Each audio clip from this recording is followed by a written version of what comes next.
Ooh, is this on? Did we make sure that was on? I think so. Okay, yeah, there's a light. Okay. Oh my god, we're live. Good morning, OSHWA Nation. It is 8:02 a.m. Eastern Time, and we are live from Radio Snack.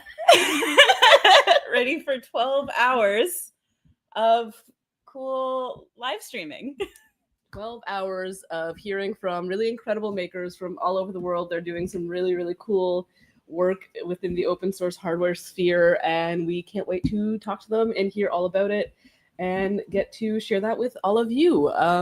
So we'll just take a minute to introduce ourselves. So my name's Lee. I am an OSHWA board member and also the summit chair. So I generally take care of the Open Hardware Summit and doing all kinds of community activities alongside Sid. And I'm Sid. I am the community manager for OSHWA, as well as the fellowship chair. So I help folks get into what open hardware can look like for them in a lot of different ways. And we're really excited for all of the really cool people we have coming up. We have basically a new person every 20 minutes for the next 12 hours. So here's just the schedule for the first couple of hours. We have some really amazing people. We got Guy Dupont first, and who's next? Kari Love next. And then we're going to hear from the APPC, which might feature some very cool guests. Yeah. You might enjoy that one quite a bit. Maybe stick around for that. And then we'll have Nick Puckett, Lee, Leon Anavi, Ayesha Iftiqhar, Olimex, and Cosmic. And that's just the beginning of the day. There's still so much more after that. That is just the first couple hours of this extremely long live stream. So first we want to say thank you to our sponsors for making this possible. We have to thank SparkFun. They're always such wonderful folks to work with. We feel very thankful to get to know them and get to work with them so frequently, as well as Olimex. So thank you so much to Olimex and SparkFun for helping make this stream come together. Without y'all, I don't really know what we would do. Our sponsors are so wonderful and really bring stuff together for us so often, and we're really lucky to have that. So I guess before we get started, we will take some time to just talk about OSHWA in general and why the Open Source Hardware Association is important and why it's so important to us and kind of the general things that we do. It's possible that you know us from the summit, but we do things year round. And the main thing that we do at OSHWA is offer a certification program for your open source hardware.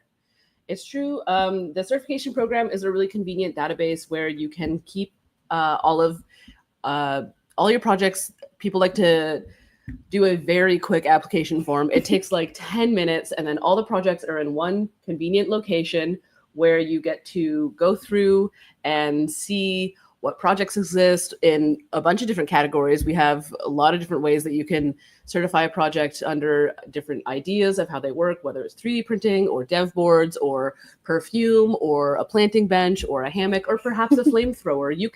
All these projects exist in the database, and you could make it yourself at home.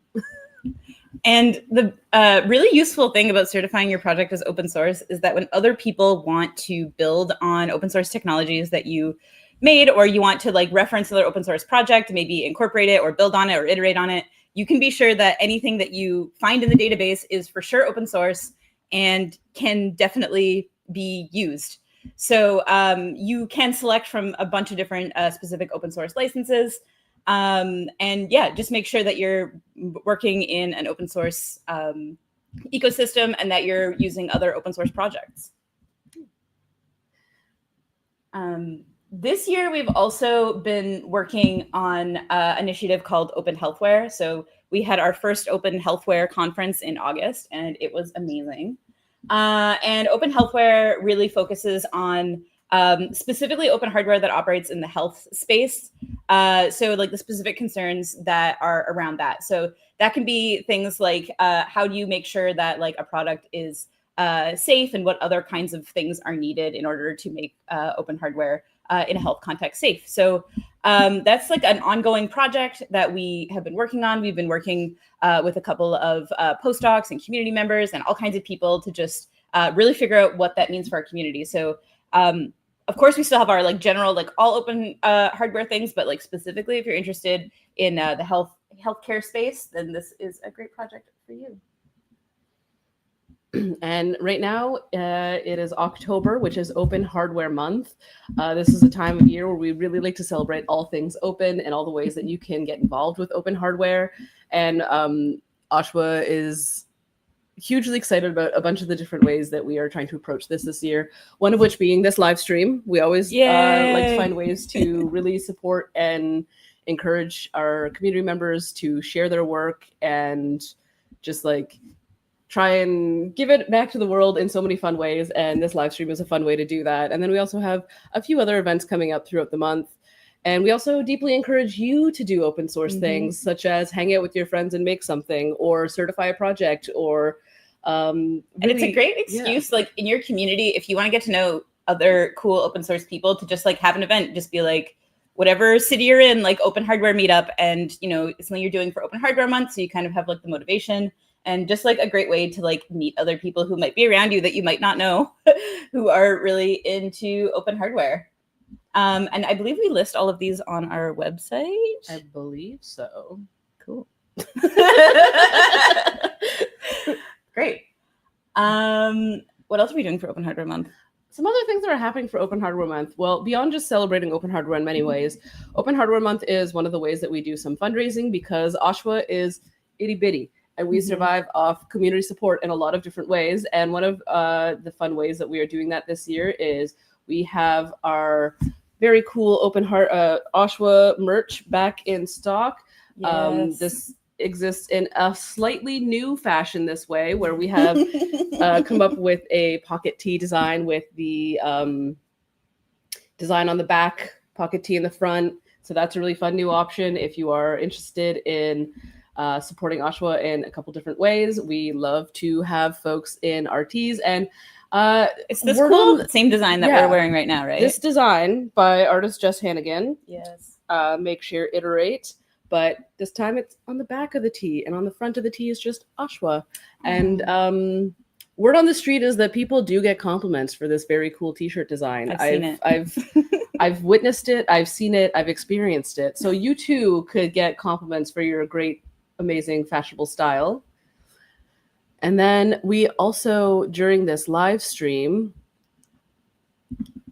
will be having our posters, which are designed by our very own Lee Wilkins. There we go. Move slow and fix stuff. This adorable little guy is inspired by last year's live stream, actually, where we got to have a really fun time with some sloths and got to have this sign held by some sloths. Wow. We did have a sloth hold move slow and fix stuff signs. And these are limited edition because they are risograph printed. So there's only 250 of them. So you can get one by donating to OSHWA. So any donation of $10 or above, you will get a poster. In order to donate to OSHWA, you can go to OSHWA.org and you just click the piggy bank in the top corner. That little piggy bank up there will bring you to the spot you need to do that. And then we will mail you an amazing, cool poster. Yeah. Any donation of $10 or more. Or if you become a new member. If you also become a new member, we will send you a poster. And then our final fun little thing that we have going on for Open Hardware Month is if you certify more than one thing during Open Hardware Month, or if you're a repeat certifier, because we do have some folks that have been very dedicated to certifying during Open Hardware Month. We've had for years, a couple of years now, we've had the pumpkin spice sticker to show that you've certified during Open Hardware Month. And this year we wanted to up the ante a little bit. And now we have pumpkin spice badges. Yes. You can get a beautiful embroidered badge that shows off your commitment to open source, Open Hardware Month, and certifying. That's amazing. I'm so excited about those. They're so cute. So we have one huge, massive announcement. We are the 2026 Open Hardware Summit will be held in Berlin this year, May 22nd and 23rd, 2026. And we are really super excited. Yeah, we have been trying to just like get to different parts of the world, and really just in like the last few years, the summit was in New York a lot, really focused on the United States. And I mean, we're Canadian, so immediately we wanted the summit to be in Canada. But then after that, we've been trying to just get all around the world and see what places we can go. So we are super excited to be going to Berlin because we have such a large community and like so many supporters. And we are actually going to be partnering with GIG, Global Innovation Gathering.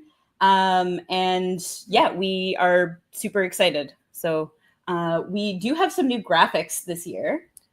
We are super stoked about our very fun logo that has already been drawn up by the amazing Bleep Track.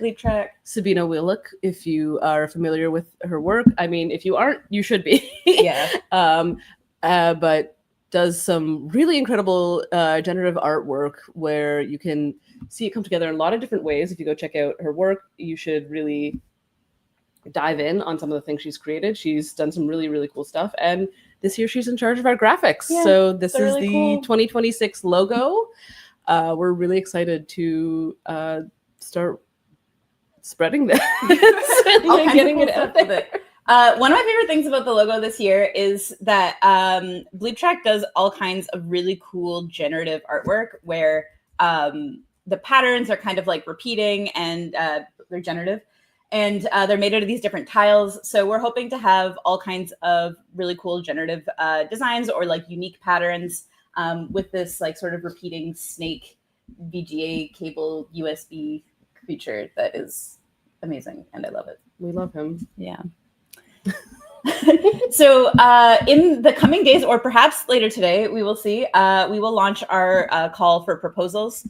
And yeah, we're really super excited to hear proposals from everyone. And if you have been to the summit before, you know that like we have a pretty broad definition of what is in open hardware. We're encouraging people who are working in really all aspects. Like, of course, you might think like, oh, like, I have like a dev board or a 3D printer. I'm working on, some kind of like PCB. Like that's for sure open hardware. And we want that and we love it. But we also have a lot of folks who are focused on like biomaterials and crafting and all kinds of like textile work and like alternative like approaches to open hardware. So we're really excited to honestly, whatever you guys are excited about, that's what we're excited about. And we really want to like meet the community with like everything that you want to share.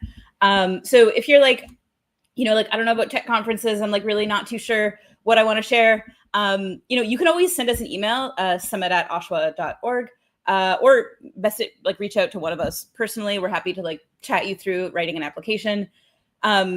We do try to accept as many people as possible, and that can be in many different forms. So we have workshops, we have exhibition tables.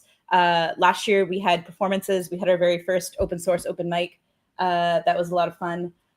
So we have all kinds of ways that you can participate. And I'm just really looking forward to,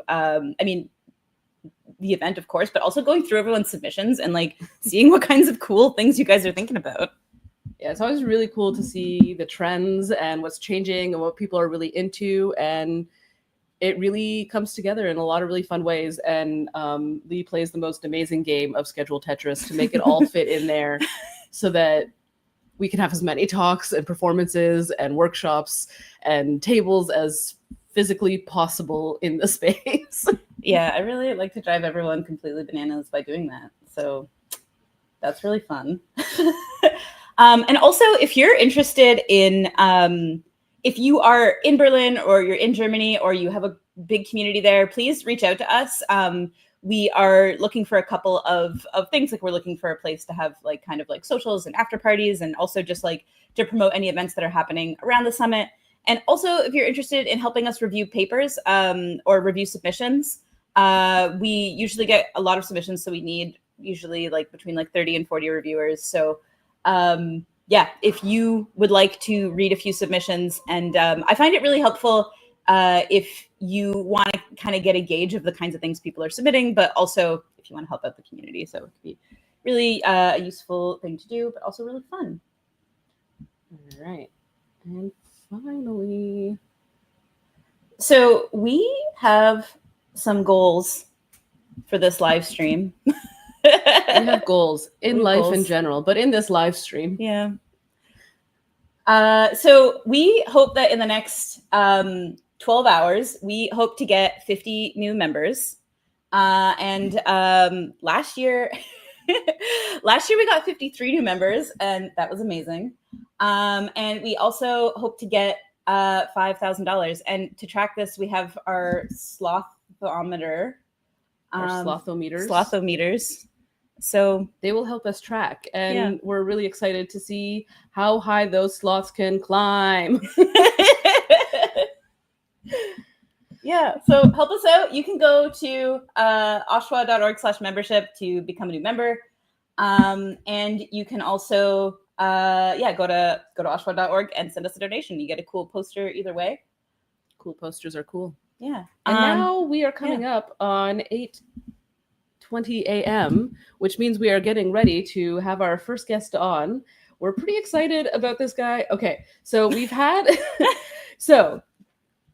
we've been very lucky to have him present at the summit before in Montreal. Joined us at the summit as one of our presenters, talking about making bespoke tech for your loved ones. And despite the fact that we are from a place where you would say Guy Dupont, the reality is he's from a place where you would say Guy Dupont, which is apparently a way you can pronounce that name. But we're super stoked to have him on today. We're going to say, welcome, Guy Dupont. Thank you for joining us this morning. Hello, good morning. It's, you know, when you really draw out the Dupont, like I can feel the pain.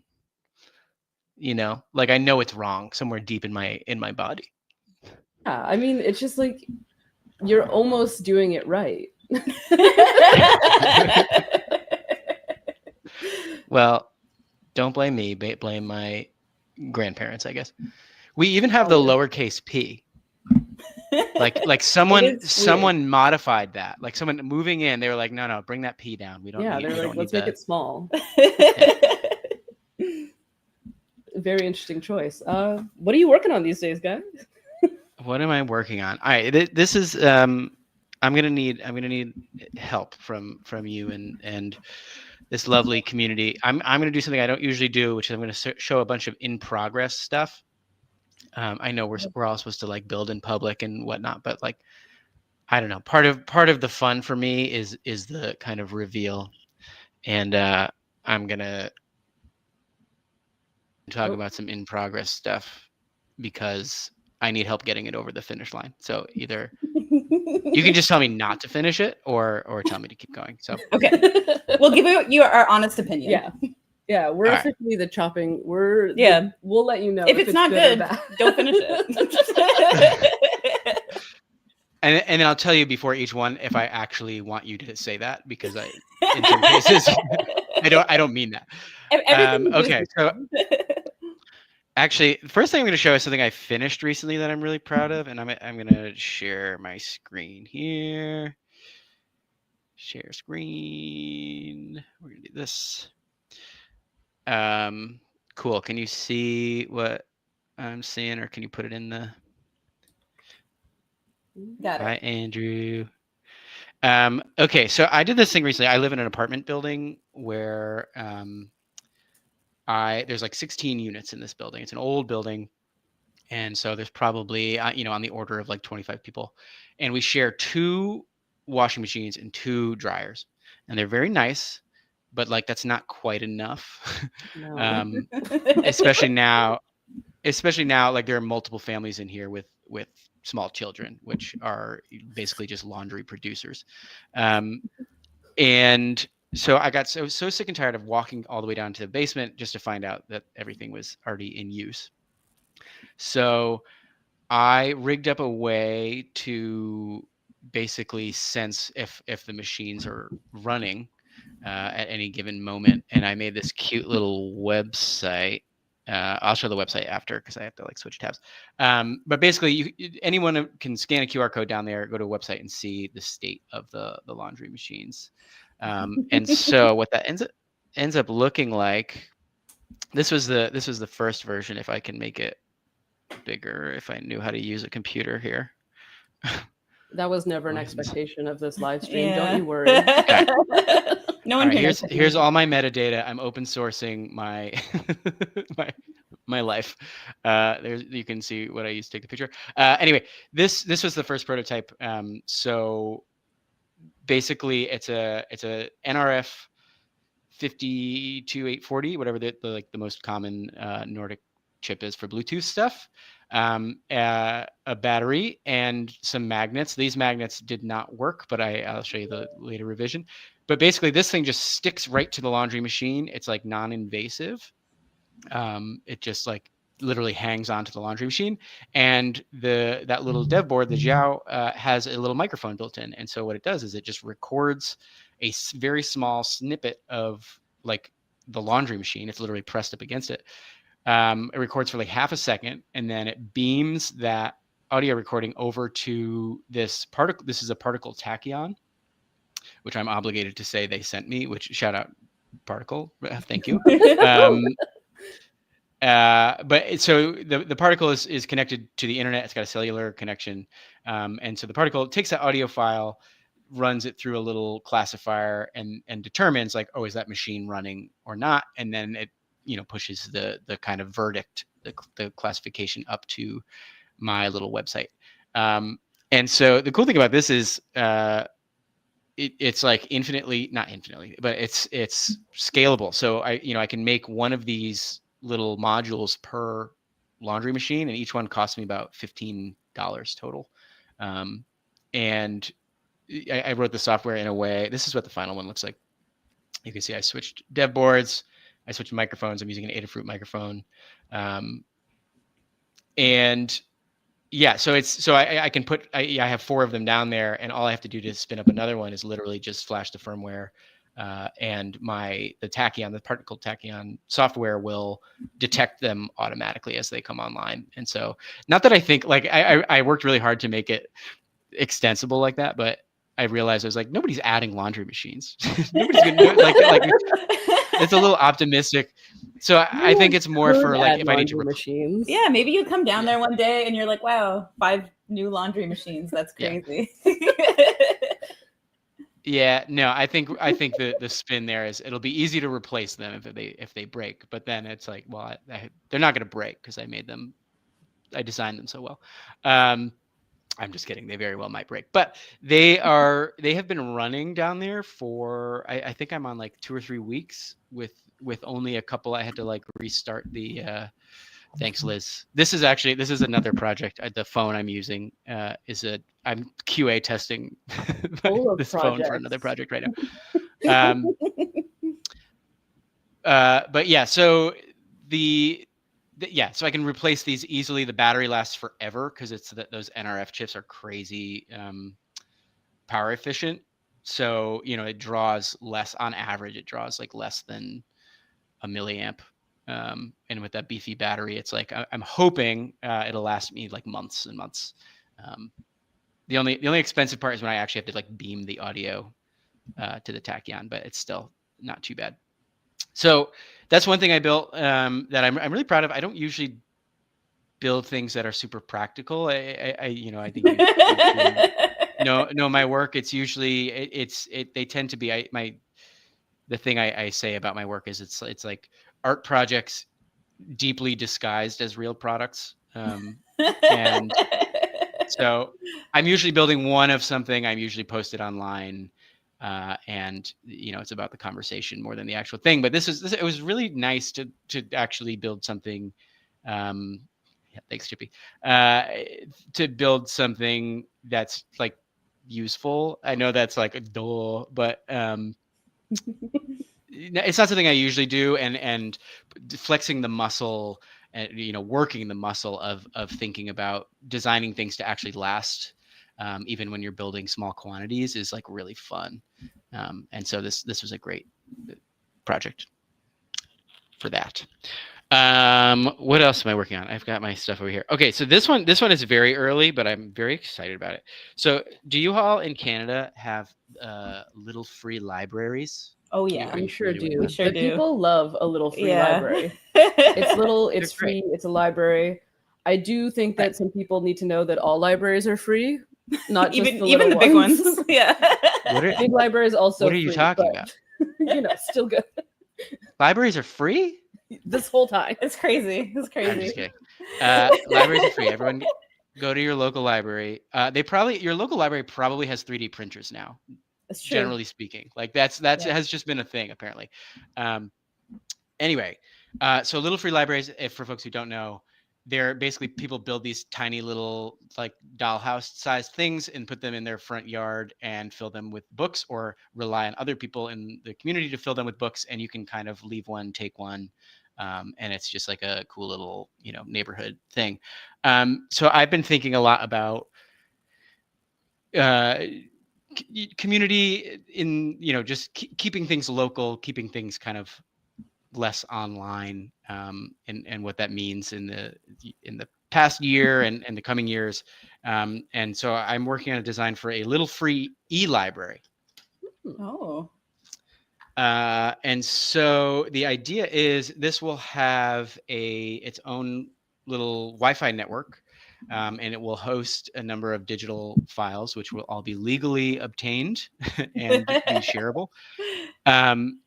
But the only way you'll be able to get the documents off of this is by going up to it, connecting to its network, and there's a little web portal that will show up on your phone, and you can save it to your local device. And so I like this idea that it's digital, but it's not online.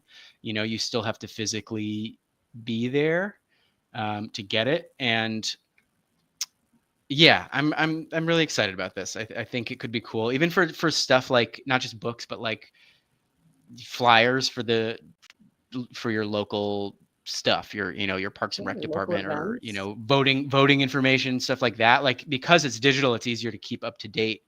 And things can be kind of infinitely distributed, but again, it's specifically designed and only accessible for people kind of near you. So I should mention, this is the enclosure. I'm working with my friend Adam Zaloof, who he's very active in the community as well. He's occasionally writes for Hackaday, does awesome work. Turns out we live very close to each other. We've become close friends, and he is helping me with this. He's a CAD master, and so this enclosure, which like the door actually, more like I'm not on this level of 3D printing yet. What a beautiful functioning door. Yeah. It's a functioning door. There's gonna be like a switch that turns on a little lamp. We're gonna have a little Oh my sconce. God, yes. Okay, in case we do still need to tell you, yes, keep going. You have our approval. You can continue this project. Working on this project. All right. Cool. Good. All right. I got 10 minutes. That one, yeah, that I'm excited about. I'm excited about finishing that. All right. So this last one's a little ridiculous. There's quite a bit of backstory. I ran a marathon this year. Actually, I ran a marathon. Beautiful functioning door. I ran a marathon like 3 days before I saw you all at the summit. Like the flight over there was so uncomfortable. I feel like I had just run like more than anyone ever should. Yeah, it turns out making your body do ridiculous things is cheaper than therapy here. So I ran a marathon, and part of my like early training, this would have been about a year ago, I started training for it, was I wanted a project to associate with the marathon to kind of keep me motivated to train. So it was going to be something related to me running, or a race, or whatever. I just I knew in order to keep myself motivated, I wanted this kind of other thing attached to it. And so pretty early on, I decided taking the pun of does it run Doom, I decided to ask myself, can I literally run Doom? Of course. A question we've all asked. And so the challenge for myself became, can I power, as in like provide electricity for a full playthrough of the original Doom game using only energy harvested from my body? Right. Yes. And so it became a long kind of journey, and I'm going to share a different tab now. How do I stop this? Stop screen. Sorry, I'm going to do that again. Share Doom. There we go. So it was a lot of like hardware iterations. I started with the RP2350, and this was like my first just getting Doom running on a microcontroller, which people have done obviously a million times, the whole thing. But I had some very specific power constraints or whatever, so I needed to start from scratch. So this is just showing I got it running, and you can just see it's logging like it's running a demo, and the Doom guy is firing the weapon, and things are dying. And I switched to, this is a Nordic chip again. And this is the most boring video I've ever filmed. I don't know why this is in here, but yeah. So basically, I switched to Nordic chip because I needed lower power. And then this is when I first got the screen up and running. So this is one of those, the memory displays. This is an Adafruit breakout. And if it loads, please load. I mean, you can kind of tell what's going to happen. So yeah, that I promised that I should play the game. This is I had to work for a while without a screen. Refresh. Let's see if it works. Yeah, there we go. Yeah, there we go. And so this is actually the game rendering over serial, like in a terminal. You can kind of tell what's happening, but basically I had to strip out all of the assets in order to fit. Like to meet my power constraints, I had to use a chip which didn't have as much memory, and sort of fit the game in memory. Like you can see the weapon there is just a black square, and all the enemies are just stick figures like this.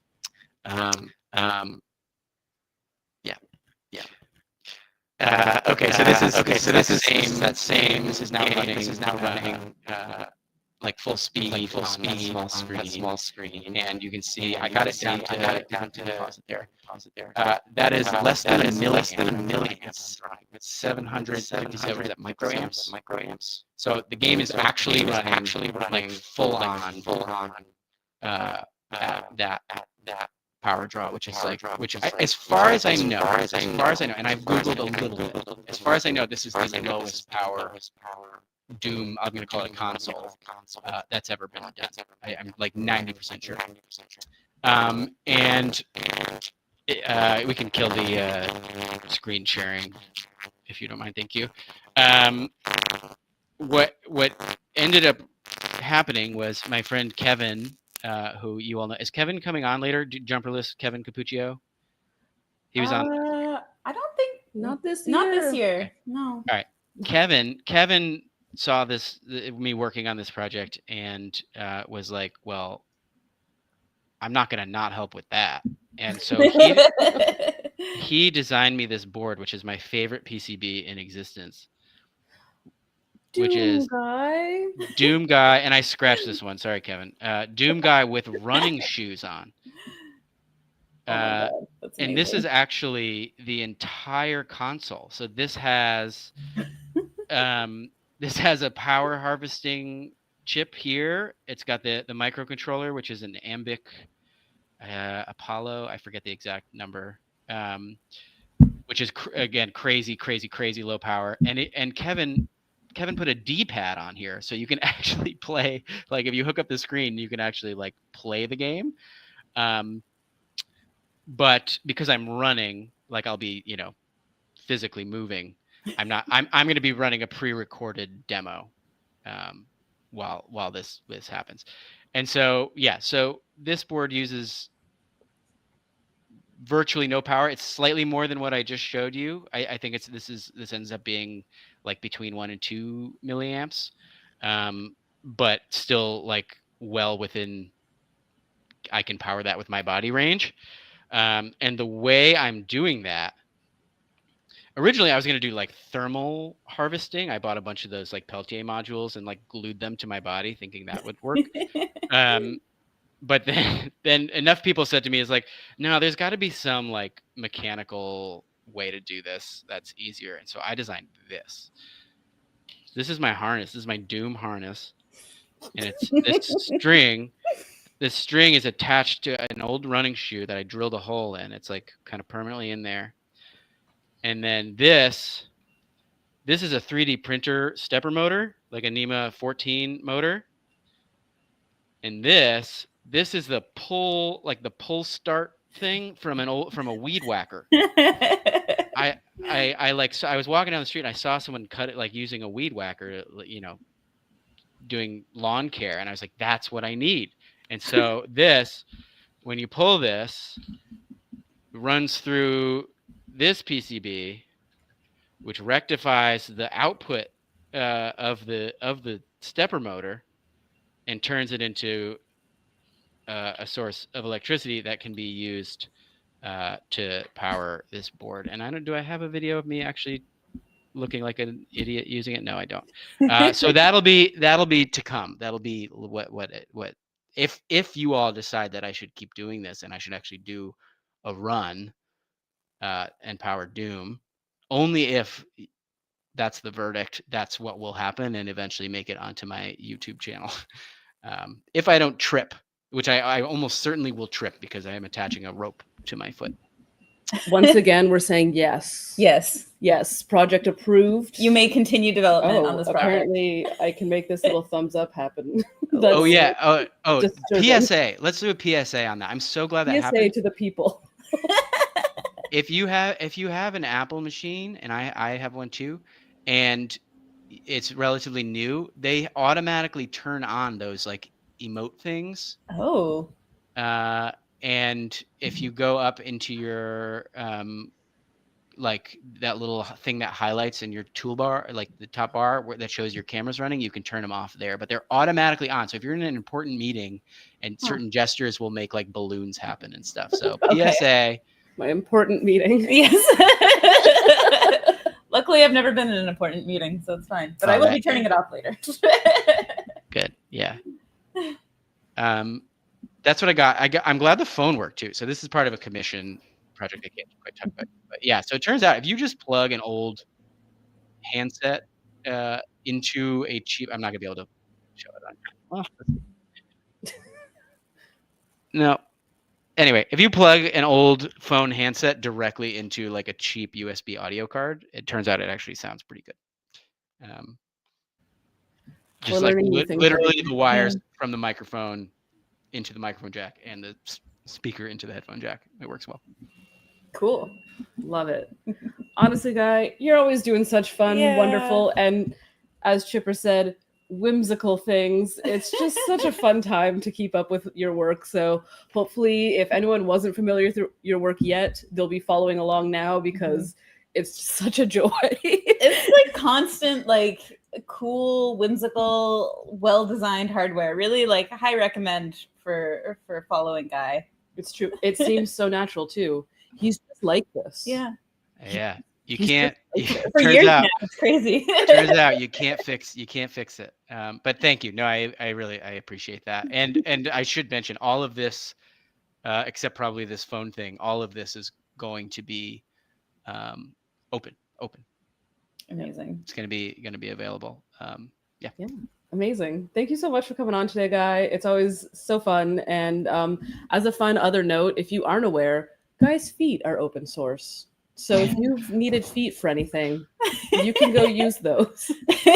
True. There are models of my feet on my GitHub page, which is Dupont GU. So it's my last name. We'll share it. We'll share it in a few minutes. Okay.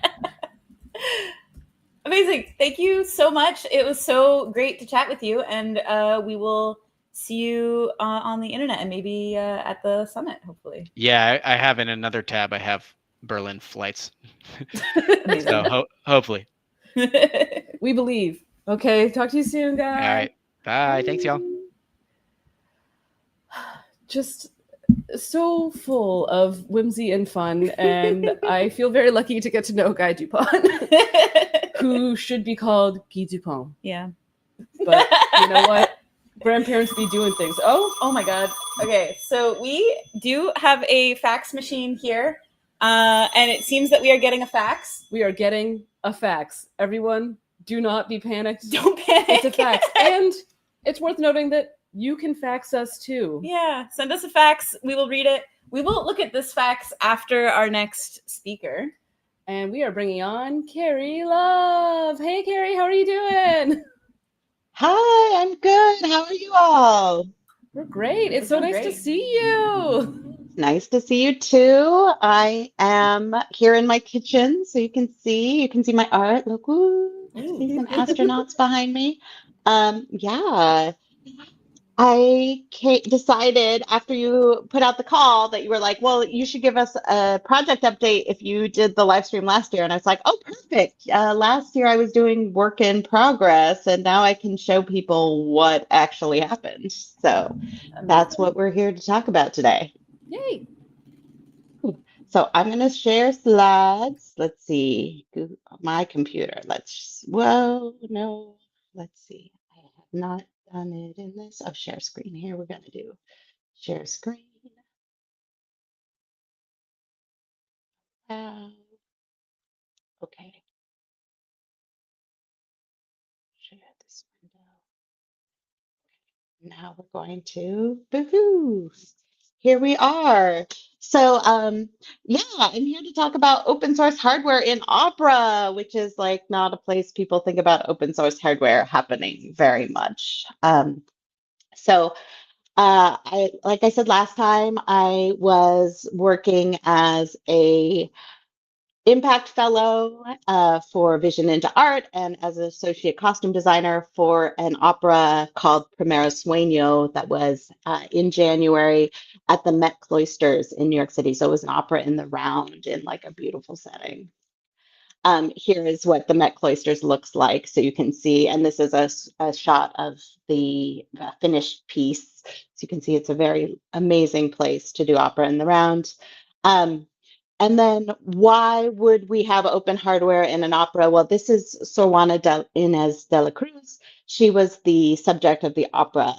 She was a Baroque period nun in what was New Spain at the time. She was a famous poet. She was very well known in kind of the viceroy circles, like not how we think about nuns, but her poetry actually is what she's most known for. And at this time, nuns wore these huge discs on their chests called escudo de monja because they had decided that nuns shouldn't wear gold and silver jewelry anymore. It was too ostentatious. So they got replaced by these like incredibly ornate paintings with beautiful artisan work surrounding them. But they were made out of base materials. So like tortoise shell and copper and turquoise. For this opera, they decided that these should be the site of technology. Some reasons that were very story driven, like the story is coming from the hearts of the nuns, and the escudo de monjas are actually often allegorical about something about the lives of the nuns, so something projects something from the story, but also very practical because if you do an opera in a museum space, there's no already built-in lights and sound systems and things like that. So having some opportunities to be creative with where you hold those things, it's great to put them on the body. So the costume designer for this was a wonderful designer called Andrea Lauer. This is her tech inspiration breakdown before we even got into making what they really were. So she was thinking they should have lights, or maybe they'd have sensors and projections and play sound, and could we record and play back? And the many keys to enter heaven is actually a quote from from Sorwana. And so the idea was like, okay, the variability of these escudos is like part of the story as well. So as we got further into the exploration, Andrea was like, well, these are the actual tech things we're going to put inside. We're going to have projection. We're going to have a light up image. We're going to have speakers. We're going to have a mirror. We're going to have a drum. And then we'd have some kind of microcontrollers for processing this. Here's now seeing the escudos. This was actually still in process. So you can see they're not fully decorated yet. This is when they're still just working prototypes. This is them singing the opening scene in rehearsal. So about creative research in opera, so as I said, I was a fellow. So my 3 areas of inquiry were eco-friendly prototyping, open source creative technology, and materiality in the narrative. So I spent a lot of time last year talking about eco-friendly prototyping. So like if we update on that, we'll do that last, but I will talk about the other 2 that I haven't really talked about as much. So the open source creative technology questions were, can we document the whole prototyping process to demystify technology for costume designers and costuming for creative technologists? And can this be open hardware? Part of my research process was that I was like taking quotes from people as we went along the production. So the director had said, knowledge is a call to freedom, which I think is a great like snippet about how I feel about open source. Maybe unglamorously, but one of the things I'm really excited to share about my process about doing open source hardware in Opera is about contracts. So if you work in creative fields, a lot of times you get these work for hire contracts, and they actually say like you can't do anything essentially.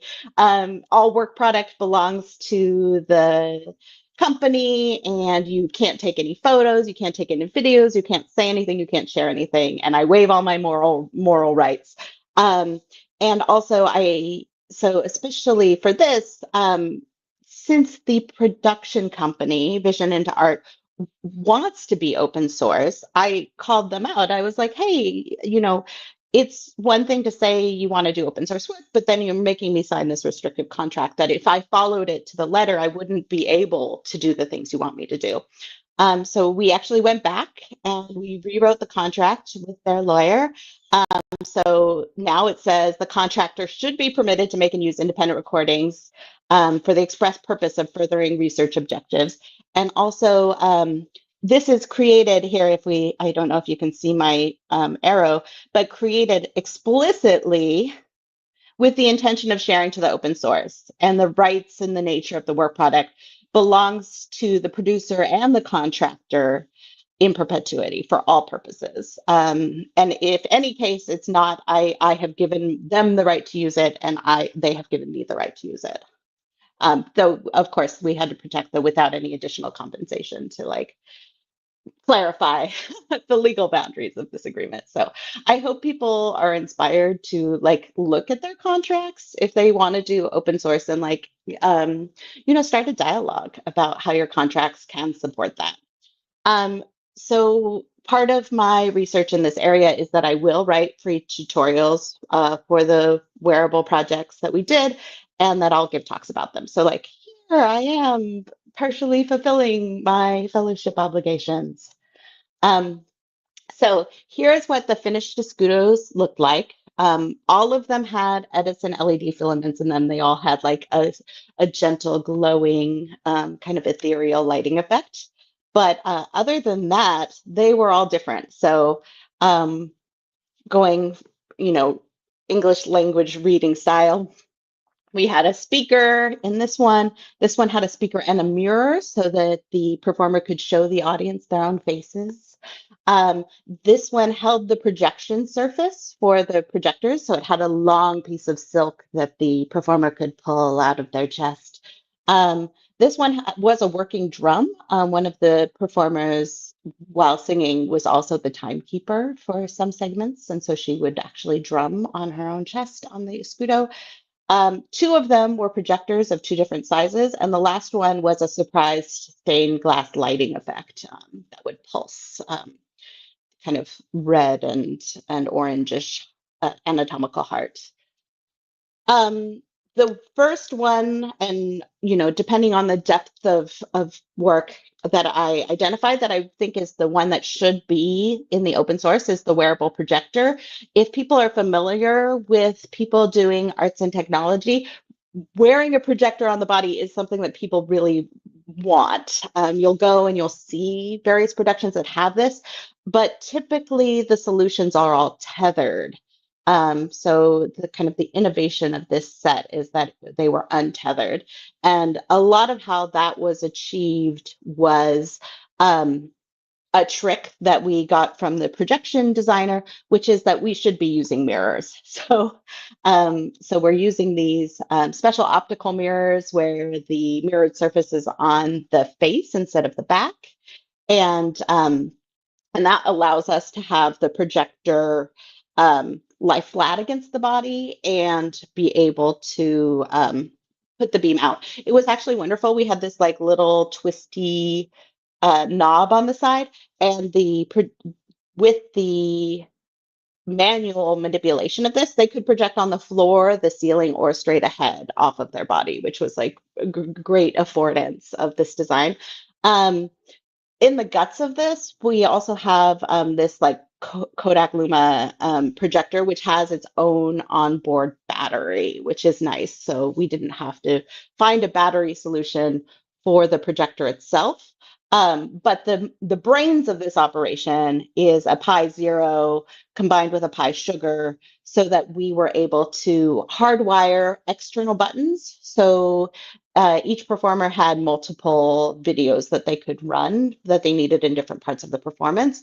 And then we had one button that was a blank video, just a black screen video. So that was the off mode because you couldn't cycle on and off all of the hardware during the performance.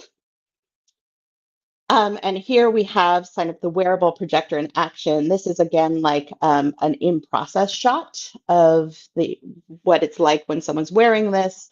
The way this pivoted, if we go back to this one, this actually just pivoted open enough, this cover, to reveal the amount of space you needed for the beam. So you never saw everything fully open like this. And then one of the things that I found in documenting is I was kind of relying on, there was a lot of official documentation, photographers, videographers, but it hadn't really occurred to me, and I have to rely now on my own photos, that nobody takes a picture of the projection site when there's action happening with the wearable projector. They're all taking a picture of where the action is, which is where the projection is. So this is one of the ways it was used, is this projection surface that had been pulled out of the chest of one of the escudos then becomes the surface, so we can project onto a performer. Time check. Actually, can I ask you all a question? Do you want to hear about materiality in the narrative, or do you want to spend 5 minutes like chatting back and forth about what I already shared? I mean, I love materiality in the narrative. Yeah. I would love to hear about it. Please. Okay, great. So the materiality and the narrative questions that we had were, what parts of the materiality of costume can honor the origin of the story? So we're talking about New Spain, the 17th century. We're talking about in a convent. But we're also kind of in this like futuristic place out of time. We're living in a land of a poem. So again, what parts of the materiality of the costume can honor the origin of the story? What is the possibility of making something between countries to ground the work as a respectful and collaborative sense of place? And then how can the design choices incorporate materials and techniques from the past, the present, and the future? So my quote from one of my colleagues on this is from the mask designer and sculpture designer from the piece, David Miguel Herrera. He says, "My work is a dialogue between the material and the ethereal." So one of the things that was wonderful about this particular production is they took us all to Mexico. We went to Mexico City, and we also went to San Miguel de Allende, and we were able to experience the materials in place. So, so for example, this top right is a book that actually had belonged to Sorwana, and it has these like beautiful blue pigments from indigo. We then, like up above, we see contemporary indigo dyeing. We went to see the pyramids in San Miguel. We saw this one with the sequins here is actually like in the churches, the statues have these like elaborate costumes, and then when they're done with them, they cut them up and like sell them for donations to fund their charitable efforts. We have these pom-poms. We ended up doing a lot of prop work as well. Me and the costume designer. The costume designer also became the prop designer. This is lambskin in a musical instrument that's a period piece, a period instrument, which they were also using historical instruments in this particular production. So one of the things that actually from the primary research became true in the real escudos was that we used copper edging and rivets. So we used real copper for this rather than something that just was painted or looked like copper. It's actually, and then another thing that was from primary resources was the imagery that the designer used on the faces of the escudos. So, for example, in this particular one, this is the ceiling of the first convent where Sorwana lived. In that convent, it's funny actually. So this is a time when you like join a convent because you're a woman who doesn't want to live within the bounds of society. So she joined a convent because she wanted to study. She was a scholar. But the first convent she went to was very strict, and so she like feigned an illness to then have an excuse to leave the convent. But you can actually go and see that first convent where she had lived. And this is the ceiling pattern. And so that's what's on the face of one of the escudos. Interestingly enough, the primary materiality and the like whether or not we're going to collaboratively make this with people who live in Mexico now didn't show up quite as much in the escudos themselves. They found themselves into other ways of the production. So David Herrera is a sculptor. He sculpted these like beautiful props that were carried through, kind of puppeteered. And he also made masks for some of the characters and like these kind of semi-masks that covered the eyes when she has a moment where the nuns have a moment of revelation and their eyes get these kind of glasses that enlarge their eyes that are made out of wire sculpture.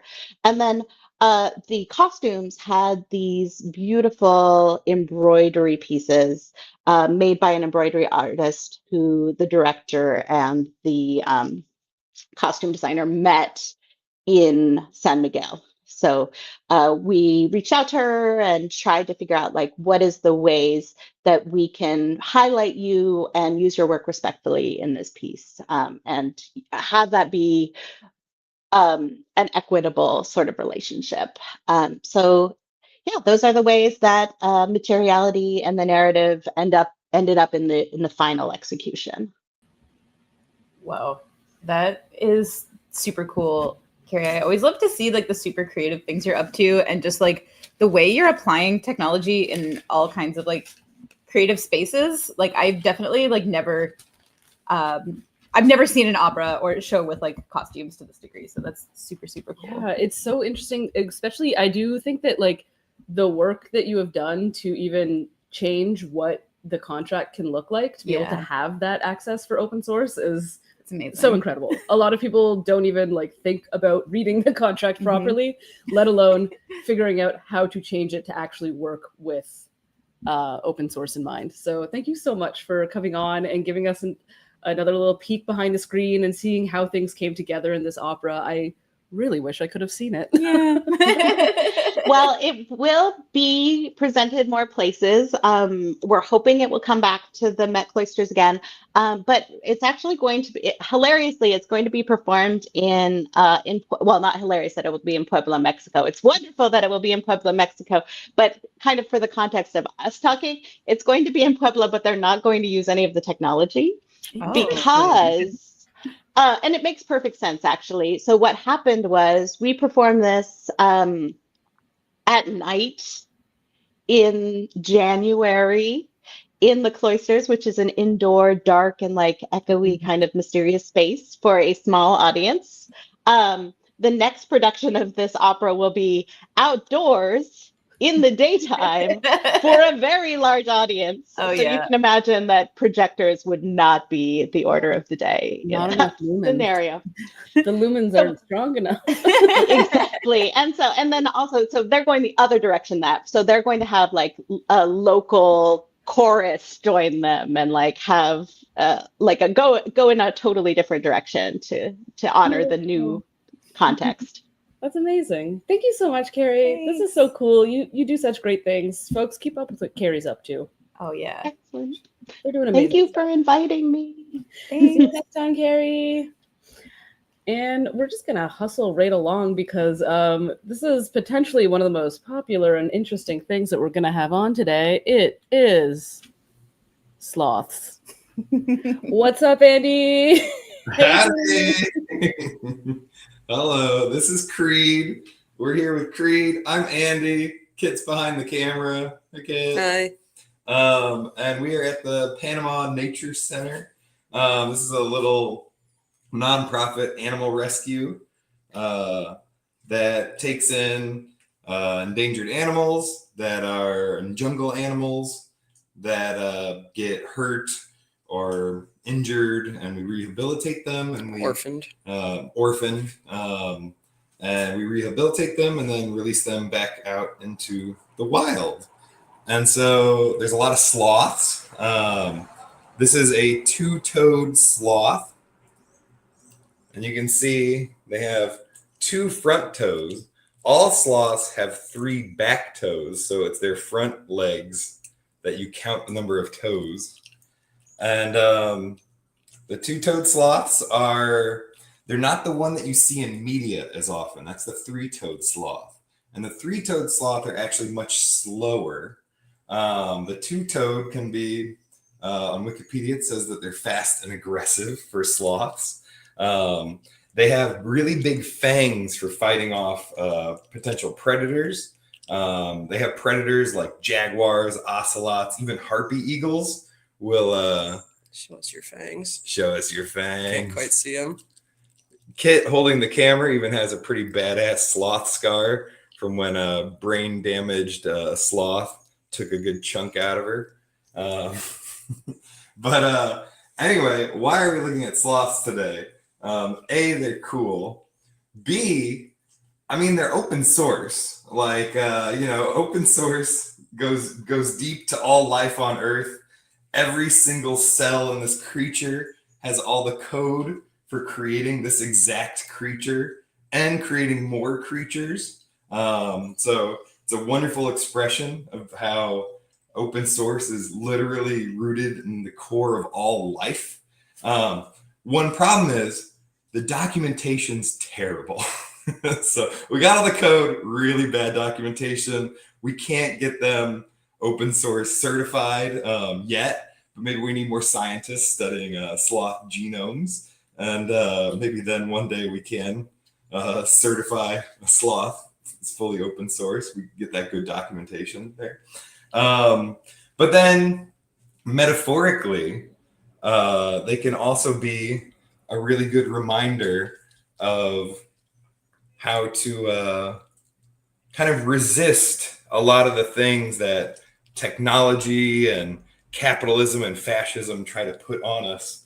The whole motto of this year's live stream, or at least the posters, is the nice "move slow and fix stuff," which is a really good motto. And you can even think about the sloths themselves evolutionarily as kind of embracing.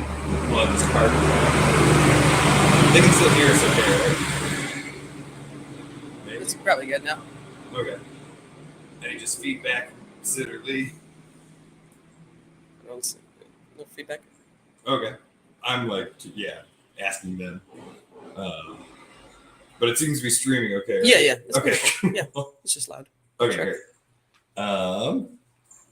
And yeah, just double checking. Sid and Lee, can you hear us? People are like responding to Yeah. what you're saying. We can hear We you. can hear you. Okay, great. There's not great internet and stuff. But so like, okay, if you go back like 2 million years ago, there was this time on Earth where slothing was the cool new technology.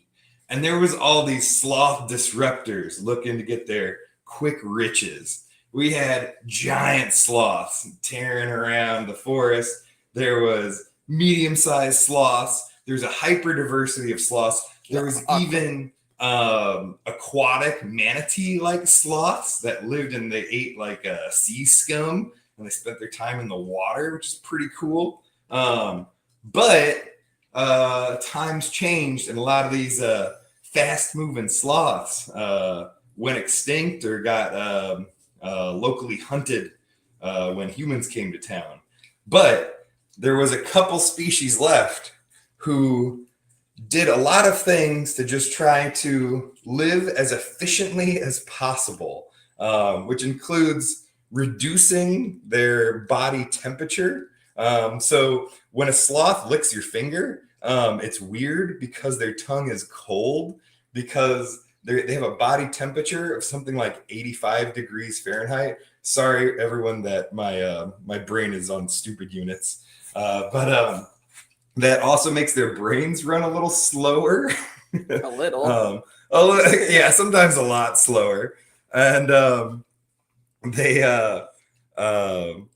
they end up kind of like slipping through this evolutionary cutoff by just being as efficient as possible, consuming as little energy as they can, and kind of blending into their context as well as they can. You should tell them what you're feeding them. Oh yeah. So right now, these are orphan sloths who generally have some kind of, they often will have problems eating.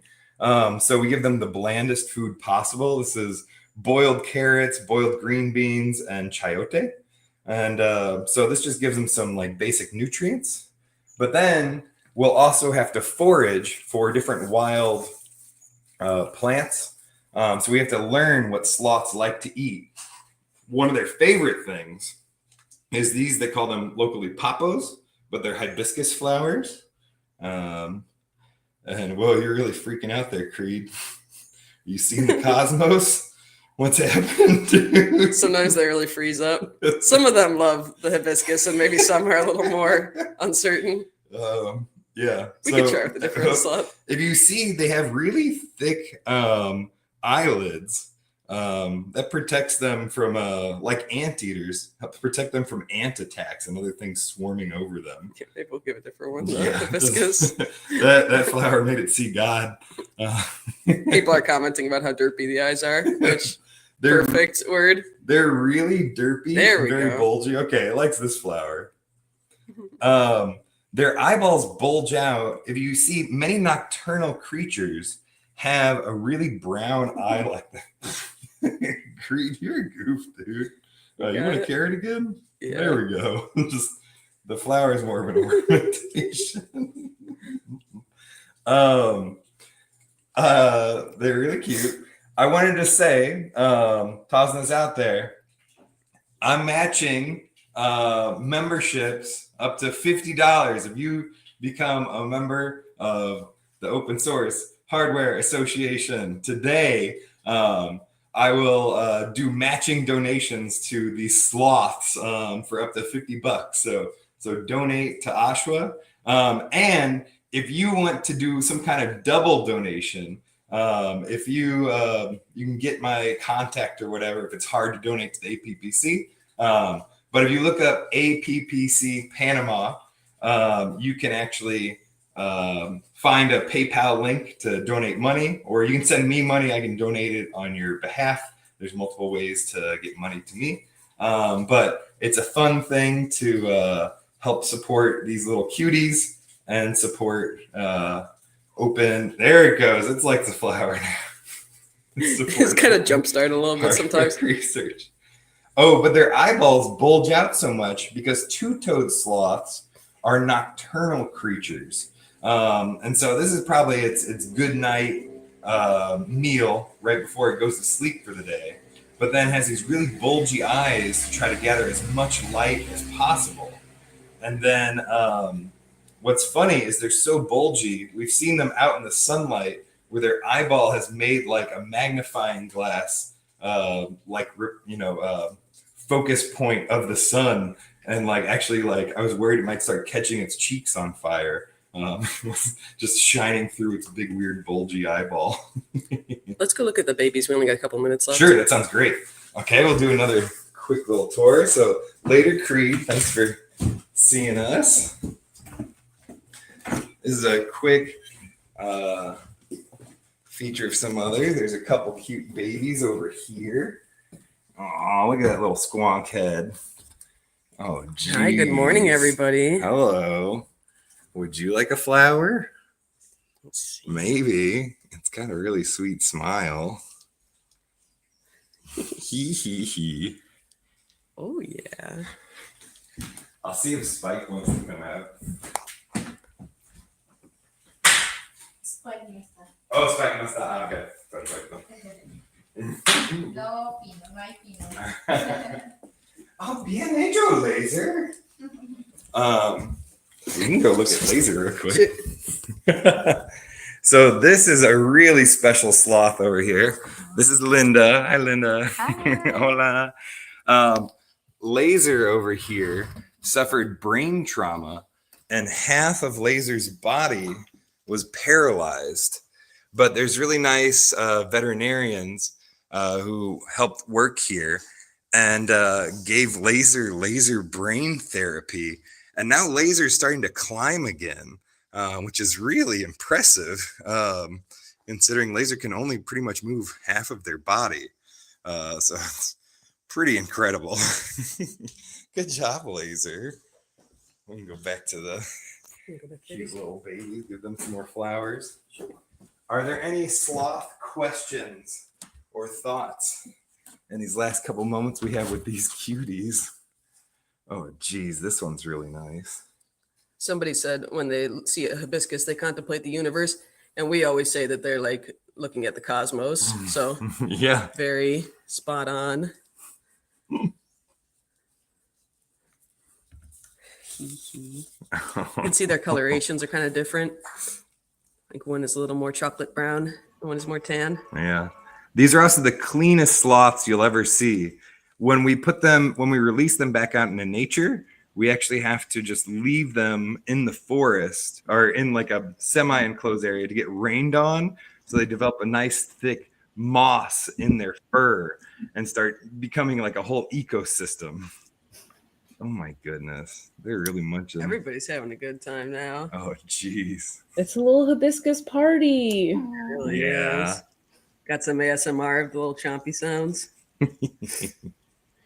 Also, one thing that we know, and maybe the viewers do not know, is that a lot of the work that Andy and Kit do at the APPC is actually fully open source. They make a lot of really fun interactive toys for the various creatures to get to play with, so they can develop the skills that they need to survive in the wild while getting to do some play.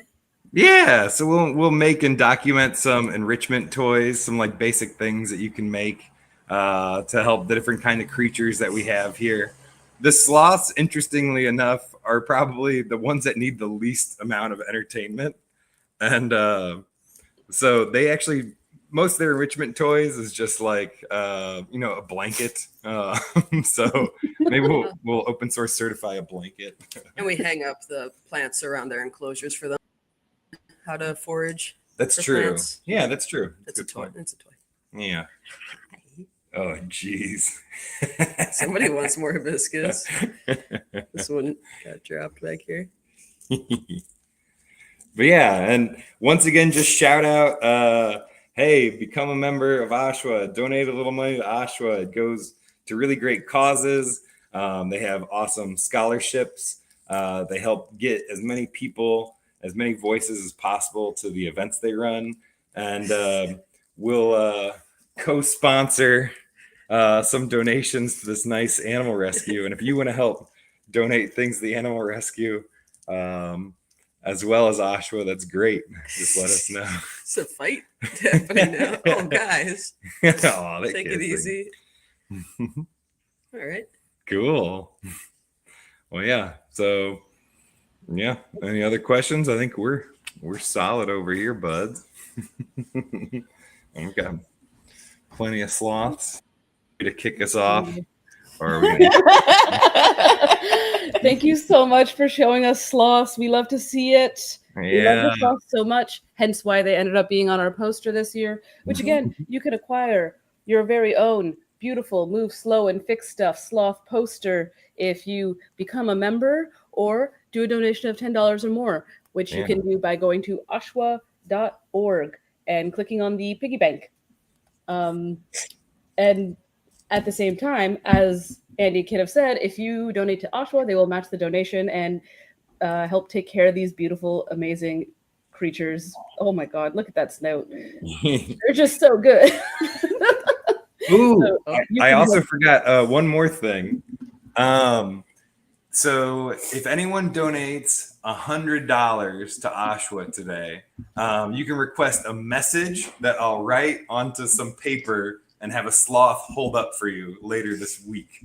So if you donate $100 or more, let Lee and Sid know, and you can have a message carried by a sloth to you. That's what we had actually for the Move Slow and Fix Stuff last year. That's how Move Slow and Fix Stuff even started to exist. And now it's true. taking the phone. Uh-oh, they're in flower, control of the phone now. That sloth has people to text. Amazing. Thank you so much, Lee and Andy. Lee and Andy. Kit and Andy. Lee's beside me. They're different people. Yep. They're different people. For now.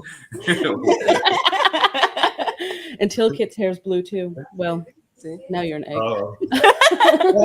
Está bien. Secret, yeah. Oh. They're saying if we want, we can see the really tiny babies real quick. I'm just gonna zip. I'm just gonna zip. The really tiny babies, really, really quick. We love tiny baby. Tiny babies.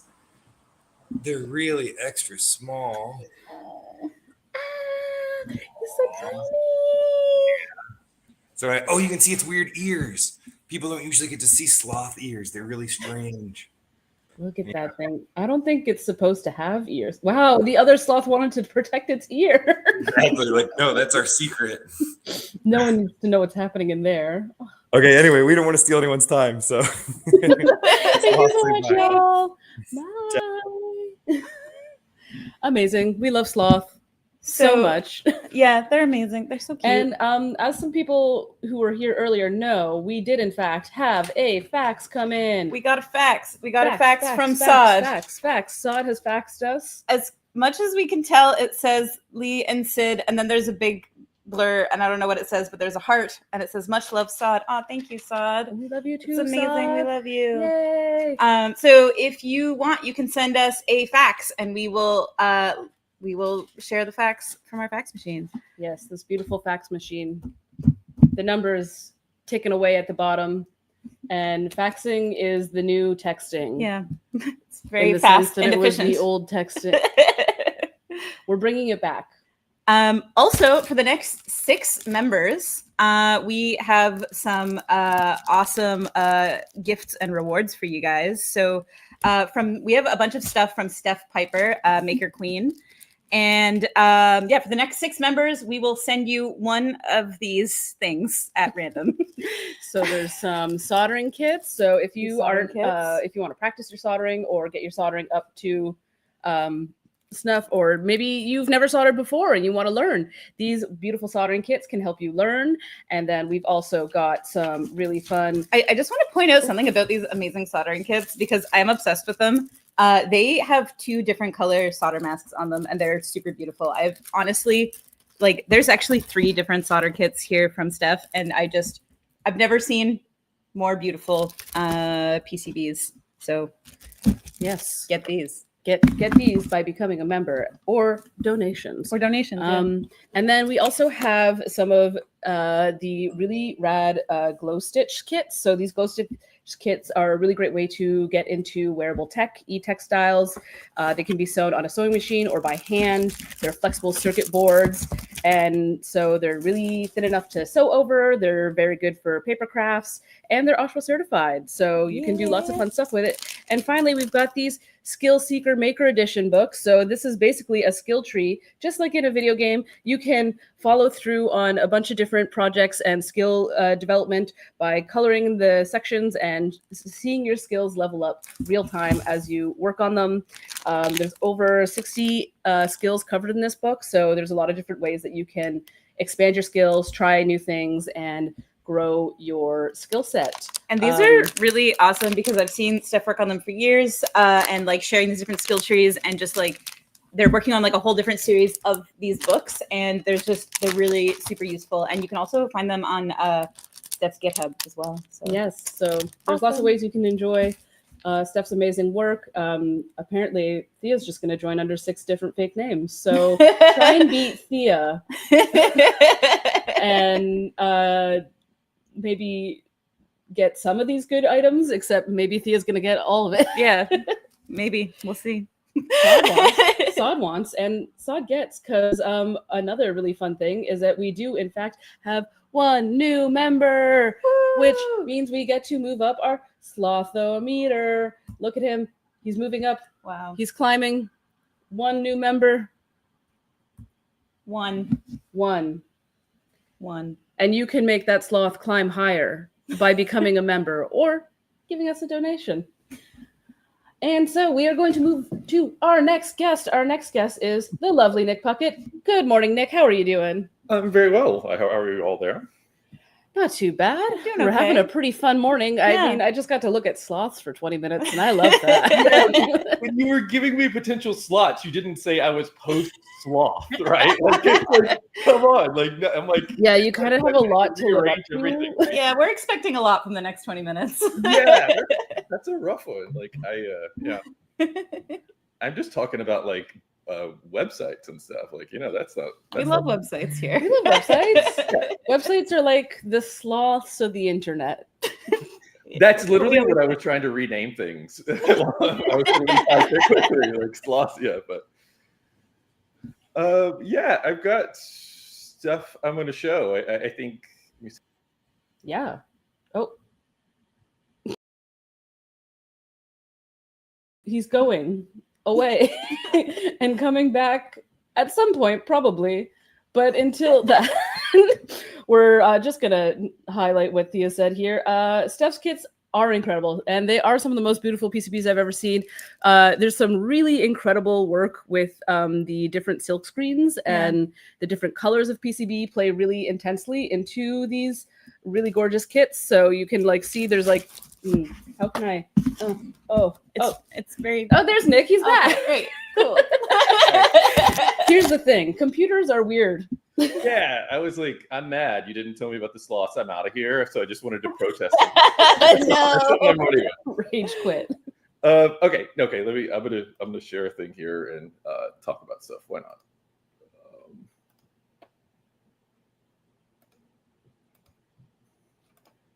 And as we talk about on the monthly live stream, sharing a screen is actually one of the hardest things ever invented.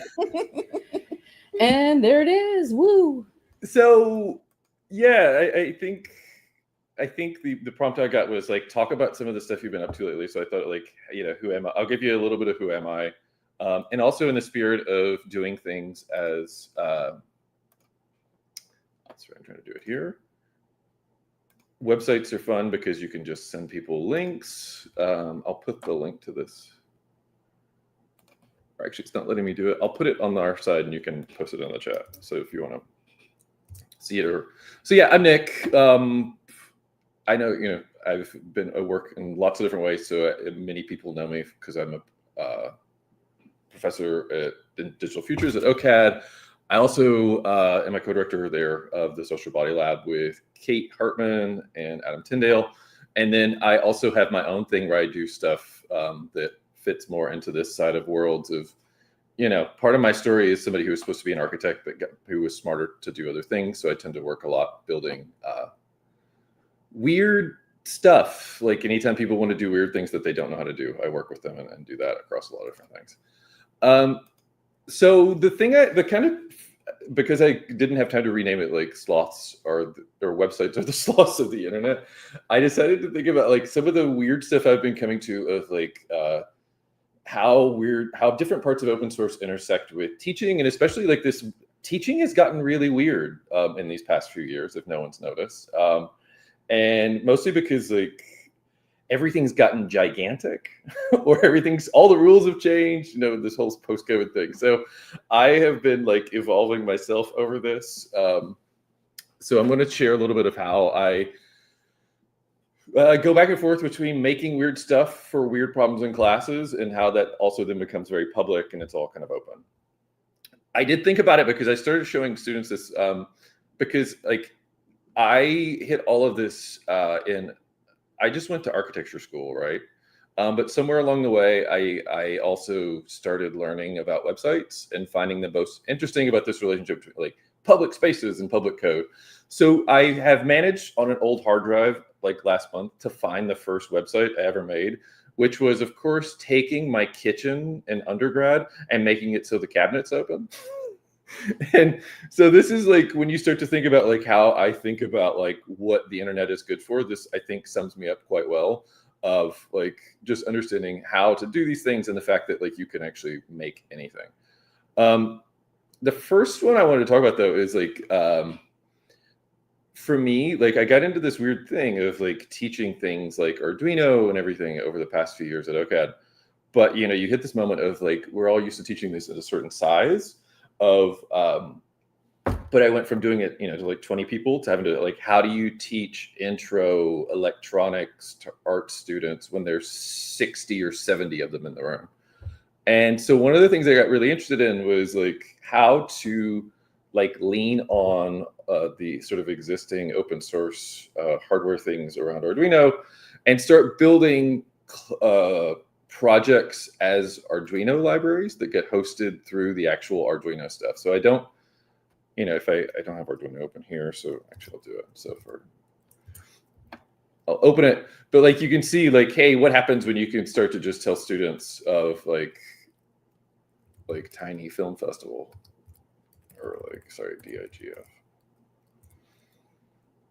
Yeah, so like all these sorts of things just start to exist where they can like new ways to think about how to push them new examples, and how can you use this stuff? Like how can you immediately get things into their hands and start to play around with it? So, so much of teaching courses that I started to do, like everything becomes its own Arduino library because it got a little obsessive, but it became this interesting moment of, honestly, I got interested in this idea of like learning, and I probably should have known this before, that like all of this stuff, even to get it here, it's just like getting things into the right format, and it's just a big text file on a GitHub, which I probably should have known, but I didn't.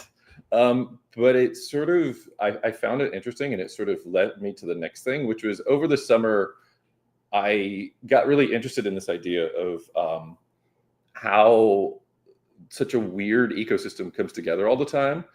And I started thinking about how, how I like to search things. And even though like, okay, there's a version of this that exists on the Arduino website, I'm always really interested in like, how do we bring together many different ideas? So like, I'm like, how do you use the goodness of search, but also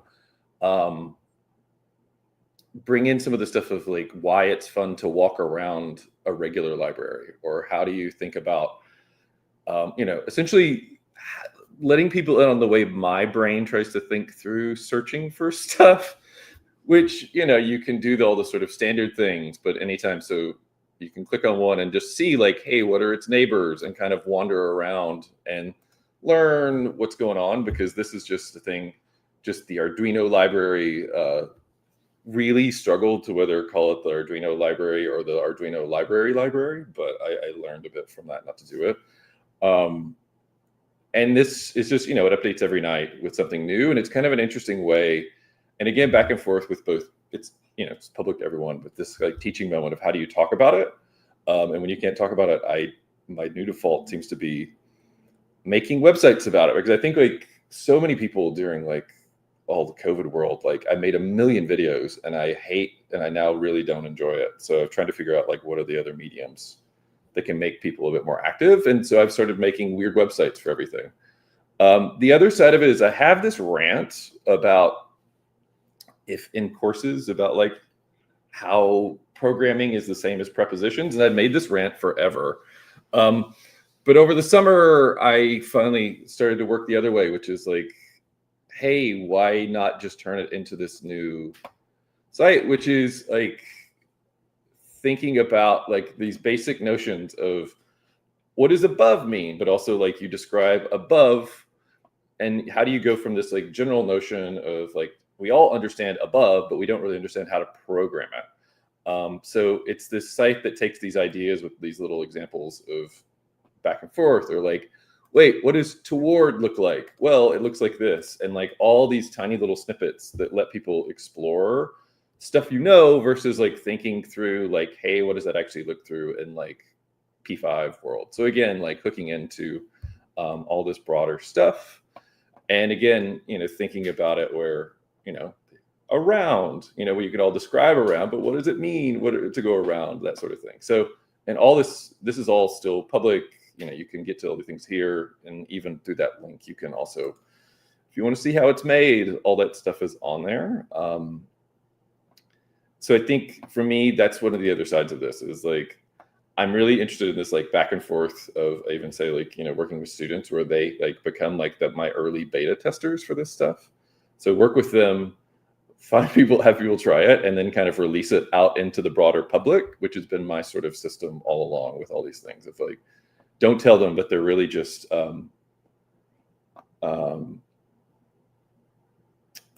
they're really just testers. So move the thing onto the circle, like these sort of things. It's really like simple stuff, but like when you hit the point where you're never able to actually talk to everybody in a class because there's so many of them, like how do you get a bit of your personality into things? And this has kind of been my method so far.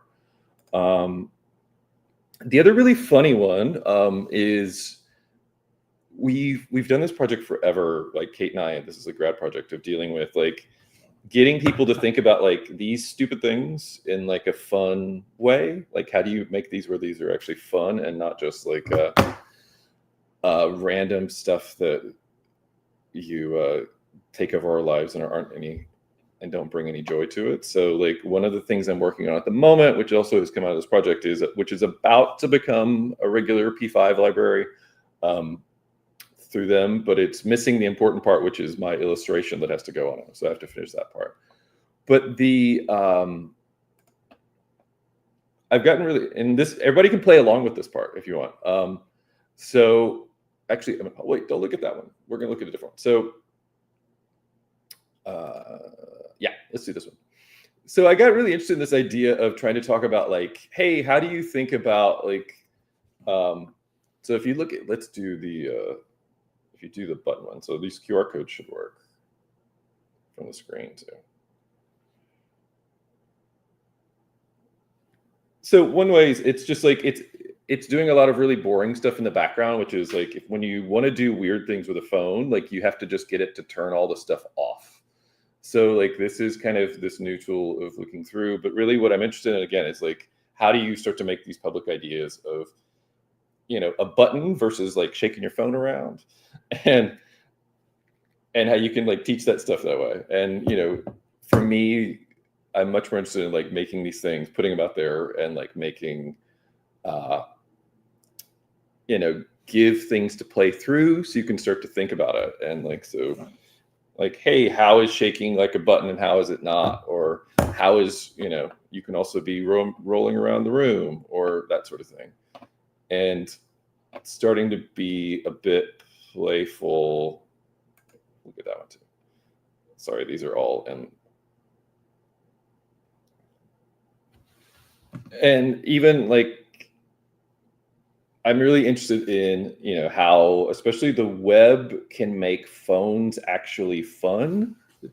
And this is what I've spent a lot of time on. Of like, it in the same way of like getting some of the sort of like, important but less interesting, like enabling, stuff in the background to work better. It lets you make fun things. So like if I look, this is one of the, like a moment of like the one that's rolling. It's like, okay, you tap it, but it literally just like lets the thing play.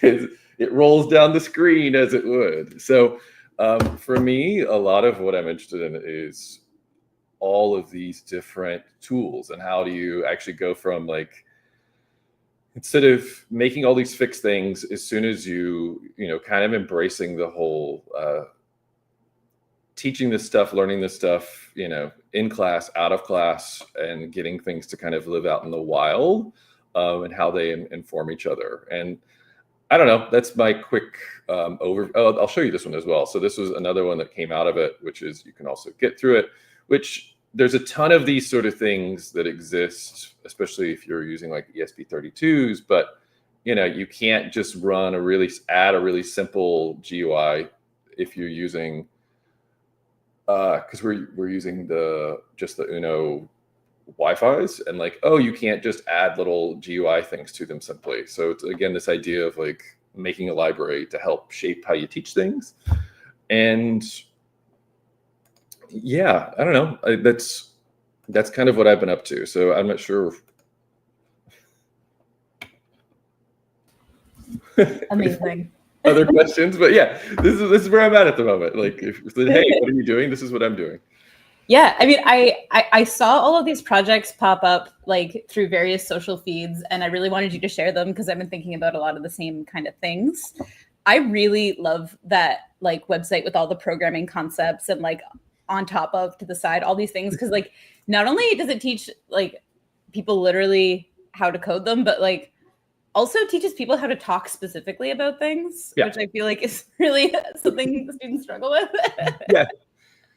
Yeah, and I think from my side, it's like, one of the things for me, which has been interesting, is also like, it's helped me as well. If like, if I have to talk about it, if I can write it down, it's part of it along the way. So it's like, I can't, I want them to learn about each one, but I'm not ever going to be able to have time to talk about all of them.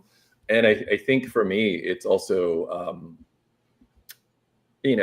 how do I let them know that like you can be a bit like silly? Yeah. Like, and I think that's why like even like all like when you're making like libraries in Arduino, like the fact that they all have slightly ridiculous names, it's also like, yeah, this stuff isn't scary, right? Because I feel like when you teach this, right, like it's like when you teach this stuff, it's like it's totally fine. It's not like going to be this big crazy thing. So yeah, I like it too, because sometimes I get like a question from students where they're like, what, like, you're like, these are if statements, and they're like, where would I use this? I'm like, I don't know, all kinds of silly things. And it's like really good to have some examples of what those things could be like and how to think about them. So yeah, thanks so much for sharing. Yeah, no, that was it. Like, that's a quick overview. If people, I do at the moment, the stuff from like all the phone things, and like the like new P5 thing is coming out next week.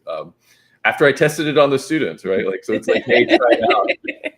And like, it's interesting because like, I've now got a room of 50 people where I can be like, hey, does this work? And 50 people try it, which is also a kind of different sort of totally spirit of it, right? And I think like my favorite thing really has become, it's tricky because it's like, hey, you should totally know how to enable permissions, but it's also like, you're not going to figure that out. And so I have gotten really on this crusade of like, especially, these are like 19-year-olds, and it's like, how do you get them to see their devices as something to like mess around with? Because like for them, it's like totally off limits, right? Like, it's just like, I has feeds, scroll through it, and like how, and like, so I'm trying to get to like their core of like, no, this can just be a thing that you do creative stuff on. Along the way. So that's my latest experiment, I have to say. That's awesome. And we will share all of those links. We'll share them on our socials and get them out to people. And maybe we can get even more people testing them out, and maybe some other people testing them in like teaching spaces. So yeah, and that's why I'm there. That's why they're all in all this stuff. Like, not even like there's the sites, but all the materials, it's all just on different GitHub things. If you want them, great. If you want to change it, great. Like that's this is all hard, man. Like this is the other thing of like teaching this stuff is hard, and I think True. happy to however I can contribute to anybody, making anybody else's a little easier. Happy to do it. Amazing. Cool. Well, thank you so much for your time, and thanks for sharing. And we will get your links out there. And yeah, looking forward to seeing other weird stuff that develops in the future. Thanks so much, Nick. Yeah, thanks. Thank Nick. Thank Nick. So we have actually gotten one new member. Yay! Yay. Let's see that sloth. Two Two members. Woo! We love to see it. And we do have a donation. The donation is $25, and the sloth meter only goes up by $100 increments. So the sloth meter on donations is not moving quite yet, but it is important to remember that this also means that this donation will be matched by Andy and Kit for helping out those beautiful sloths. So in a way, the sloth meter is moving. Yeah. For the sloths of life.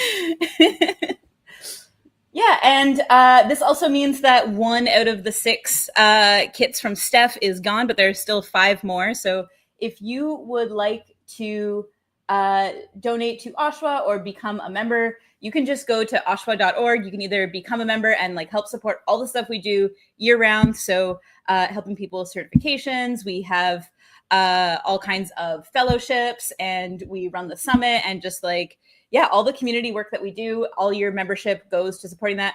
OSHWA, sometimes we forget to say this, but OSHWA is actually only like 3 part-time people. It's me, Sid, and Alicia, and we're all part-time, and we make all this stuff happen. So we try really, really hard. But if we're being completely real with y'all, let's be real.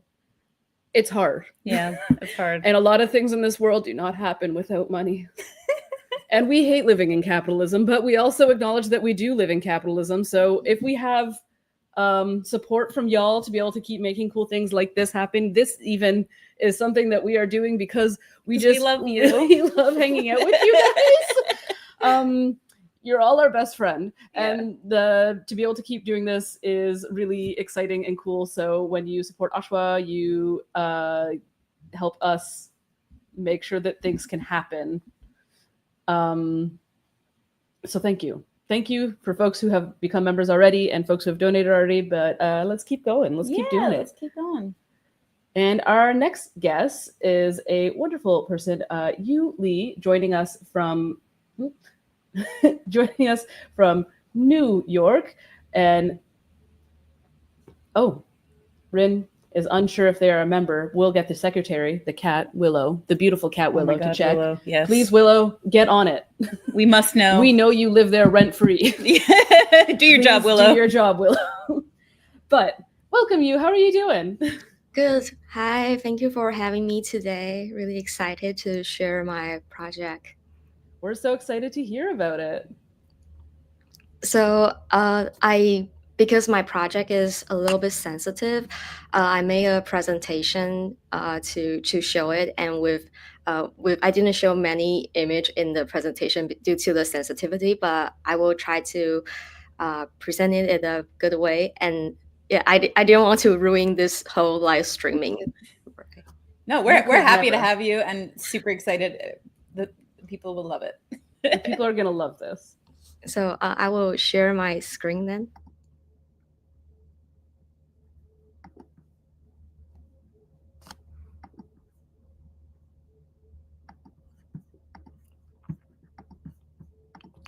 So here is my work joystick. It is a sensitive old control game. This game, here's a demo with a blocker. And this is an old control game that explores various kind of joy, including those found in gaming, sexuality, and intimacy. And I also want to mention that this work is also inspired by the penis wall in like 10 years ago, which is a connected penis wall. So you can see on the picture, here is the game. You will interact with a penis-shaped controller, and it will trigger the balloon to grow. And how does this game work? So there are 3 main components in this game. the player, and the controller, which use sensor and a microcontroller. And there's a game engine where we show the game scene. So this is the microcontroller I use. I use Teensy so that I don't need to deal with the serial communication. And it makes my process really smooth. And here's the sensor I use. It is a soft pot sensor. Oh, I also have this with me. Can you see it? And the game engine, I use Unity, but I believe that we can also use different game engine or just use JavaScript like P5.js. And the process, here's how I decide why I use these components. So to detect the hand motion when the players are interactive with the controller, I first thought about using a slider sensor because I was new to hardware and physical computing. So slider sensor feels really easy to build. But the cons is that it wears off easily and there are just limited length options for building the whole controller. So that I also discover soft pot sensor. It is also really easy to work with, and there's a adhesive in the back side, so it's really to attach the sensor. And there are also various length options. There are 100 millimeters, 200 millimeters, and even like I think 500s. And I end up using the 100 millimeter one. But the cons is that it only works on flat surface. And so another option my friend suggests me is to use the capacitive switch. And the pros is that it can work on thick materials. But I didn't use this in the end just because I have limited time to build this project. But if I could have another chance, I probably should have used this one. So after we have the sensor, is what kind of materials we can use is I also think about if I should use a commercial project instead of using like a handmade material. So if I use a commercial product, it would be really difficult to customize it. For example, I might need to sand the surface, and I might need more custom fabrication. So that's why I didn't use a commercial product. So also another friend also suggests me just made one with silicone. The pros is that it's really real and silicone is bendable. One cons is that with silicone, it's really hard to attach the sensor. So I end up just using a 3D print model. Before I use a 3D print model for the Penis controller itself, I also thought about using a wooden stick. But most of my friends suggest me not use a wooden stick just because it's not real enough unless I have exceptional sculpting skills. And so after using the 3D print models, the outcome of the controller is a black model. And here's just a note of, because some people ask me why, how did I pick a color? So the color of that 3D print model is just what was available in the 3D printer. So there are no design decisions in terms of the color of the controller, in case people are curious. And here is the testing when I was testing with the soft pot sensor. So it's just using a wooden stick to test how the soft pot is working. And when you touch the sensor at the button, you will get a 0. And if you touch the top of the sensor, you will get a value of 1023. So in terms of the game programming, from the sensor's value, it's really easy to trigger the balloon to grow. So the logic in the game is just when the user touch the button and the top of the sensor, the balloon can grow. So the programming part was really simple. And due to the sensitivity of the game, I also made a case for the controller. So here's when I was laser cutting the enclosure with wood. So the case looks like this. And some of the feedback I got from my players are, what if we can make this into a wearable game controllers? Because I also saw that people playing with a different direction. And some players would love to have VR visuals. And I also believe that this could be a fun experimental project if this becomes a dual or multiplayer game. And there's also another player suggests I should make it different sizes for accessibility. Yeah, so this is the most of the project, and I feel like maybe people would love to see the complete demo video, so I include the link here. In this link, tinyurl.com/OSHWA-joy-stick, you can read the full documentation. And if people want to chat any feedback regarding the project, feel free to reach out to me on my socials here.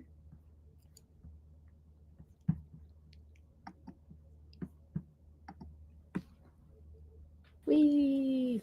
Amazing. Thank you for telling us more about the joystick. We were really lucky to get to see the joystick in person at the Open Hardware Summit this year, and it was a real hit. People loved seeing it. It was so much fun. It was really cool. And Chipperdoodles, as always, right. Open source hardware is about embracing your whimsy, and this is a really great project for embracing that things can be strange and unusual and fun, and that's okay.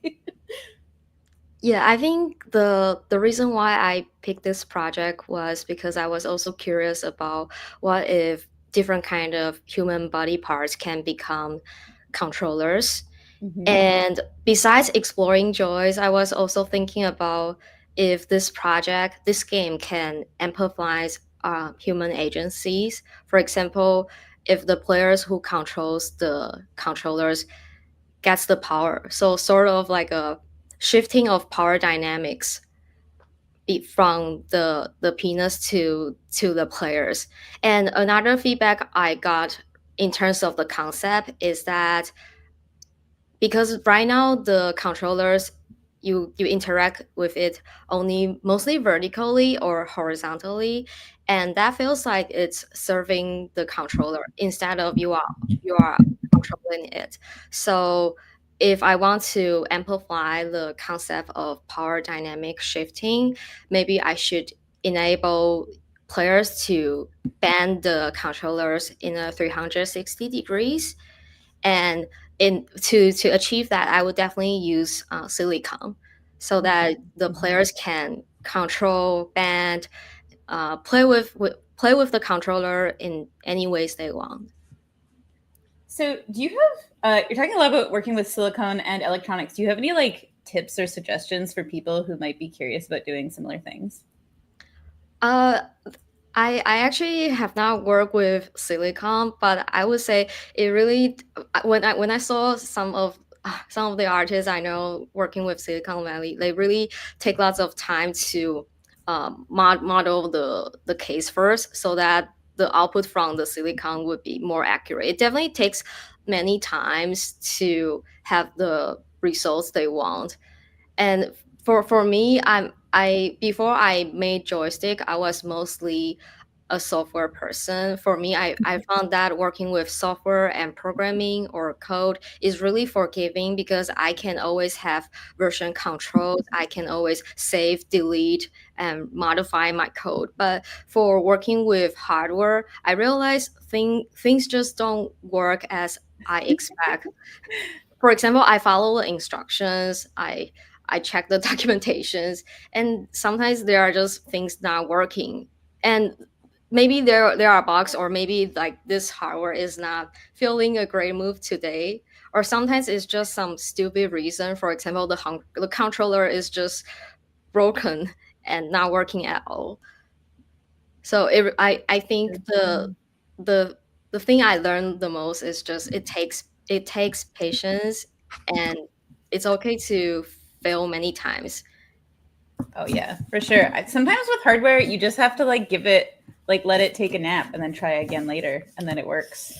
So It's true. It's true. Hardware is a mystery. Yeah. Well, thank you so much, you. It was so great to hear more about your project, and looking forward to seeing the next iterations of it. Thanks so much for hanging out with us. Thank you for having me. See you next time. So we did get another donation.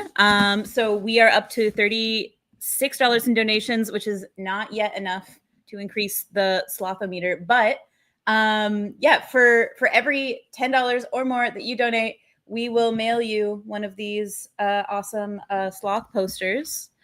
Did, however, get one new member. Oh, yay! One new Amazing. member. Woo, woo, woo. Shout out to Rin, who did, in fact, have Willow double check those records and is now another member. We're really looking forward to having that little sloth. Look at him go. Aww. He's climbing that thermometer like you wouldn't believe. Amazing. And 3 members. that also means that Rin gets to get a beautiful poster. It's really, you know, the joys of being a part of OSHWA are abundant and unending. A poster and something from Steph. Something from Steph. Who knows what it will be? It could be anything. It could be anything. Because we'll randomly pick something. It could be anything. It could be anything. And with that, we are ready to move to our next presenter. We are so excited to have Leon and Navi. Hey, Leon, how are you doing? Hi, everybody. It's great to be here. How are you? It's great to have you. We're good. How's everything going over there? It's a bit of a rainy afternoon, but everything is fine. We're in completely different. Yeah. It is so hot here today. It's weirdly warm here. So anytime is good for open source hardware, right? Exactly. So what have you been working on? Let me see how can I share the slides. I've uploaded them. Oh, okay, that's fantastic. So I've been working on a few new open source hardware add-on boards for Raspberry Pi, but actually I wanted to share with all the viewers my story, how I got excited about open source hardware.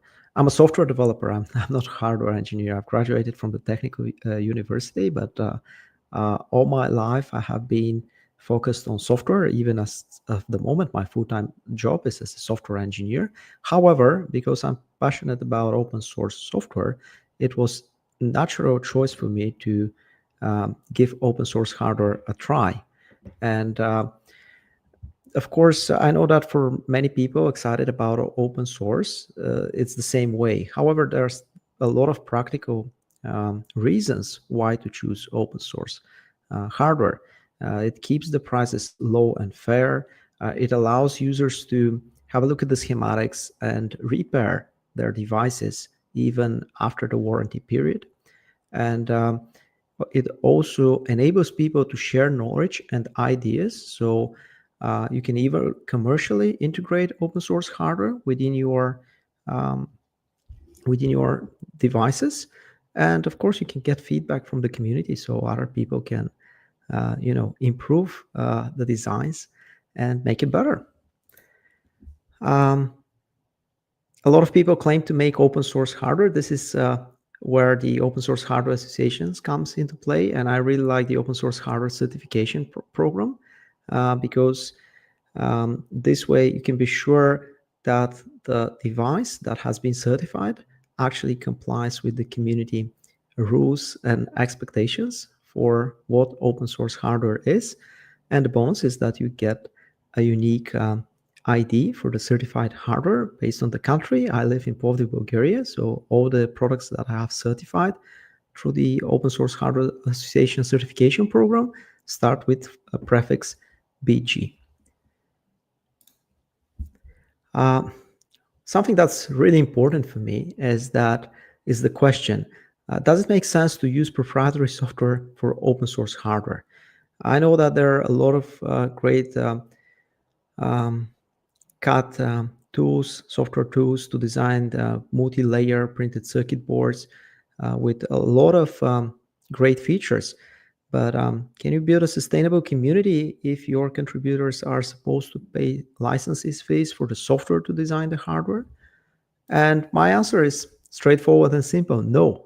If you're developing open source hardware, in my opinion, you should be using free and open source software. Of course, open source hardware is not just the printed circuit board or the case. It's a combination of hardware, software, and last but not least, documentation. It's very important to provide users documentation. This way, the community can grow, people can get started fast, understand how things work, and move on forward. And in terms of software for designing hardware, there are great open source options such as KiCad. I got involved into KiCad thanks to Olimex and Stefan Zunov, who is also from Plovdiv, and he'll be among the next speakers. Several years ago, his company Olimex moved to KiCad, and they were kind enough to make workshops for the local community here in Bulgaria so that other people can get started with KiCad. And that's how I got involved. Thanks to him and friends for helping me out to get started with KiCad, I made my first add-on board for Raspberry Pi. This is the infrared FAT that you can plug on any Raspberry Pi single board computer with 40-pin header to scan remote controls and send infrared signals. I had a talk about it many years ago at FOSDEM. FOSDEM is a huge free and open source software conference happening in Brussels. The next edition will be at the end of January, beginning of February 2026. And FOSDEM stands for Free and Open Source Developer European Meeting. But nowadays, there are a lot of people coming from all around the world. So if you are interested in open source software or hardware, and I'm sure that the people watching this stream are, consider joining the next edition of FOSDEM. It's a really great event. And above all, it's a free event, so you don't need to register or do anything. You just show up and get together with the other people. So the board that I would like you to show, it's something that I designed this year. It's a TPM20 add-on board for Raspberry Pi. I wanted to make a small user-friendly add-on board for Raspberry Pi single board computers built around a chip that supports TPM20 because out of the box Raspberry Pi single board computers does not have such. This is not the first board available. There are commercially available boards that have the same purpose, and they're really good boards. However, they're not open source hardware. So the major driving force for me to design this board was, of course, to make it as open source hardware. It is designed with KiCad because, as I told you, in my opinion, it only makes sense to design open source hardware with free and open source software. The good thing about KiCad is that it runs on different operating systems. You can use it on Mac OS, on Microsoft Windows, or, as in my case, on Linux distributions. I personally use KiCad on Ubuntu Linux. So the board that I've designed, it's really tiny, very simple board. The bill of materials, as you can see, is just 8 components. So it's a really, really simple 2-layer printed circuit board. It connects over the serial peripheral interface, which is available as part of the 40-pin header of Raspberry Pis. The difference compared to the existing other TPM boards for Raspberry Pi is that it supports through-hole connectors. So we have the opportunity to either use a horizontal or vertical connector. So we can have a vertical mount of this board. And this is really convenient for Raspberry Pi 5 if we want to use it with the active cooler, which is actually a heatsink and a fan, which mechanically allows to have no conflicts between the vertical mount of this add-on board and the cooler. The typical use cases for the TPM20 on Raspberry Pi 5 and previous Raspberry Pi modules are disk encryption, device authentication, digital signature, measured boot, and random number generator, because the chip that I've selected actually supports random number generator as well. The chip is Infineon Optiga SLB9672. This is a well-known in the industry TPM20 chip. That's why I've selected it. There is already an existing device tree binary overlay for the Raspberry Pi, which means that as part of the kernel, you can build the device tree binary overlay. It's available as part of the Raspberry Pi OS as well. And by loading this TPM from the software side, you can easily enable the hardware and use it. Because of this, Anavi TPM20 add-on board works with all Raspberry Pi single board computers. And I've also added a really, really tiny hole for physical attachment. The dimensions are small, but not super small. When I was designing the board, I wanted to make sure that the size allows even hand soldering the components. And for the resistors and capacitors, that's easy. For the Optiga SLB chip, not so easy, but possible. So the hardware license is Creative Commons Share Alike 4.0 version. I've certified it with the UID BG152. I have to say that we have a lot of certified open source hardware boards from Bulgaria. Kudos to Drew Fustini, who maybe 6 or 7 years ago told me about the certification program of the Open Source Hardware Association. I decided to give it a try. I really enjoyed the whole idea, and that's how I started certifying the open source hardware gadgets that I'm doing. All schematics, actually the whole KiCad project is available in GitHub. Here is the link. Here is actually a screenshot from a YouTube video. I made a YouTube video to explain the whole process, how to make the board. The very first prototype was made at PCBWay. After that, I made boards and assembled them here in a factory, local factory in Plovdiv, Bulgaria. But for the prototype, I did hand soldering of the prototype. It wasn't easy, but I got it to work. Fortunately, the first revision failed because I forgot to connect one of the power pins on the Optiga SLB chip, but revision 1.1 is fine.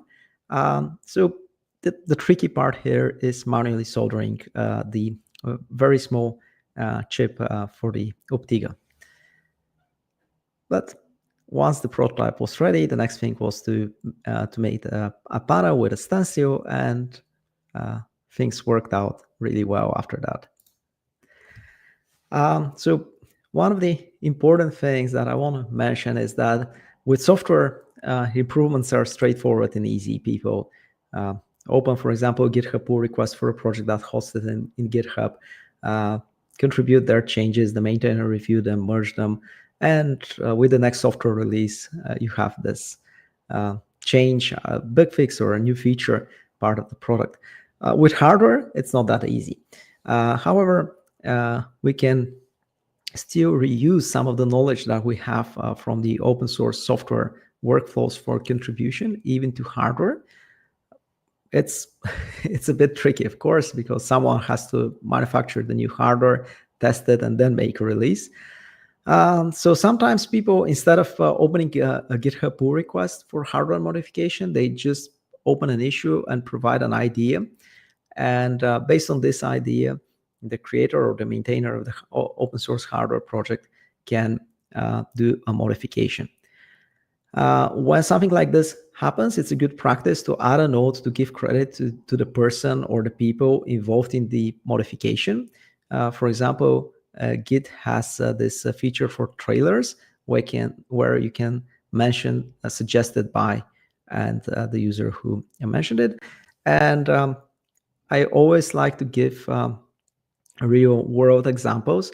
So here are a couple of screenshots of things that have been contributed by community members to open source hardware boards that I have created through the years.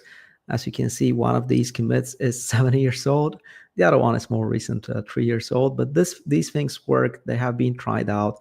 So I highly encourage hardware engineers to reuse the things that we know that work well from the software world in terms of contribution and interaction with the community. And pretty much this is the end of my presentation. So huge shout out to the Open Source Hardware Association for maintaining the certification program. It's fantastic to the things that you do and the way that people can actually see what's really open source hardware, not just the PDF shared somewhere. As I mentioned, in my opinion, it's very important to have accessible design tools. That's why I'm using KiCad, because it's free and open source software. So anyone can install it on his computer and modify the designs that I have. Just as a tip, it's nice to have proven development workflows. This is the reason why I share all my projects in GitHub. Yeah, I know that for a lot of hardcore open source enthusiasts, GitLab would be a better choice. However, the GitHub ecosystem and the GitHub pull requests are very popular. A lot of people have GitHub profiles, and because of this, for me, it makes more sense, at least for the moment, to keep all my open source hardware projects in GitHub. And remember that community always matters. In terms of what's next, I've showed you a TPM board that connects over serial peripheral interface SPI to the Raspberry Pi, but actually Infineon also has another chip called SOB9673, which can be connected over I2C. So, my next challenge in terms of open source hardware and TPM is to design a board that connects over the I2C and works with Raspberry Pi. Now, here it's probably something important to be said. I mentioned that Raspberry Pi doesn't have a built-in TPM, and when we're attaching this add-on board to the pins exposed on the 40-pin header of the Raspberry Pi, there is always some risk of hardware man-in-the-middle attack, so someone can start sniffing the communication. So it's not 100% sure. Keep this in mind, of course. Because of that, I have this tiny hole as part of the PCB, so you can, you can think of a mechanical way how to further secure your Raspberry Pi device with a TPM. And on the last slide, I've got a few links, useful links, how to get started. I hope that more people will become members of the Open Source Hardware Association. I've been a member for many years now. If you are creating something that's open source, I highly encourage you to certify it. I also highly encourage you to use KiCad as a free and open source software tool. And for the next step for this small add-on board that I've showed you, I'm working with the crowd supply team, and hopefully soon we'll kick off a crowdfunding campaign so that we can manufacture locally more boards and ship them to people interested in this project.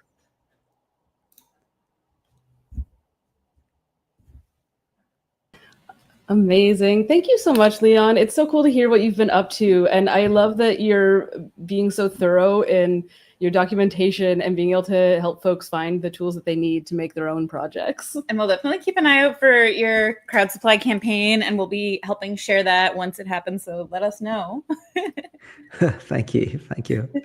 Thanks for coming on the stream, and we'll talk with you soon. Thank you very much for this opportunity, and keep on the good work. The whole stream is amazing. Amazing. Thank you. Talk to you soon, Leon. So we got a couple of faxes during that presentation. We got this First facts from Robot Study Companion. Robot Study Companion from Fernaz. So thank you so much. Yay. They Robot are Study a wonderful Companion. crew. They actually spoke at the summit this year. So if you're curious about what the Robot Study Companion is, you can go to our, well, you're already like on our YouTube channel, but you can go to like the non-live stream part and find all the talks from the 2025 Open Hardware Summit are on there in a little playlist if you want to learn more about the Robot Study Companion. But watch them later. Watch us now. Continue watching this right now. But know that that is there. That is there and an option. For all your viewing pleasure, we always have so many videos, so much content from so many past events. And we also got this cool picture of Willow from Rin. So thank you so much. Open source hardware is for cool cats. Willow is a cool cat. So thank Cool you, cats. Rin.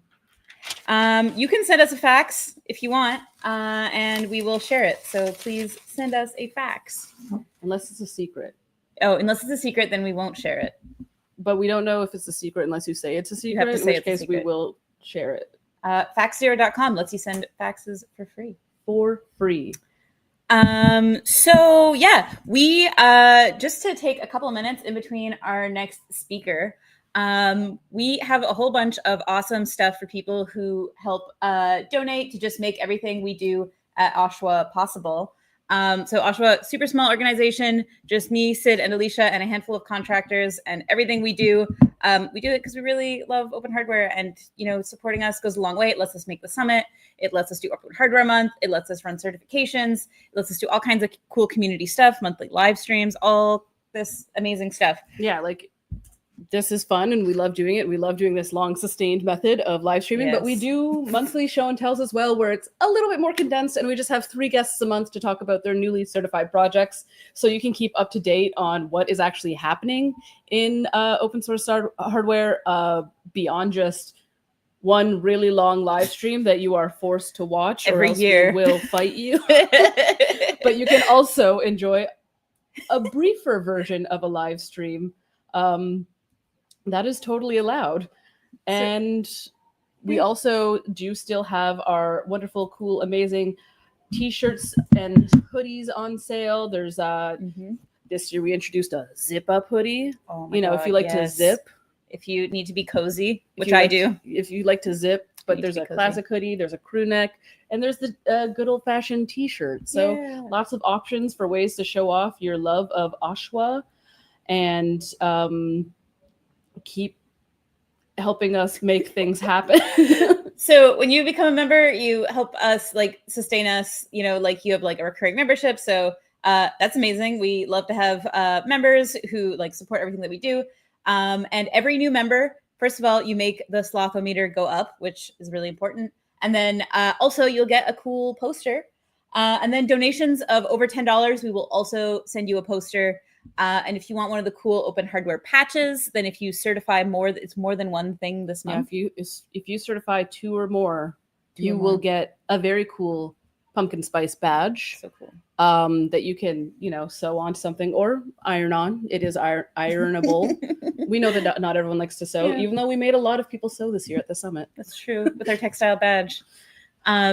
Yeah, I mean, who knows what next year's badge at the summit will be, because we did our summit announcement. The summit is going to be May 22nd and 23rd in Berlin. So hope to see you guys there. Yeah, I think We'll we be have our there. next guest. It looks like our next guest is here and raring to go. Yeah. We are so excited to have the lovely, the wonderful Ayesha Iftiqhar Wilson. Ayesha does some really dang cool work and has been doing some really dang cool work for quite a while. We were really lucky to first meet Ayesha as a summit fellow. Oh, yeah. And now we get to just keep checking in with her and seeing what she's up to over the years. And it's been really wonderful. We've been very lucky to see all these really cool stuff, all the cool stuff she's been making, and her Sparkletronics work. Ayesha is There a great she follow is. on social Ayesha. media. Ayesha's always doing amazing, really cool stuff, and just Yes, making super beautiful boards, really amazing projects. Educational work, and some really beautiful and amazing dresses Oh my for God. various space So cool. galas. But yeah, what have you been up to lately, Ayesha? I've not been doing anything fun. So one thing I was doing 2 minutes before I joined was looking up this hoodie. Where do I find the hoodie? Oh yeah. Ooh, yeah. Oh, I can help hit you. you up with that hoodie. Don't Okay, you cool. worry. I moved recently, so I just set up my workspace. I was like, I'm gonna show off my Amazing. workspace a little bit. Yes, Yes, we love to see a workspace. Yeah. I did make also, sorry, I'm all over the place because the caffeine is just hitting. I work with this nonprofit called Reinvented, which I've mentioned a few times. So they made a fortnight map where you slay a dragon to raise money for after school programs for kids, and it's called the Dragon Queen. So I made this PCB batch for them. It's like a beginner friendly soldering kit. I'm not good at camera work, but yeah, I was really excited about that. That's one cool thing I made recently. And I've never done gold-plated copper before, especially on red, and I loved how it turned out, all the details. Oh, I'm showing it at the wrong camera, I think. Okay. Anywho, that's one cool thing I kind of made recently. But did everyone leave? I don't know where. Oh, we're still here. Oh, we're still here. Sorry. Okay, I was like, am I talking to myself? We can hang out, yeah. Yeah, we can do it with you. I was actually okay. So I've never played Fortnite because Neither have I'm I. 31 years old. So I don't understand that. But my little cousin plays Fortnite, and which I find vaguely concerning, but whatever. I guess that's a thing 7-year-olds are allowed to do now. But I love this collaboration. What a fun way to get because the kids are on the Fortnite. I'm saying it as if I'm 95. The kids are on the Fortnite. The kids are on the Fortnite, and this is such a really what a cool collaboration to get people into soldering, into what STEM can look like, and also still playing with games. Okay, I'm coming for Thea as she is 35 and plays Fortnite. Yeah, and that's cool. That's also cool. We love it. It's so good. I support being a huge nerd. Yeah. All kinds of huge nerds. I'd never played Fortnite, and I tried to play, and I was just disoriented. I was just spinning in a circle. But I gained points by just spinning in a circle, so you can still raise money apparently doing that. Anyway, so that was one PCB I made, but I've been let me show my space. It's not, I just moved, so I'm not fully set up. But another thing I've been kind of playing around with is just stained glass. I've been learning how to do stained glass stuff. How do I say? I'm not good at camera stuff, but I've been trying to make this spider web thing. Cute. Amazing. It's it has little stained glass is so pretty, and it's soldering. So if you know to solder, you can pick up transferable skills. And we do always say that traditional crafting methods are one of the first versions of open source hardware. It's true. A lot of things like this, like stained glass, weaving, knitting, these are all skills that people share really openly and in really beautiful ways, where this is kind of what we try and do with hardware, where we try and make sure that folks can get involved with it and learn it in so many different ways. So stained glass is up there. Yeah. This is a foam spider I'd made and put beads on it. So the goal is to solder this spider web, have this little spider, and maybe attach a stepper motor. I was trying out the spider first. Anyway, I have a little motor to make it go up and down. So that would be so cute. Yeah. Trying to mix electronics and glass is my new goal, which is not going great for real. Imagine this on a PCB. That looks so cool. Anyway. I love that. I think you should absolutely find ways to mix glass and electronics. Yes. Because lights and glass, and that's the whole deal. Okay, so I got 2 desks recently, and I got it from Bench Depot, which I hadn't heard of before, but they're on the affordable side for like good benches. So this is kind of my crafting table. So I have my little like crafting shelf, and then like all my crafting things. Mostly soldering glass now because that's like my hyperfixation of the month. So just all the soldering equipment. Soldering, I don't know. Sorry, I'm just talking about glass now. I have this is my soldering iron for the glass because it's like it goes much higher in temperature and it's a much wider tip. Also used for soldering big wires. I learned. So more my soldering setup. This is 3D printed, just like the glass holder, which is kind of cool. Sorry, I'm just stop if you see anything that I should talk about. I mean, we want to see it all. We want to hear about it all, So whatever you're excited about, we're excited about. Exactly. Okay, cool. And then I have my electronics bench like kind of next to it. Sorry if I'm okay. So I like my Hako. I have a pencil for like travel soldering, but Hako is something that I've had for a while. I really like this soldering. One soldering tip I learned recently because I did a maker residency, and I wish I had that.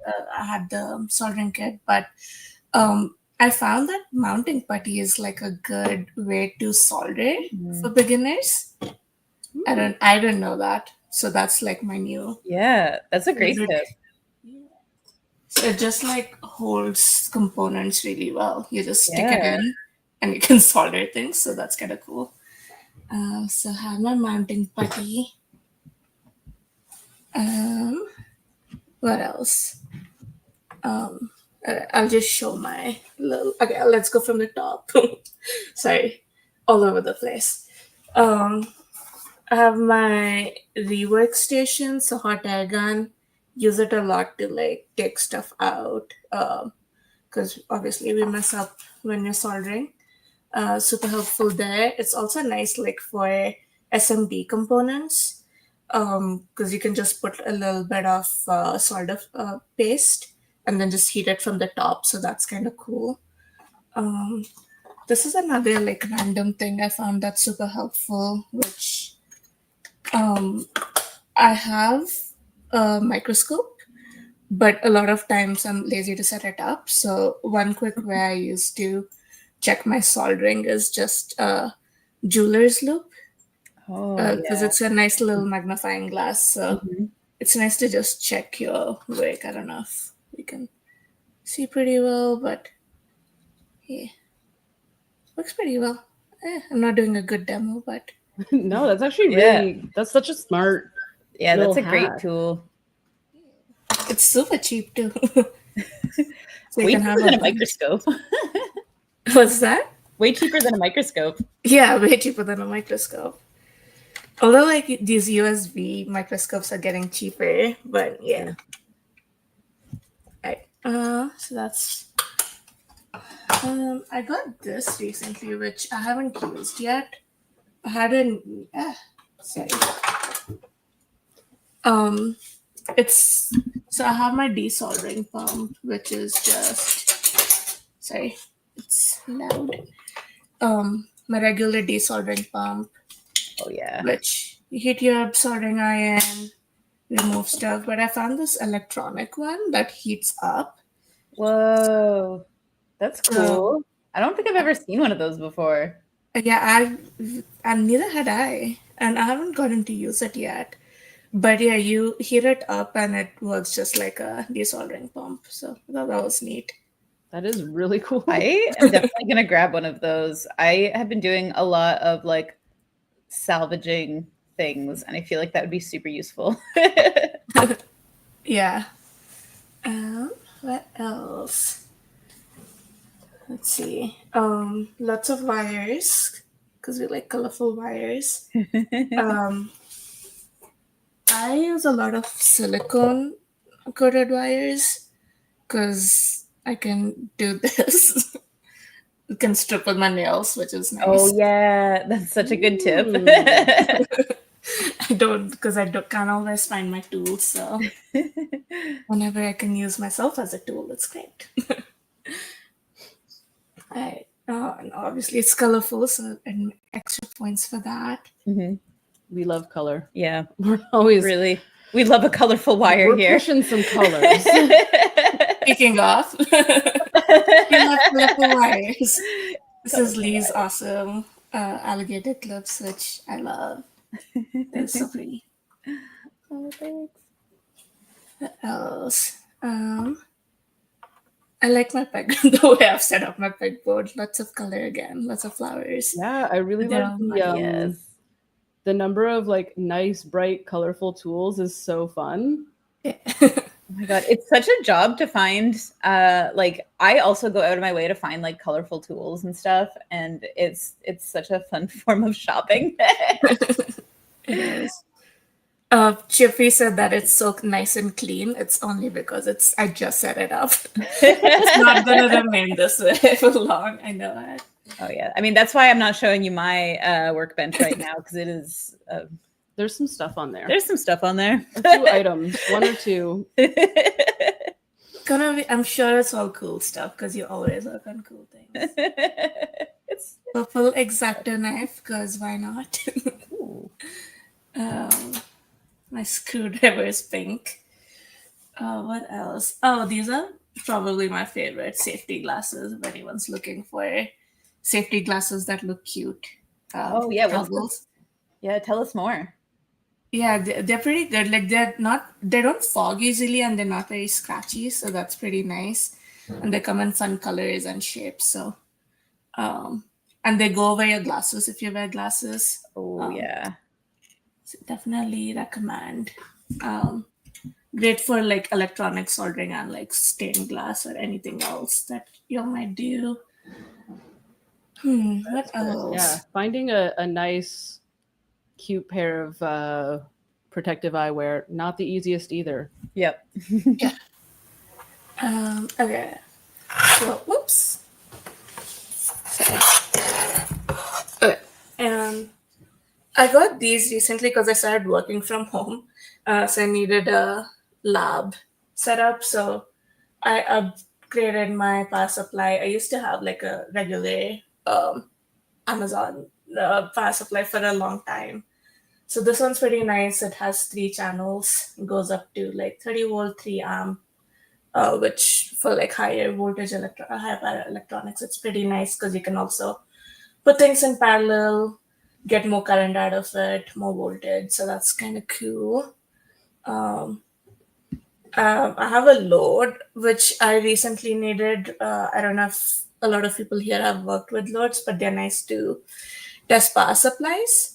So if you design a power supply and if you want to measure if your current is, your traces are designed for the right current and they don't heat up, good way to test it. Also good way to test batteries safely. So you can check if your battery is designed correctly, your BMS is designed correctly, and it has over voltage, over current protection. So that's kind of cool.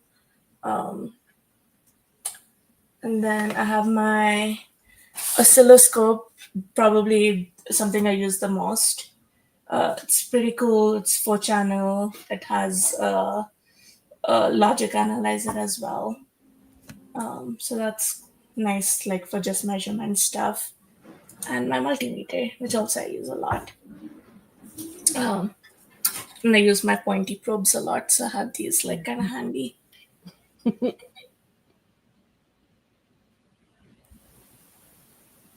That's mostly it. Yeah, Tipper did say the space is so clean and nice, and I'm jealous. But as Ayesha noted, she just moved, so give her time to give it a week. Yeah, we'll come back in a week and we'll do the second tour of your workbench. In a week, Ayesha will post on Instagram, and you'll see just how clean the bench can stay. But it'll be full of like LEDs and glitter, so it's like fun mess. Oh my god, yes. You know, all the important things: LEDs, glitter, more glitter, glitter, some glitter. All the sparkle. Are you gearing up to go to Space Gala again this year? I am. I don't have a project this year so far, but it always comes a week before. I mean, there's So still we'll time. see. There's time. There's time, and we have seen you pull it off in just 2 days' time before. It's true. Chaos watching. is upcoming. I haven't my goal this year is to do more robotic stuff. It's just like little motor projects. So great. I want to see if I can add motors to my clothes somehow. Yes. That would be cool. We did see that beautiful Rahana's beautiful blooming dresses at the summit this year that are such a cool way of adding movement and motors to clothing and e-textile work. Brings it to life. There's some good supporting work out there that you can use for reference or to build on in an open source way. For sure. I'll see if I can find more PCBs. Oh yeah, we'd love to see. You always have the most beautiful PCBs. Thank you. I did a maker residency in the Boulder Library, which ended a few months ago. So a lot of my stuff is still there, and other stuff's packed up in a box still. So these are all my residuals. How was the maker residency? Yeah, tell us more about what you did during the residency. Yeah, for sure. So funnily, I think I learned about the residency when both of you visited for your residencies a while ago to Boulder when I met y'all. So I started looking up maker residencies, and this is a new makerspace in Boulder, in North Boulder. So they did this for the first time, and they had 4 different studios for 3 months. So they did a textile one, they did a printmaking one, and then mine was an electronics one. And now they have a DIY one. So it's a lot of repair and stuff, which is cool. That's really cool. For the electronics one, I had all my PCBs and all my friends' PCBs up on the display in the library, which was cool to have people stop by and see electronics in a new way. Because most people don't think of electronics or PCBs hidden inside things. So they stopped by and looked at all these PCBs, and I had a dress that I'd made, which was with recycled PCBs that was up for display too. So they got to see all the green, boring, square PCBs that turn into e-waste outside, and then all these pretty PCBs inside. And then I did a class on how to design PCBs with KiCad or KiCad. I don't know how it's pronounced, but from a very good source said it's both. It's both. Don't worry. Okay. The cool CAD tool. So I taught a class on that, and no one before had designed a PCB, so they got to design a PCB which was like a little rocket shaped PCB. Actually, let me show you. So this where's my camera? Okay. This was the PCB that we all designed together. It's like a through hole, like little red LEDs that turn into flame. So we designed that. We did a little robotics class where we just built like a little robotics kit with microbit. And it was for younger kids. And I teach, I mentored a robotics group, a first robotics group. So they helped me teach it, which was really cool to that's teach amazing. students how to teach other people. So that was really cute to see them teach programming and robotics to the kids. What else did we do? We did a bunch of soldering sessions. We used a lot of Kari's Alpenglo's PCB kits. Yeah. Shout out to Alpenglow. Yeah, Kari does some really cool work. Really amazing stuff. We'll put Everyone loved it. So we did that. I made, I don't have it on me, but I made a little flower PCB. So this was available at all times. People could drop in and learn how to solder. It was a little flower PCB with 3 potentiometers and a RGB light in the center. So you could mix colors so people could learn to solder, about LEDs and color mixing, and just Ohm's law. We also had a lot of lease magazines, so people learned about Ohm's law Amazing. there. Am I going over time? Our next guest has not yet arrived, so Okay. let's keep it rolling. Kick me out anytime. So we did that, and people learned how to solder. We did a bunch of other classes. We did like a paper bookmark with Chibitronics, like little sticker LEDs. So that was really cool. It was just such a wide range of groups. So we had a lot of kids show up to the robotics class, but there were a lot of people who are retired who showed up for like this bookmark class and did electronics for the first time in their life. There were other classes I can't remember. Oh, we did like light up your clothes with the NeoPixels class as well, which a lot of people enjoyed. A lot of sewers who had never worked with electronics before got to play with LEDs. So that was really cool. That's amazing. It's really cool that you managed to make it that your residency was not only about like expanding your own work, but about getting other people involved in electronics in ways that they can utilize them. That is such an open source creator method of being like, yeah, like I could make stuff, but what if we all made things together? Yeah. And it's so good to hear like about like the people you're mentoring, also mentoring other people. Like that's amazing. That's like every time I see that, like, you know, I see like a student helping someone else. I'm like, oh, heart is so warmed. That's the whole point. That's amazing. Yes. We make makers. Yeah. Exactly. It's so fun to be able to like help more people find confidence in working with these tools and these skill sets, because a lot of folks haven't had the opportunity to play around with things in the right way, or just like haven't had that kind of support. So being able to create space for them within your own residency is such a cute and really wonderful awesome. way to like give back to the community. That's so cool. Do you want to talk a little bit about Sparkletronics? Yeah. Sparkletronics is like it was supposed to be. Sorry, I haven't given it any love, so I'm a little embarrassed by it. No, it's great. I love it. Yeah. I like making a pretty PCB, so this is one of my favorite ones. My little butterfly PCB. I just started making it for fun and posting it on social media, but I got a lot of educators asking if I can sell them to learn electronics and just teach electronics in a more engaging way. So that's how Sparkletronics started. It's more like working directly at the moment with educators. So someone like Reinvented or someone running a summer camp, STEM summer camp, will reach out and ask for a specific PCB that they want to teach soldering or like programming with. So that's what I end up making for them. So they can buy stuff. And a lot of times I'll give them the PCBs and they'll just buy their own electronics from DigiKey, because I'm not good at selling things I've learning. So that's kind of, it's more of an education, fun electronics and making pretty things, if I can summarize it in a line. Yeah, that's amazing. I love that you're also like taking the parts of the process that you enjoy and doing those parts. Like I also found like selling things can be really challenging for a lot of reasons, especially like kitting, like you're describing, like getting all the parts and like assembling them all.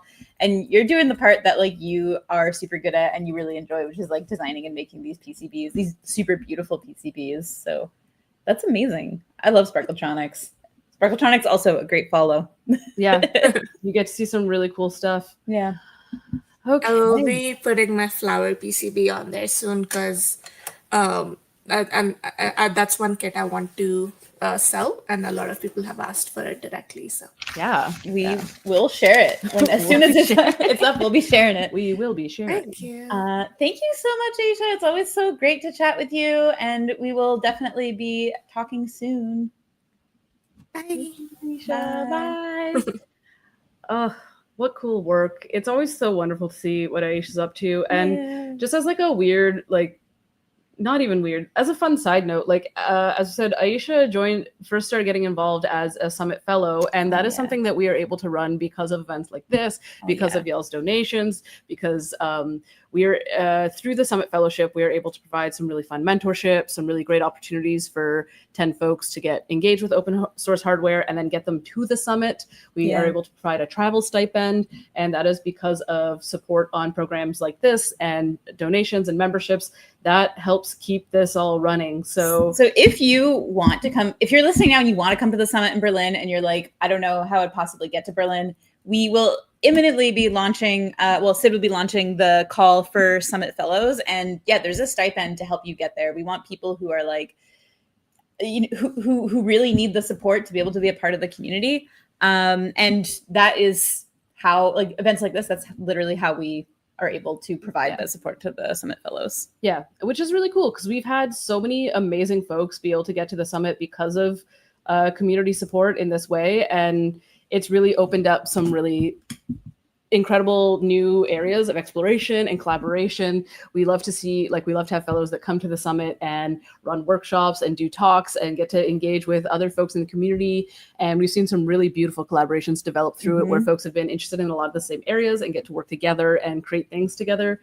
And that's just a really rad way to be able to support this and have it keep going. So, and like some people like Ayesha and like so many others, someone will like never have been really involved in the hardware community, and then they'll see they'll become a fellow, and then they'll become like a table like exhibitor, and then they'll become a speaker, and then like we've even had people come back as like mentors and like really get to do everything through this like entry point of our Summit Fellows. So we try to make it super accessible so that we can have folks from who maybe sometimes we have people who have experience with doing hardware but haven't experimented with open hardware, or sometimes we have folks that have like never touched a PCB in their lives and they're just curious and they just want to learn more. They want to know what it's all about, and that is also really cool. It's really cool getting to get people excited about the possibilities of open source hardware. So doing things like this helps keep that going. Yeah, and I believe our next guest is here. Yes, we have our next guest joining us. It's actually one of our sponsors today, Olimex. We love Olimex. The joke I make literally every year is that Olimex is taking it to the Olimax. And I don't know why I keep making that joke, but I just think it's fun. Welcome. How are you doing? Hi. Can you hear me? Yes, we can. Cool, because I had some problems with my setup here, and now I'm on my phone. Oh no! Well, I'm glad you could make it. I'm glad you made it work. Yeah. So, hi from Plovdiv, Bulgaria again after Lyon.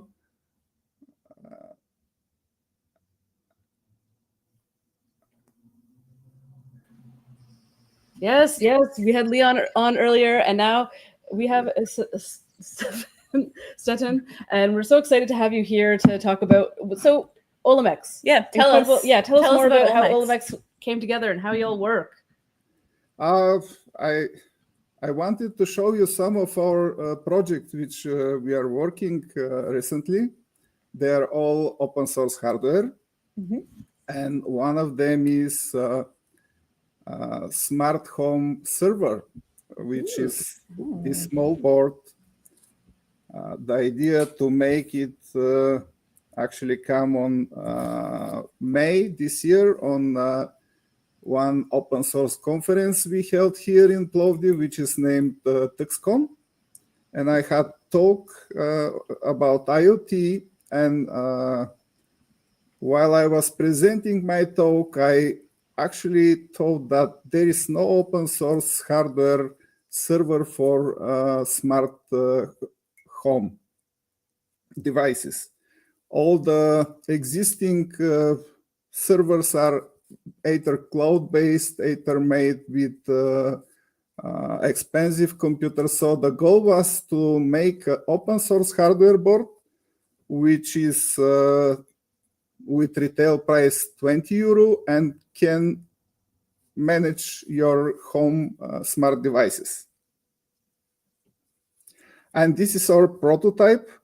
Here it's with dual-core ARM7 device with running Linux kernel 6.6 and fully capable to make full control scene editoring and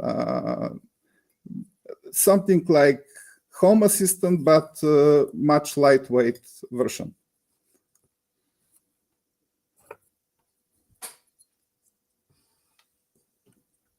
Can you hear me? Because I cannot hear your feedback.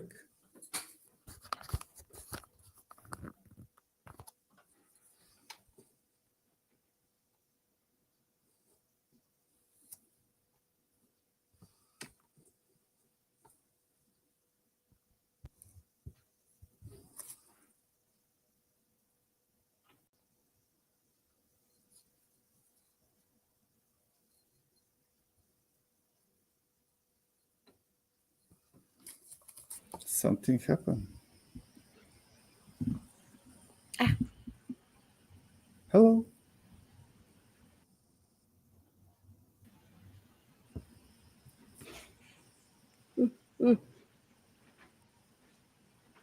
Hi. Hi, we can hear you. Keep going. Oh, okay. Cool, because I lost your voice and I thought that my connection dropped. Nope, you're good. Okay, cool. So this is one of the projects we are working, and for the moment we have the hardware, we verified everything, we have the Linux kernel running and the distribution, and we are start working on the application level about this. Some other interesting projects is Expressive made finally dual band 2.4 and 5 gigahertz Wi-Fi device. Their first device is called ESP32C5, and it's very new. And we have a number of boards built around it. This one has, for instance, relays and opto-isolated inputs. And we have a much smaller board, which has all the GPIOs exposed, and you can program with JTAG or USB-C, and it has UX connector.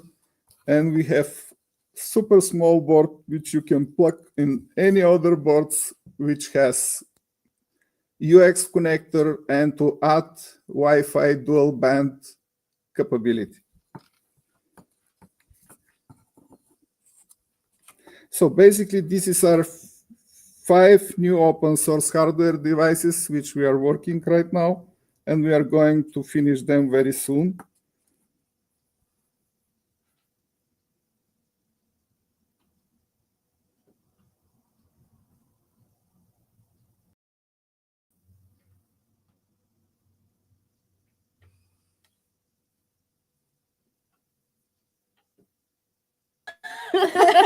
We love technology. We figured it out. We figured it out. Amazing.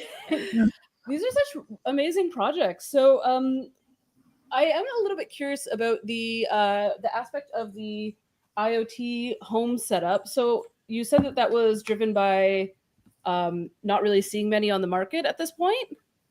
Yes, because there are basically two solutions. First is cloud-based solutions, but all they are without privacy. So the provider knows everything about your home.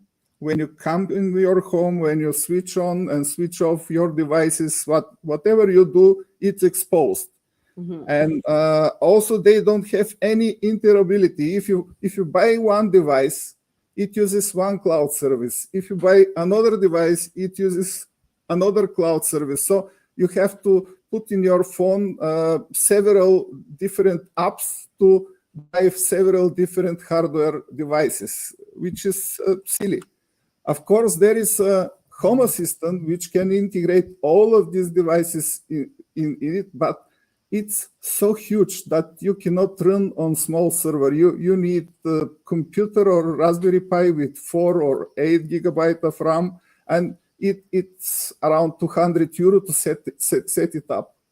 So my idea was to make something very lightweight, which has to just have a dashboard, MQTT, and everybody to may integrate all the device he has in small server, which costs 20 euro or $25, and which can consume very small amount of energy, and you can control everything in your home with it. And it will be completely open source from the hardware, software, everything. So everybody can improve and add functionality which he is missing. Yeah, That's amazing. yeah. I also I love when people are making devices like this that aren't based in just tracking the user. Yeah, exactly. Like actually aimed at solving the problems that people have in like a reasonable and affordable way. It's awesome. Yeah, We've got where can I find the project? Yeah. it's still work in progress, but once we are ready, and but actually we have Discord channel where the developers is chatting about this project, and I can post somewhere else the link to this if Discord. you toss us the link, we'll make sure to share it with everyone, so that way they can like follow along with the project. People can join and participate in the development right now. Yeah. There's the link for the Olimex site, and as per usual, if you just scroll down to the bottom of the site, like most sites, you can find all their fun little social links. Everything they've got going on is down there. There is a link to our Discord server. Yeah, the Discord link is down there, plus Mastodon, Facebook, YouTube, the GitHub, everything. You can get access to all the updates through all these fun spots. And again, like Olimex, you folks are sponsoring our live stream, and it's amazing, like helping us make stuff like this happen. Like it's from community members like you guys. It's such a big deal, and we really appreciate having all the support. From really cool projects. And we also appreciate all the hard work you're doing with the certification and to help to distinguish the real open source hardware from all this advertising like open source hardware. Because when somebody now say, I made the open source hardware, and I ask them, is it certified by Open Source Hardware Association? And if it's really or just pretending to be. Yeah, it's true. And sometimes, you can run into problems if you think a project is open source and you try to use something, or you are not like fully aware of like the license or the implications. And through certification, we can make sure that that things are legit. Absolutely. And like Chipperdoodle says, you get a cool little logo to put on things. Oh yeah, and a cool logo. Your very own unique ID number. Yeah. That folks like to put on their projects. So that's another fun way. If you don't feel like going through the whole database, if you're looking at a project, a lot of times they will have the unique UID number on it, or the Open Gear logo, so you can still know it's open source without having to maybe dig through all of the files if you're not quite prepared to commit to that process. Exactly, yeah. Well, thank you so much for coming on and chatting. It was so great to hear a little bit more in depth about all the Olimex projects, and we are looking forward to all your new devices coming out. Thank you. Thank you so much. Bye. So during the Olimex presentation, we did get another fax. We got a fax from Joe Concrete Dog. Thank you very much. Telling us that they're enjoying the stream and also to stay hydrated. And when I got this, I realized that I am not hydrated. So I got some water. This is for you, Joe. This is for you. I'm hydrated. Sid is Otherwise, hydrated. we wouldn't drink water at all. That's true. We must stay hydrated. It's a long day. Yep. It's the best day, but it's good to drink water. And as a reminder, you can... we got a little concrete dog in here saying, my work is done. Yes. Your work's actually never Thank you. done, because we still want to see more Source magazine. The free and fully accessible magazine that Joe runs completely on his own. Yes. And we still want to see more really cool projects coming out of you. Joe has certified our very first open source rocket, which is hexagon. hexagonal. It's a hexagon instead of being round, because Joe loves a challenge. And most recently, we got to feature Joe's really amazing PCB clamps that were just like such a really cool way of finding a new way to improve a workspace. That you can find the live stream recording from that is up on our YouTube. And also, I mean, more if you want more Joe. They also spoke at on a panel at the Open Hardware Summit. So all those talks are available on our YouTube as well. So thank you for reminding us to stay hydrated, and also for all the cool things that you do. We did also get another donation. We still have not hit our $100 first tick of the Slothometer for donations, but for every $10 or more, we will send you a cool Move Slow and Fix Stuff poster. You can just go to OSHWA.org, and in the top right corner, there's a little piggy bank, and you can send us a donation, or you can sign up as a member. We have gotten 4 new members, so we're looking for 50. We're moving through. And as a reminder, right now, if you are donating, your donation will be matched by Andy and Kit, and they will be putting a portion of donation to the lovely sloths over at the APPC that we love to look at. And also, if you donate $100 or more, or join as a general member or higher, you can do a sloth message where you can get a message written on some paper, written on something for a sloth to hold. If there's anything you need to tell someone, maybe it's time for you to help you. You could propose to somebody. Oh yeah, with a sloth. That's a great idea. Maybe you want to come out to your parents. Why not do that with a sloth? Why not tell your parents you're gay with a sloth? Yeah, that's a great way to do it. And now we're going to bring on our next guest. With that, we've got Dan Romano, who's joining us from the crew over at Cosmic. Hello. Hey, Dan. How's it going? Good. How are you? Not too bad. Good. All right.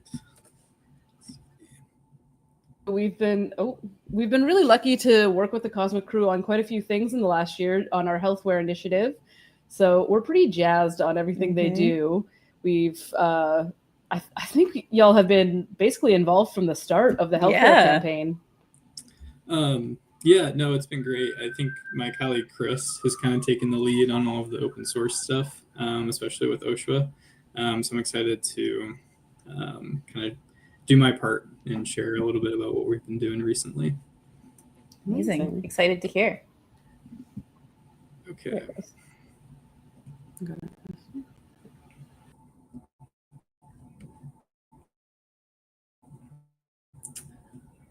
All right. You just make sure I get everything set up here. Okay, great. So yeah, we are Cosmic. This is an open source implantable medical device, which is pretty exciting. It's the world's first. And I am Dan Romano, a biomedical mechanical engineer on the Cosmic project. Again, my colleague Chris gave this presentation last year, so I'll give an overview of what our project is, the progress we've made, and then where we're headed. So we're looking to solve the common issue that researchers and startups in the neuromodulation space face, which is gaining access to human-grade tech for new studies. For groups looking to develop their own device for their therapy, it can take decades and tens of millions of dollars, which is just unrealistic for many early-stage concepts. Next, researchers look to strategically use existing devices from major manufacturers, but they could experience inflexibility of the device and organization and possible licensing complications.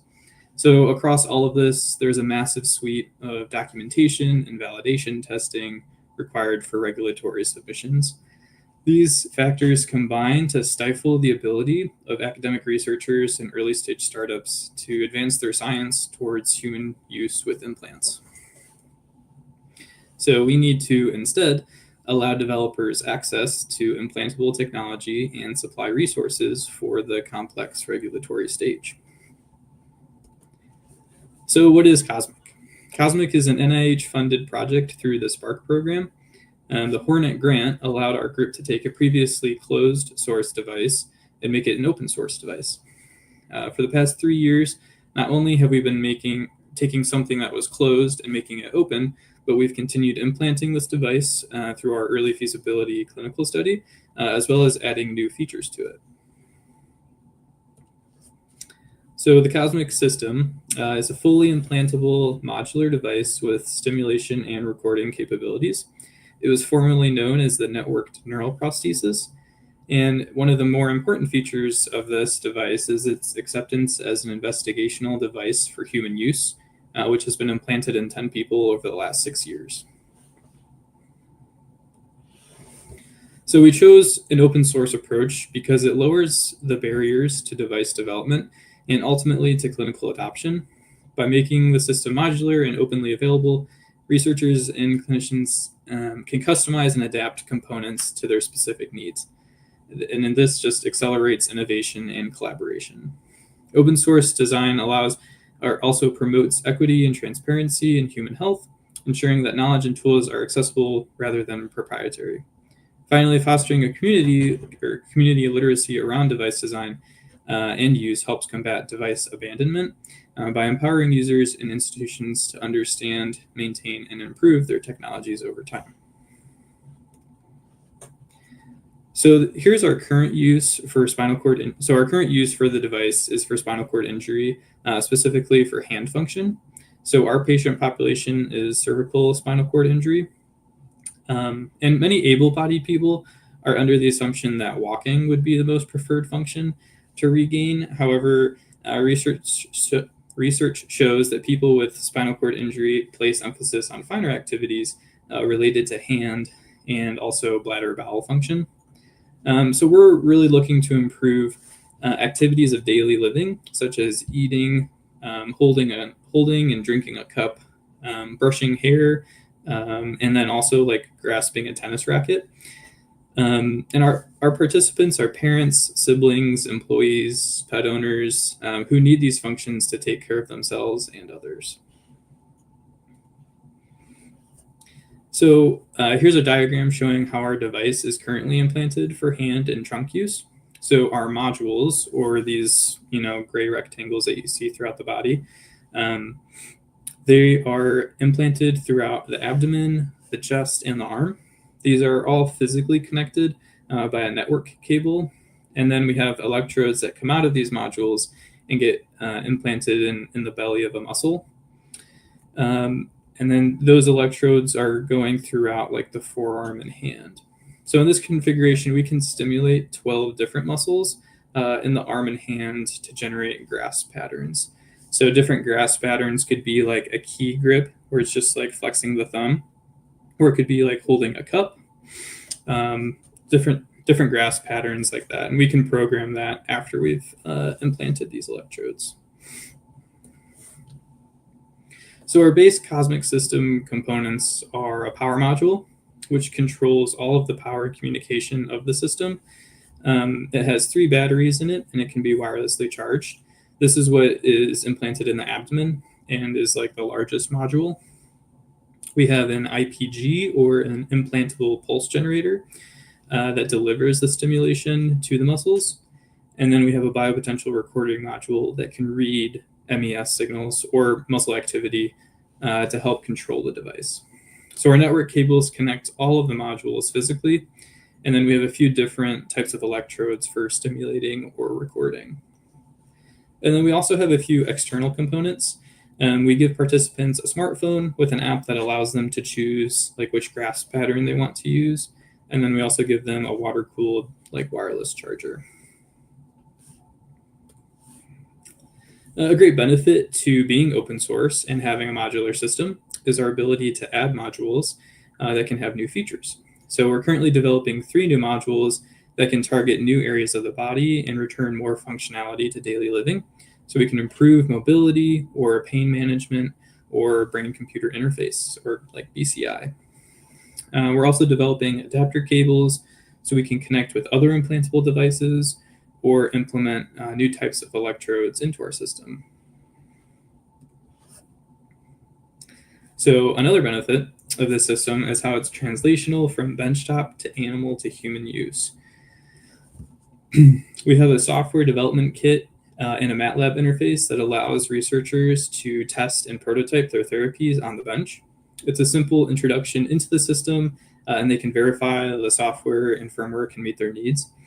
We can then use that same benchtop kit to do percutaneous studies in animal models. But if they want to do an implantable study in animals, we can actually take the rigid flex circuit board off of the SDK. We can roll it up, pot it in epoxy, and implant it. So it's the same circuit board that we use in like our human grade system. The same circuit board is on our benchtop development kit. So we have a few animal study collaborations going on that are using different setups, but we're in the process of creating a standardized animal version to the system. And then the final step is to translate their animal research into the human research. And this process, like I said, uses the same circuitry and software throughout. So our resource ecosystem is built around the base components of the device and its surrounding knowledge base. I'll focus on open source materials first, and then we'll talk about resources near the end. So all of our mechanical design files are on our GitHub. This is an exploded view of our power module. And so you can search through all the different components we have, not only on this screen, but here's one of our remote modules. So in particular, this is the pulse generator that delivers stimulation.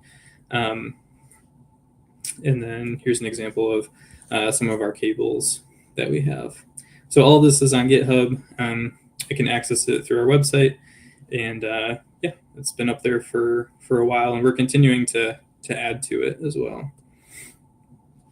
So our success criteria at Cosmic is well, our success criteria for being an open source medical device is helping a researcher or startup get their regulatory approval for human studies faster, easier, and cheaper.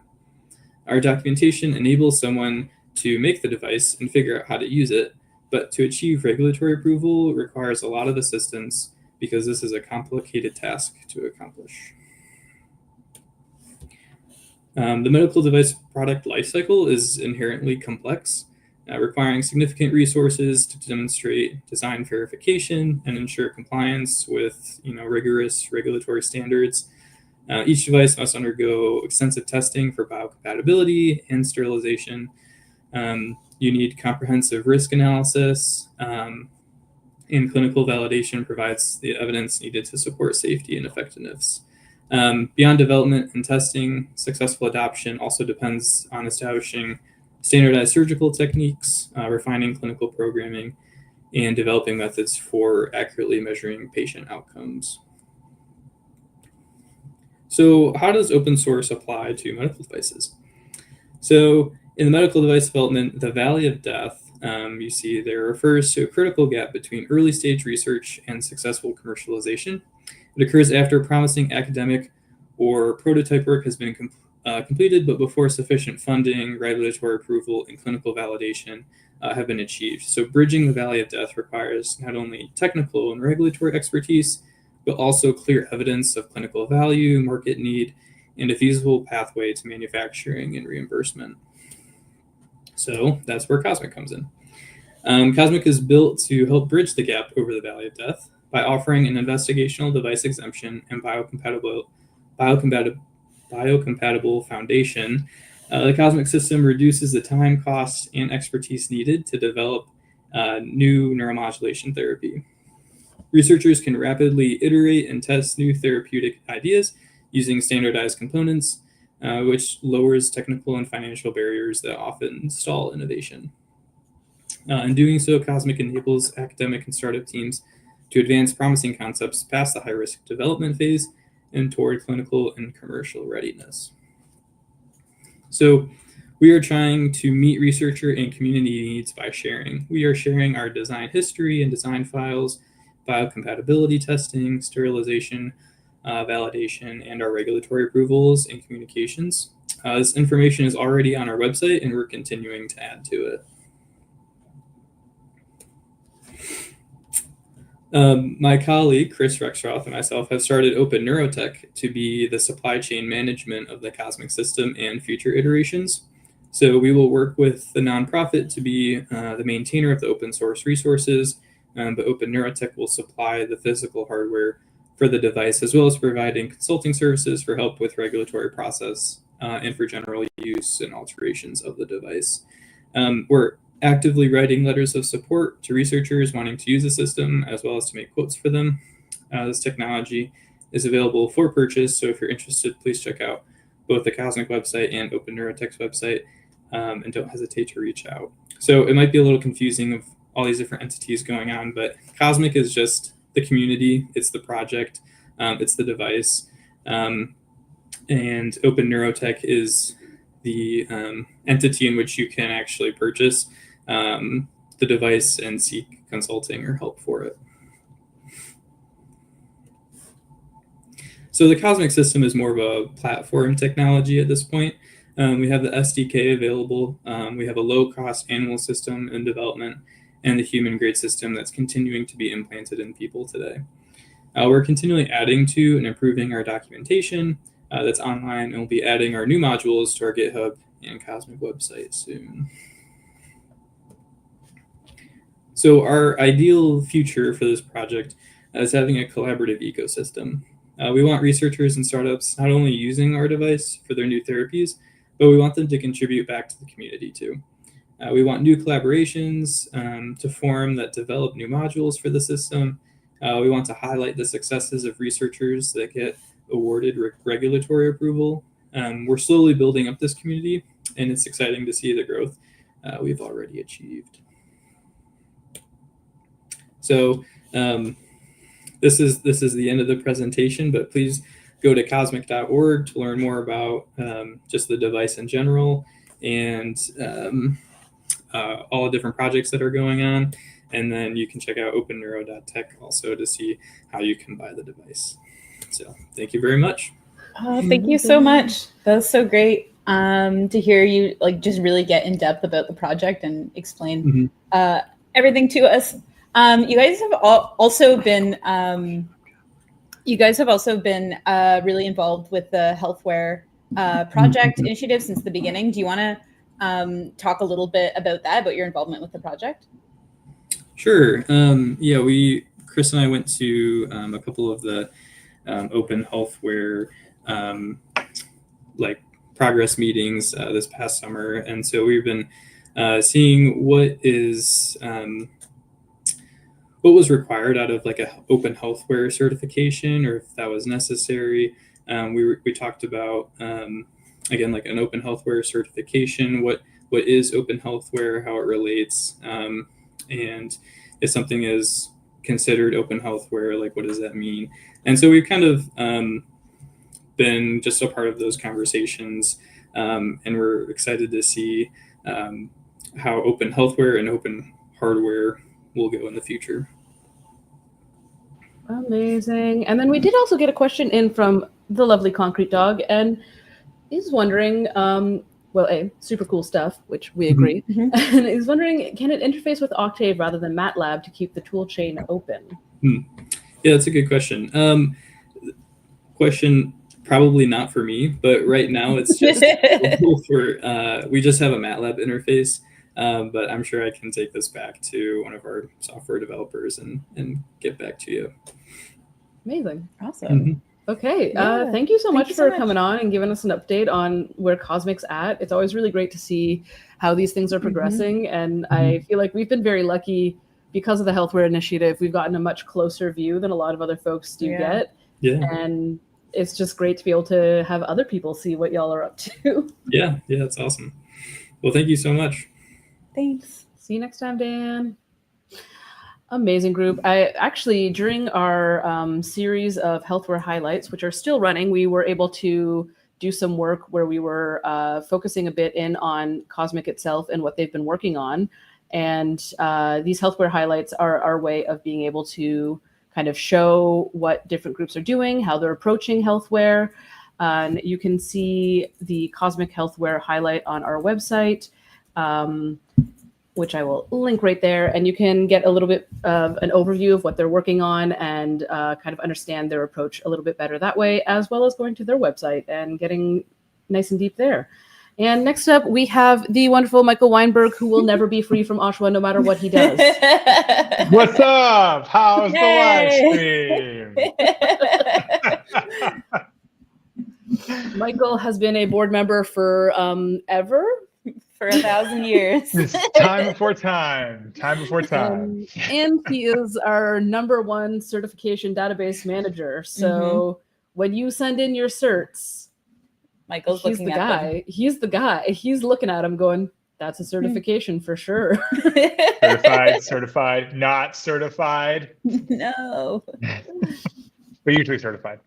Usually certified. Yeah, that makes sense. So what is certification, Michael? Yeah, Michael, tell us a little. I'm going to tell you about certification, and then I have a little surprise. That isn't very exciting, but it's a surprise nonetheless because I didn't tell either of you about it. I'm feeling excited and surprised. It is.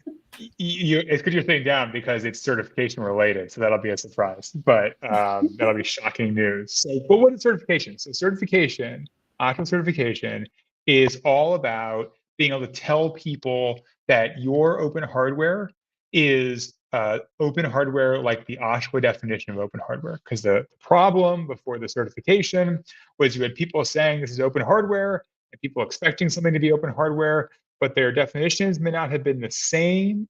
And so with the certification, we can say, look, OSHWA is the steward of the community definition of open hardware. And if your hardware meets the definition, then you can apply for a certification. You can get that certification for free.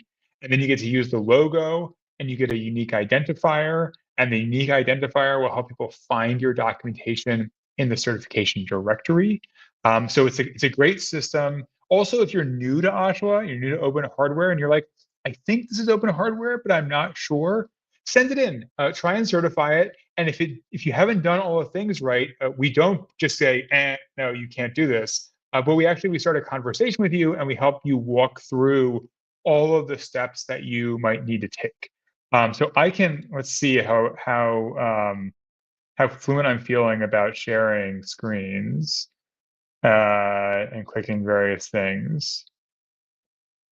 So I am going to, how about share this screen? Let's see. So this is the certification page. So you can see a thing that people don't realize. I think actually we're gonna improve fairly soon. Is if you click on what is certification, it does more than just tell you what certification is. It actually explains to you how the different pieces of open hardware fit together.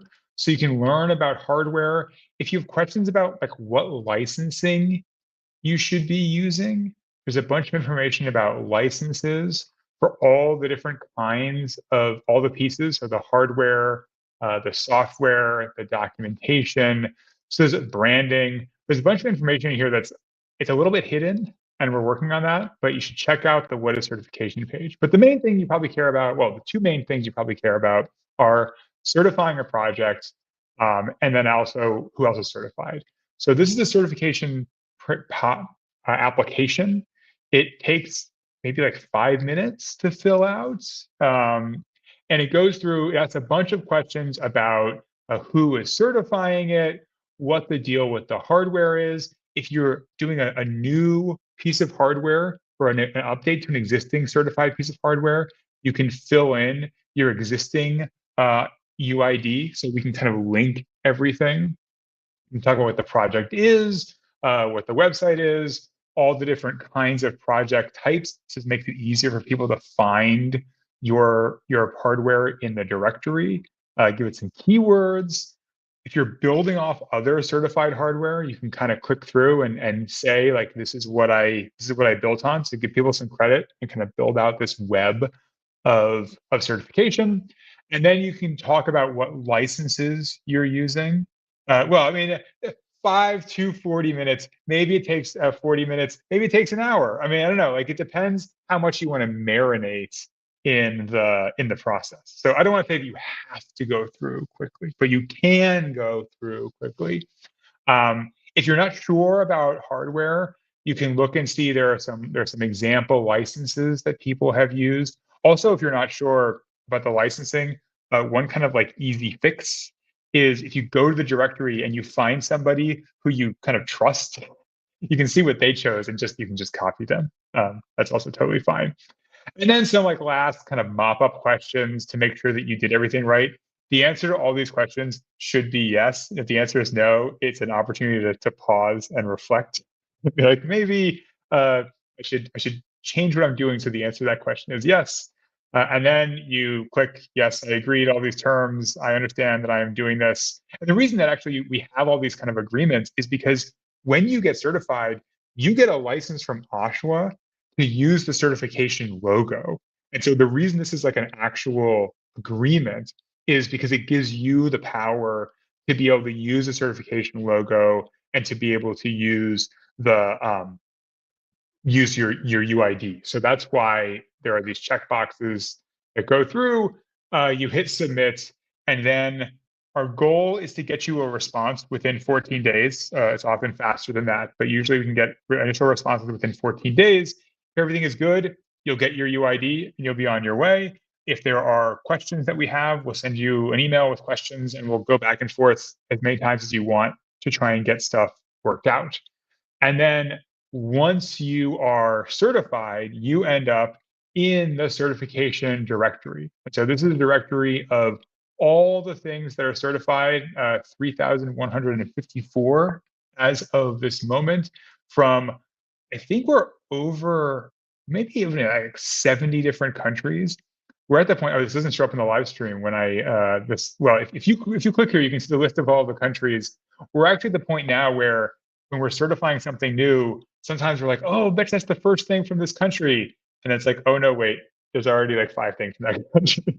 But you can click through and pick the country. So if you want to see, what is everything that is certified from Canada, or everything that is certified from Azerbaijan, all of these countries with further down the alphabetical list, Mexico, you can choose by product type. You can also choose by license. And so this is a kind of great way to explore what's happening in certified hardware and find things. You can also sort them by certification date, all these things. And when you click through, each object has a page. This is where the unique identifier becomes really useful. Because if you have a project's unique identifier, then you can find this page that will have information about the piece of hardware that's certified, the licenses, a link to the project website, also a link to the documentation. So this is we don't kind of get all the information and we don't ask people to upload all the information to the certification directory, but the directory has pointers to websites and documentation and things like that. And so it's a great way to kind of get information. And I mentioned earlier, if you get certified, you get the license to use this certification mark with your own unique identifier that can be used to map back to this. So that's a certification. Another thing about the certification that is fun is that it has an API. And the API is a read-write API. So if you're thinking to yourself, it takes me 40 minutes to fill out the certification form, but for almost all my hardware, it's kind of the same. You can get an API key and actually just build submitting the certification application into your workflow. You can automate the entire thing. You can send stuff in automatically. We have people who do that, and it's really great. And then you can also use the read API if you want to learn about what's in the directory and what's going on there. And so one of the things that I did, here's the surprise.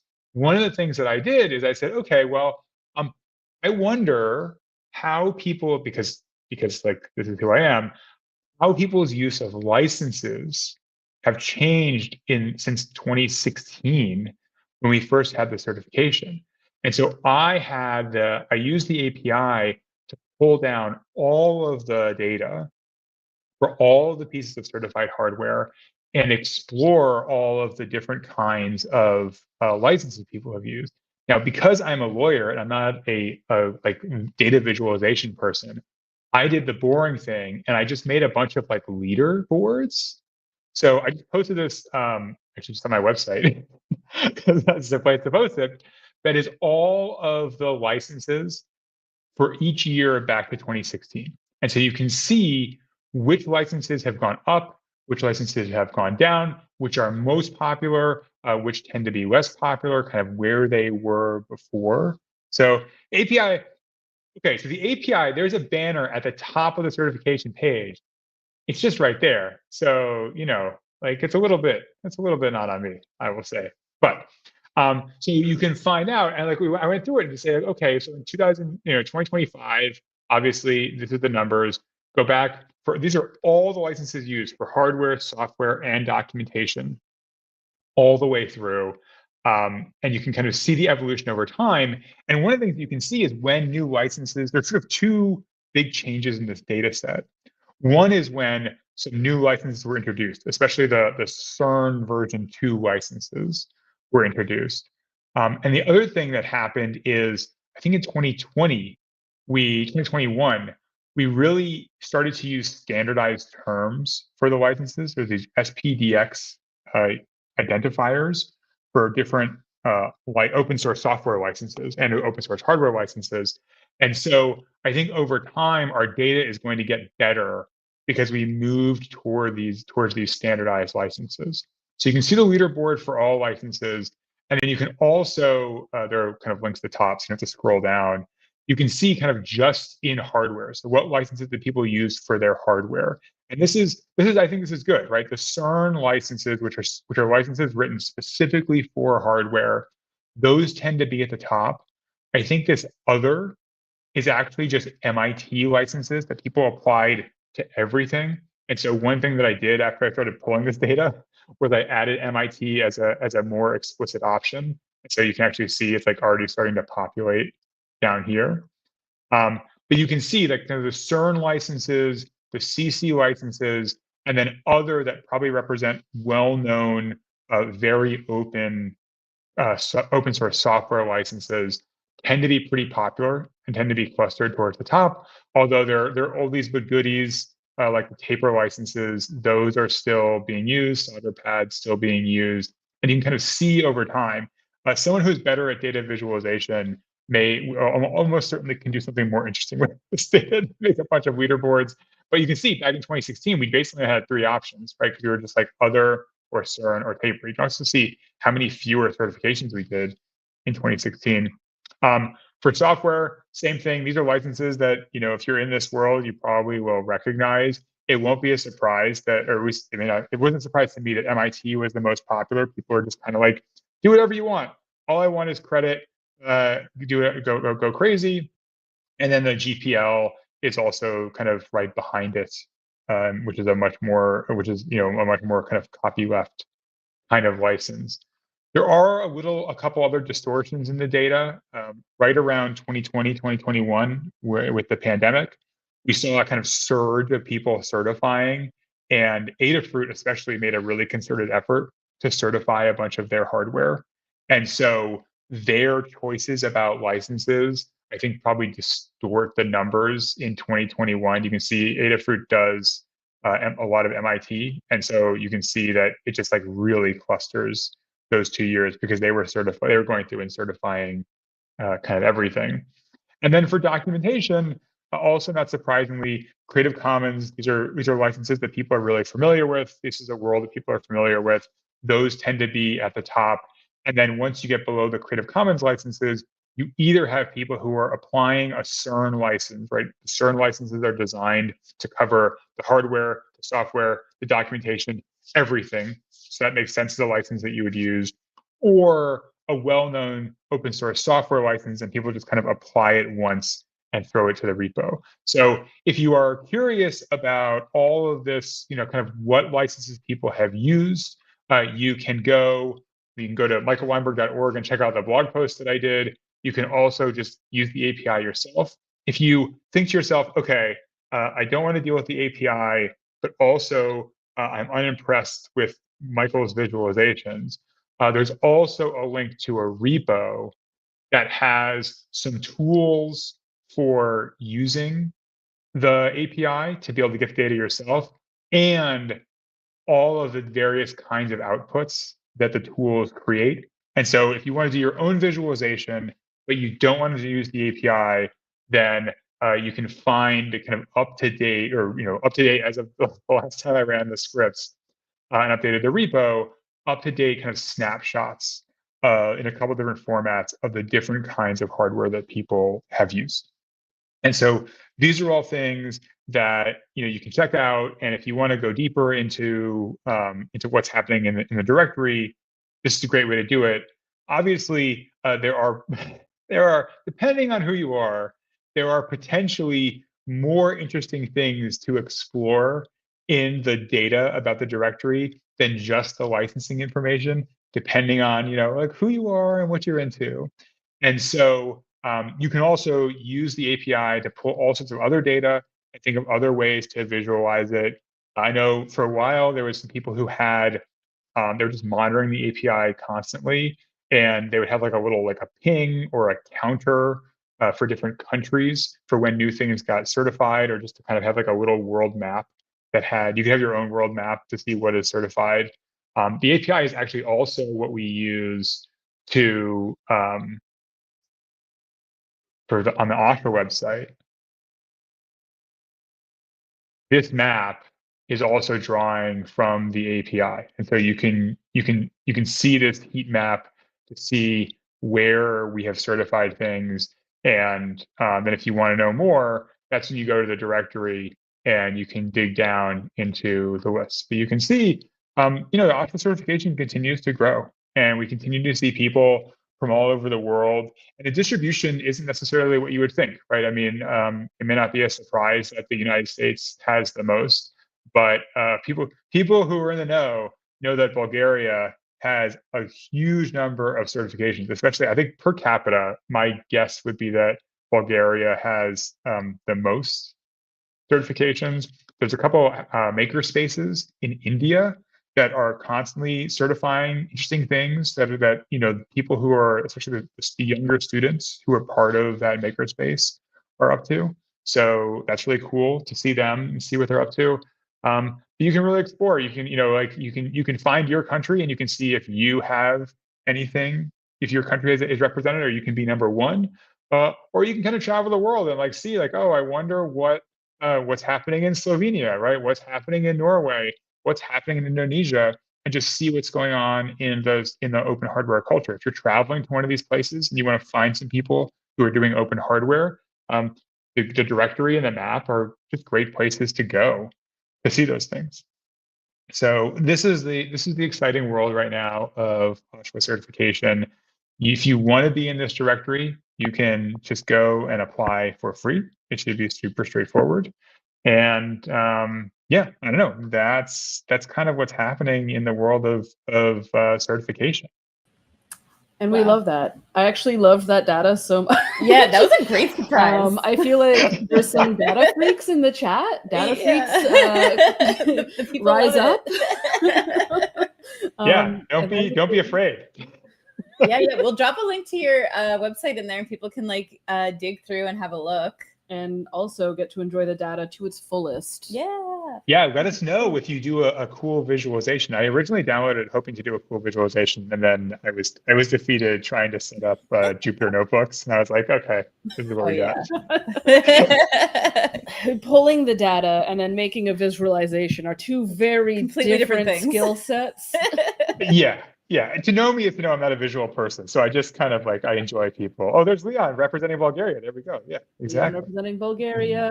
Oh, yeah. Bulgaria's going off on those certs. Well, thank you so much, Michael. That was really great. It's always good to see all the progress and all the different especially how the certifications are distributed around the world. I feel like that's really evolving, and it's super, super good to see. So. And we're slowly getting into many countries. Yeah, we got our first Algerian certification this month. Oh yeah, that was cool. That's amazing. It just keeps going. still waiting on Antarctica, the last continent we are not on. So at every opportunity, I say, if you are in Antarctica or you know someone in Antarctica, we want to certify a piece of hardware so we can get all 7 continents. We'll do anything. We'll Yeah. help. Yeah. We'll fill out the form for you. Yeah, Whatever yeah, makes we whatever you will- need. we will- We want we'll Antarctica. hold your hands. Well, thank you so much, Michael, and we will definitely be hearing from you soon. Thank you. Thanks, everybody. Bye, Michael. So, we are at, let's pull up those slothometers. Slothometers are missing. They're missing. The But slothometers are the missing. slothometers are missing, but we are at $91. So we can move up the slothometer when we get to our next donation. If you donate $10 or more, $10 or more, you get one of these amazing move Sloth slow and fix posters. stuff posters. Which, those who were perhaps around last year might recognize from this situation where last year we yeah. had someone donate to be able to have a sloth hold a message, which is also an option again this year. If you donate $100 or more, you can have a sloth hold a message for you. And that is how we ended up with this beautiful design this year. Yeah. So $10 or more gets you a sloth poster or new membership, and $100 or more means that you get to have a sloth hold a message. So, and we still have 2 more kits from Steph Piper. So the next 2 new members will be getting kits. So you just go over to OSHWA.org and you can get a membership, or in the top right corner, there's a little piggy bank. You can make a donation. So we want to give you this poster. We have 250 of them and they must go. So we don't need that many. We only have so many walls. Yeah. So please take some posters. Please donate and get a beautiful poster.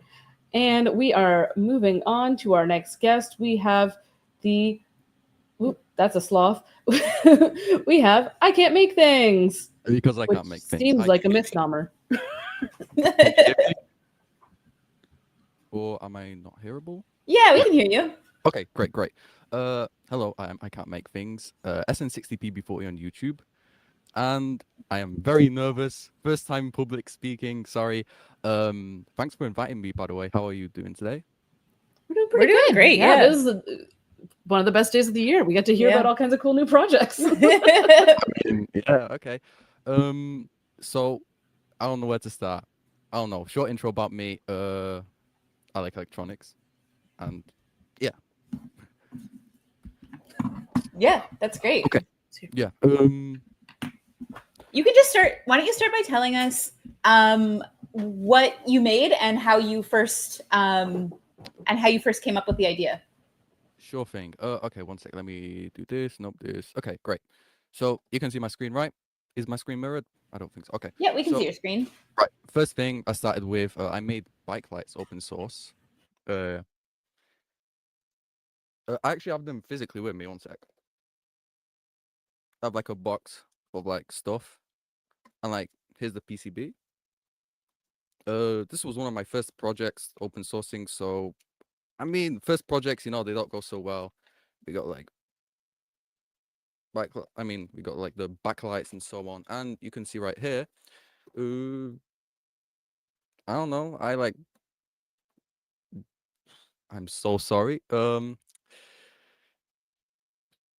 So I've got required components here, and yeah, this is a boring project though. My newest project, which I'm more interesting, I think, is Nice Tot, which is you know how you have like 2FA where it's like 30 seconds for each code that gets sent to like your as 2FA, right? I made this custom version, like offline version, which is of course certified PL20, and you can type in a pin, and then you get codes that change every 30 seconds. So it's like a hardware version, so you don't need a phone, or if you don't have a smartphone to work. So this is a cool little project if someone's interested. It is based off of a NRF 52840, a little OLED display, buttons, and a real-time clock, which very simple to make. I don't have any PCB in here. I don't want to open it up because it's glued in there shut and it's very awfully done. But yeah, another project. I think one of my more interesting ones, I think, would be Ambi, which I've got it right here. 1 second. Once I don't. No, I hadn't seen that. Ambi, I'm just going to explain it whilst I look for it. Ambi is a ambisonic microphone, which is basically a binaural microphone. So it can record stereo, but it's like you wear headphones, you listen to it, you can hear what's going on around you. A binaural version, an ambisonic microphone is a step up because it lets you basically listen. You can basically just edit the audio in such a way where it's like crazy, because you can do like you can, for example, beamform. Great example is where you have, let's say, you want to you record something, and then you only want to focus audio from, let's say, the first 10 to first 30 degrees onto the left. So let's say there's something going on here, but there's like lots of audio over here on the left.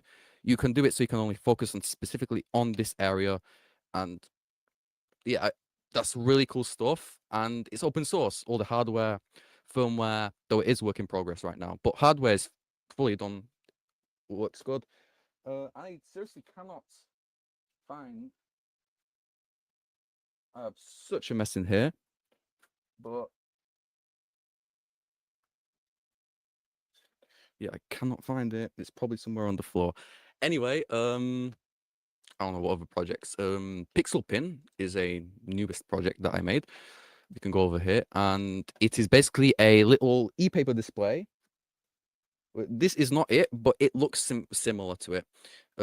It's basically thinner, little, obviously no back thing, and it uses an NRF52 840, and it's basically just a e-paper display, which you can, there's an app to it for Android, and you can basically upload custom images and have, like, instead of having a backpack full of like pins that you like reprint every so often, you can have one e-paper display that just you put it on, you can change images when you want to, and yeah, PCBs. Yeah, you can have a look right here. It's on OSHWalab.com, general website. I've got icmt.cc.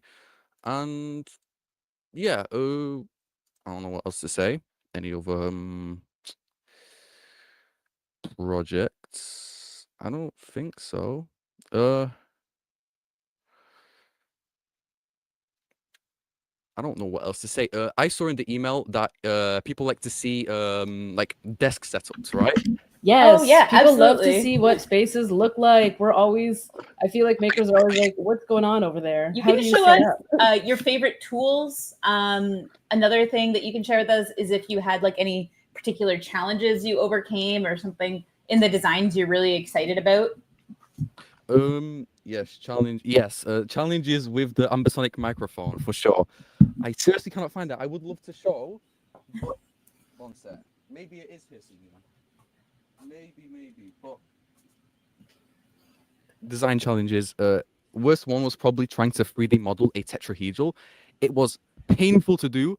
I needed to learn how to use math, which is absolutely awful because I don't know how to use math. But I had to learn it so I could like make a tetrahedral, 3D model it, and so on. I mean, I guess it taught me something. I realized that math isn't as scary as I thought it was. So that's something. And firmware, absolutely painful. I've probably had like 20 revisions of the firmware, but all the time it's always just choppy. That's why I'm saying it's still work in progress with the firmware, because the ambisonic microphone by itself, like the like actual microphone, that is a project of itself, I think.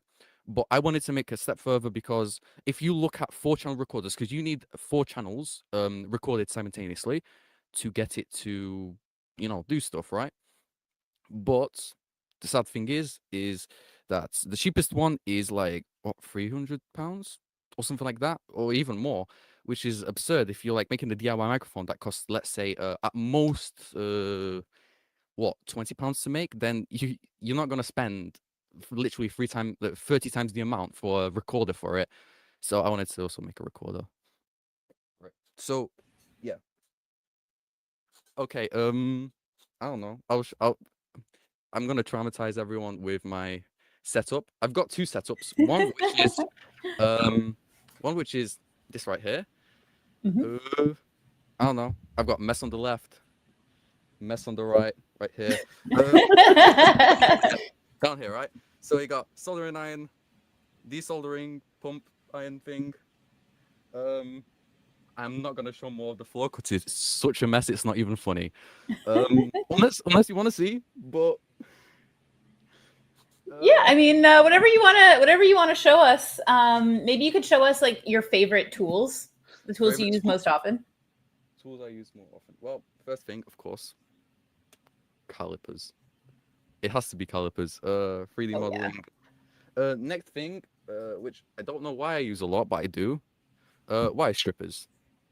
You gotta get those wires exposed. For sure. For real. Another thing is probably soldering iron. I mean, for obvious reasons. Mm-hmm. And I don't know. This comes in really handy. The desoldering pump comes really handy when you need it. If you know, you know. For sure. For sure. Yeah. I've got a mess up here. Actually, maybe no, it's not here. That's a beautiful pile. A beautiful little Yeah. pile. Very Good well stuff. organized. Good stuff. Love a good pile. I have a similar pile, you know, no worries. Oh, so it's not just that's very comforting. Another thing is over here, though it's currently work in progress. I mean, not work in progress. Is I have a DIY watch I made, also open source. Oh wow! No, it's work in progress, open source. I submitted that application. Hopefully, I'll have answers in a few days. Hopefully, yeah, so it's a watch. The base is of it's called a 2004 movement. If you don't know much about watches, you have a movement, which is the actual centerpiece right here. This one's fully automatic. And what else is there to say? It's currently in pieces because it kind of, the crown kind of snapped whilst I was sleeping because I forgot to take it off. But, you know, we don't talk about that. But yeah, cool little watch. There's the strap for it, which is right here. That's currently covered in thingy, but yeah, little strap. Building this costs like 20-ish pounds, and it's cool. It looks good, at least in my opinion. Yeah, it looks great. Yeah. We're going back onto the stand. I genuinely want to find the microphone. Oh, I found. Wait, no. I found one part of it. Okay, so this is version 1, which is just two-channel recorder. There's a button to record, a thingy, and probably the abomination of the actual recorder. It's a ESP32 S3 Mini, Wemos little thingy. It is probably a clone. And SD card, just thingy. It's one of these, except green. And yeah. Oh, I found the recorder. It was in the pile. I just need to untangle it. Give me a second.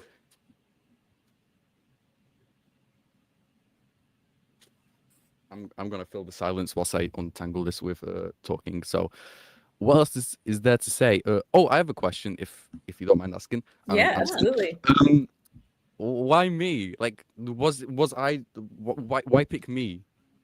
Oh, well, I mean, honestly, we are pretty open to seeing all kinds of different projects. And I do really think that making an offline one-time password two-factor authentication tool is such a smart concept that really a lot fun. of people like. Cool. Because like right now, I use an authenticator app and I don't love that. I hate having to have an app for something like two-factor authentication. So I was really impressed by the project.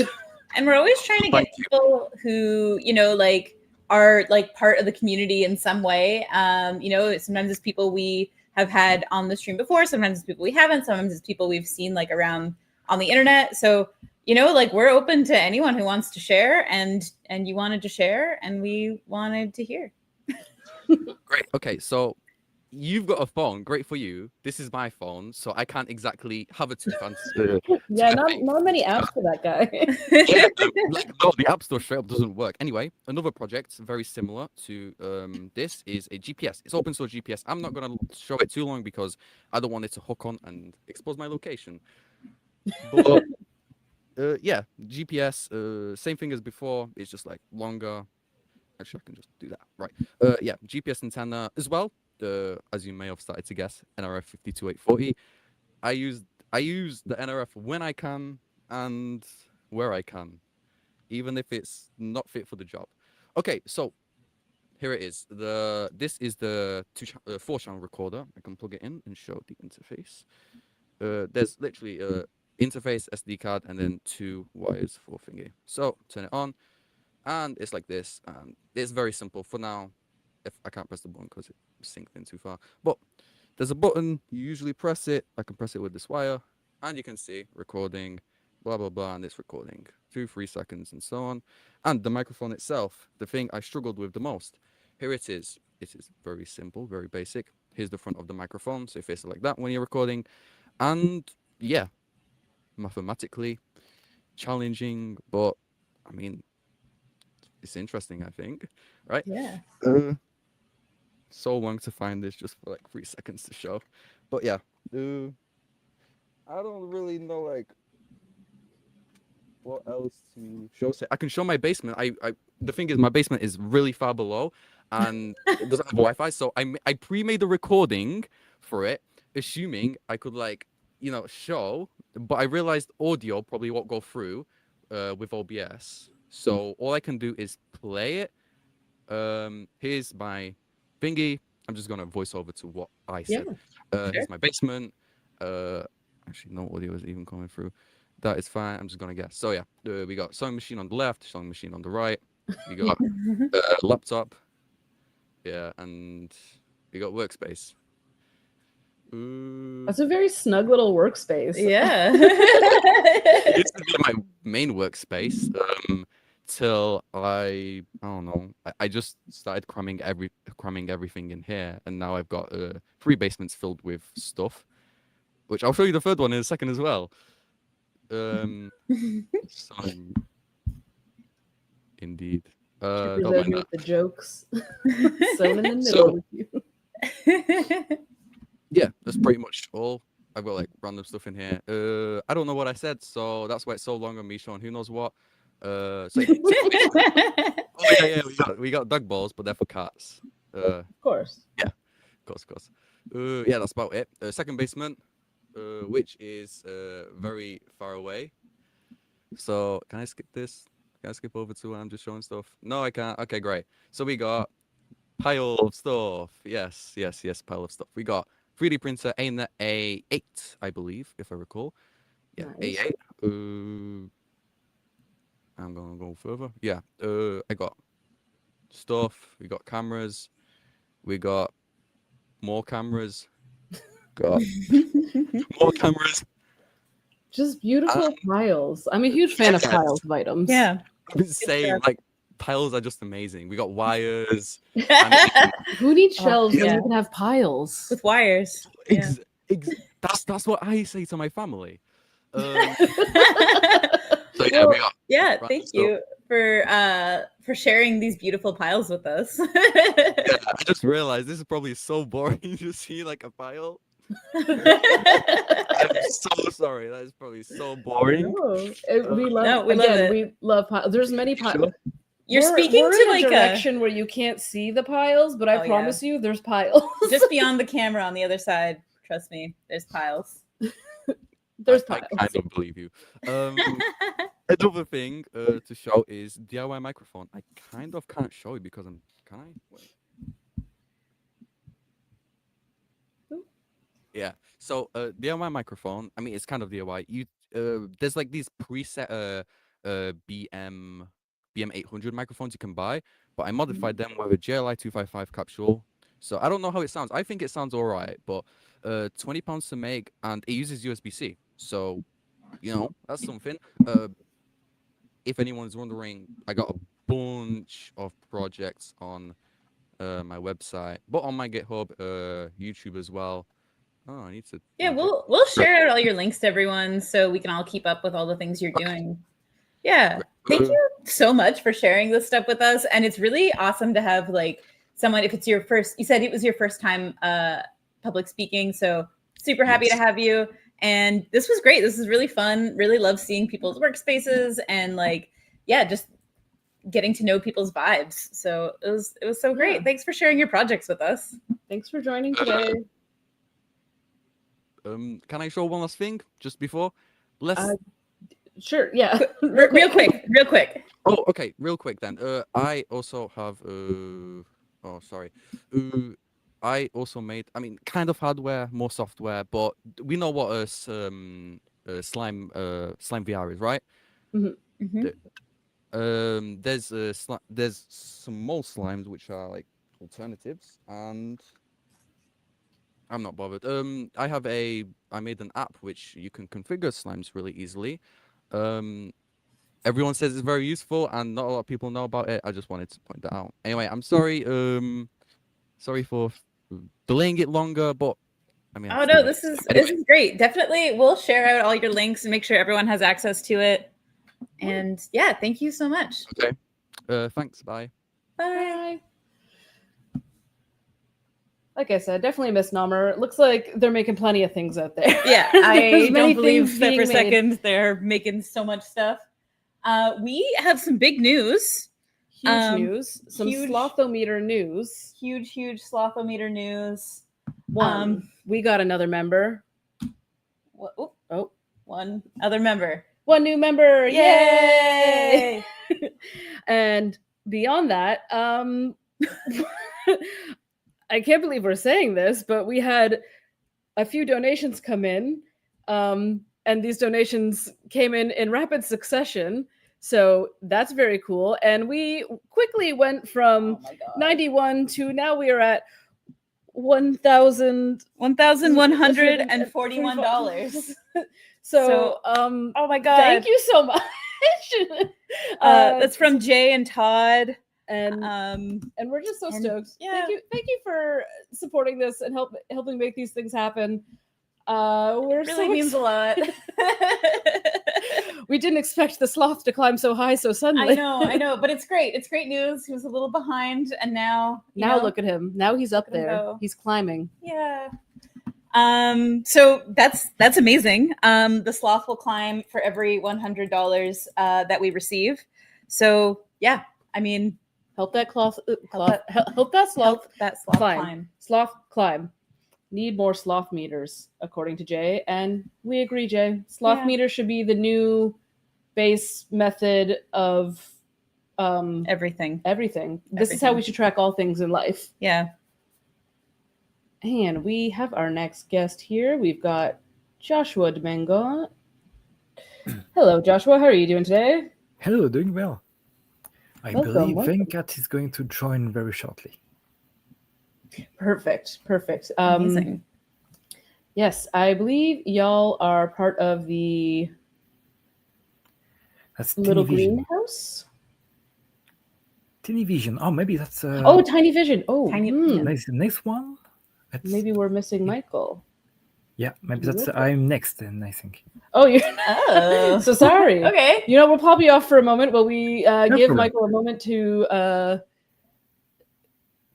get back over here.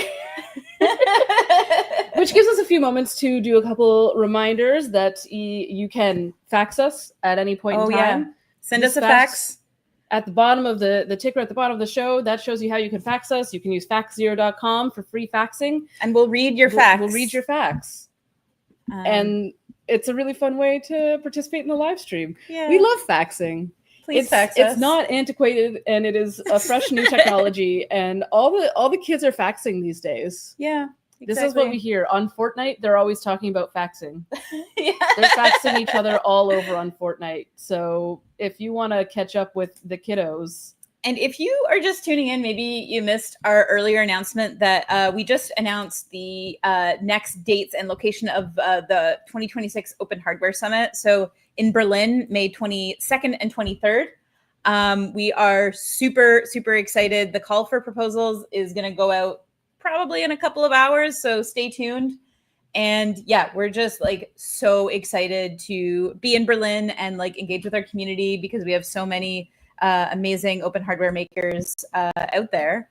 And yeah, we have these awesome graphics as well from Bleep Track.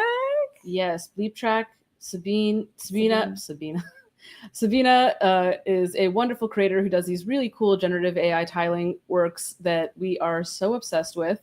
And they also did our graphics for this year. We love to find really amazing creators that are doing really cool work all over the place. And this is just one of those options where we one of those wonderful opportunities where we got to already kind of be in the know of someone's really cool work, and B, find time to highlight that really cool work. So we've got that beautiful new logo for the 2026 summit, which I'm about to post on. There it is. Lee's got it. Yes, I do.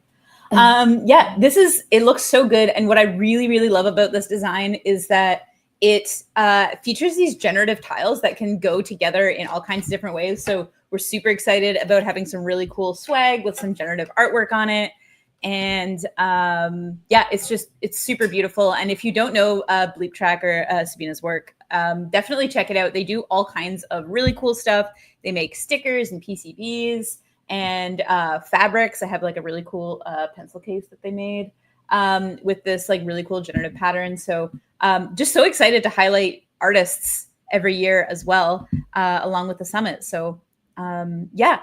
We're also partnering with GIG, Global Innovation Gathering, this year. So we'll be able to like offer a little bit more to like a bit of a wider community, also dealing with open hardware. So we're super excited about the Summit 2026, and we really hope that you guys will join us in Berlin. And beyond. Berlin and beyond, yeah. Berlin and beyond. And our Fortnite reporter, Flowers, Fortnite reporter, does say that Tim Sweeney, CEO of Fortnite and brother of Sydney Sweeney, is a noted facts enthusiast. And I believe that fact. I would never assume, Thea would never lie to me about anything ever. And so I trust this statement and I believe it implicitly. Yeah.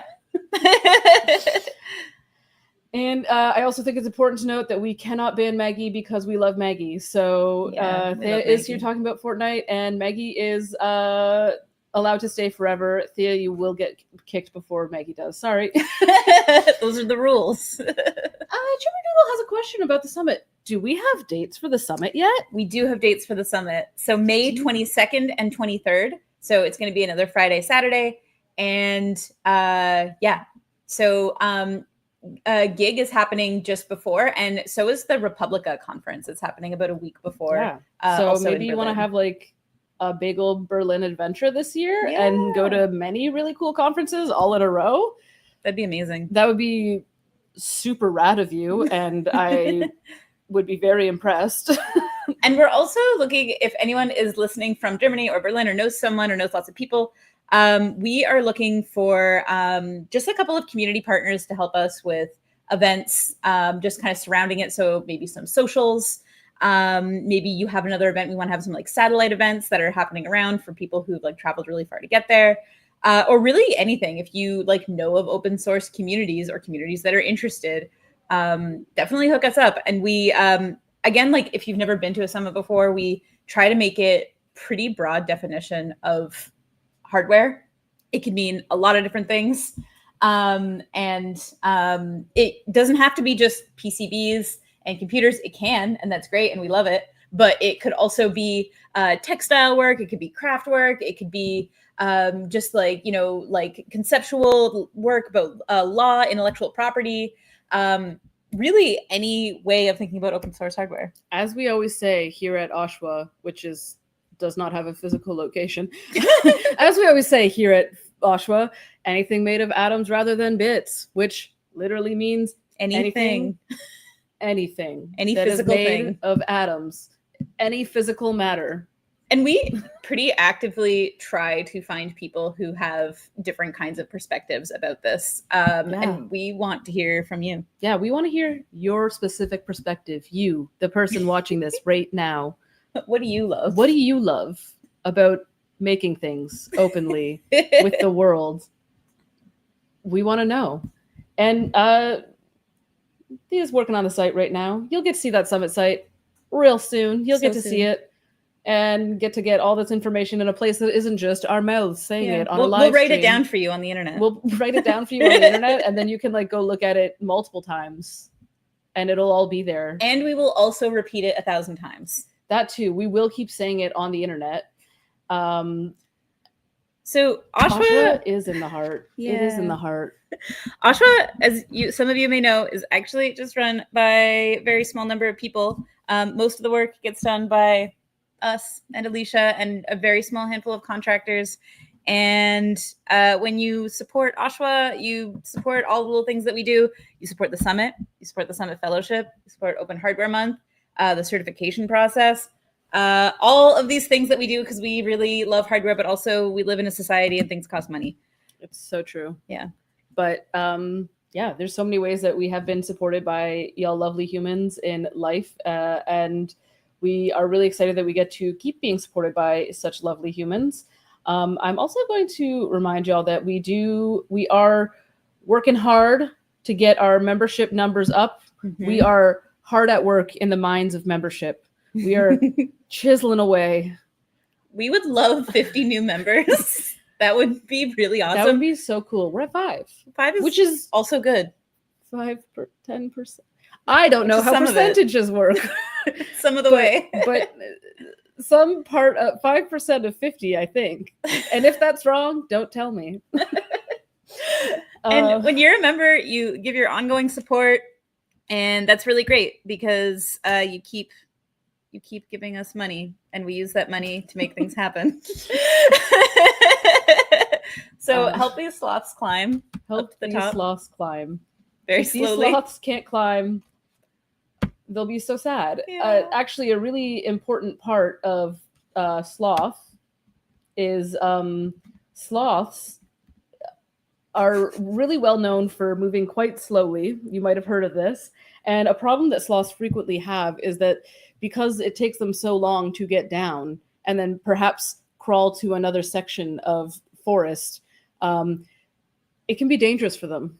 They're so slow. So we have to help them. We have to help speed them up to get them back up there. Help these sloths. Help these Don't sloths. let them be in danger. Don't endanger the sloths by not helping. Yeah, help And- OSHWA, help the sloths. Help OSHWA, help the sloths. And just another little reminder that we do also have our mega fun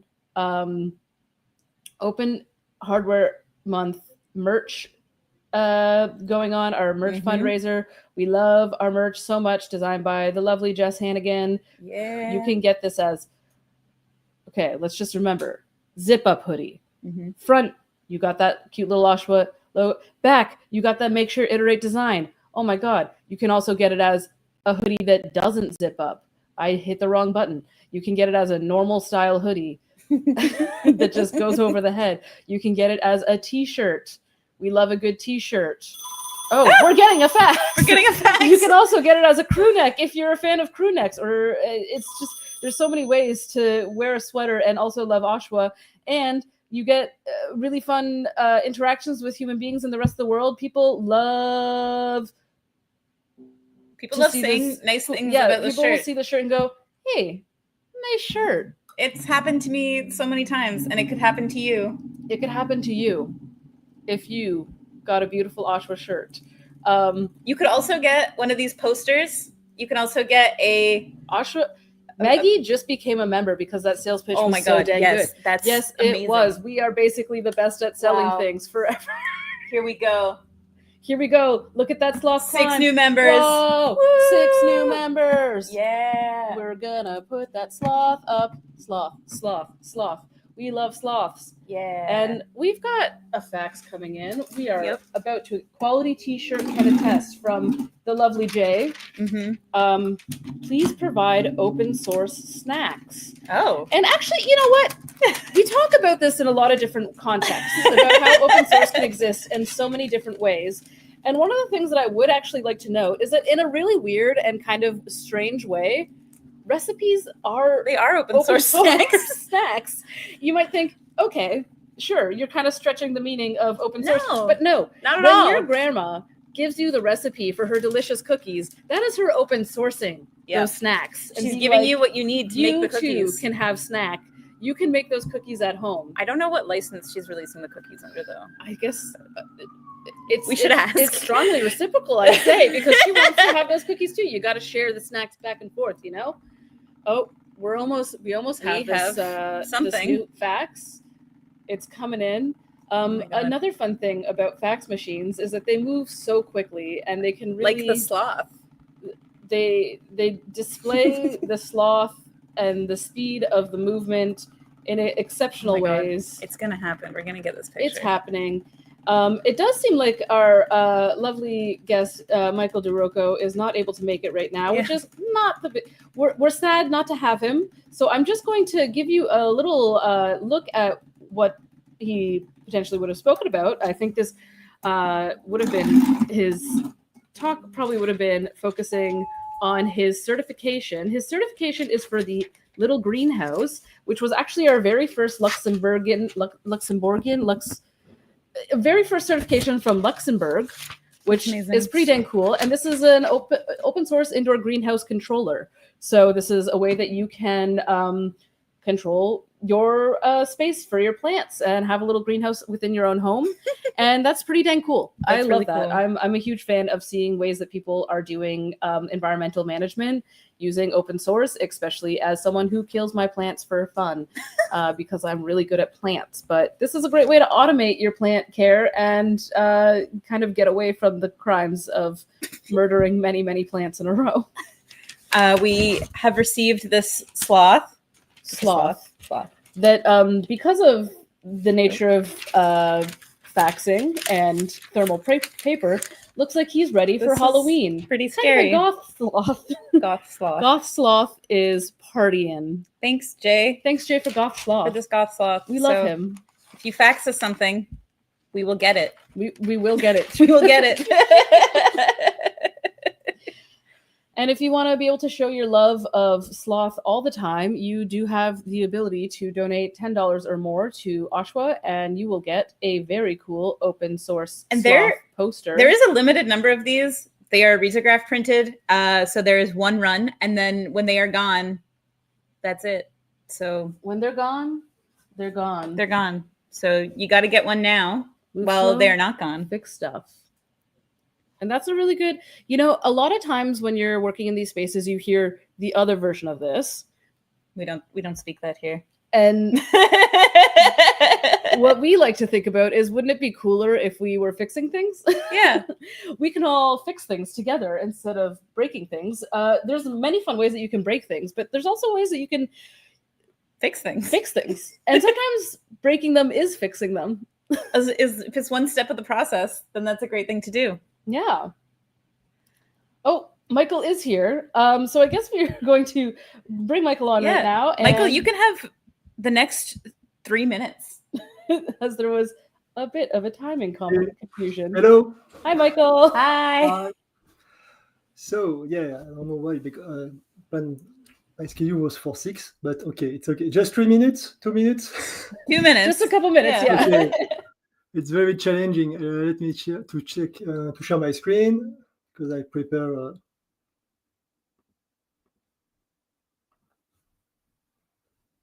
I can't. See, okay, we will. So, yeah, just speaking 2 minutes to speak about my project, Little Greenhouse. The idea was to create some things for education. It's not a very fancy project, it's just to explain and for newbies how to do some things cool with electronics, some things like Arduino and so on. And the stuff was to develop a smart indoor greenhouse with sensors, electropumps, OLED screens, totally autonomous, not connected to internet, was a choice to simplify the design. And to share this in a community to let the guys to implement as is, or to improve by connectivity, or to use for hydroponic systems, or to add many other stuff inside. And for me, first, I'm very happy because I was the first at Luxembourg, very small country in Europe, to get a certification. I have the LU 0001, and after the goal was to validate my concepts, to help and to produce some kits and to develop other kits for education, for newbies, and so on. So the system is more or less like this. It's just very simple with pumps, sensors, captors, and humidity.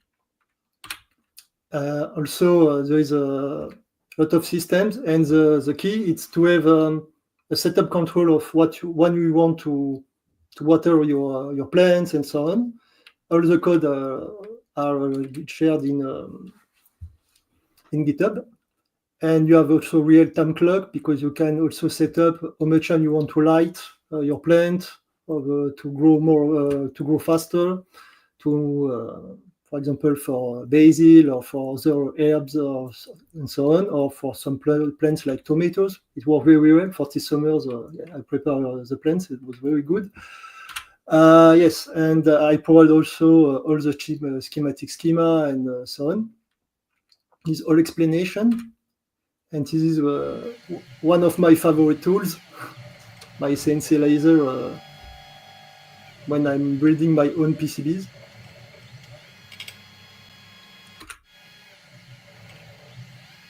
Because I engrave directly on the copper.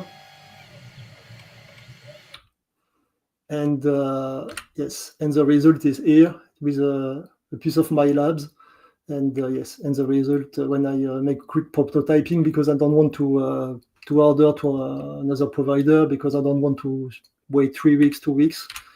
And that's the final results in my kitchen. I did my enclosure alone, and yes, it works very well. I just put in simple box the unit control with a simple pump. And I use the power supply of the lights to supply all the system. Also, as I say, it's the first certified project, and I have also I provide the QR scan code for who are interested to get the source of the project. Yes, another thing, if just in a few minutes, that's my lab with scopes and other things, and sometimes I repair some old amplifiers also. Yes, with one of my favorite tools is also this scope, very useful. With some labs, power supply, all the stuff, vacuum solder, all my mess here, and yes. With my heater before SMD, when I try to solve some SMD component, and again my CNC Pro. That's for my lab in my attic. That's all for the moment. I think I just 3 minutes, and if I have again a few minutes. It's just to explain quickly where I am now with the next step. Yeah. Tell us, take another couple minutes. Tell us the next steps. We'd love to hear. Yeah, just for the next step. Yes, please. Yes, because I am the owner of Mightytronics. It's a brand. It's a business model more or less based like Arduino, but a bit different because I'm neutral with technology. I can use Atmega, ESP, whatever. And the goal is to help people to start from idea or rapid prototyping to a small scale production. And in open source world, it's just to share and to help them to have a prototyping or ready product to the market with all CM aspect, electromagnetic compatibility, and so on. And the next step is to produce a kit more reliable for education. And again, public source. You can just download it right by yourself, or you can purchase the kit, up to you, and to share and to share with the community also, because it's not incompatible. Huh? Just to have some, as I say, it's just to share the knowledge and to be professional when it matters. Another step is, and this is because it was started by a frustration. I started like this, is for Mighty Dev and Mighty Drive is my own dev board, but dev boards also some boards ready for production, because when you have some on the market, some development board, I'm not really satisfied about many points, and to accelerate the prototyping and to have a real reliable product at the end, and to help to go to the next level and not just to staying on prototyping on some ideas, because some people are struggling to do something more professional, and just to help on it. That's the goal behind. And now it's just to provide these freely, this kind of prototyping, and to have documentation, all the PCBs, all schemas, all KiCad file, because I use a lot. KiCad is another one of my favorite tools. And yes, and to share with the community also, because you can have an exchange and to improve the system. Yes, because in the past I was an early adopter of open source with Linux and so on in '98 when I start to study IT and computer science. And now this is the next step. And one of the steps also is not just focus on it, it's just also a call to action, because I'm looking for 3 pilot projects, or at least one, just to help for free. I repeat, because it's for consumers or for association, or non-professional guys for the moment, and to help community or some guys to help them to move from prototype to production, or to or to help them to realize their prototype or ideas. Why? Just to test by concept first, and to have some feedback, and to co-build some things in new open solution. So I have some packs to help on ideation, designs, to see what is good, what is wrong, how we can integrate, and to take in consideration all norms at the beginning of the design also. Sometimes it's complex, especially on this field. And yes, and just to, if you are interested, just send an email, and you can see how I can help you or support you, and to build together. That's it. And just thanks OSHWA for the open hardware movement and Act On also. And Yes. thank you for the opportunities. And yes. Thank you so much for coming on. I'm sorry that things got a little bit weird with our timing today, but we're definitely going to be keeping up with what you're working on. And congratulations on having the first certification in Luxembourg. Yeah. That's very exciting. Yeah. And we'll talk to you soon. Yeah, thank you. Bye. Bye. Okay, we are moving right along. We're going to bring on the folks from Tiny Vision AI. These folks are so cool. Welcome, welcome, welcome, everyone. We've got 3 of the folks who work with Tiny Vision here today. How are y'all doing? Hello. Hello. Thank you for having us. Thank you for joining. Oh. You can keep the video on. I'm sure Venkat will be back in just a moment. We're always learning new things when it comes to using technology. There he is. He's back. I'm sorry, I pressed the wrong button. The button looks exactly like the share screen button. It's true. We like to make it extra complicated around here and have some hidden traps. You're not the first person who's done it today. On this program, the share screen is the little screen with the plus sign in it. Yes. Okay. Yeah. Thanks for having us. So just to give you a little bit of background about the company, we've been around since 2018, and just feel free to read through this. But we've a bunch of people from all over. We're trying to get on every continent, I think. Joshua is in France. Let's see, is Vishal here? Not sure if he's. Yeah. Yes. Hey, Vishal is from Bangalore. I'm in San Diego. So distributed set of people. Really, everybody who's interested in working on stuff in a pretty hands-on team. Joshua, would you like to give a little bit of introduction about yourself and Vishal, and then we can go on with the rest of it? Sure. I'm a former system administrator who got curious about the lower level and trying to go lower and lower levels. That brought me to firmware, which is what I do today. And I try to interact with FPGA as well a little bit through television projects, which is start to be a little bit more on the hardware side. Firmware is also a lot about looking at hardware all day long to try to get it to work. So it's relevant to have open hardware in that regard, because firmware makes is a lot easier when you have access to the information from below.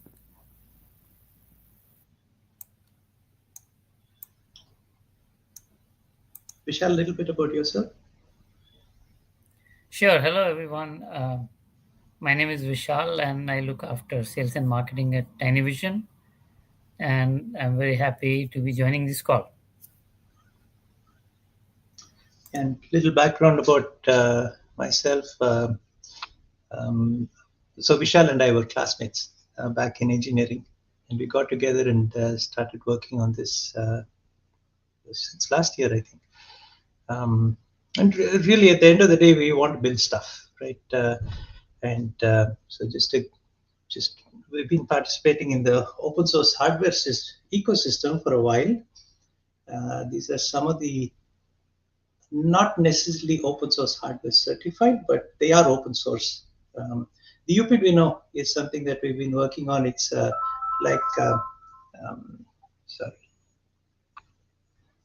it's a little FTDI with an ICE40 lattice semiconductor FPGA. And this was started in 2019 or 2018, and it's been going on since then. It's done in KiCad, and the whole design is open source. But we just have not taken the step to get it OSHW certified.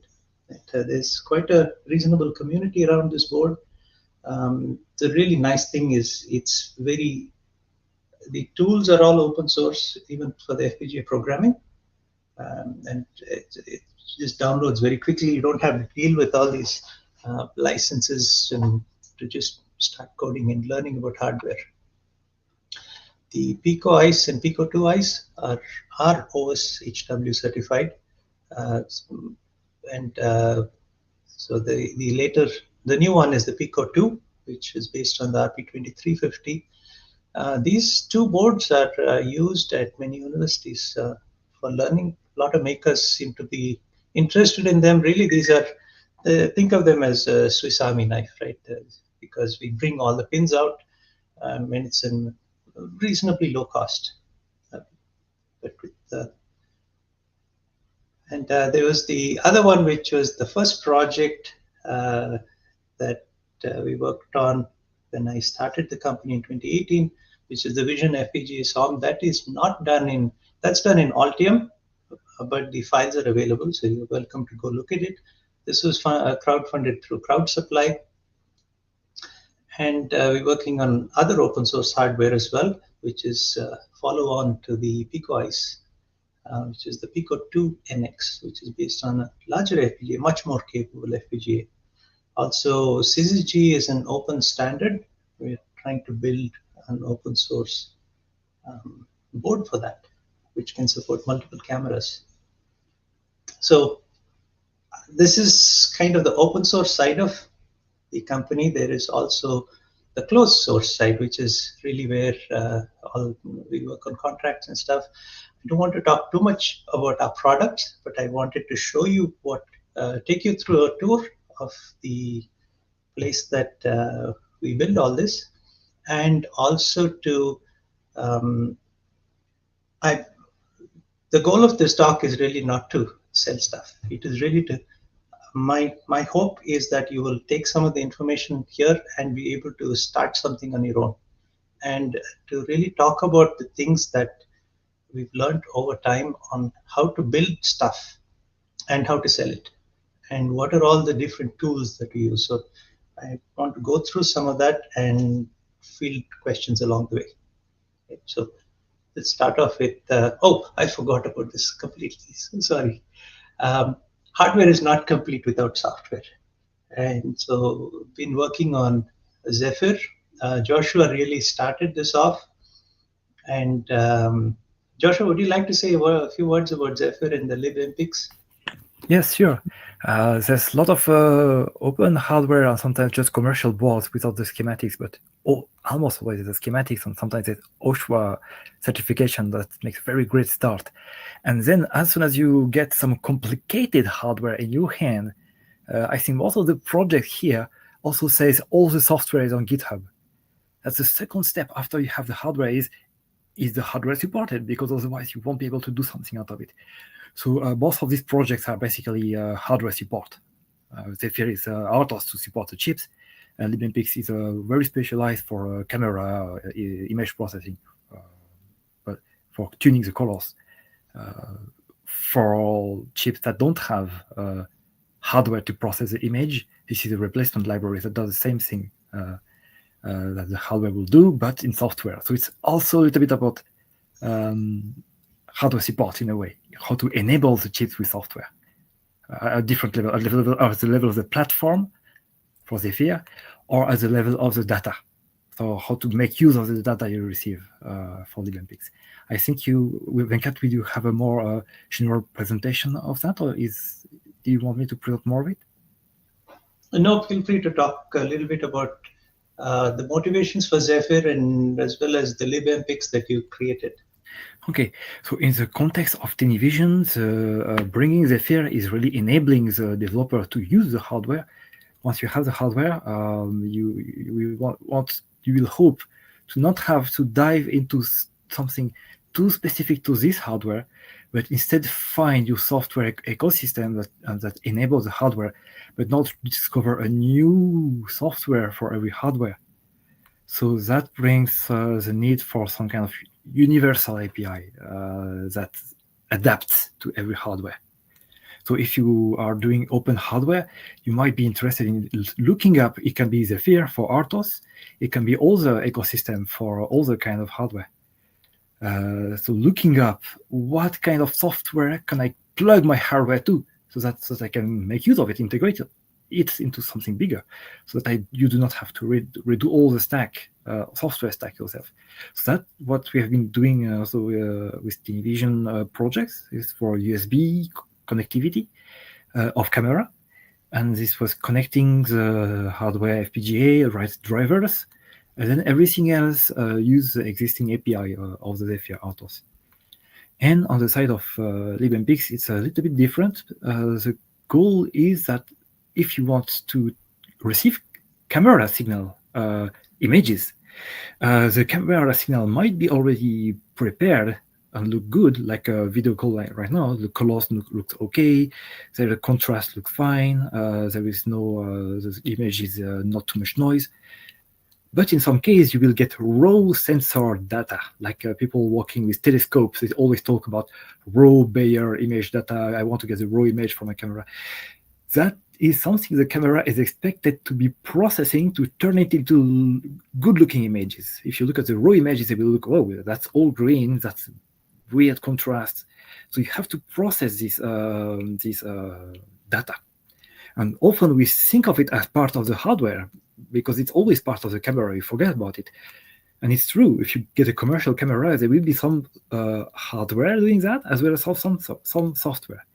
And a first step to open up the camera stack for microcontrollers, for the small camera, is to provide this as software, the little box that takes the raw images in, that produces the good-looking corrected images out that you will recognize as normal-looking images.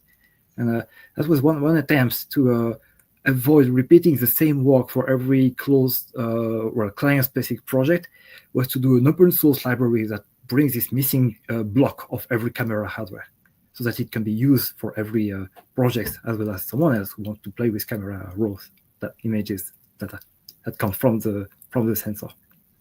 That's a duality working with a platform, getting a platform working by bringing hardware and then connecting to open software ecosystem. And the other, where there is some specialized field domain, is to try to do the extra work to provide some libraries that can deal with the data produced by the hardware. So that integration of the platform at the hardware level, and integration of the data produced by the hardware specialized to one use case, for instance, sensor data in this case. That's the idea. Yeah, thank you, Joshua. I think one of the interesting things is some of you might have heard of the Brilliant Labs smart glasses. So the LibMPix is part of that now, of the latest smart glasses. Anybody else, Joshua, that you can disclose, or not really? Who's using the LibMPix? Well, yes, Seed Studio is using that. they're open source hardware because they publish the schematics. I'm not sure they have OSHWA certification for all their hardware, but they do have some of their devices that start to be using that. They've been providing a huge amount of software for this. It's very valuable, along with other people who contribute to it, but do not always publish their name. And well, anybody who needs that is going to use it without saying it. It's also perfectly fine.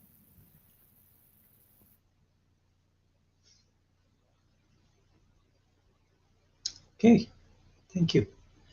I wanted to show you the factory where we rent space at. So just a little bit of background. This is not our factory, right? But I have the great fortune of being able to rent space in this and being at the machines. And this is something that my younger self would have loved to have access to.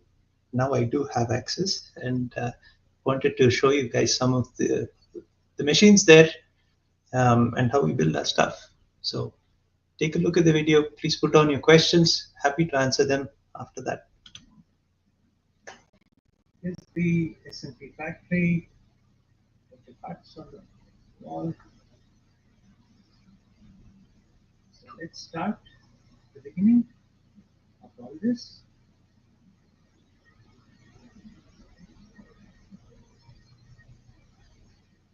We have parts that come in inventory. They go through a paste printer. And once this prints the paste, you can see the print heads down there. That prints on the paste like a dot matrix printer. Goes into an SMP machine here, where parts are on feeders, and then they get fed in, and then a bunch of them get put on the board. Once they come off the line, they go into this really cool vapor phase reflow oven. So do look it up. This is a really interesting piece of technology. And once it comes out of there, we have 3 SMP lines in this place. So there's an identical one here. There's one in the back that's going to be set up. And there's one here. And once they come out, they go into the optical inspection. And once it's inspected, we also have access to a little X-ray machine that is down here. So we can X-ray things to look at them. And then all this place is for storage, rework.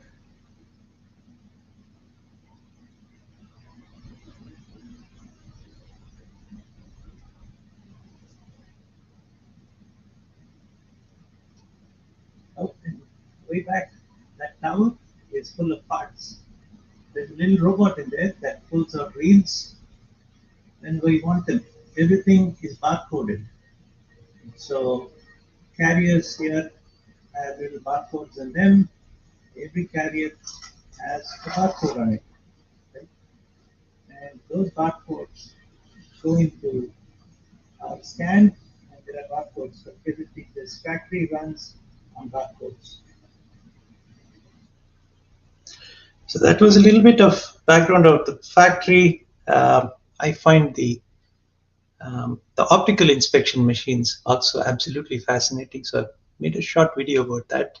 This is going through our the Pico 2 eyes, which made it nice and purple.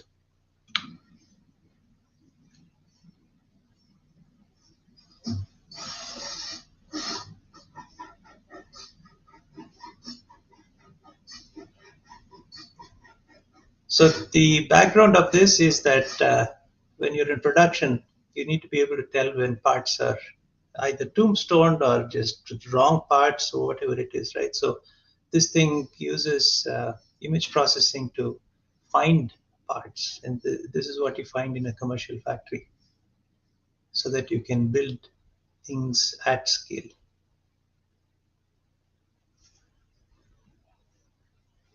So with that background, this is the the teaching part, I guess, or the learning. This is what I've learned over the past 7-8 years, is when you start building open source or any product, you need to be able to sell it to people. These are the storefronts we are on. This, and by the way, this didn't happen overnight, right? It's taken a long time for us to get there. So we set up our own store on Shopify, and Tindy was available. Then Electrons came up.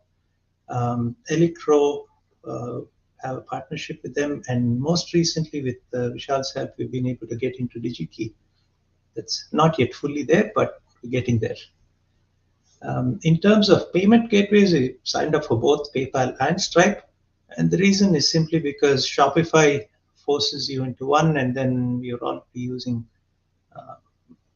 Stripe was used by, I think, Electrons. So those are the two payment gateways. They differ a little bit in terms of their fees, but otherwise it's not too bad.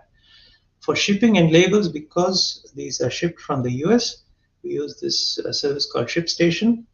There's also Shopify, which has its own shipping service. And the most useful thing there is the roll-up printer.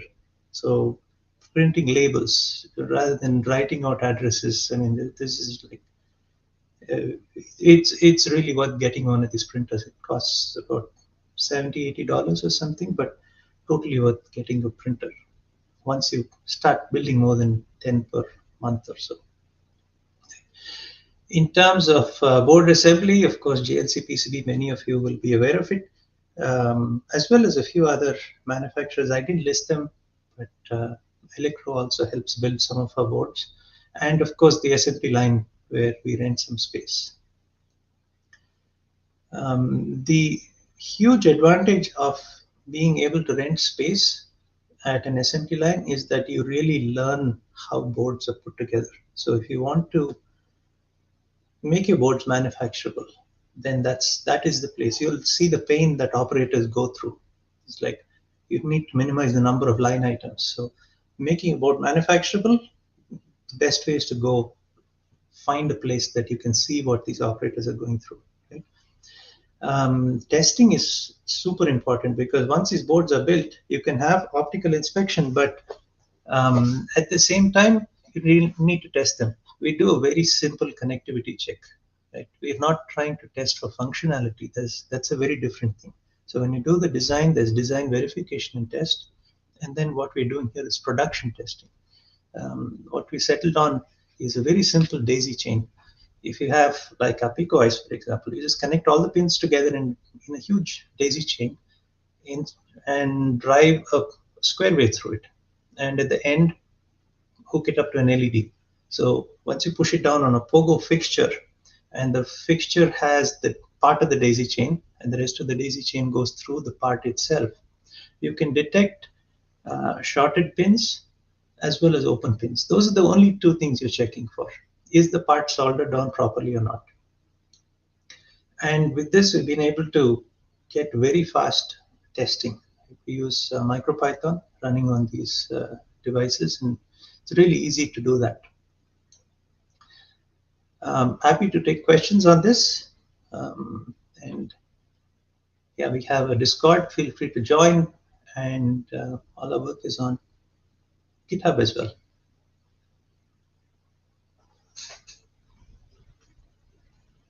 Let me try to see our window so that I can see if there's any questions or comments. We had a few comments from Chipperdoodle, who said, I used to work on a Micronic PNP, familiar site. So it looks like your workspace is something some folks have spent some time with too, as well as we had one of those AOI machines too. So lots of fun. It's always fun to see what tools spread across the community and how folks are utilizing them in industry. Yeah, thank you guys for so much for like sharing the factory space and like really sharing like the breadth of your process. I feel like that was really super helpful. And yeah, thank you so much for taking the time to share a bit about your work with us. Yeah, and I hope, I'm not sure what the process is. Do we send our slides over so that people can Yeah, if you have Yeah, links, if you'd like to. everything, yeah, you can send them over. We'll make sure they go out over our socials and people can connect with you and reach out if they want to hear a bit more. Okay. Yeah, I'm hoping that maybe even one person picks up some of the information here and sets up their own little thing. I think it's definitely possible. Well, thank you guys so much. And we will be hearing from you soon. Thank you so much. Thanks, y'all. See you next time. Thank you. Bye. Oh, so many cool projects, so many cool people. Everyone's doing such cool stuff. Yeah.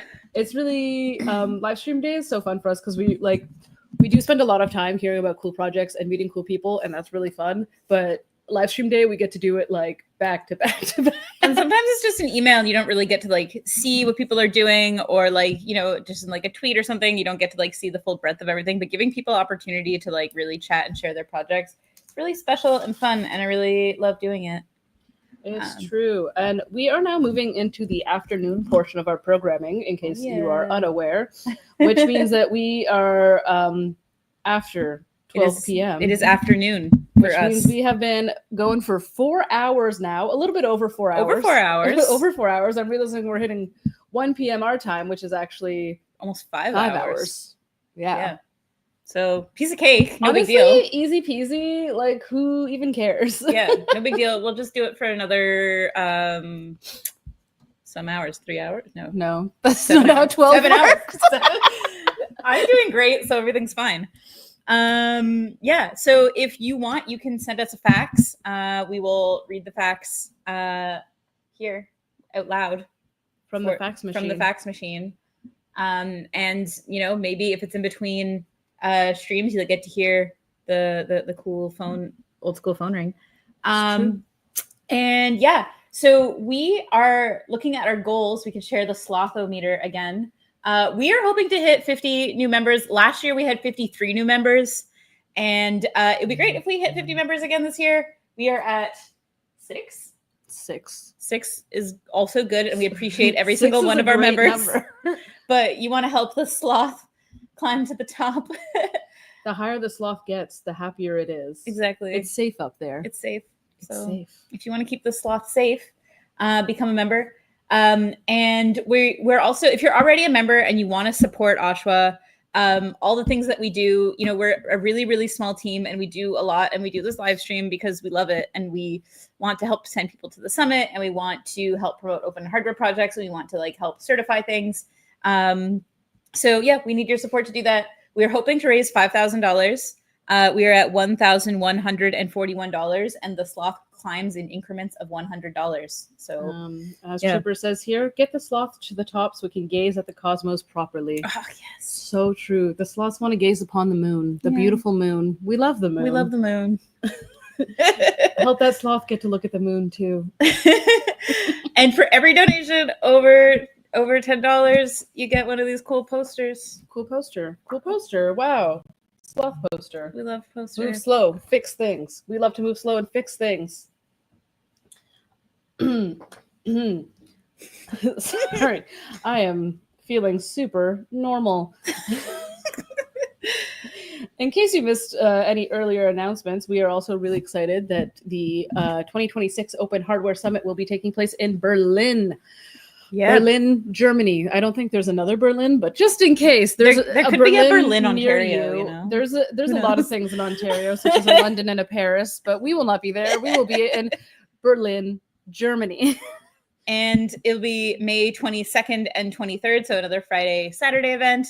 And just before, there's GIG, Global Innovation Gathering, and just before that, there is Republica. So if you want to go to a series of really cool tech-oriented conferences in Berlin, I mean, why not? You can. Why not live your Berlin dreams? I was going to say Berliner dreams, but I know that means donut. And we will have our call for proposals. That's going to be out really soon. And if you want to submit anything, you have any kind of idea for like any open hardware project, keeping in mind that open hardware can be any physical thing. Anything physical. This mug could be open hardware. And maybe it should be. Actually, this year's mug, we did have a great little open hardware project come out of this year's mug, where the wonderful Sana Santens made a self-watering flower plant holder out of the mug. In the mug. That's so great. There's technically the mug is open source. So this was the mug from last year, and this was the mug from 2020 something. 2022. 2022. Although I will say now, we are not doing a mug this year for swag, so do not expect a mug. There will be no mug. There will be no mug, but there'll be other cool things. We like to mix it up a little bit. We don't want to keep giving you guys the same stuff, and we won't. There's going to be some really fun swag this year. Thanks to Sabina, Bleep Track, we have some really cool art, and such designs will allow us to do some really cool stuff. Their generative art models can really make it that you could do a lot of really cool patterns. So they have these beautiful designs for us that are these like VGA USB cables that can be like tiled in all kinds of really cool ways. So if you don't know Sabina's work, Bleep Track, they do all kinds of really, really amazing stuff with generative artwork. They're always making like generative PCBs, generative illustrations, and they're just a really, really good follow. Really highly recommend their work. And we are just waiting on our next guest. Just waiting on our next guest. But you know what? While we're waiting on our next guest, I'm gonna give y'all a little peek at some of the ways that Sabina's work can look, and some of the things you might be seeing this year. So where is that button? As I always say, sharing a screen is harder than most things in life. It's the most complicated technology we've ever come up with. So let's look at some patterns. Ooh. We did it. There we go. We're doing it. It's happening. It's patterning. So this is kind of a sneak peek at some of the ways that Sabina's work can work. Art can work. The work works. The work. Sabina's art works in really fun ways where you can tile these patterns together in really gorgeous patterns. So this beautiful little VGA cable into plugs, into audio jacks, into USB cables. It's really fun. It's really cool. We're a huge fan of all of this work. And they designed this is like the basis of the design work for this year's summit branding. So every year we try to have a different artist like provide some branding. So last year we had Interloop Press do the branding, and before that it was Anna Kim, Funky Kid, and then before that it was Nadagabo. So we try to always get some like really cool artists to provide something, and we're really excited because Bleep Track is local, so we try to get someone who's like somewhat local to be able to do the work. So it's just such cool stuff. Like, I really love seeing how these strange little creatures kind of move together and create these beautiful patterns. They're so cool. That are just like, look at that. I love these weird little snaky guys, wire snakes, they're just so cool. And we're really excited to be able to utilize these in so many fun ways at the summit this year. So look forward to that and be prepared to be overwhelmed. Speaking of cool art, we'll talk more about, we'll share this year's logo. This year's logo, very cool. Cool art. Andy Quitmire saying, OHS always has the coolest art style, and thanks. It's true. We try hard. We try really hard. We like to keep things fresh and funky and cool. And so here's the logo for this year's summit. If you want to be involved in the summit, some things you can do are, if you know people in Germany or Berlin, you can send us a message. We're looking for maybe some satellite events. We're looking for a place to have an after party. We're looking to like connect with local people, local communities. we are not from Berlin, so we do a lot of research, but it's hard to know. We really are looking towards the local community to figure things out. And we also need people to review submissions. So last year we had about 175 submissions or something like that. And it takes a lot. We want to make sure every submission is reviewed by multiple people and like fairly assessed. So it takes a lot. So if you want to review some submissions, then send us a message. It'll probably be somewhere around like early next year. So our call for proposals hopefully will be going out later today or tomorrow. You'll have until December to submit your proposal, your talk, or your workshop. And then in early next year, we do a huge review where every submission gets reviewed. And then I play this crazy game of Tetris where I try to maximize the number of people who can present. Just try and shove all of you in there. Really is wild. It's quite interesting. It's so beautiful. We try to bend time as much as possible. So yeah. Maybe our next guest is confused. I'm confused. Somewhere nearby. Who's confused? Me is confused. And so we're all confused together. If anyone's seen Open Nerve. Has anyone seen Open Nerve? If they've seen Open Nerve, just tell them they're supposed to be here. We right love now. them. We miss them. We miss them. We love them. We'd love to see Open Nerve. Alex Baldwin, are you out there? Are you out there, brother? So if anyone wants to send us a fact.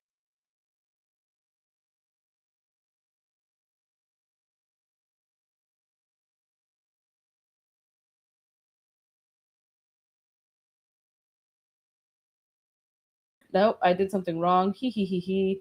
I removed the wrong thing. Leon is wondering if visiting the remnants of the sea base station is part of the plan for the summit. And I don't see why it shouldn't be. That seems like a great idea. I don't really have any idea what that entails. Sounds fun. We'll figure that out. Sure. We'll take a look into that and see if we can pull off visiting the remnants of the sea base space station. Because cool. I don't know if you know this, but we're fans of space. Yeah. We've had some thoughts about space, the universe, cosmos in general. Air. Yeah. Air. That's not what's up there. They don't have air.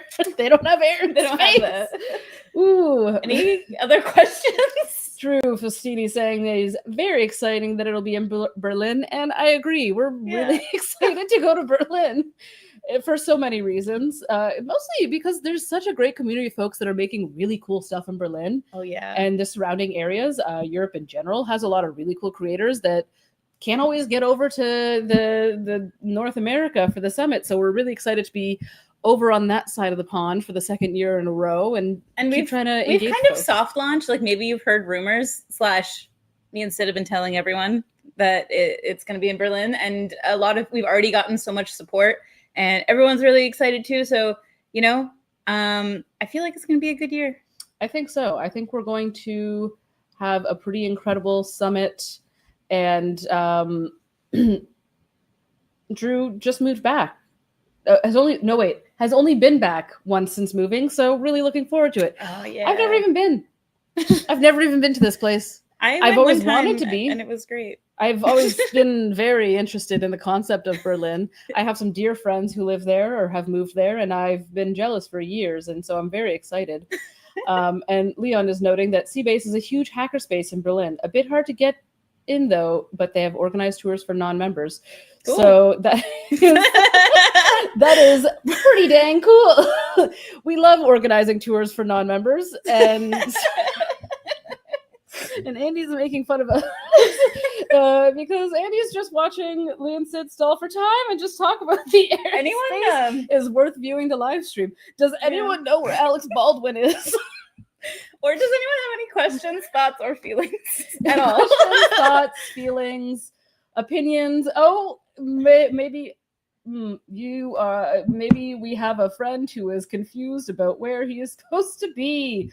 That is totally normal, and that happens frequently somehow. Yeah. A fun thing about sending emails.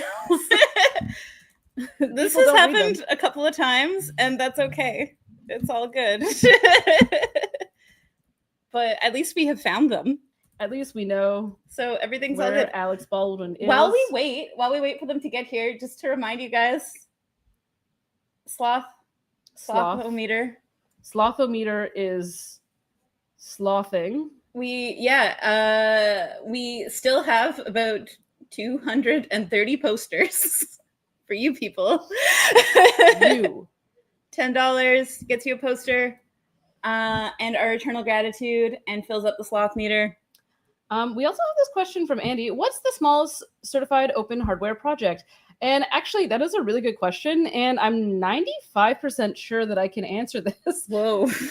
I know, right? That's You're probably great. like, how? And the thing is, one of our wonderful board members actually certified a teeny tiny little guy. Let me go find this information real quick because my brain is made of soup.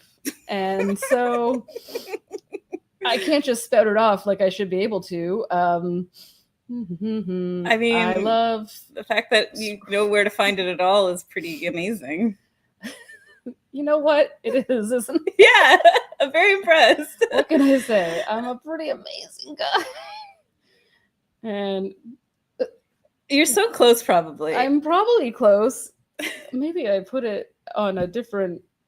The link exists, and I'm going to find it. We'll find it. We'll find it. And while we're searching, oh, our guest has arrived. While we're searching, we're so happy that Wow. Baldwin of Open Nerve is here! Yay! Good to join you guys. I think I had an Okay. old Google Meet link. I was waiting in the Yeah, waiting it's in the okay. lobby there It for a while. happens. Whatever. You can. Yeah. Not sure how that got onto my calendar, but glad to be here. And yeah, glad to talk a little bit about the project I'm doing. So, I guess anything I need to know before getting started. Just go Just for know it. that you're awesome. Yeah, you're great. I mean, you gotta wait till the end of the presentation to judge that. All right, let me share my screen.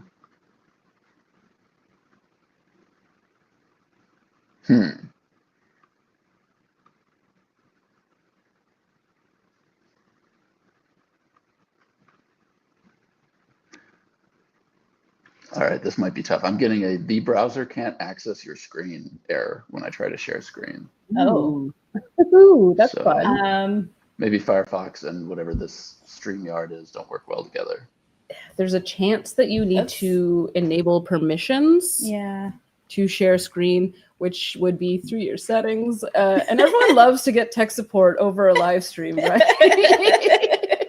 I'll figure It's it okay. out. Nobody's watching. Don't worry about it.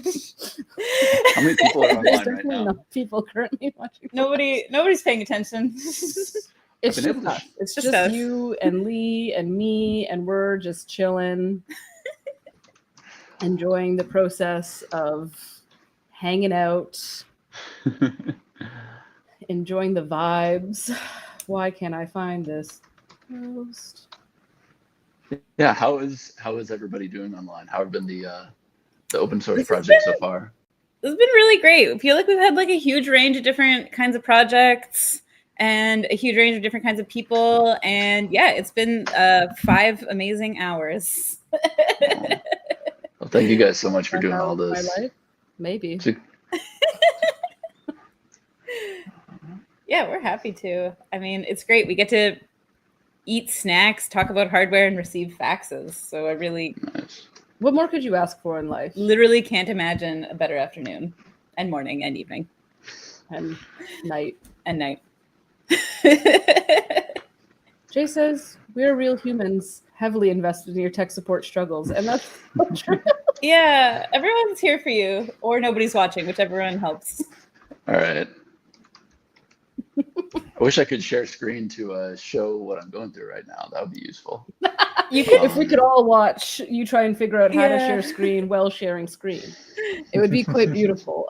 Sometimes you can export as a PDF and share that. Oh yeah, if you Or you email can send us it. a Yeah, PDF, if you send us a link, we can share. We can share I screen think for you. I think that might actually be the best option. Yeah. Okay. Hit Let us me a link in the private email. chat, and we'll make it happen. All right. Private chat. Perfect. Can do that at least. That's right. There's a private chat that y'all viewers don't even get There's to know so much about. stuff going on there. You guys don't even know. It's all Oh. actually the good stuff. It's so exciting in there. Yeah. All right, I don't think I can drop PDFs into the private chat. No, you'll have but to you can- email yeah, us. if I'll it's- email it to if it's y'all. PDFs, feel free to email. If it's a link, you can drop it in the private chat. Whatever So makes I just sent you the PDF. Okay. Also, guys, I swear I have like degrees and stuff in technology. I'm not usually this useless around computers, but I don't know how computers work. I've so- never. We didn't. Why did we teach rocks to think? Yeah, we should never. Anyone know?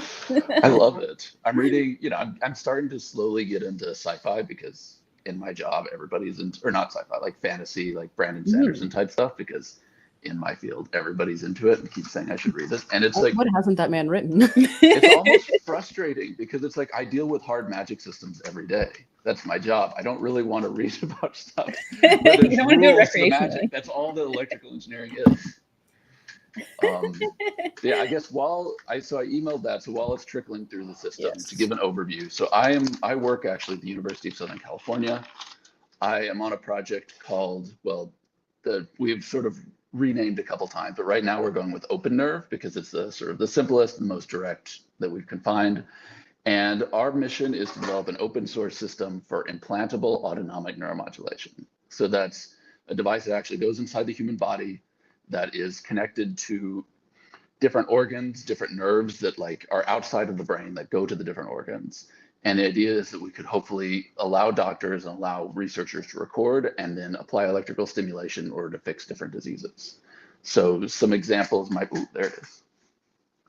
So some examples might be for people who have like stomach problems, GI problems, who don't have good motility. This could potentially like be almost like a pacemaker for the stomach or for the colon.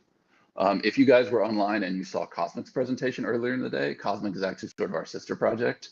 I would say they're a little bit farther along than us, but they were funded under the NIH under the same grant, and we work closely with them. And it's always fun to have people that are both like rivals and best friends, because I feel like it keeps you on your toes, but also because it's such a collaborative nature of like science as well as of open source, we can kind of share learnings and work well together. So if any of you guys are reaching out to Chris after his presentation, tell him I say hi. All right, jumping into the slides. So like I mentioned, we're funded through the NIH. So thanks NIH. I hope you continue to exist in the future. Big fan of them. The problem that they were trying to solve is something that I know personally as somebody who's developed different therapies in the past, and that many, many other researchers I've talked to have, which is in order to actually take a scientific discovery and move it to the clinic, there's basically, you need a device that is very sort of safe and well tested, and that can be trusted to be put in somebody's body without hurting them, of course.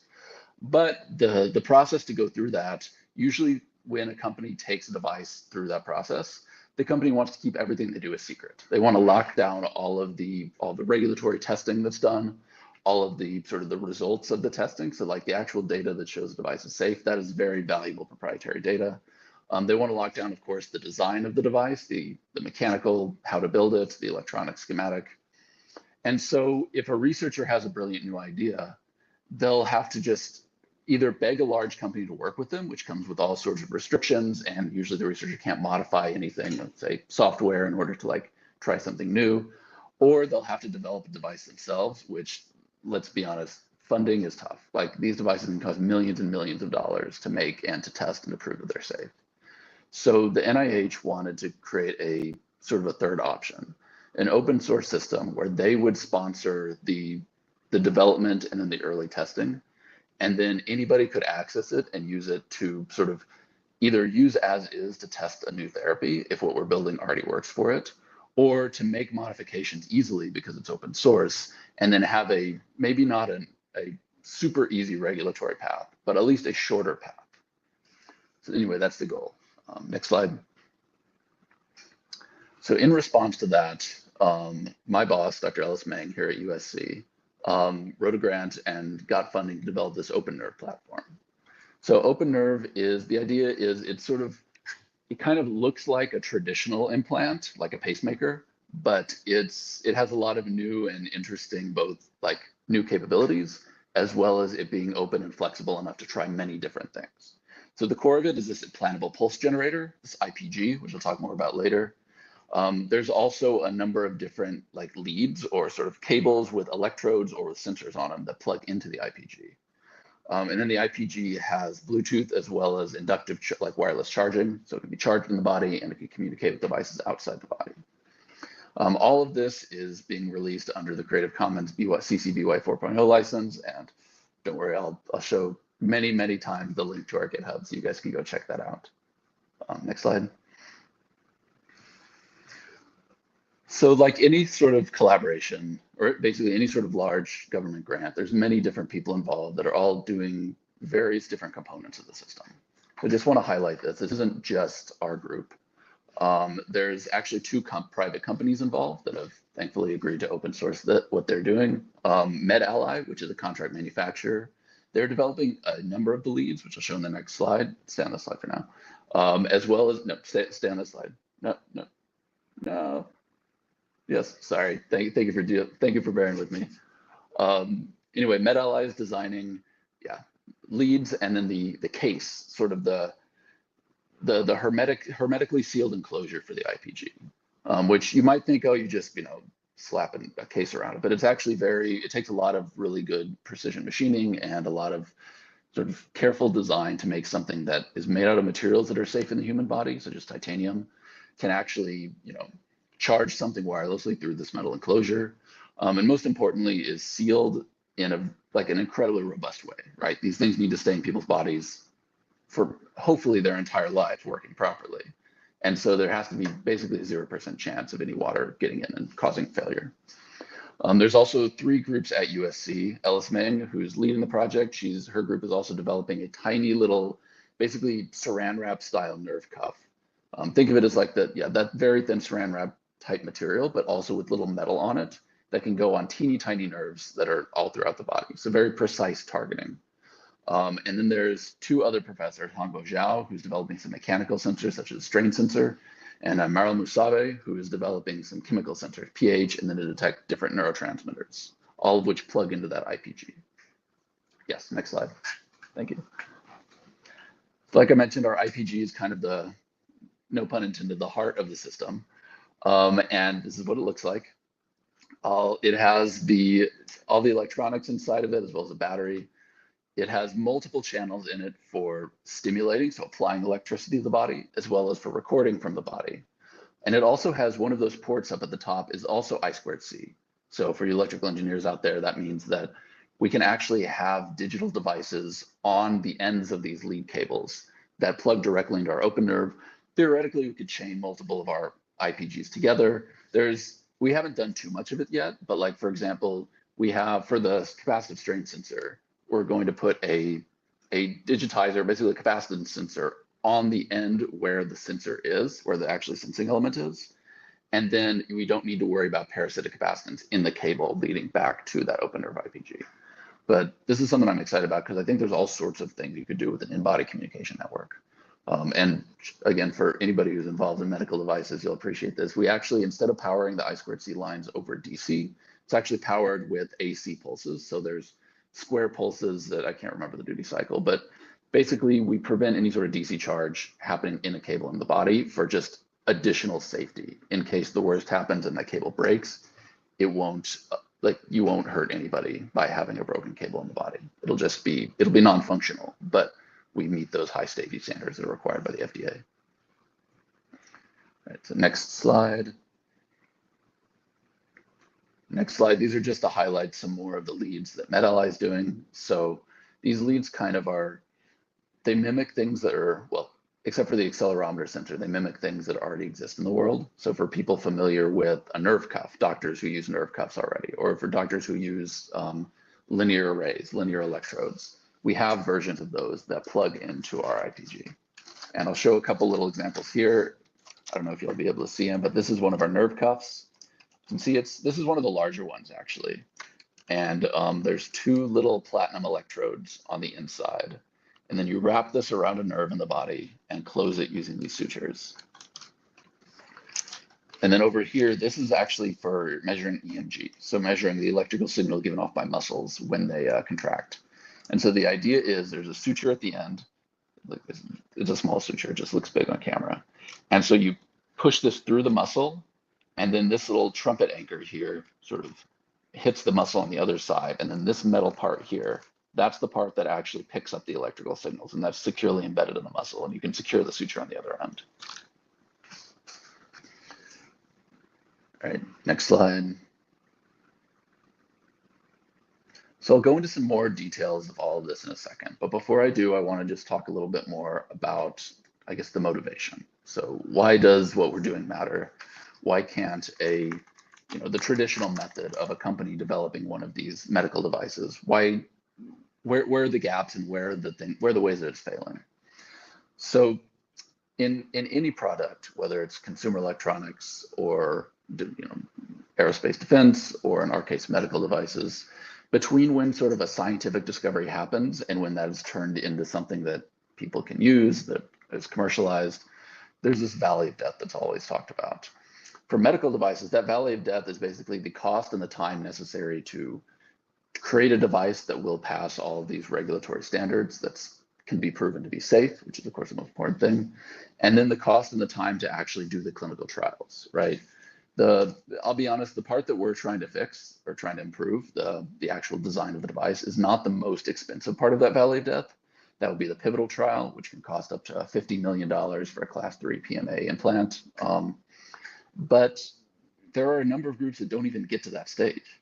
Like I read a recent paper that tried to figure out all the money behind this. And I think they said that, like, yes, the pivotal trial is the most expensive single component, but there's also, because so many groups fail at that initial, like, just developing a device that works stage, you could say the effective cost of that is, like, it's much, much higher than what it is on paper, right? So I guess the bottom line is many groups who have promising ways that they think will actually, help people, especially help people who have diseases that are not like a large disease population. For example, people who are paralyzed, where they have this very high need to make their lives better, but there's not, luckily there's not a lot of people who are paralyzed, but also that makes it harder for a company to justify spending the money to create a new device just for that patient population. This limits the amount of therapies that can be translated, and by hopefully us developing a sort of an open source device and also developing a platform being able to disseminate this to anybody who needs it, we hope to sort of fix that and get groups to that first in human stage faster. All right, next slide. Yeah, you can probably skip this one. I think I said everything here in the previous slide. And yeah, just to highlight again what's done currently. So when currently researchers, they have a couple of options, right? They can either use a commercial system off-label, which there are companies like Medtronic, Boston Scientific, Abbott. Those are sort of the big three in our field. They make very, very high quality devices that are used in millions of patients worldwide. Unfortunately, those companies are hard to work with. I'll just straight up say it. Like, I understand why. I've talked to many people in those companies, and it's expensive and time consuming for them to support research studies. But that also means that it's difficult, and sort of there's barriers to entry in terms of knowing the right person to even ask, in terms of, doing something like doing research that the company might then pick up in the future. So it has to work out with the company's business plan, as well as with IP negotiation. Many times, companies have their IP, universities have their IP. I've heard many stories where, like, the engineers and the executives at a company are all for this, the researchers are all for this, but then there's just sort of conflicts at the legal level that can prevent things from moving forward. So the other path, of course, is to build your own device, which just academic research labs don't have the resources to build almost never have the resources to build a device that can go inside a human being. The times I've seen it done successfully, it's been in collaboration with one of those larger companies. So there really is sort of a gap in the market, if you want to think of it that way, for a system that's flexible enough to be used for research, but also robust enough to be used for clinical research. All right, next slide.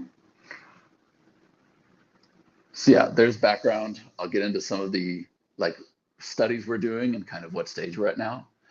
Just to be clear, we're not in humans yet, right? This project is very much ongoing, and while we have built a thing And we're testing that thing, as you can see, with many different partners for different diseases in like different animal models.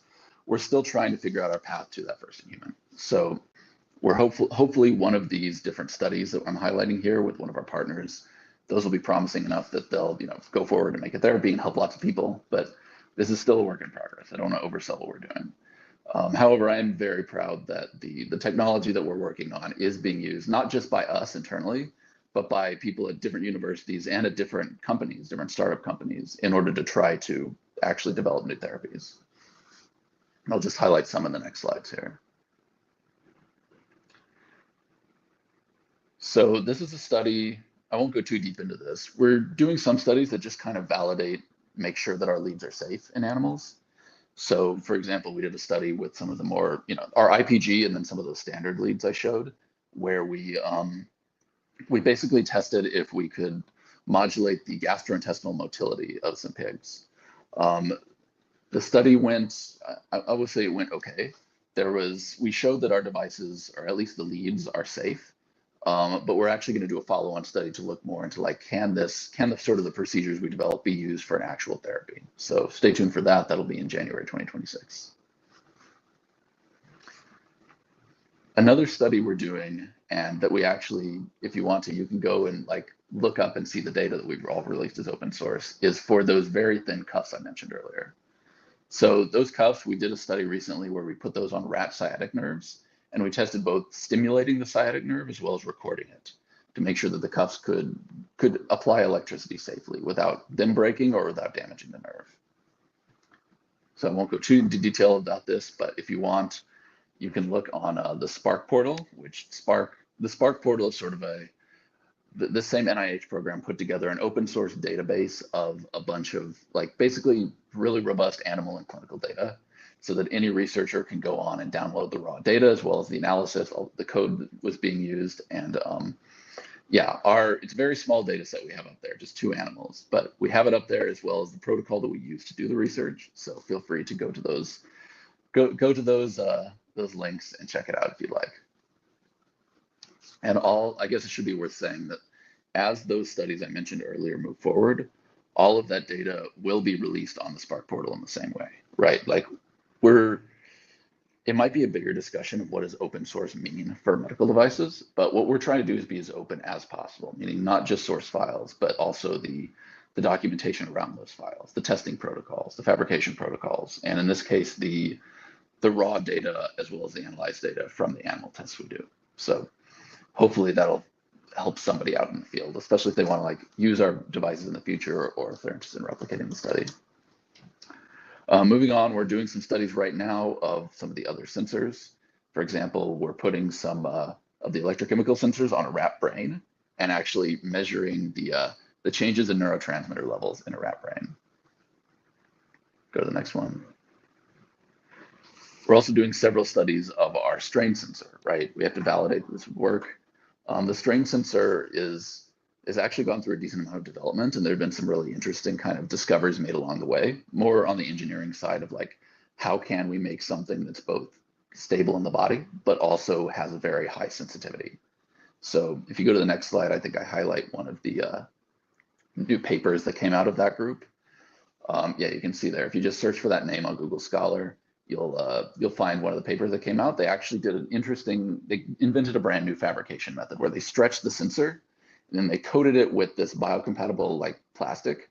And then when they let it relax, the plastic wrinkled up, but I won't go too much in detail, but basically it prevented the sensor from expanding in the, I guess, what is it, perpendicular to the axis of strain, while allowing it to still stretch parallel to the axis of strain, which doubled the gauge factor.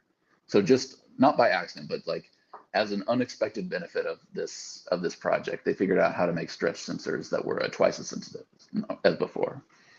And currently that group, as you can see there, is testing that stretch sensor on pig bladders on the benchtop. And we actually, here in just a little bit, maybe a month or so, we're going to start doing that chronically in an actual animal. So that'll be really exciting. And then I can't go into detail on all the different studies because some of them, if we're collaborating with the startup, they want to wait until they, finish the study before announcing it. though they have all agreed to release the data as open source, which we're very happy about. But here's just a couple that we can talk about. So one study we're doing is for like helping people who are paralyzed with bladder control. Turns out that there's a lot of problems that can happen with bladder and bowel movement after paralysis. And so we're trying to do several things to help that out with stimulating different nerves and being able to kind of bridge the gap over their spinal cord injuries so that they can more naturally both know when they need to urinate and then activate that. One of the just very small part of that project is to create a new sensor for measuring how full the bladder is. We are using the strain sensor, or we're testing that. We're also using electrodes and actually measuring the electrical signal that goes through the bladder. And you can think of that as, basically being more or less conductive depending on how much fluid is in there or not. So we're doing that in rats right now, and that looks very promising.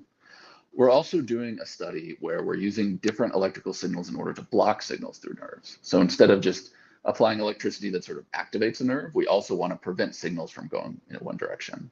This can be very useful, for example, for patients that have chronic pain, because theoretically we could block those pain signals.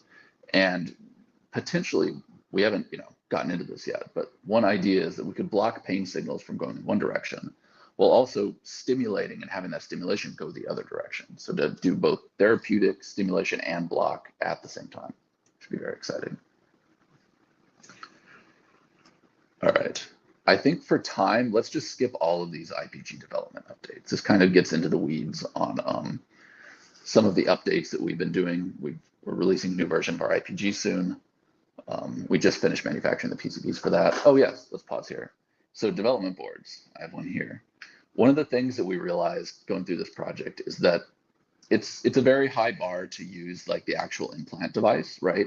Even for animal studies, you have to have obviously like the facilities and the veterinary staff, and to be able to do these studies safely and to be able to do these studies in a way that's humane. But you also just like need a lot of technical knowledge, and it's also expensive to manufacture the devices themselves, even though they're open source. So one thing we're doing is we're taking the PCB that's inside of those IPGs, and we're doing our best to give this to our collaborators as a development board so that people can, theoretically swap components, but also just like reflash and reprogram the firmware easily, plug in whatever leads, whatever electrodes they want. It can be powered by USB, but it also has a Bluetooth antenna on board, so it can be communicated with from remotely. So proud of this, and we're just finishing a batch of PCBs. I believe all of the PCBs are, I don't know, we might have one or two that are left over after the people that have already, we've committed to giving them dev boards. But just for anybody listening, if this is a project you're interested in and you think that having one of these development boards could be really like useful for you, if you're in the, if you're in this field and you want to work on it, please reach out and let me know. I'll set up a call, we can figure it out. And if there are any boards available, we can hopefully get you one to test with. So talking about our resources, I told you I'd add a bunch of links for our GitHub. Here it is. I just want to highlight that we are releasing all of the source files and all of the surrounding documentation on GitHub sort of as they're developed. Right now, we have all of the the Gen 1.0 schematics and layout and the CAD, as well as our very early Windows control software and a lot of the test protocols for our IPG up. I will say we don't have the test results for those protocols because those tests are still ongoing. We will hopefully release those by the end of the year, no promises. But yeah, we are doing those tests, and as soon as the test results are done, we'll release those as well. For our standard leads, we also have design diagrams, CAD models, and similarly benchtop testing plan. We also have the PCB files for those motion sensor leads that I think I probably went through way too fast earlier, but you can check them out on our GitHub if you want. The different groups, we have individual repositories for these other different labs that are creating sensors that plug into our IPG. You can just briefly see here what sort of files are up. Yeah, I encourage you to go in there, check them out. Also, of course, if there's a file or if there's a piece of data that would be useful that you don't see, just directly reach out to me. I'll put the very last slide, I'll have my email as well as a QR code. So yeah, feel free to reach out to me. I can probably find that, or I can just annoy whoever is in charge of development to do an extra test or create an extra file that we can release. So we do want this to be as replicatable as possible. Go to the next slide. also want to highlight that we're releasing this under the CC BY 4.0 license. Basically, all you have to do is give attribution. So cite us, say if you use something from our project, just say this is from the OpenNerve project. I know we set up our GitHub repository so you can cite the repository directly. We'll be releasing a few publications soon that just go over the specs of our device, so you can cite that as well. But an important thing is we're not restricting this to be sort of share-alike. So if you're thinking about starting a startup company, or if you have a company and you want to use some of our resources, you are allowed to use this. There's no need to keep things open source or to share any IP. We're happy to work with you, and of course, we'd love to support you in whatever way works best. But yeah, don't let the fact that it's open source stop you from developing IP around it either. One thing we want people to do is to be able to take, say, their patented lead or their proprietary algorithm, and be able to run it on our open platform. We don't want to restrict that. And then I think this is the final slide, just showing that there's all sorts of different ways to work with us. Talk to me if you want to get a development board, or if you're interested in collaborating on animal studies, or us supporting you on any of that preclinical work. But also, like I said, we're working with a contract manufacturer that does have clinical experience. They are certified to make devices for human studies. So if you think that this platform could work well for you, we can put you in touch with them, and I can help with that relationship. Basically, get you whatever devices you need. I think I just go into some stuff that I already talked about, hopefully we can reduce cost and get people to take their scientific research forward easier. I think that we can probably just skip to the end and just go all the way to the acknowledgement slide. I want to at least say thank you to everybody that's been involved, because there have been a lot of people, right? Eric and Brooks at the NIH, they're our program directors who sort of came up with the idea for this open source system, so very thankful to them. Our external advisory committee, these are people we met with a couple times a year who are sort of leaders in the field. This is Peng Kong, Tracy Kui, Jeannie Park, and Martin Schutler, and they've given us some really great advice of making sure we develop something that's actually useful. And then, of course, everybody that's been involved in development or has contributed to the project so far, really, really thankful to all of them. So I'll leave it on this last slide. Just reach out to this cars@usc.edu. If you're confused by that, our center was originally the Center for Autonomic Recording and Stimulation Systems, and we're rebranded to OpenNerve, but we still have the old email. So you can reach out there. I'll also put my email in the chat if I can figure that out. I don't know why it's asking me to connect to YouTube in order to put something in the chat, but I'll put my private email in the private chat, and then maybe the organizers can share it. But I'd love to talk to anybody and everybody who might be interested. And yeah, thanks for listening. And thanks OSHWA for being good supporters of this project as well. I know that actually connecting with them has been really, really important for us. I'm not an open source person. I wasn't, like, before starting this project, I never interacted with an open source project at all, besides building things with Arduinos, but I didn't interact with the open source part of that. So you guys at OSHWA have been really helpful to just help me understand what open source means and how our medical project can fit in with that world. So huge thanks to y'all. Thanks so much. Huge thanks to y'all Yeah. for being such a big part of the OpenNerve crew. Has been a huge part of the open source healthware movement and the work we've been doing there. It's been really great to get to work with y'all so much and really get to experience what it looks like to take something. Class 3 medical devices are not often open source, so getting to be able to see that is pretty damn cool. Like, just a really good job just now highlighting some of like the challenges and things that you guys are working through. I think it's really important because I think a lot of people don't really understand the difference and the nuance of certifying and like working with medical devices. So it's really great. And then we've got a question from Jern D, who's wondering, you probably went over this, just wondering what CAD tools you're using for this. So this is I'd say a bit of a point of contention, actually. So one of the I guess great things about working with a private companies that already have engineering staff is that they already have a pipeline to build things, but they often don't use open source tools themselves. So like our current generation, all of the mechanical CAD is done in SolidWorks and all of the ECAD is done in Altium. I will say one of the things I'm pioneering here at USC, one of the things I'm pushing for at USC is to move all the electronics over to KiCad so that it can be used for free by anybody. That should be done, I would say, before Christmas. And we hope to release CAD in an open source program, at least for both the rigid, like the dev board PCB, as well as for our implant PCB. Maybe this is a question for the community. What mechanical CAD program is best for open source? Because I know FreeCAD exists. I know there's something from Google. What do you guys recommend? That's Yeah, What do really the good. people recommend these days? Because there's a lot of options, and I don't make things like this. Well, I think it's a good question to put to the chat, and then hopefully some folks will be able to chime in with some answers and give you a few suggestions. Yeah.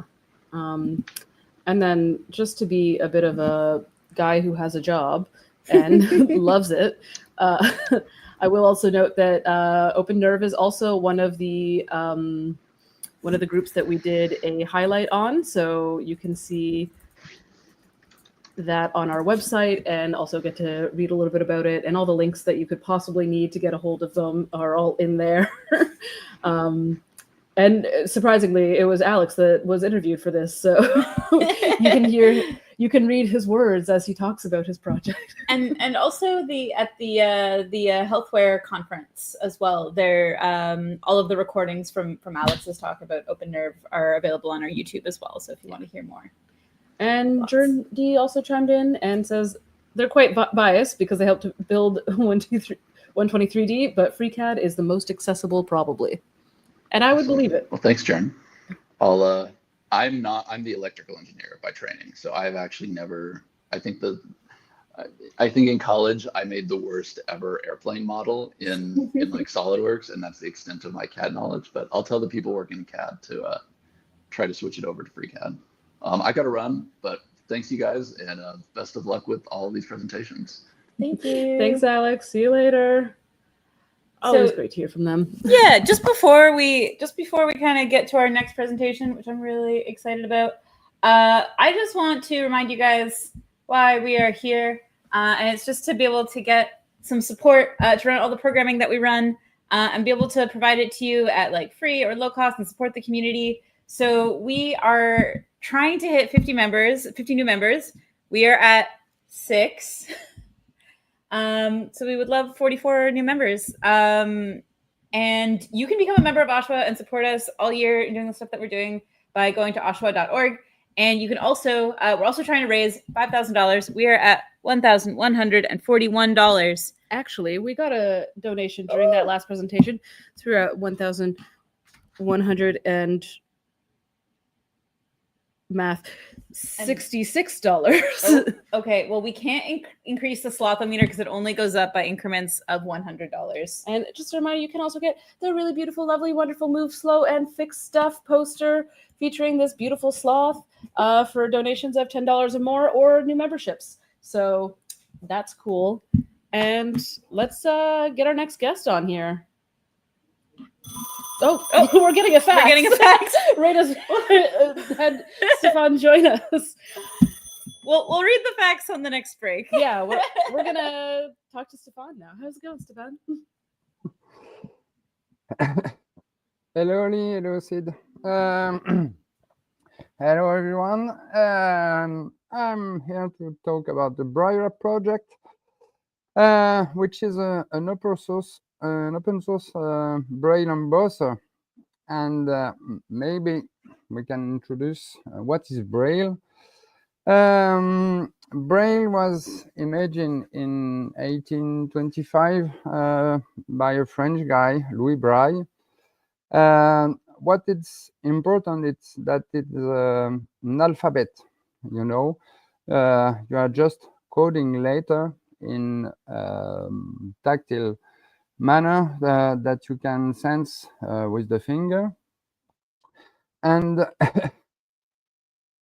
because the question will arrive soon, there is a limited number of combination in a cell because you just have 6 dots, and each country has modified the original Braille to adapt its usage. Even in French and in English, you have some change. For standard alphabet letters, it's okay. When you are using capitals, there is some change. It's not the same.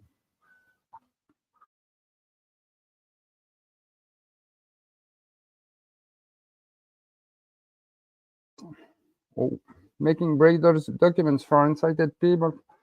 It's a large subject in the makers and open source movement. We can remember some interesting project. Maybe the most famous is Braille Go, a teenager who made the first Braille embosser with just Lego. And Carlos Campos Open Braille, who won the Academy Prize a few years ago. Many projects try to produce Braille documents. Many of these projects were very proof of concept, but hard to reproduce because they are starting about recycling some stuff or making some very specialized things. In 2016, Mohib and Kit, which is a French non-profit organization, start to do some tests in a hackathon just by modifying a 3D printer, putting a nail above the printer head, and tried to write a piece of software to translate text into Braille and the Braille into G-code, just to drive the printer and make some dots on paper. All these projects were working, but they were hard to reproduce and not very user-friendly. So with Philip Puckett, we decided to make a new design just to build the Brier embosser project, which will be open source, easy to build in the Fab Lab, and with widely available parts. And the first things we try to do is making Braille dots. So as all other projects use motor to pinch a Braille stylus on paper, we just decide to use a solenoid because solenoids are very strong, they are very fast compared to motor, and they are cheap, and they are also very easy to operate. You know, you just have to put the current and they put the pressure. So we just put a Braille stylus at the end of a solenoid, and it appears that pinching the paper between a stylus and an anvil, it worked incredibly well. Everyone say that the Braille is of wonderful quality. Once you have a tool to emboss Braille dots, you just need to move the tools in the X or Y axis on the paper. And this is a very standard design for a CNC machine. So you just passing the paper through a carriage on the top and a carriage on the bottom. The two carriages are synchronized, and you can put some dots on paper. And this is what it is, a Braille wrap. It's a numerical control machine with specialized tools to emboss Braille dots. like a rep wrap. You see the analogy with the name. But instead of a head to put some melted plastic, you just use a tool to emboss dots. You can actually do the frame with plywood or some transparent polymer, some 3D printed parts, and some tools taken from a standard 3D printer, some gear, the steppers motor, things like that, and a 3D printer controller board with just a slightly customized Marlin frame firmware. And just because designing a machine is not just a one step, we make many iterations. On the left, you see the first, maybe the prototype of Brier 0, and you have the 6th version on the right.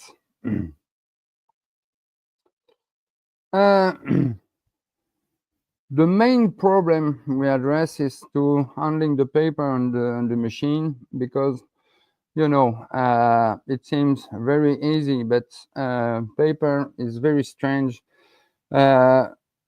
In some situation, if you apply it, it's incredibly strong, and you can lock a motor with just a single piece of paper.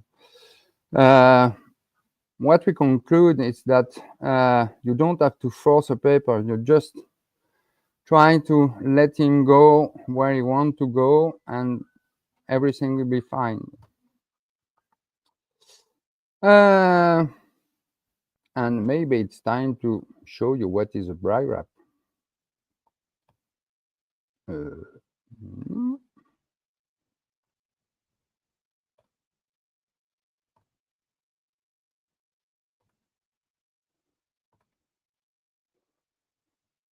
If you haven't seen a Brier wrap, here it is.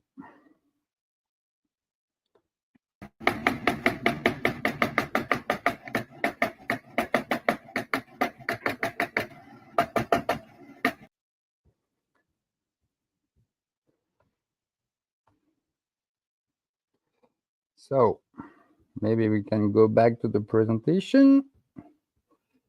Yes. Once you have a device that can load a sheet of paper, detect the edge of the sheet, the problem is the software. At the start of the project, we just write something. We can make basic translation. The translation was only in French, and in fact, Braille is really simple when you have just a letter, but when you want to mix some punctuation, some number, some capital letters, you have some strange rules, and it's not so easy. We try a second open source software, which is called NetBraille, which is a French project. We realized, a very good Braille translation, but in French. In fact, what is interesting is that the G-code aspect was hidden to the user, so you just have a print button and not generating G-code file using things like the Printerface or Cura to send the file to the Braille wrap. So it was a nice improvement. But in fact, an evolution is in the Java license put some mess, and we had some compatibility issue with many Windows PC. So we started to develop our own software. And in 2023, we released the first version of Access Braille Wrap. Access Braille Wrap uses an open source library which is called Libri. And Libri is able to translate text to Braille in 2,000 Braille standard. So you can use the software with French, of course, English, Chinese, Swahili, Vietnamese, what you want.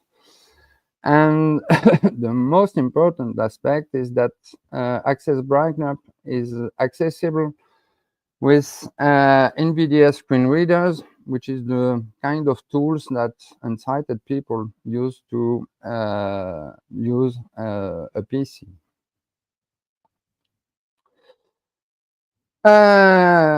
And we talked it briefly, but Braille Wrap is made basically from a 3D printer.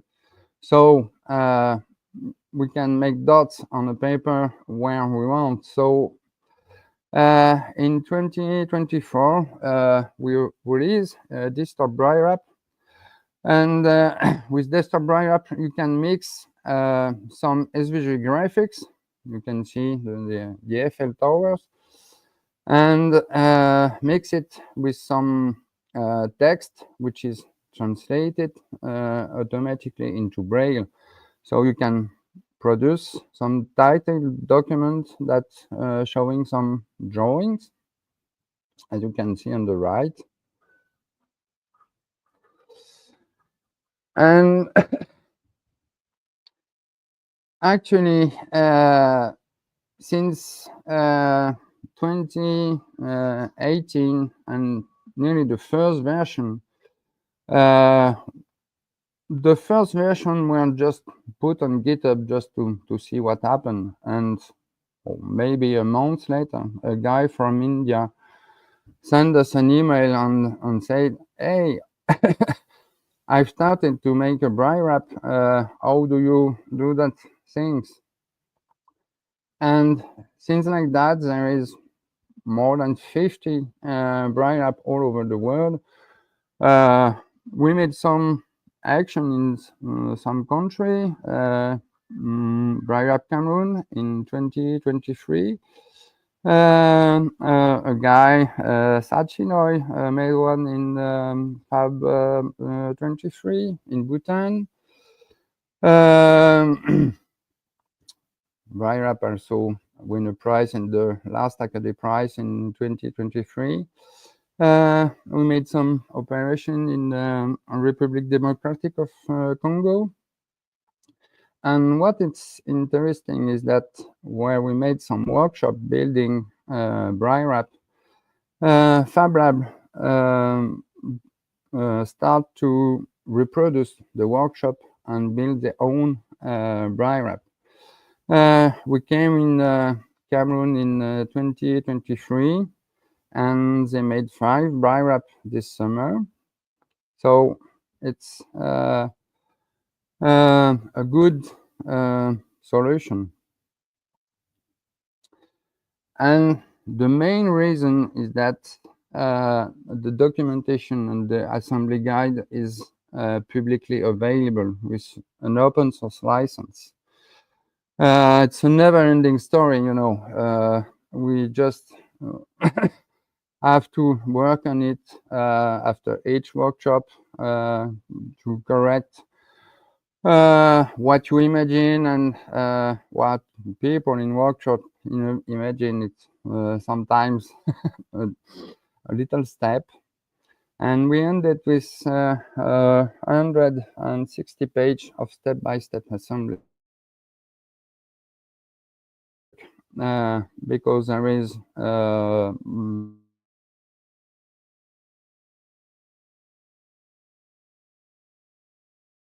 with the world that build a Braille Wrap, I haven't even met them. And the second lesson is that using 3D rendering in the assembly guide is far better than photography or image, because you can just show what you want to show in the image, and it's easier to move from version to version when you do some modification. And now that we have a device, a working device, everybody is telling us that the sensation of Braille dot is very good on paper. You can also use some different material. We try some plastics, even some metallic sheets. If you try to emboss some thin foil of aluminum, nearly 1/10 of a millimeter to 5/10 of a millimeter, you can use it to emboss Braille. And you can do some stuff like the picture you see. It's an ultrasound. Just imagine when you are a couple of future parents, and one of the future parents is incited. How can you discuss with medical staff on the just a standard ultrasound? This is a project built over Brier app by the INRIA. They just put some image processing behind the ultrasound device, translate just the interesting region. You have the baby, the umbilic, the uterus, and you can render it directly with desktop Braille app, and in a few minutes you can have a tangible document made just on Braille app. And that has the question. Braille app obviously is a solution for a small organization or individual. It's open source. You can make one for yourself or for someone of your family. You can make one for a small organization. Obviously, you won't make 1,000 pages of Braille with Braille app, because it's a slow device compared to what exists on the market. But it's accessible, you know. Build a Braille app will cost you around $300 or $400. The first commercial Braille embosser on market is $2,000. And more widely, the question I love with the project is what can open source can do for inclusion. Because sometimes you need some very basic stuff, you know. Just put a smartphone charger on a wheelchair, open a door, taking a pen, a knife, and it's some kind of stuff that we can easily do with open source in FabLab. Just talking about open source, a little word about all the people that were involved in the project. Sometimes for just a tiny things, sometimes for Braille translation. There are nearly 2,000 contributors, here for a part of mechanics, for a part of software. And it's again the opportunity to thank them. And of course, because we are in the OSHWA, Braille is certified since this summer.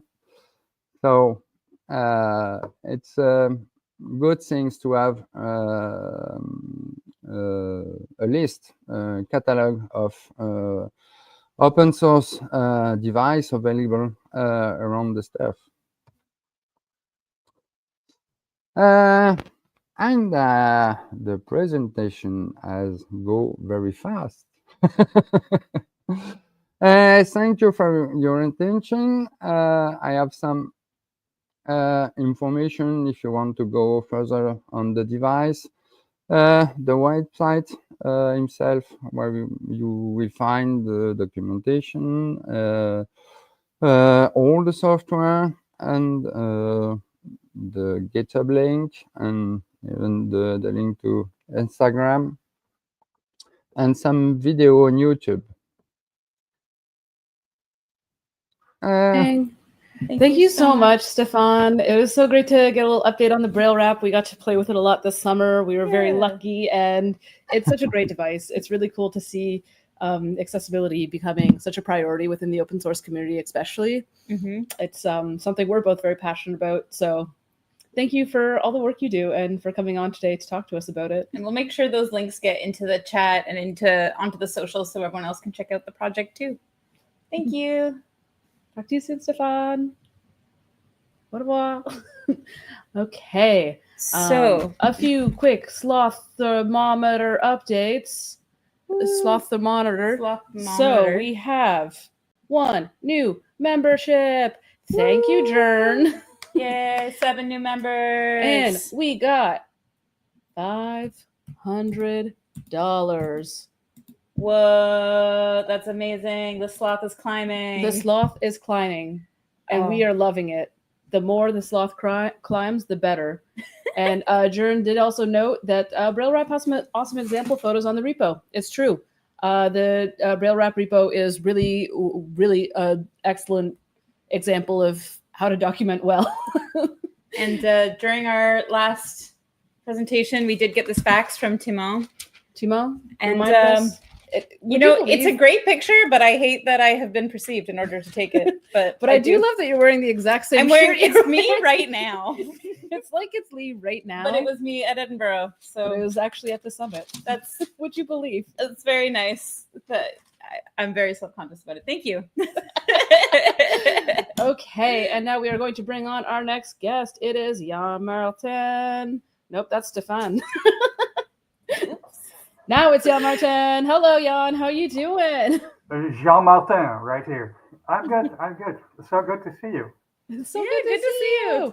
You know, actually, I've been seeing you the last 6 hours or so, but you know, never gets old.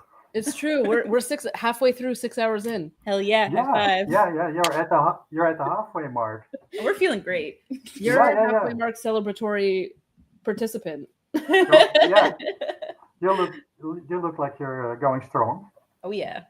Yeah, it's going good. It's going good. We're having fun. We've got lots to go still, but first we got to hear all about what you're up to, Jan. Sure. I didn't prepare any slides.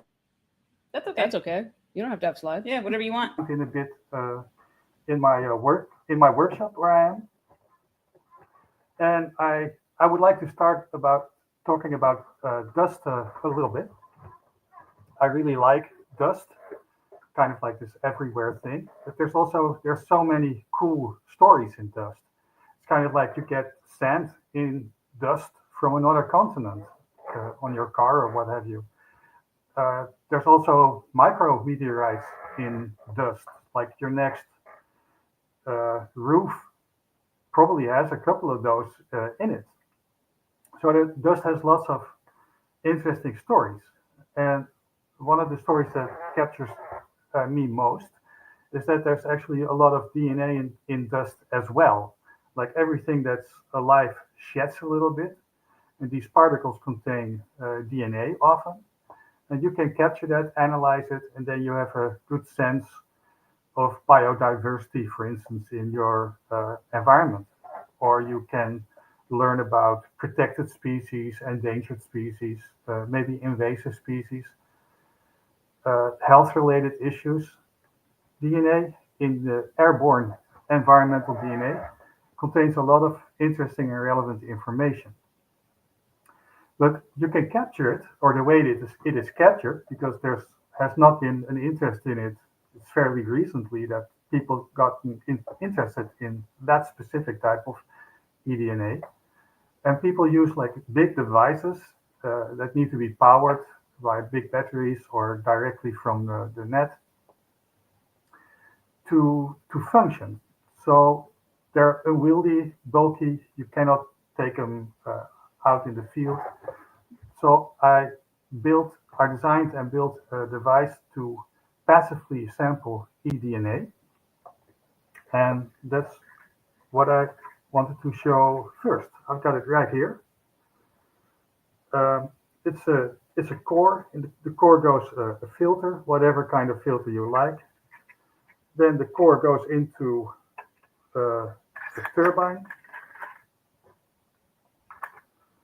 You close this thing. Underneath is a hole, so there's an exit for the air. The air powers the device. So the wind spins the device takes energy out of the air, and the particles settle in the filter in the core. The wind gets drafted through the exit below, and then you basically can wash out your filter and do your meta barcoding analysis or any other which way you want to look at eDNA.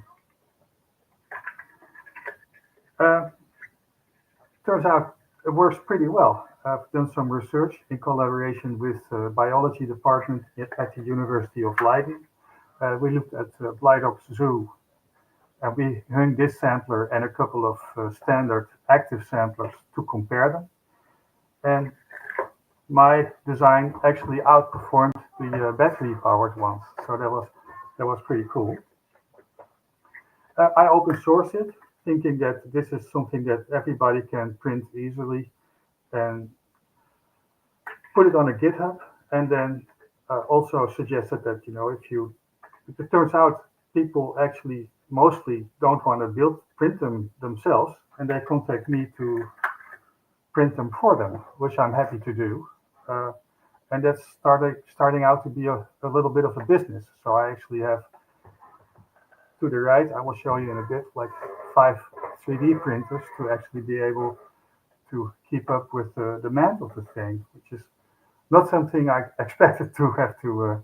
I'm not an entrepreneur by inclination, but happy to roll with it. Now it turns out to be that way. So that worked out pretty well. But then, as I started iterating on the design and this is like the 4th version or so, I actually needed to test these things, not just in simulation, which I do in FreeCAD, but also physically. So what I did is, and now I'm going to see if I can take the camera and the laptop with me to move around in my studio a little bit. There we go. Yeah, there you have it. So the next build was a wind tunnel over here, which pushes air to like about 10 meters per second, so that it's decent enough for the kind of things I want to test. It's not hyper speed hurricane, but like a stiff breeze. That's what comes out of this. And that was very fun to do as well. I took a motor from a vacuum cleaner. I designed the rotor, which is always a kind of technology I really like. Most technology kind of looks like boxes or like cylinders. These like rotors, they're like the most organic part of any kind of machine. So they're fun to think about and fun to design and make them work. But that was kind of sort of only the first additional design I turned it out to need. Turns out I would benefit from a weather station as well. Didn't design it myself, the weather station. On top, it's like an eco-wid system, which is not open source or anything, but as vendors go, it's one that makes it easiest to share data and not try to lock you into their ecosystem. And there's a smart citizen dust collecting, dust appreciation or UV light sensor as well. That's fully open source, paid from a European public funding. And of course, there's some of my samplers on it as well, so that I have a way to actually test my own samplers in the wild. If I have different design iterations, I will want to test them, and this way I can actually do that. Now that we're on the move, here's a couple of 3D printers around here, and then to the right, in the edge right here, I do my silicone casting, not necessarily relevant for this particular project. It's one of the things I have around in my workshop.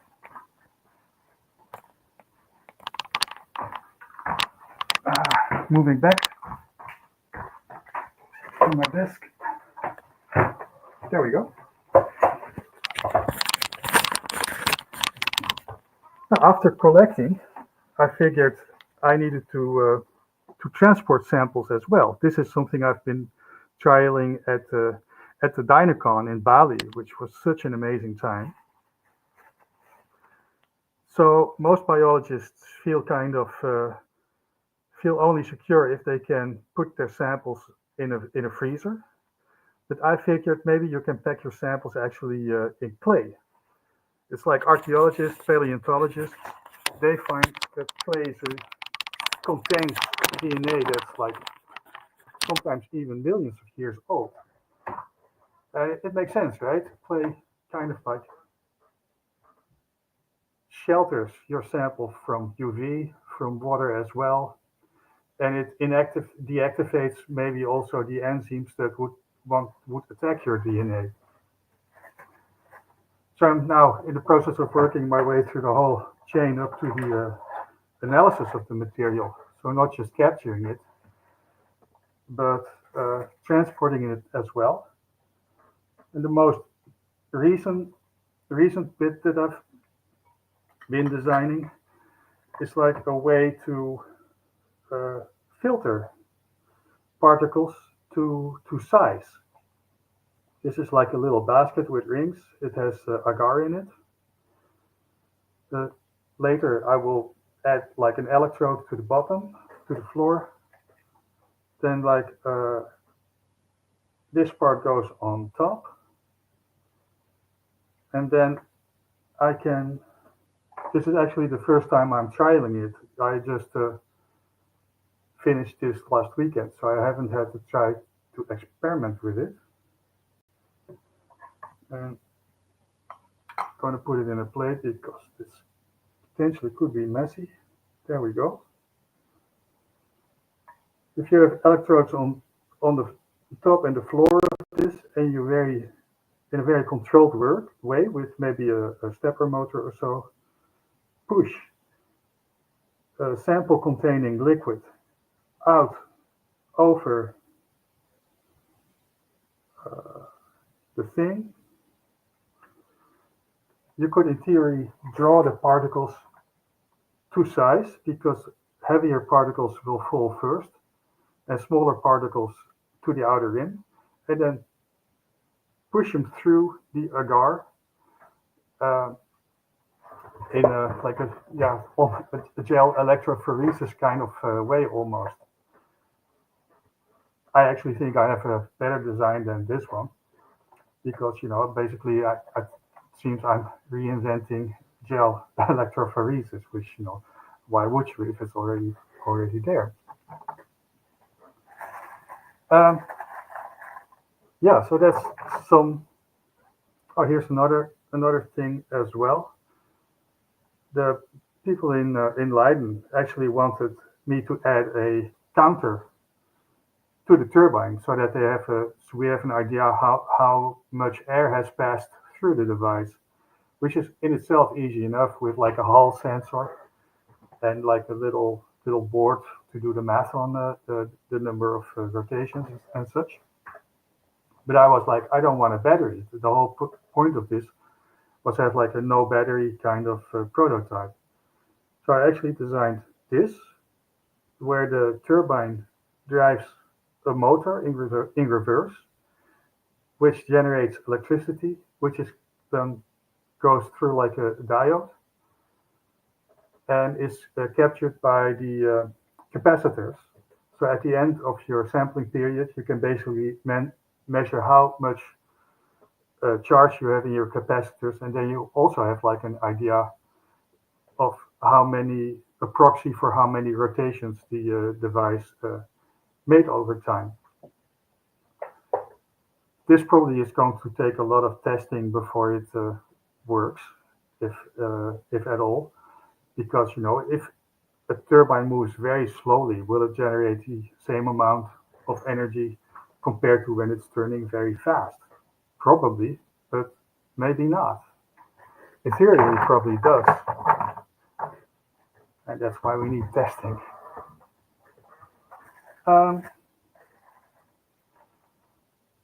Yeah, so that's a couple of, you think you're going to design a thing and then the whole thing spins kind of out of control. One thing I really like about the open source philosophy, when you're not talking about the sharing of knowledge and alternative economies and the philosophy of the whole thing, is it also impacts your design approach.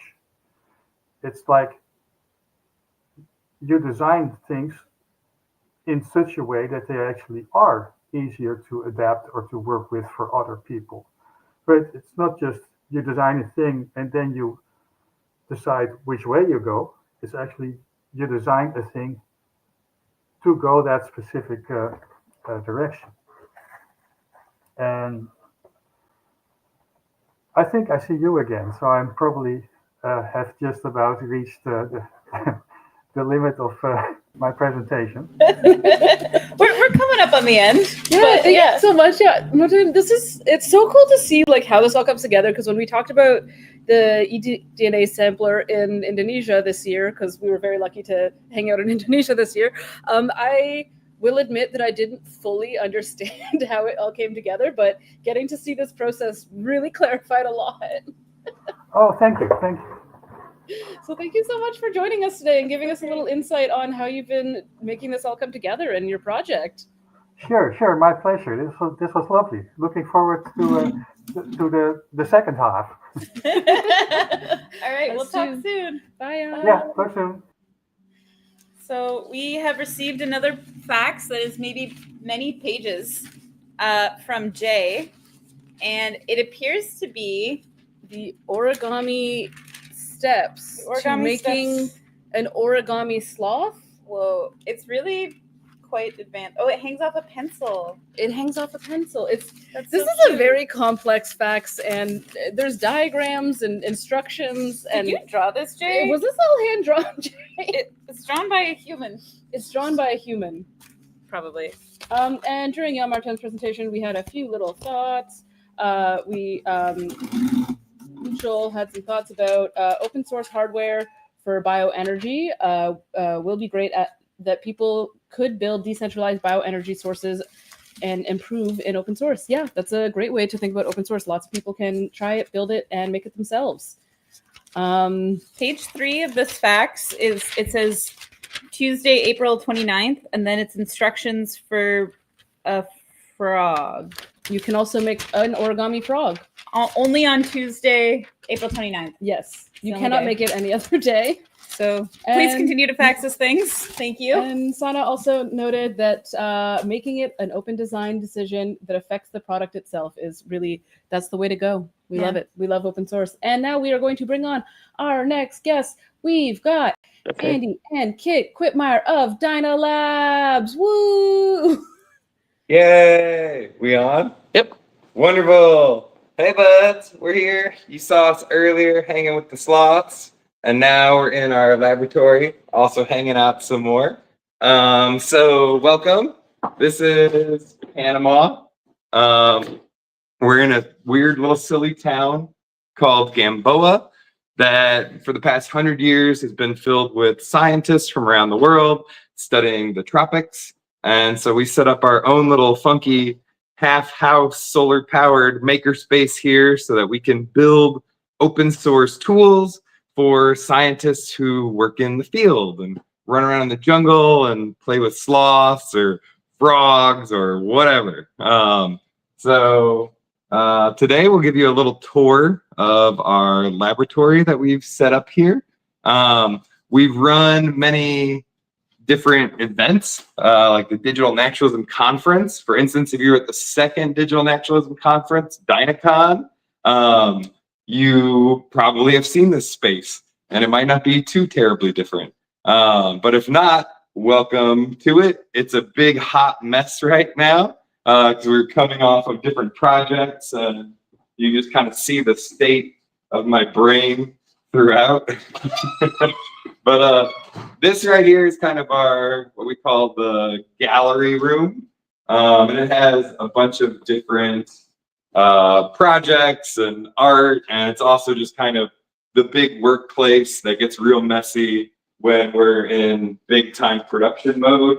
For instance, we just got a bunch of moth boxes from a deployment that the Bat Lab just got back to us, and I just got back from traveling, so you can see ideas and prototypes. And It's always like this. It's never clean. it's always like this. You don't need to make excuses. We clean up every now and then. But some useful things are like the baking tray zone, which is really good for if you want to pretend you're a little more organized.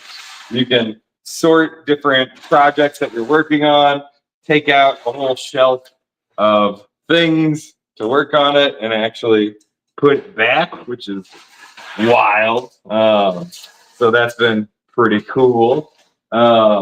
There's tables that get infected with horizontal surface disease quite readily. But you may be asking, you haven't heard me rant about it a million other times, or at the Open Hardware Summit in Edinburgh, Scotland, what is the moth box? Oh, well, I'm so glad you asked. Here's a moth box right here. The moth box is an open source hardware tool. It's certified. It's the third Panamanian open hardware certified thing. I don't know what the other two are, but I should check that out. And it basically is a really high resolution camera that's also connected to big bright lights for taking photos, but it's and then connected to a microcontroller or a Raspberry Pi in this case, so a microcomputer thing that hooks up to really big bright UV lights. These lights are designed by a cool open hardware producer called Lab, run by a guy named Moritz, who designed them for us. They are really inexpensive, extra bright UV and also full spectrum lights that attract moths and other nocturnal insects. So the bugs will see these lights, get confused, land on this little target area, and then the moth box will take photos of them. And it does this all automatically. So you can be like some of our friends, like Bree was doing this a bunch at DynaCon in Indonesia, where she was going around setting out moth boxes and doing surveys of different areas. And then you can quickly see different types of biodiversity, what kind of species are present in different areas around there. And so it's a pretty cool tool. Nothing like these has existed like 10 years ago. Now there's more tools for this kind of automated biodiversity monitoring. And a really cool thing is we got a grant from Wild Labs. So shout out to wildlabs.net. They are a conservation and technologists kind of forum organization. And every now and then they have grants. For the past 2 years, we've won their big Wild Labs award to get funding to actually make a more manufacturable version of the current version of the Mothbox. The current Mothbox is made so that you can use off-the-shelf parts to just kind of hack this thing together. It's the like, I need a Mothbox right now based off just things I can order that are normal commercial tool devices. But soon we're going to be able to start taking orders for a customized, manufacturable and less expensive version of the Mothbox, where we have most of those items integrated into one beautiful PCB. It'll be more efficient. It'll be about $100 less in parts, and there's going to be a lot more usability features. The Nyeke? Oh yeah, the Nyeke, of course. Hopefully we'll get to see real Nyekes soon. But even just things like, instead of programming the schedule by having to log into your little Raspberry Pi, you can click little switches. And stuff like this has come from feedback from lots of work with different scientists out in the field about what's going to make an actually field-ready, useful tool for them that they can quickly deploy and help monitor changes in biodiversity all over the world. And we're going to be trying to sell this with a thing called the Open Science Shop. And if you haven't heard of the Open Science Shop before, it's a really cool organization that's just starting up that's trying to help get open science tools out to people who want to use them in the world. And so it seems like a really good model for people like me who are mostly interested in, I want to build stuff and I want people to use the stuff. And I'm really bad at like actually trying to sell things or get money for things. And so what they do is they create a directory of localized maker spaces around the world who want to build a certain type of scientific tool. They do this right now for the Open Flexure microscope, and it's been really successful. And so the Open Flexure microscope, you can go to the Open Science Shop website. You can find local manufacturers near you, order things from them, and actually give the developers of like the Open Flexure microscope, or eventually when you can order a Mothbox, they'll give us a bit of a kickback to help us keep doing development and kind of tech support stuff. So hopefully it's a sustainable model. And if you're building open science tools, you should reach out to the Open Science Shop and see if you can start collaborations with them as well. Because yeah, hopefully it'll be a cool way to get tools in people's hands. That's pretty much it for the Mothbox. Should we do more tours? So there's a couple things. Oh, over here, you can see these are fun backpacks designed by Hannah Perner Wilson and myself that you can put tools inside, carry them into the field, and then deploy them. And they've got lots of fun little pockets and doodads and measuring things. So that's pretty fun. We'll have some tools like 3D printers and stuff up here. This is kind of like a fun art zone. You can see bubble helmets of different kinds. This is the classic bubble helmet for rollerblading around, blasting bubbles. This one is a bubble helmet that has a big capacitive touch connector that goes on your head. And then if somebody hugs you, it actually detects that change in capacitance and it starts shooting bubbles out of the top. So that's a fun hug detecting one. You can see lots of fun textile creatures created by Kit. This was a cool project that Kit made back in Singapore that would basically try to map your brain state to this knitted brain. That Kit would actually work on knitting in a museum with this like EEG hooked up to your head. And you can see when people come up and talk to her, she gets more, agitated and out of the flow state of the knitting. These are really fun choral projects that we were making for an art exhibition where we recycle a bunch of garbage and plastic, and we make kind of coral reef art things. So those are kind of cool. And of course, we have many of the books of proceedings of the past digital naturalism conferences, also run by your amazing leaders in this event, Lee and Sid, as well as Paula Tay. We're going to have the proceedings from the Indonesia one eventually. We'll get to it. And then, so that's kind of this. There's a residency room where we have different visiting residents sometimes. And so, for instance, Bree was staying here for a bit. We have a cool butterfly scientist who's staying with us right now. So when we can, we try to host people doing cool stuff. I say, let's swoop out through the... this is a zone where we have, some random stuff. There's a 3D printer trash to filament machine, other printers, laminators. This is kind of our best favorite room of the house. It's our enclosed mesh porch where we just have nice rainforest and birds all around us. So it's a wonderful place to hang out and work. We do craft nights and other community events here. And then I'll take them down to the plastic recycling zone. Maybe if we're lucky, there will be a Yuke.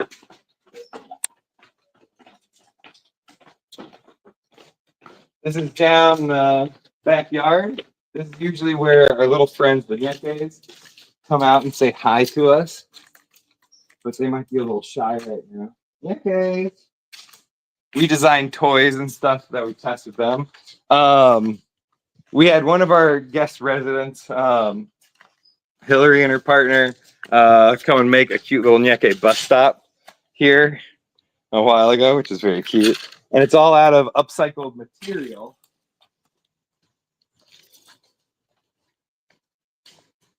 Which we process over here. This is kind of our plastic recycling zone.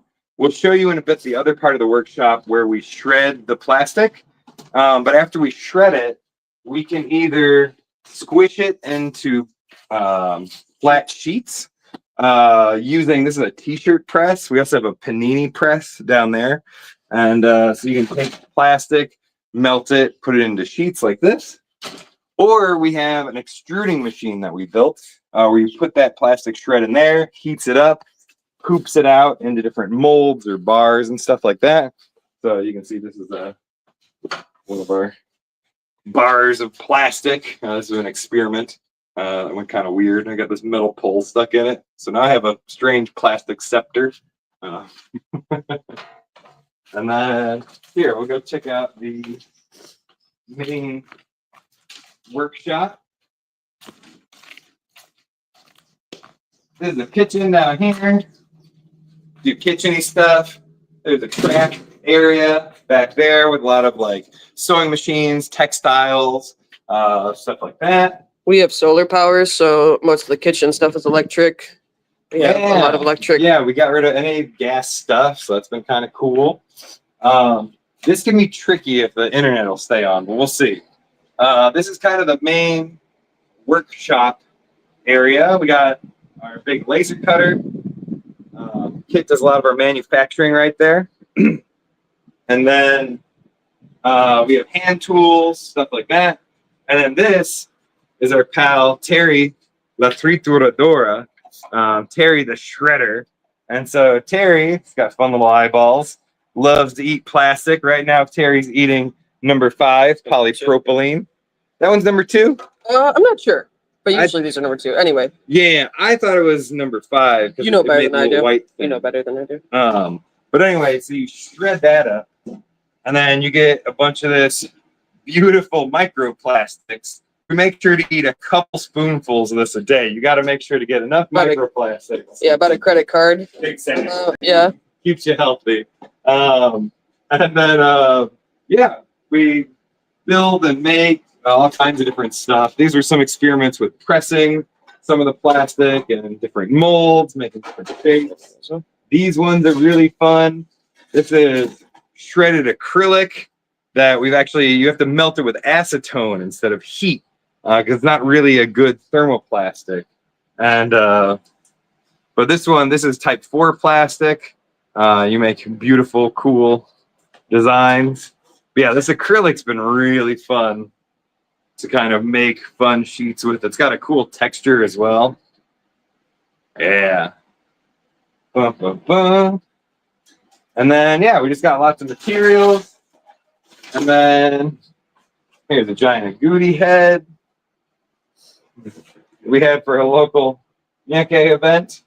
More things like that to come. And then we have our expedition kayak and our jungle truck. And I think that's probably coming up around our time, right? Yeah. Is there any questions or anything from people while we're here? Okay. Okay. Cool. Well, thanks for visiting our lab. And I miss Dino yeah. Lab. I want to go back. Let us know if you're interested in mothboxy things. So interested in mothboxy things. The Dino Lab is a beautiful, beautiful place. And Sana says next OHS at Andy's place. Which yeah, we would love it, but I don't know if Andy would love it. I think Andy and Kit would maybe not love it. We did one huge event right in the middle of our house once. We might be able to think it out a little bit more better for future large-scale events. And we've got some 10 out of 10 lab, super cool labs. And it's true, the Dino Lab is a beautiful, beautiful place. I miss it dearly. I would love to be back in that lab again. Yeah, man. Come on back. Yeah, come visit. Thank you so much for giving us a beautiful tour of Dino Lab and showing us a little bit of the moth box. And we will talk to y'all soon. Also, I almost forgot, Sana mentioned that she loves what you did with the Summit shirt. And yes, that is indigo dyed Summit shirt. That's the cool stuff. Indigo dye for open source, baby. Yeah, when we talk about open source, we wear indigo. Woo. I even had the indigo hat on for the sloth part earlier today. It's true, you did. Oh my god. Okay, we're gonna talk to y'all soon. Love y'all. Bye. Bye, buds. Oh, what a wonderful place. If you ever have the chance to go visit Andy and Kit at Dino Labs, you should absolutely take that opportunity. You'll get to do such cool things. You have access to such great, amazing tools there, and it's just a great experience. And we are going to bring in Darcy Neal, our next guest. Hello, Darcy. Hello. Hello. Good to see y'all. Yeah, it's so good to see you. Yeah, thanks for having me on the stream. Thanks for wanting to do it. So I figured I would take this time to talk a little bit about the latest workshop kit that I've been doing, which actually, fun fact, the first time that I ever taught this was at the Open Hardware Summit in Montreal in 2024. And so it was for this device here, which is the EMF Explorer kit. And so this is a kit that lets you listen to the electromagnetic frequencies that are emitted by devices around you. So it's meant as an exploratory device. I made it so that way it is accessible to everybody. There it is turned on. It's got an LED on it so it glows.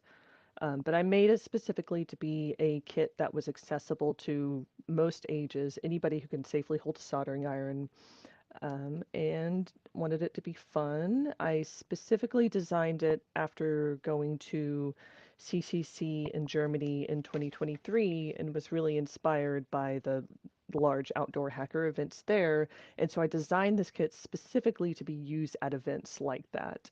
And so if you look at it, it has a little camping scene on the bottom. The lighting's a little funny, but there's a little nerd who has a little laptop that's being abducted. I just like aliens, so you're going to see that a lot in my work. But yeah, so I have designed this, like I said, specifically for workshops, and I wanted to talk a little bit about how I've gone about doing that because I love teaching large-scale workshops. I want to pack as many people in who want to attend, and I have kind of been approaching this in a slow, iterative process. I guess call it sloth mode, whatever you want. And so I want to talk about some of the things that I have learned along the way. I think that at this point, I have taught about 10 workshops with this and have reached almost 500 students so far. So I'm definitely packing it in there. And I have also been doing all of the kit assembly myself so far. I'm working on handing it off to a manufacturer who can take care of everything and send me a completed product. But as I've been developing it, I've just been doing everything myself so that way I can kind of iterate through it and whatnot until I had a design that I was ready to send off for getting larger quantities made. When I started out, this was my packaging that I used. A friend of mine helped me design it, and so we were printing it out, and then we were folding it and then stapling it with the bag on the inside there, which was really cool. It looked super good, and I was so stoked about it. But when you're doing that at home, if you don't have like the industrial equipment to do the cutting and the folding and all of that, it's kind of a pain. So as much as I love this design, for home purposes, I switched over to using this as my new packaging. And this is actually a 4x6 mailing label. And even the thing on the inside, like for the instructions for it, it all just goes inside of this. And so this was awesome because anytime I got a replenishment order or needed to prepare for an event, I could just hit go on my thermal printer and it would just spit out all of the labels that I needed for it. And then for the instructions for it, I have it set up so that way it just goes to a QR code that tells you everything that you might need to know about it. It has a video walkthrough guide for it, text walkthrough, information about how to solder, and then a ton of additional reading information for if you get really stoked about it, you can go learn a lot more about electromagnetic frequencies. And yeah, I think it was important too that I didn't want to create a bunch of waste with the packaging because it's typically something you pull the thing out and then you might discard it. So this also doubles as the mailer. You can slap a mailing label on the back. So it's kind of like an all-in-one thing. What else? And for the workshops for this, one thing that I changed about it is that I have a little guide for this. If you take a workshop with me in person, I hand these out, and this tells you everything that you need to know about how to put the board together. So this is like the entire guide that's necessary, which just makes it accessible for like if I'm teaching somewhere that doesn't have a projector or and then people don't have to pull out their phones to look up the guide there. And then it has a little soldering guide on the back side that was written by Mitch Altman back in the day. And so this has been great too, because as I'm getting everybody staged for the workshop, I can hand these out ahead of time and let people read through this and refresh themselves on how to solder. And then I do give instruction about how to do it as well. But just having like the visual explanatory guide and then this backing it up, it seems to help. And what else? Oh, I just made a zine. I'm very excited about it. And this, I just finished it. I know that y'all like zines, so I thought you might appreciate it. And this was inspired because, I mean, there's a lot of awesome zines out there in the world, but I specifically saw this one that was by Lisa Stark, who does a lot of really cool e-textile wearable stuff. And that's when I realized that these could be the instruction assembly guide if you wanted it to. And that is so cool. So I put this together, and it has a lot of information about EMF, like what is it? What frequency ranges can you actually hear? What is a waveform? How does that work? And then it has that same photo assembly guide in here. So this could be also all that you need to put the whole thing together. And these, I currently only hand them out in person at events and things like that, but I hope that this will be included in the future kit for anybody who orders one. Another important thing that I think has been pretty key to making all of this sustainable for me is that I don't do any shipping myself. I only work with doing wholesale through through the Maker Shed. That's where I sell all of my kits through, and that I think has been super important for helping to keep the process enjoyable for me so I can focus on designing and iterating and improving the product. And then they deal with all of the shipping and then the customer communications and all of that. And that has been amazing. I really like it. So the only way to get it is ordering it from the Maker Shed, taking a workshop, or if you see me at events, I've started carrying around this backpack. And so I just walk around with this on at events. And so if you want to buy one from me, you can buy it whenever you see this. But otherwise, I do not ship. That is my rule. And yeah, it's been really awesome. It's been a wonderful experience so far. And yeah, I hope to continue doing it. And I have many more workshops planned. I just came from the Bay Area Maker Fair where I taught 2 workshops with a capacity of 40 students each for it. And I'm also headed to SuperCon in a couple of weeks, where I will be doing like a rogue style workshop in the hardware hacking area there. And so, yeah, that's what I like to do.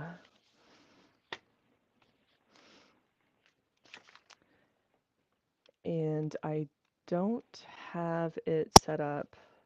It's not OSHWA certified yet. I have plans for it, but we'll see. It's on my list. But it is all open hardware.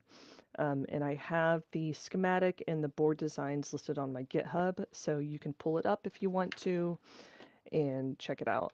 This is my website. It's just sporklogic.com, and you can see the information there. There's a link for where to buy it, but I also have all of the assembly guide for it. And so yeah, there's a link to my GitHub on here, as well as some sound examples for listening to it and whatnot. Oh yeah, GitHub page is at the bottom. So yeah, you're welcome to open it up, check it out. You can open it in KiCad, which is what I used to design it. And yeah, it's been great.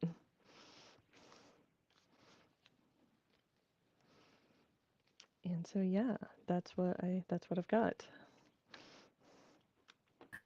We love this project. So good. We think about it a lot. Yeah. The PCB Thank is so you. beautiful. I'm just like, it's really incredible. It's such incredible work, and it's so much fun. Thanks. Yeah, I really like it myself. It was kind of like I really wanted it to be something that like helped people to approach the concept of what EMF is in a way that is exciting and exploratory. I've got this picture of my friend that I use in my booth that this kiddo like perfectly like encapsulates like the aha moment that I'm going for with it, and it's just so much fun to see people be like, "Oh my God, I can hear like what is this stuff?" You know? So yeah, it's pretty Totally. fun. And this was, I think, one of the most popular workshops during the Yeah. summit in 2024. It was People were really trying to full get in that there. room. That room was real close. I It do. was packed. I do have a copy of your. I have one of your kits. I have not yet assembled it, but I don't think it includes the zine, and I need the zine. So maybe I'll be getting another kit.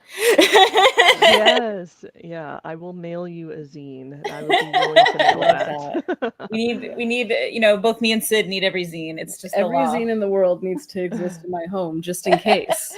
The archive. Oh yeah, I forgot with the zine too. Like I put it all together, but then I made it so that when you open up the inside of it, it shows you like how to make your own zine. Yeah. Oh my gosh. Yeah, Really it's got, beautiful. Spreading the zines all around. That is a beautiful way to do it. Zines are also Thanks. open source hardware, Yeah, that's true. according to Ooh. me. I like that. I like that. I'm the arbiter. That's so great. Thank you so much, Darcy. It's always I just love this project. I love your dedication to the project too, and just seeing it evolve year over year, and just like it's so magical and fun and whimsical. Thanks. Yeah, it's been really fun to work on. I'm really excited. I have a new design that I'm working on. There's a little preview of it. And so this one has a lot more features on it, and it will come fully assembled, so that way it does more stuff. I'd love to pack more features into the workshop version of it, but I've intentionally made sure that I don't put too many components on board, so that way I can work within the 2-hour workshop time window. Yeah. But so if it's fully assembled, I can pack all the stuff on it I want. So I'm excited for this to come out in the future as well. Definitely. Yeah. Keep us posted. We'll share it as it comes out, and definitely be getting our hands on some. Awesome. Awesome. Thank you so much. So good to chat. See you soon. Enjoy. Bye, Darcy. So many great projects today. Oh, I love projects, but I also love making this sloth climb. The best way to make this sloth climb? Becoming a member or donating. Donations of $10 or more come with the Move Slow and Fix Stuff sloth poster, inspired by last year's live stream where we did in fact have a sloth hold this message. Yeah. Actually, right now, if you don't donate $100 or more, you can have a sloth hold a message yourself. Any message you want a sloth mostly. to hold, except for anti-sloth messaging. Yeah, that's not allowed. But you too could have a sloth spread messages throughout the world with a donation of $100 or more, and you can get a sloth poster yourself for a donation of $100 or more. So that's pretty dang cool, and we would love to be able to give out more sloth posters because we have them. don't have enough walls Yeah. for the amount of posters we have printed. So please. And yeah, like we try to keep things as free and cheap as possible. It's just not always possible because we live in a society. So if you are able to, help support us, and you're also able to get this cool poster, then that's great. Why not do it? Get a cool poster? Why not do it? Why not take a crazy chance and help the sloth climb to the top? So help that sloth climb. He needs to be up there. Yeah. Help the sloth. Help us. Help everyone. Let's all help each other. You can just go to OSHWA.org, and in the top right. Yes, that's the right. Yes, this is the right hand. In the top right-hand corner, there's a little piggy bank. Just click the little piggy bank, and any donation of $10 or more, cool poster, and help us. Help make these things happen. We'll mail it to you as soon as the mail strike is over. Which is a good time to remember that this stream is sponsored by SparkFun and Olimex. Yeah. Thank you, SparkFun and Olimex, for being able to making it that we can do this. Supporting this being able to happen. We're very lucky to be able to have support from folks like them to make these cool things happen, especially because we're getting a fax. We're getting a fax. We're getting a fax. But just thank you to our sponsors, and we hope that we can continue making cool things thanks to them as well as y'all.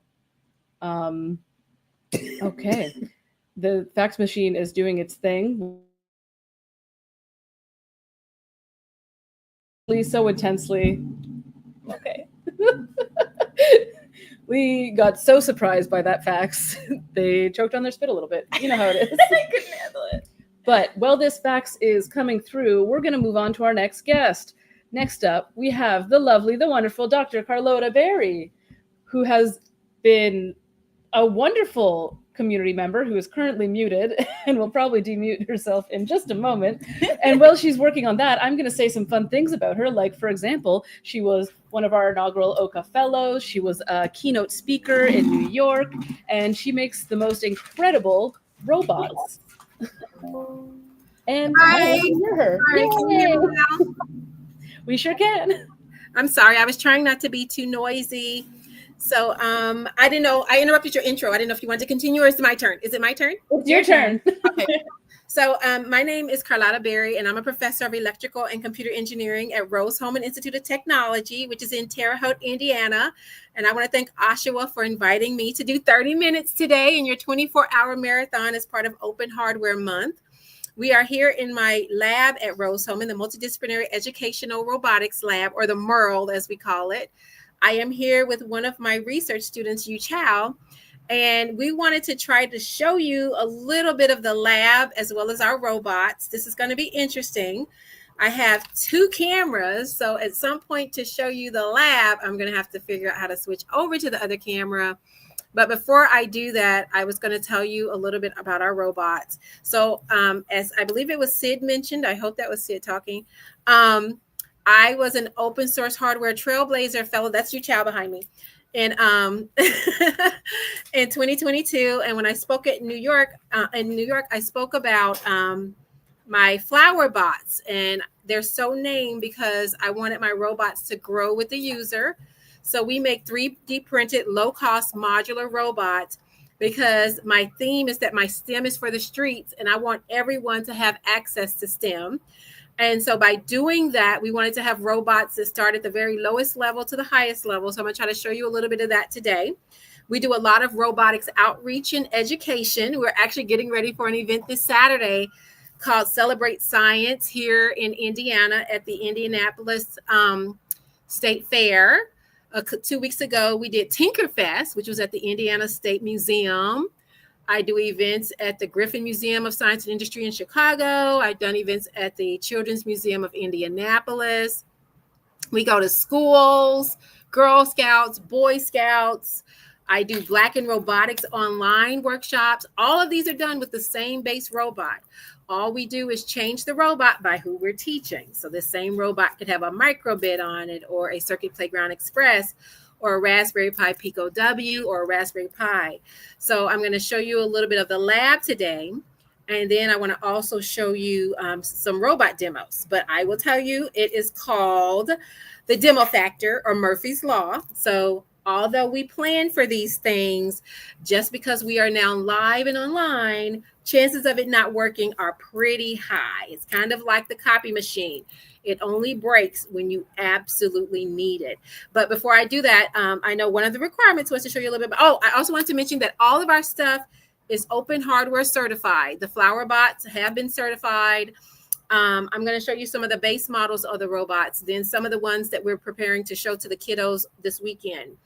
Oh, I also want to talk about some of the future things we're doing. So some lessons we have already learned are that 3D printed robots are amazing because they're low cost, which means if they break, we can just print new parts. However, I have now left my robots twice in my car in the last 4 years, and they got warped and melted. If you want to see an example of what a robot looks like after it's melted in your car, I've probably already chucked some of them, but basically they don't dry flesh on the floor anymore. So some of the things we are currently working on are, number one, we are trying to 3D print robots with different types of filament, and I'm going to anneal them to see if we can stop melting robots in my car.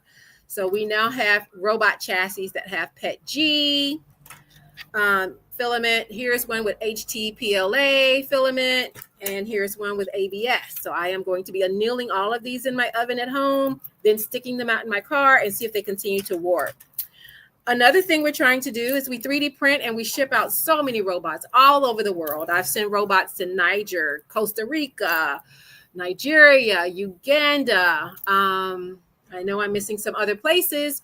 So because of that, one thing we're trying is we've heard about these new TPU tires where we will start to 3D print tires. So we're trying to see, can we redesign our robots to now use the 3D printed tires instead of actually purchasing the tires. The more stuff we 3D print on a robot, the cheaper it will be. And we like cheap stuff. So first, I'm going to try to give you a mini tour of the lab. We're going to see how this goes because I'm going to switch cameras and I'm going to get up and I'm going to walk around. And this may work or this may be a hot blazing mess. So let's see which one it's going to end up being. And then after this is going to be a very, very quick tour because our lab is very, very small. We are a very small school. I have 6 Rose-Hulman research students from sophomore to senior year. And it's multidisciplinary. So the students are mechanical engineering, electrical engineering, computer engineering, biology, computer science, I think, and software engineering. I also have virtual students who reach out to me due to my social media work and ask to work with me virtually. So virtually, I have a mechanical engineering student at Columbia University. I have a computer science student at Purdue University. And then I have 2 high school students as well. That's the great thing about open source robotics. No matter your age, there's an entry point for you if you express an interest. Okay, I'm going to tour the lab. And then after we tour the lab, that's when we're going to try to do some demos here.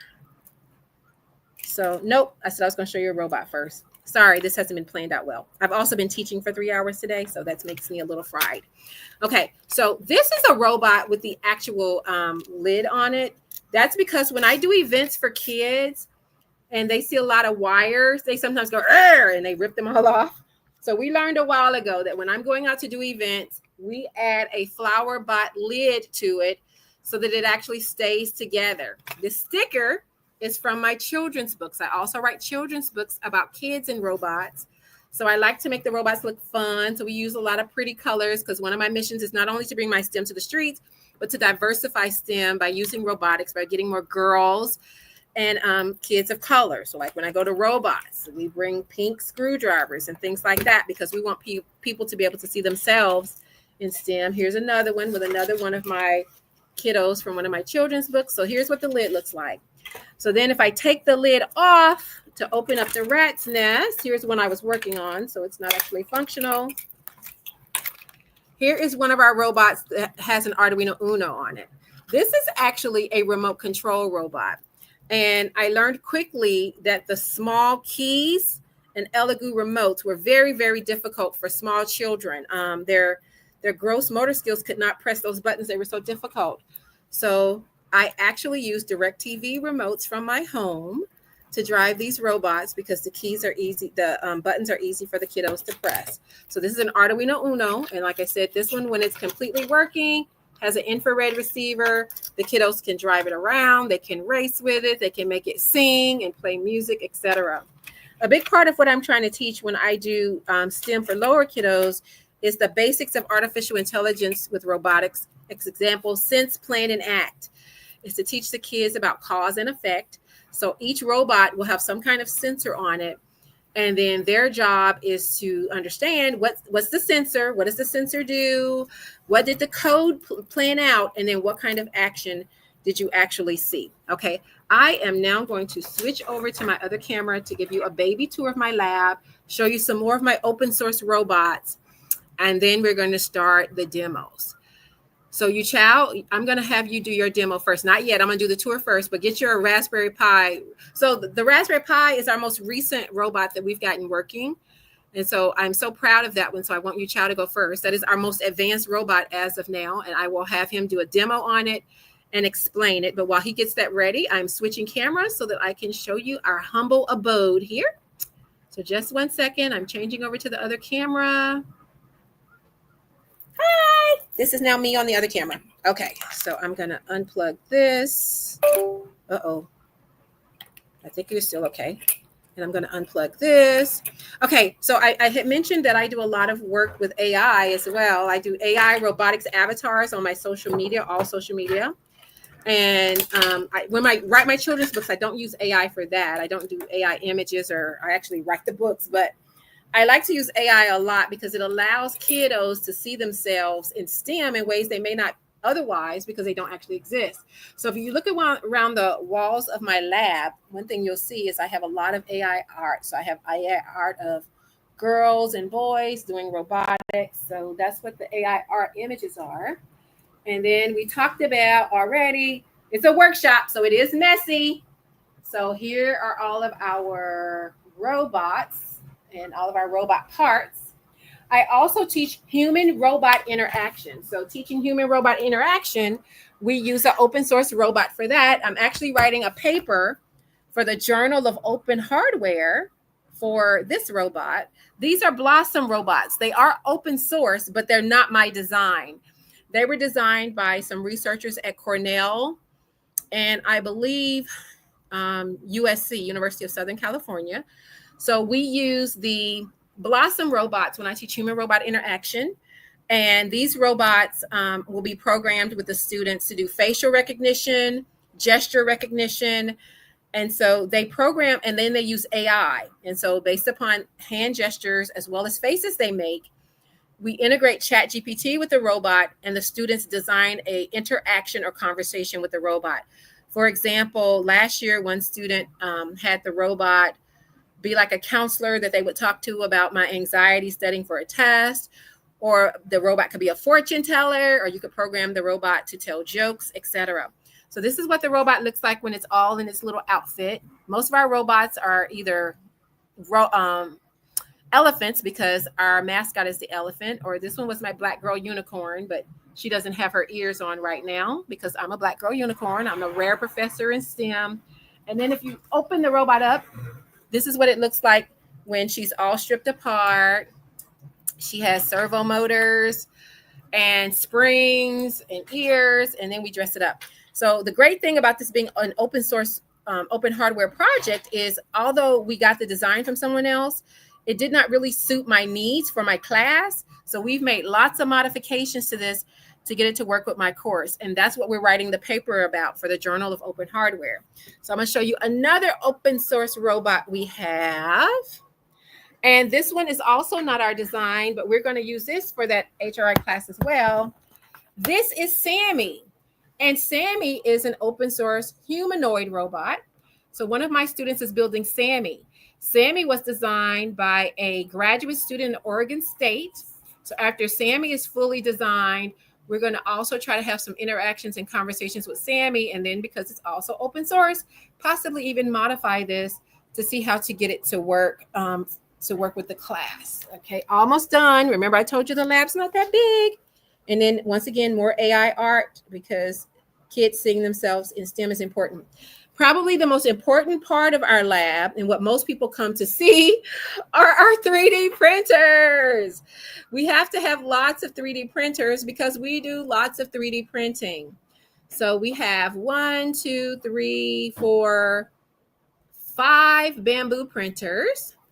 And then we have 5 Prusas. We started with the Prusas first, then we got bamboos. And we have different kinds because we do lots of things. So some of that Prusa over in the corner is our newest one. I don't remember what that model is for that one. Maybe it's XL. It's an XL, but the cool thing about it is we can do multicolor printing on that one. So we like that. So that one's an XL. And then we got the MK3s. And then our first babies we ever got were the Prusa Minis. So then what you see here on our bamboo printers is this is where we're testing out all those different types of it's so shiny. I don't know what to do about that, but this is where we have all those different kinds of filament that we're testing out so that we can try to figure out, one, how to make tires with TPU, PETG, ABS, and HTPLA is for that warping problem we talked about.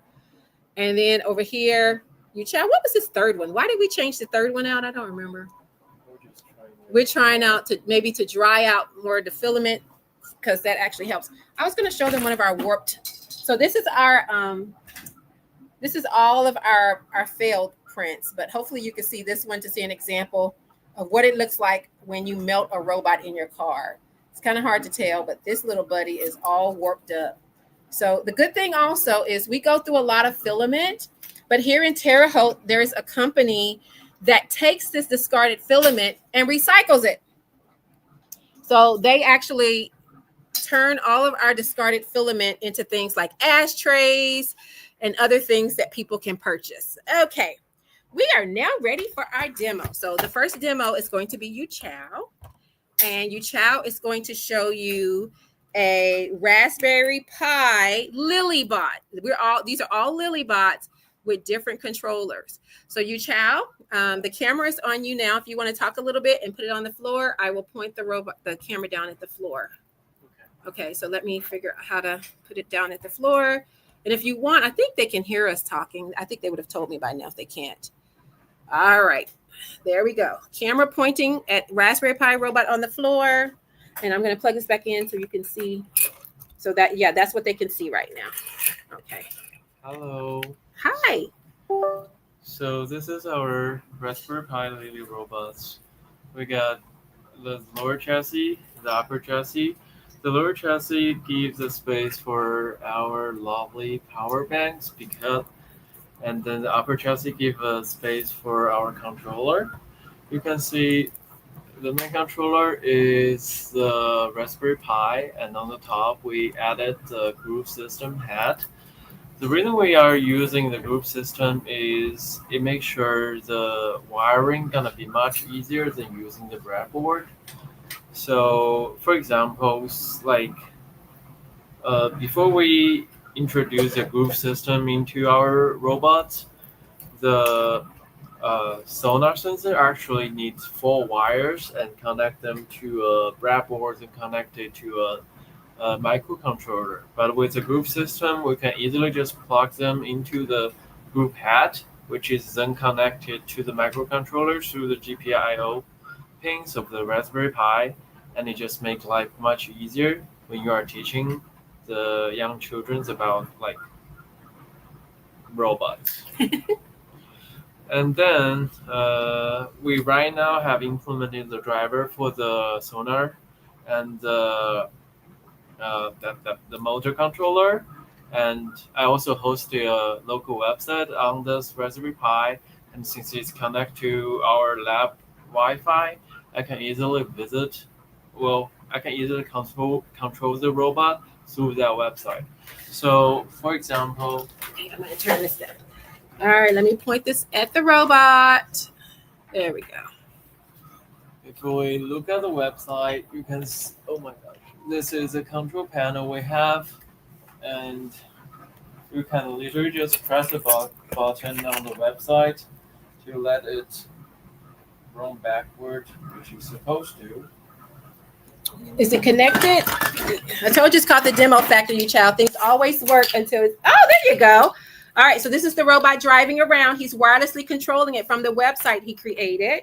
So we can do backward, we can do forward, which potentially because of the power of the smaller, like mini motor controller is not enough. Sometimes you cannot make sure both wheels is running.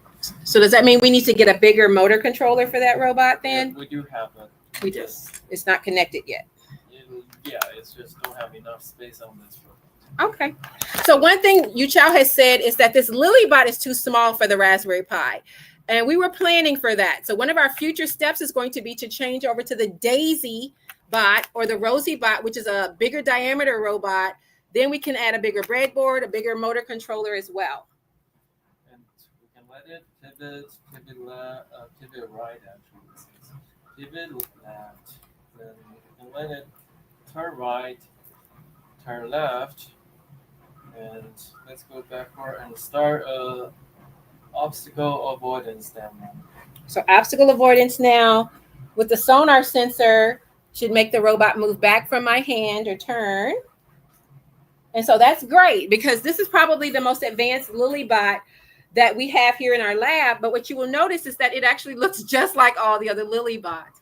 So once someone is familiar with the base model of the robot, it's just a matter of learning a new controller, a new language, or adding a new power supply source to it. Thank you, Yuchao. That was awesome. Okay, the next robot we're going to describe, this is our lowest robot. So that was our most advanced, and this is our simplest robot. This is a micro bit with a motor bit. So I have taught Girl Scouts as young as 6 to build and program this robot in 2 hours. They build it, they use make code, which is similar to Scratch, in order to program it.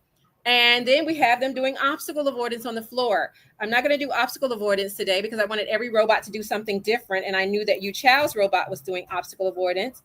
But what you're going to see with this one is it's a light tracking robot. So this LED screen can also sense light. And so I put faces and sounds to keep the kids engaged. So right now the robot is sad because the robot has no light. So I would give the kiddos a flashlight and have them shine it at the robot. And what you will see is that as the light gets brighter, the robot makes noise, it makes sound, and it moves. The other thing about it is it's an example of proportional control because the robot's behavior is proportional to how much light it sees.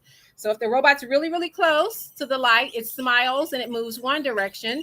And then as the light changes, the robot's motion changes. So I'm going to try to show you that. So one way it'll go forward. Another way, less light, I can make it spin and turn. Really long, far light, I can make it go backwards. So the robot is moving proportional to how much light it sees. Kids love noise and playing with stuff. And sometimes this flashlight is just as popular as the robot is because it's them doing something. And so I would talk to them about what face does the robot make when the light is closed? What face does it make when it's not closed? Sorry. Camera, you know, it's not our strong suit here. Here, let me try this. This might be better. All right. So there's one of our robots. I want to show you another one. I know we only have like 10 minutes left, and I have like 3 more robots to go. So I'm going to keep going. So this is our lowest level robot, and that is a motor bit and a micro bit. And I talked about the power supply also changes. So notice that these are modules. So when I want to switch my robot out, all I do is change this module. So the upper chassis, the lower chassis, the battery, the caster wheels, the motors, and the wheels, they don't change. So to go from a micro bit and a motor bit to the next level up, I just changed the lower chassis. Right now, I have a 9-volt battery pack in here, and I'm going to show you the next robot.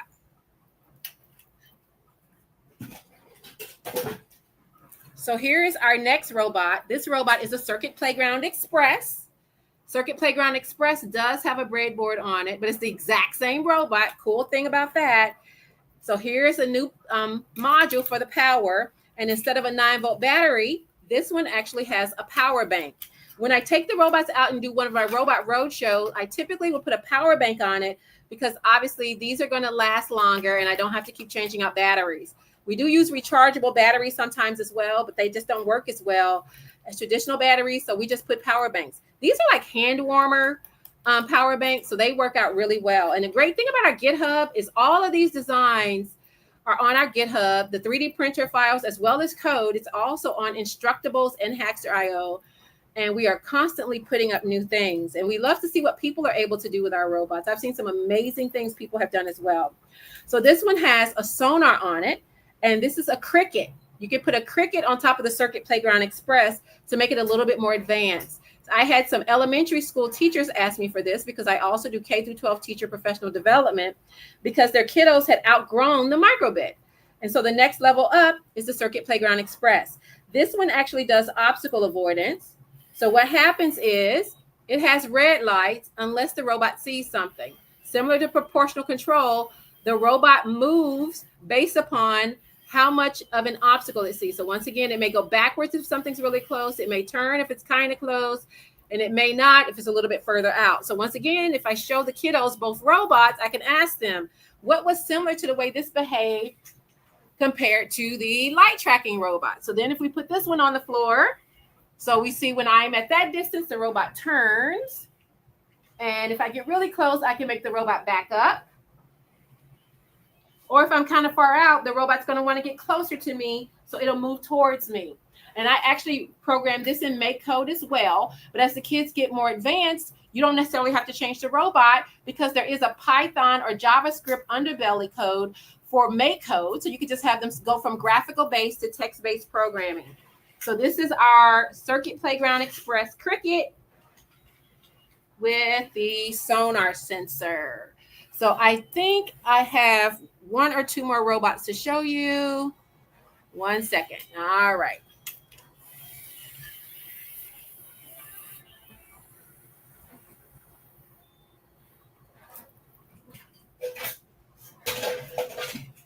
Sorry, no, one more robot, and then I can talk to you a little bit about where we plan to go next in our lab. So here's another one. This is actually our Arduino Uno robot. What I tell people when I take the robots out is sometimes the parents will go, don't touch that, don't touch that. I say, no, my robots are meant to be touched. So don't tell the kids, don't touch that. It's for them, right?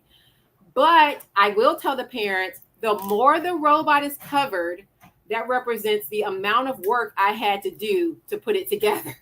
Because what happened is before I used to have these tops on them, I would spend more time fixing robots when I went to events than interacting with the kids. Because like I said, they get excited, they pull wires out. So I was constantly putting them back together. So if I tell the parents, if my robot has a cover on it, that means I took a lot of special extra care getting this one together.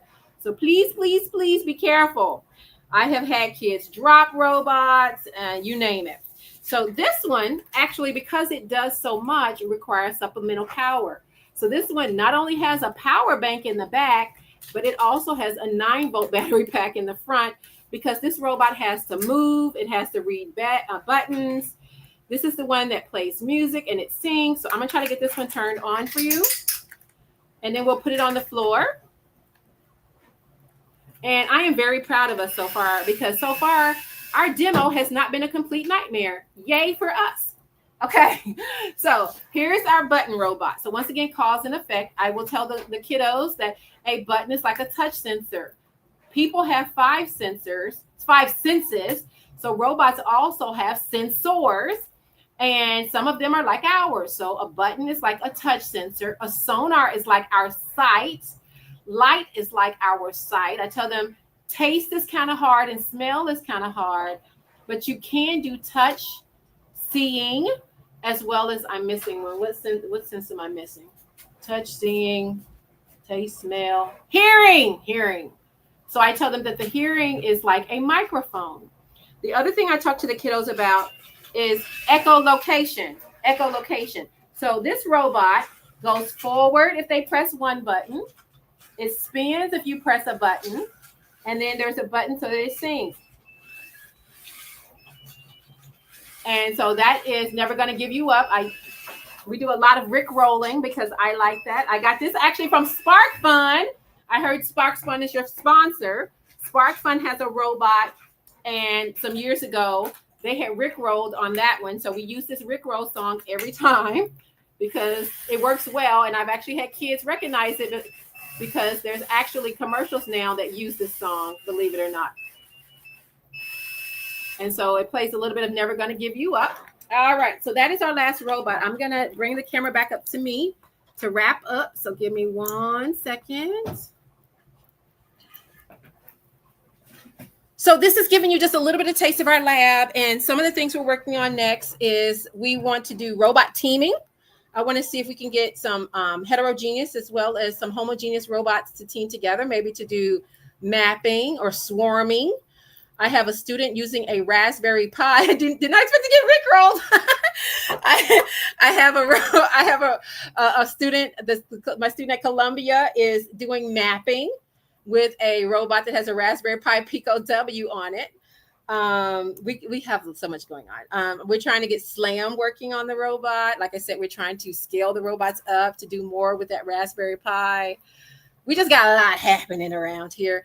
But once again, I want to end by thanking OSHWA and the Open Hardware Association for inviting me to share my Lilybots. And we're constantly growing and learning. And there is an infinity in the robot. I always mention this as well, because we want there to be infinite opportunities for you to learn and grow with a robot.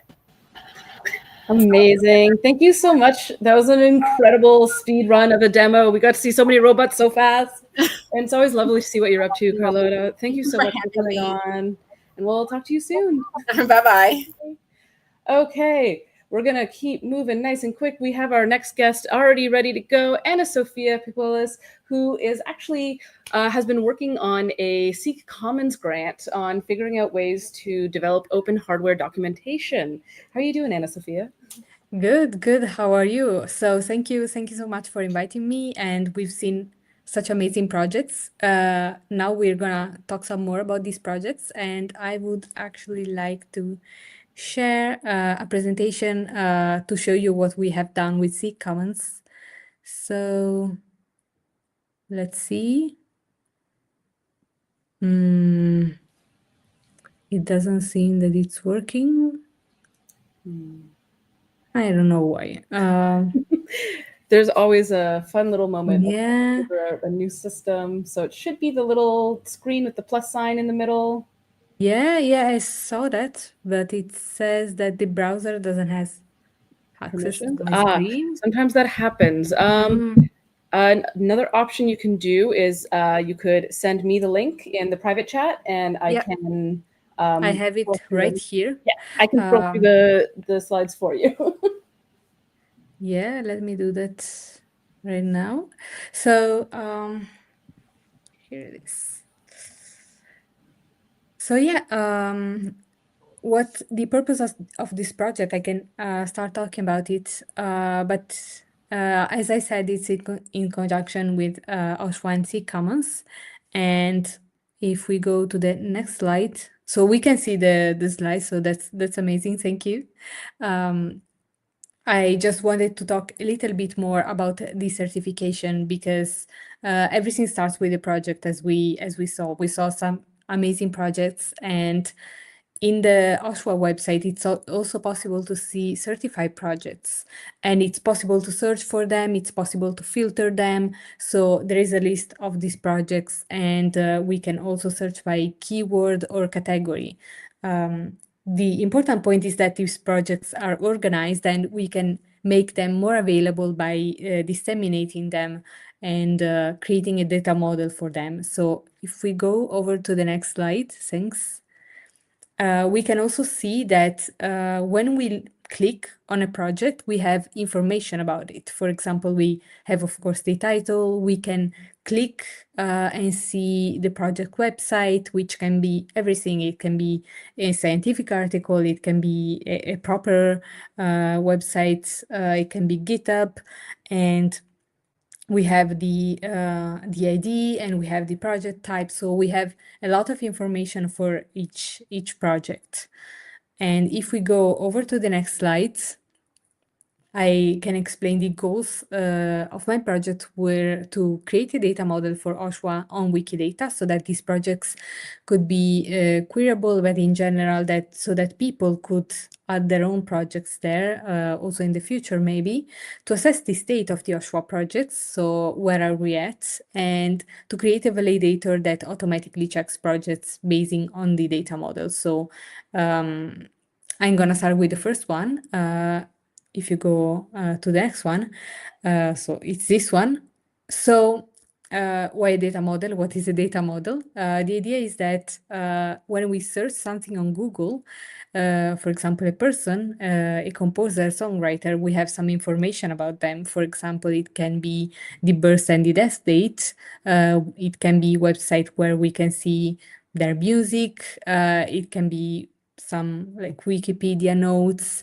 It can be many things, sometimes the height of a person, sometimes important books that person has written. So all of this is general information that we get, and we get that because there is a data model on Google, or better, a knowledge graph, something that connects information and that knows that when we search for a person, we might want to know about the birth date, and that if the person is an artist, we might want to know about their art.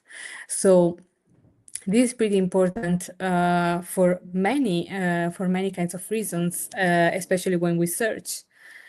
So it's important that we have that for every kind of data, including OSHWA projects. So if we go to the next one. So the point is that there is Wikidata that helps gather this information. And Wikidata, as we can see, has some properties and some information for each person. So basically, we have statements that concern different kinds of information that we might want to represent. And we have specific IDs for those entities. So we can have all kinds of entities, not just people. And we have identifiers so that people can look for them, but also so that they can show up in other places. They can show up on search results. They show up in LLM's results for sure. So they can be seen by other people. And also connected to other kind of information. For example, if a project is of the type agriculture, we can look other project of that kind, and we can make queries based on specific properties. So if we go on the next slide, we can see that the point of a data model is to effectively connect information, so that information is not repeated, it's just connected. And of course, information is ever growing, so we really need to connect all these pieces as information scales. So if we go over to the next slide, we can see that my idea of the data model for OSHWA was to have 3 main conceptual layers. So the point is to represent projects, and one of them is the identities and scope layer. So we have basic metadata. The other one, of course, concerns the license and general documentation for what concerns the certification of the project, because of course when a project gets certified, what is seen is the documentation of it. And then we have also the compliance and versioning part, which is quite important. So what does it mean to be compliant to OSHWA certification? So I'm gonna go over these 3 parts. If we go to the next slide. So the identity and scope part has different properties. A project, first of all, has to be an instance of OSHWA. So it has to be open source hardware, has to have a name, and has to have a certification ID, which is was not present in Wikidata. We added that one so that everything could be query. Yeah, thank you. So we have also the project type. It's important to divide projects by domains, especially because there are so many now. So it's very interesting, and also the country of origin. Then if we go over to the next one, we see that there is also, of course, information about licensing. So hardware license, software license, also information like design files and formats they are available in. And if we go over to the next slide, we see the maybe most important part, which is about the compliance to OSHWA. If we go to the next slide.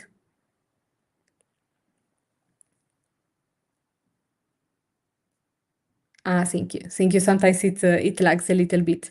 So the idea is that a project is well made. First of all, if files are easy to make, so to find. So of course, it also concerns compliance to the FAIR principles.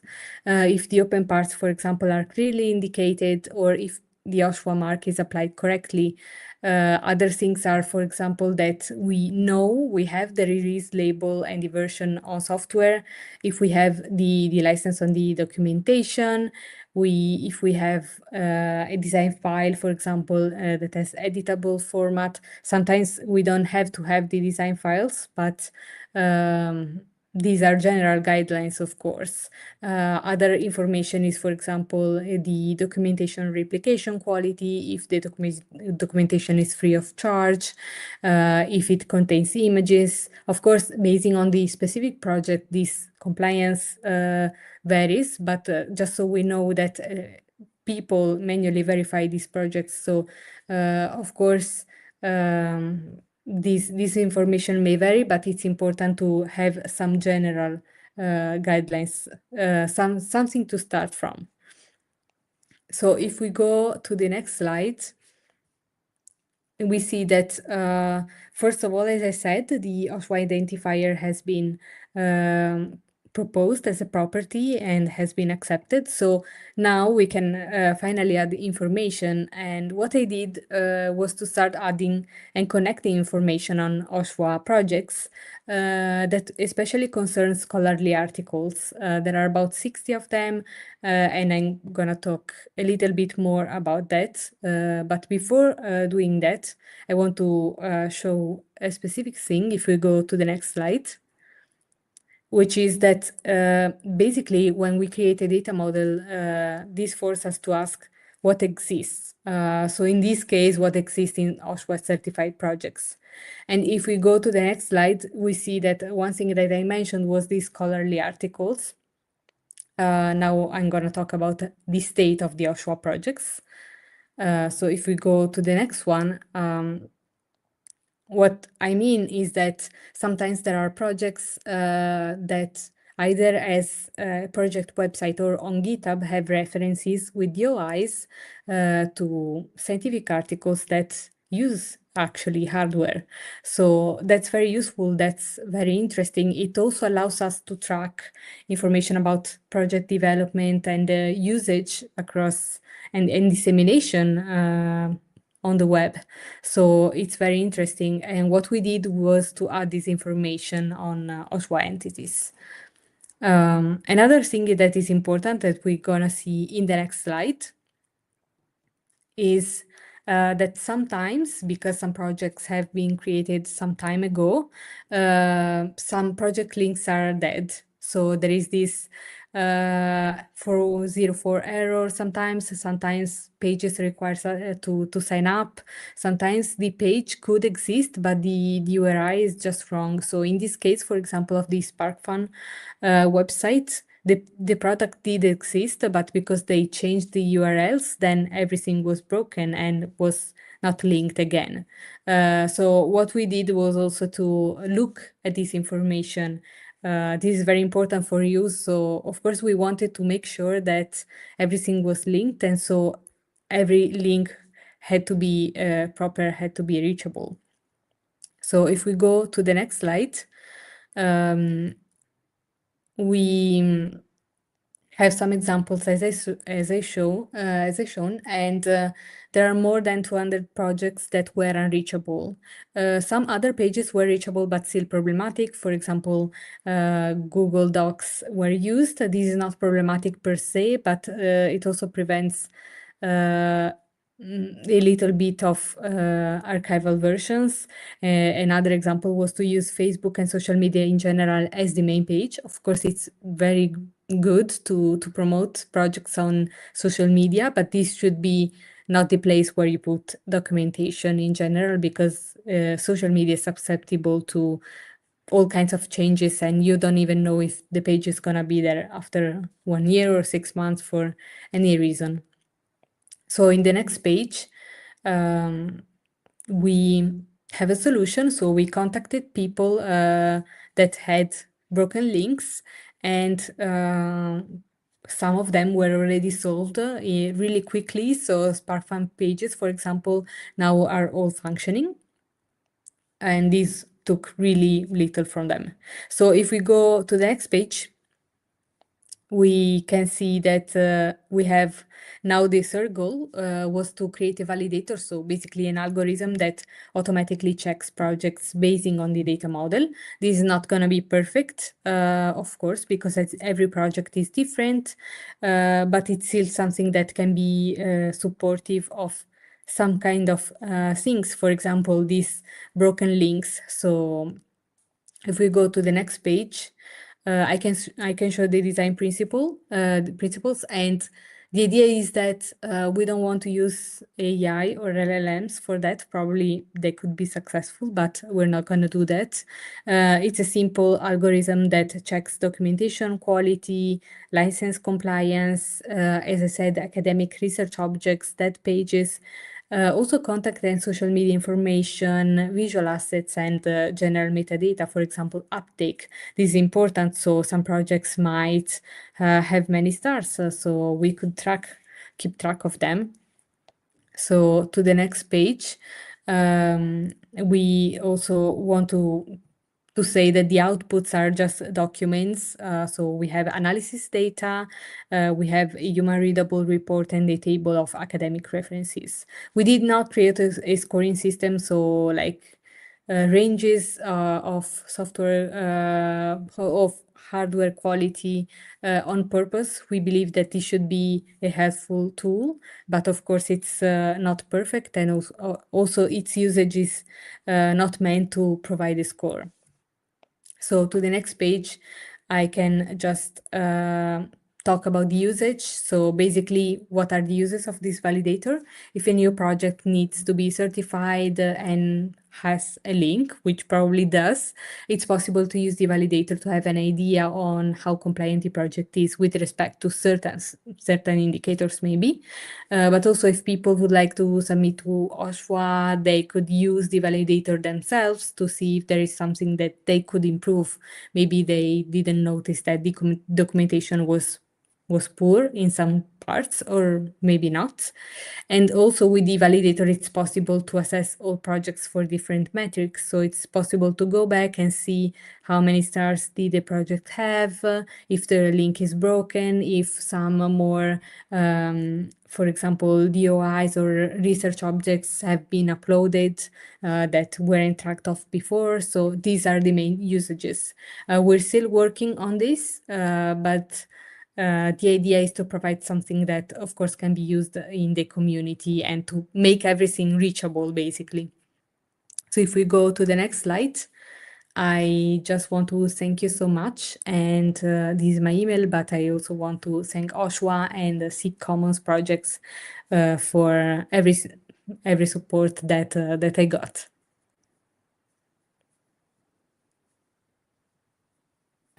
Also, thank you for helping me with these slides. Oh, no problem. No worries. Sorry, the technology is always so weird. Always. I don't know why. To hear about how this project came together. It's been really exciting to see this develop. And I mean, honestly, a thing we are always trying to find solutions for is the reality of documentation can be complicated for people. So this is a really great way to really consider ways that folks can explore that and play with it in more ways. Thank you. Yeah, we're always also looking for more ideas. So every suggestion is always welcome, of course. Amazing. Make sure you get in contact with Anna Sophia if you want to do some more work to help develop this data set. And thank you so much for coming by. Thank you. Thank you. Thank you so much. So just very quickly before we, oh my gosh. What? Okay, never mind. I don't know how. I don't know how to use my computer. We got another member. We'll We update got the another slots member, later. and we'll update the sloths after this presentation from our next guest. Avinash Bhaskaran from Human Labs is joining us, who also is on our healthware team. Good to see you, Avinash. Good to see y'all. Yeah, thank you for having me. Really excited to do another one of these great sessions. Yeah. So what's Human Lab up to? So there we go. That's what it's all about. The name's a little misleading because it is really about ed tech and education technology. So is it possible to share my screen? Yeah, absolutely. Good You just deal. share it and then I'll add it to the stream. Oh, it's because I shared. Yeah, we'll talk about it when. I've got too many of the same thing open, so I got to make sure I got the right one up. There we go. Yeah, we know what that's about. Yeah, we get it. All right, good deal. So I think the gist of the issue is that there are a lot of really great open source hardware projects that are being used in the applications they're intended for. One of the areas where they could also be applied is for education. STEM, especially in rural areas in the United States and abroad, is wildly underfunded compared to the needs and the kind of emerging technologies that students will be faced with as they grow up and enter the workforce. And the hardware to simulate and provide experiences in those environments is really expensive. We're talking things like NVIDIA GPUs and stuff like that. And the existing platforms like Arduino and Lego also has a lot of these types of things are really useful, but they're highly modular and they're not super applicable to practical scenarios. You don't wear an Arduino. You might wear a wearable device that uses an Arduino, but all those other components, where do you get them from? And how do you put them together? Well, that's where open source comes in, because there are a lot of really great projects that can be adapted to that application. So real quick, I'll just peek into some of these statistics. So teachers and students, hobbyists and makers, and NGOs and universities, these are kind of the big players in the space that we're trying to tackle, which is basically to say there's a lot of really great open source hardware that could solve some of your challenges. So for teachers and students, almost 80% of K through 12 teachers report lacking sufficient affordable STEM supplies. I've kind of experienced this firsthand as I've been networking with rural teachers in the community that I'm in right now, where they're appealing to the state government, the federal government, and local business partners to try and upskill their incoming class of students who are facing a whole different generation of technologies that was faced by just the grades before them. And so how to keep up with that change in such a place in the world where that kind of change isn't really familiar. 90% of STEM teachers want ready-to-use projects that are mapped to state standards. So this is an interesting application here. And what Human Labs is really trying to do is there are great open source projects that are built on open source ethos, which is that they're highly modular, they're accessible to use, they're beginner friendly, they're low in cost, but they may not necessarily be mapped to state standards. So for example, there might be a state standard or an NGSS standard, next gen science standard about machine learning or mathematics. And while there may be great open source tools that do other things, how do you make that same tool apply to, for example, a Raspberry Pi? A Raspberry Pi has to be programmed or configured in such a way that it can actually be used by a student to achieve state standards. And so how do you enable such a device to do that? What's really interesting is, we're not really throwing these kids to the wolves here, because it's shown that project-based learning, especially when they are interacting with new things or a new context, can improve STEM retention by up to 30%. And I've seen this firsthand as I've been working with some of the students in my community using the Open Flexure microscope, which is an open source science tool. And they really do engage with these types of things, even when they've never seen something that's ever been 3D printed before, or never seen a microscope before. And they really do engage with these types of things. So an obvious application is, we developed something for teachers and students. It's accessible, it's easy. We're adapting open source technology for these applications. Having that kind of infrastructure in place is a great way to onboard people into the open source community. So when they're learning how to make things, how to 3D print things, and excelling in their coursework, this is now a place where elementary school, middle school, high school students can become hobbyists and makers.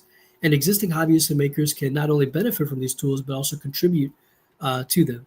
So kind of really quickly, DIY maker tools are exceeding, 10, 15 billion as a market. And 70% of makers say the open source documentation really determines whether they'll adopt a new technology in this space. 70% also like to prioritize things like reducing waste and extending lifespan, which are critical open source ethos and principles, right? So there are kind of invisible bridges here that Human Labs is trying to identify and build. The far-reaching goal of something like this would be to populate not only schools and communities in the U.S., but abroad and in places where traditional infrastructure and government are not really catering to those types of needs, or capable of setting up a new standard for open source ed tech. So, but it is noted that open hardware can, people know that it reduces cost, and they cite that vendor lock-in is a significant barrier for technological intervention in these places. So it's kind of familiar. It's in the air. Open source can reduce costs, improve accessibility, but the question is still, who's going to do the work of convincing the general public and convincing policymakers that an open source microscope is really just as good as a closed source microscope for achieving state standards and giving exposure. It shouldn't be the best or nothing. There is a middle ground that is actually really desirable for a lot of reasons. So what Human Labs is all about is we're trying to drive down the cost of STEM with open source hardware. And so the product that we're developing or trying to pitch is a suite of infrastructure tools, services, and resources to help adapt existing and emerging open source hardware to STEM standards. So we're not really making the hardware, we are adapting it, so modifying it to make it easily manufactured at scale and usable by beginners and novices, so that type of thing. So some of the folks in our space, so I didn't make a PowerPoint, but I do have a website. So it's kind of pending to get up back on GitHub, but I just made some changes, but it'll be back up and people can access these things. So with teachers and students, one of the things we're working on is curriculum ready kits. So things like the Open Flexure microscope, like I mentioned, which already exists, but isn't really curriculumized, not really approachable for a teacher to use in a classroom. I mean, teachers know how to 3D print things. Schools often have 3D printers, even in rural areas, but how do you go from the process of 3D print it, I build it to figure out if my students will like it, and then I teach my students to build it, and then now we're going to use it for STEM. It's a lot of work to put on teachers, and all of it doesn't happen during work hours. So trying to build curriculum-ready kits that teachers can order, essentially at cost, would be one way to reduce those barriers. As I mentioned before, so state-aligned teaching materials. So for example, for the Alabama Department of Education, I'm trying to align some of the emerging AI and machine learning standards for the open flexure microscope. So I'm going to have the students, bought them some centrifuges to go with it, and they're going to bring soil and water samples from their households or from their communities and schools, and we're going to analyze them and see what kind of bacteria and proteins are in their environment, in their context. So this is not only is what's called place-based education. This is not only aligned with teaching standards in terms of, what does a machine learning algorithm do? Here's what a neural network is. Now let's use it on your backyard and figure out, the context you've been living in. You can kind of view it from a whole new lens. So aligning the state standards with open source technologies with place-based education. And of course, the idea of bringing tools into play. So many of the students, I've heard from the teachers that many of the students in upper grades and middle school don't know how to use a tape measure. And I mean, to be honest, it's a tough tool to use.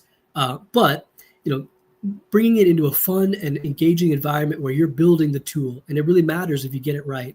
I think that's a way to help them engage with these things and learn how to use tools they would have otherwise, find cumbersome or not engaging. I'll quickly go through kind of the hobbyist and makers space. So there are more advanced kits that we're also trying to package. So these would be for people who are wanting to learn, but maybe have a bigger budget or maybe have more time and energy on their hands. We're also developing Human Labs original modules. So for example, build your own DC motor, coil the wires, solder the commutator together. And so one of my big goals here is when you buy a robot or like an RC car or something, it comes prepackaged with a motor. You don't get to decide the speed or the torque, which is fine for high volume, high throughput manufacturing.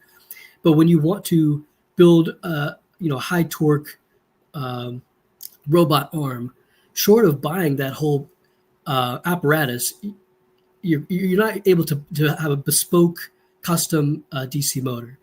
And another thing that motivated me with that is, a lot of the stuff that we talk about in the space is open source, but like how open source is it? Like, are the capacitors open source? Are the inductors open source? Is the, are the computational modules open source? Is this, so DC motors are one of those parts that are in a lot of open source technology, but it's not clear that they're themselves open source.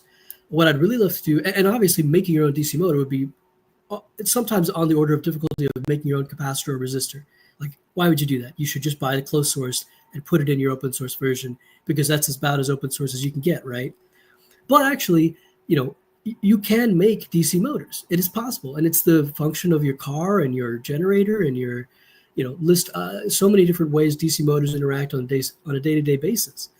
And so, trying to bring some of these closed source things into the open source world from a modular level to integrate with existing open source platforms. Another thing I'm working on is the co-investigator program. So this idea that instead of me or a team of people working on hardware, so bringing it into our space, taking it apart, figuring it out, is it useful for teachers, is it useful for students, can it map to STEM standards? We actually want to build up co-investigators who can either invent open source tools and then evaluate their readiness for STEM integration, or act as validators, picking out open source tools that exist and then pitching them to us and to their communities as open hardware platforms. Finally, with NGOs and universities, again, we're wanting to build on some of those collaborative research platforms, especially building pipes and pathways for middle schoolers and high schoolers in contexts where college education isn't a traditional route, and helping them to get exposure to the tools and the resources where they can actually engage with material at an undergraduate or graduate level. So trying to make the next generation of K through 12 students engage with academia and research, and also to help undergrads and graduate students in places where having access to these types of tools may be difficult. There may be one shared among a lab space, and you want to run your code. So run it on the open flexure microscope and see if it works, right? So scalable solutions, which are things that NGOs and universities already use as part of their research. So the haptic paddle is an example of one. I don't actually know if I've gotten that one certified yet, but I should. And in any case, it is an open source hardware platform that's existed for a number of years. It's been formally studied and published in terms of it has been shown to improve knowledge retention in physics classes and engineering classes. So it's something that I really want to hone in. It's something I also used in my dissertation for haptics and other research like that. But to bring it back into the fold of this is a great ed tech hardware that most people don't know about. It could be in every household easily. And it could be a way to, it could be something as simple as like a joystick for a video game, but it could also be used to talk about, what does the physics on other planets feel like? Because it's a haptic device. The other thing I'm really interested in is developing transparent validation frameworks. So in addition to these hardware platforms that we're researching and kind of repackaging for EdTech, is we're developing a web platform where for many of the electronic devices, you should be able to either connect to the internet through a Wi-Fi adapter or connect to your laptop or a Raspberry Pi through USB and connect directly to our web app. And all of our materials will be hosted through the AT protocol. And so the idea is that we want to make our tools modular and easy to self-host and easy to access from anywhere while retaining transparency and enabling people to lean on a platform that they trust. So I'm preaching to the choir, why open source? But some of the ideas of why a quote unquote business might engage with open source in terms of how do you compete as an open source business? There are many reasons. Some of them that I find particularly interesting are the principle of cost transparency. Am I running over time, by the way? Am I doing okay? Does anyone, did I leave the call or something? I see 7 minutes. Oh, no, you're all good. Okay, great. All right. So I'll just quickly run over some of these. So cost transparency is pretty self-explanatory. The notion that when you buy something that's closed source, you may not necessarily know what your money is going towards. Is it going towards, does the material really cost this much? Did the engineers really get paid so much that the device should cost this? And it's hard to tell, especially when obscurity of the design, intentionally obscured, makes it difficult to gauge what should the price of this thing actually be. The idea with open source is that you can determine at any given time what the price of an object should be based on the cost of the components at that given time. Now, the maker of the device is certainly free to add a cost for their time and their maintenance and their services, which is kind of part of the model of human labs. But at least it's transparent. People really know what they're paying for. They feel a sense of trust when they're buying something like that. And you got to build on that. So the documentation is a big driver for open sources. Not only that it's well documented, but that it can be maintained by a community of people who aren't in constant contact with each other, and so in a quote unquote democratic way. So the idea being, you give a university or a high school campus, 100 open flexure microscopes. Will they be obsolete in a year? That's a question to be asked, right? And the answer is most likely not, because a lot of people who aren't in this space are using it and maintaining it and uploading, and you can simply download those upgrades. So you're not waiting on a small community of engineers to upgrade their products. So the core values of open source, it is true that for something to be open source, simply the source should be open. At the same time, there are a lot of, in the hardware space, open source ethos that goes on. So things should be modular. They should be low, in cost and high in functionality, the so-called appropriate technologies. And so kind of embracing some of these core values of open source is a way to engage with folks who are maybe have challenges with traditional supply chain. So for example, products by Lego, I don't mean to name call people. Lego Robotics is great. People should buy it. I used it. It's a great product. But if their engineers are designing it in such a way that it's useful for their existing manufacturing pipeline, not for increasing the accessibility for anyone to make and use them, then there's a bind there. And that may align well with Lego's values, which is to produce the highest quality product that they're capable of producing. But it's at odds with open source values, which is maybe not to produce the highest quality, but to produce the most accessible thing. And so kind of that there's some play there, but it's one of those ideas that open source kind of is drawing the community back to evaluate appropriate technologies. So how do we plan to make a profit? Because we're certainly not doing that now. Of course, my website is now broken, but what I would say up here is we have no IP. And so we're not inventing anything. People have already invented things, and we are slightly tweaking them to make them manufacturable and easy.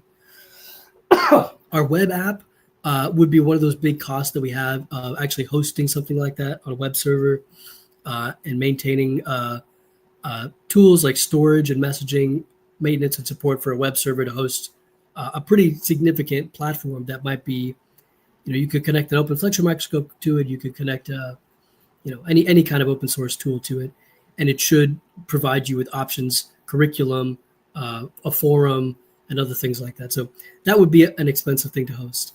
Obviously, if we're going to be distributing some of these open source things to folks who may not have 3D printers, manufacturing, assembling, logistics, and then finally developing a community out of this where folks actually, especially teachers and K through 12 administrators who may not have the time to engage with something like this, kind of building those bridges. The revenue, obviously, if we're hosting digital services that include functionality like storage, messaging, integrated grading for teachers who will do something like that, that is going to come at a premium that, again, it's self-hosted, so you could do that. You could make your own thing, and people should do that. But to get the official maintained version, there'll be a premium on that. And then if we're manufacturing, assembling things, there's going to be some B2B or B2C ideas where we are simply trying to recoup our costs on manufacturing logistics. My real hope is that this eventually becomes something that city level governments, state level governments, and hopefully federal level governments will view as worth their time, money, and effort to engage with. And so that's kind of the plan, is to link existing open source hardware with needs in ed tech, trying to massage out some of those alignment issues in partnership with teachers. So I've got some teachers that I'm working with who are helping me write the curriculum. I'm just not coming out of my head. And I've also got folks contributing project ideas that already exist and that that we're trying to develop. So there's a lot going on there.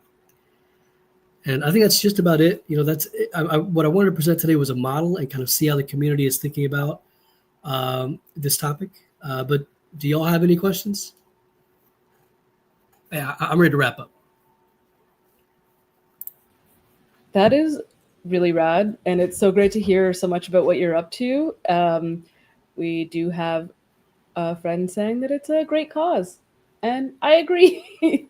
Open source and education are so closely related, so it's really, really great to see you working in this space and everything that you're working towards. So thank you. Thank you, y'all. Avinash. We'll talk to you soon. Next up, we have, would you believe it? We actually have the Creative Commons with the wonderful Monica Granados, who's going to be here talking to us a little bit about what Creative Commons does, what it actually looks like to be at Creative Commons. I'm wearing the hoodie so that I'm legit. Amazing. That's how we know. Hi, everybody. Yeah, I'm from Creative Commons. My name is Monica Granados. My pronouns are she, her. I live in Ottawa, but Creative Commons is a distributed organization. So we have folks in the Netherlands, we have folks in the United States and in Canada.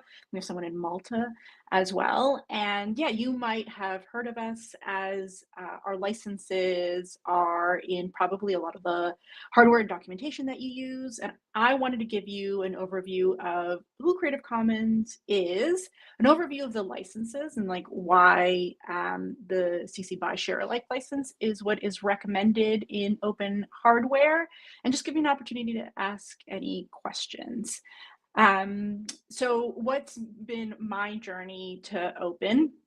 I'm actually trained as an ecologist. So I did a PhD in ecology looking at food-web interactions, particularly around introduced omnivory. And while I was doing that research, I was introduced to sort of this parallel concept of open science and just openness in sort of writ large. And it was a really big contrast to the way I was trained to do research, which was really closed. It was, keep your data to yourself. Don't speak about any conclusions or results until, it's in the manuscript that goes behind closed doors to editors to publish. And when I was introduced to a different way to do science, it really seemed to me that that lined up much more with the ethos of what research and just knowledge production should be. Like, what if we lived in a world where we readily shared our research? And what are all the sort of the different types of permutations we can have in openness? And that's why I'm so excited to be here around open hardware, because I think that's such an exciting space and like the potential of the type of knowledge and derivative works and just good that you can do when you make your work open. I do have a presentation. Oh, I have to upload them. Okay. There we go.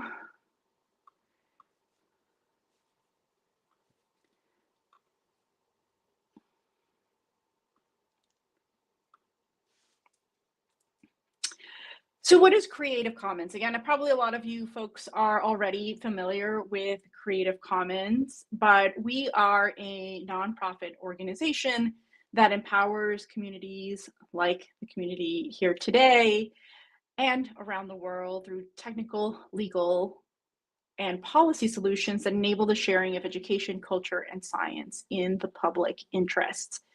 The idea that if we can make things open, we can make things more accessible, we can do more good in the world.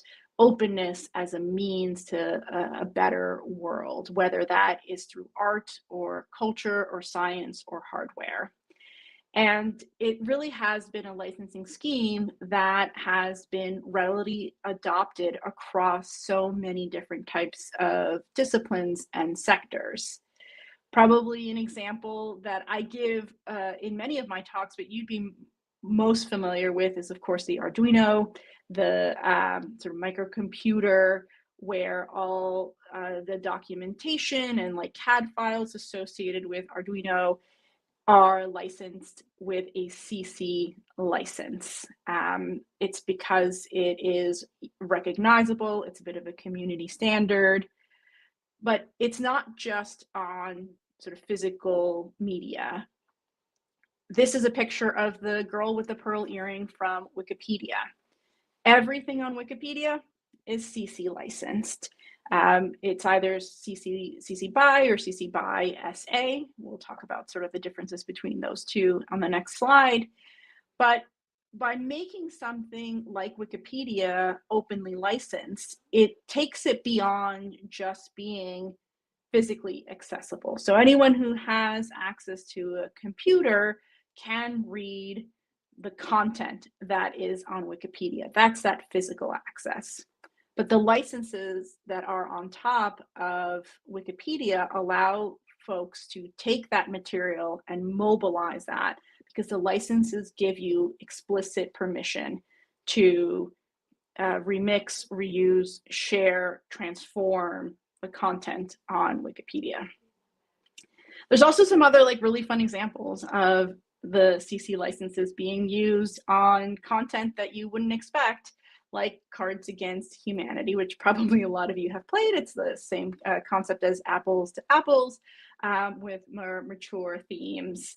You can go onto Cards Against Humanity's website and you can download a PDF of the cards and you can remix them, you can share them, you can make your own version of the board game because of the CC license that it carries. It enables you as a creator, whether you're an artist or a scientist or an open hardware enthusiast, to hold on to your copyright, but give others the opportunity to use your copyrighted work or creation. So our licenses are copyright licenses, and they're created to be very simple and a standardized way, again, to give permission to share research outputs, culture, hardware, board games, art, basically anything that's not like software and code. We recommend our licenses. If you are a creator, you have copyrighted creation, you can use the CC licenses. So what are they? If you're not familiar with them, they are intentionally designed to be on a spectrum from the most open to the least open, or the most permissive to the least permissive. So the least permissive or least open is all rights reserved copyright. So very generally, when you create something as the copyright holder, the default is something is all rights reserved copyright. So even if I create something and put it on the internet, that's still my copyright. So someone can't take it and commercialize it. They can't take it and translate it. They can't take it and put it into a book. The default is all rights reserved. So when you enter a website, if there's no indication of an open license, the website, its images, its content, its information has an all rights reserved copyright. But you believe in open, and so you want to move up this spectrum. The most open version of tools that we provide is our public domain dedication. That's our CC0. So it's not a license, it's a public domain dedication.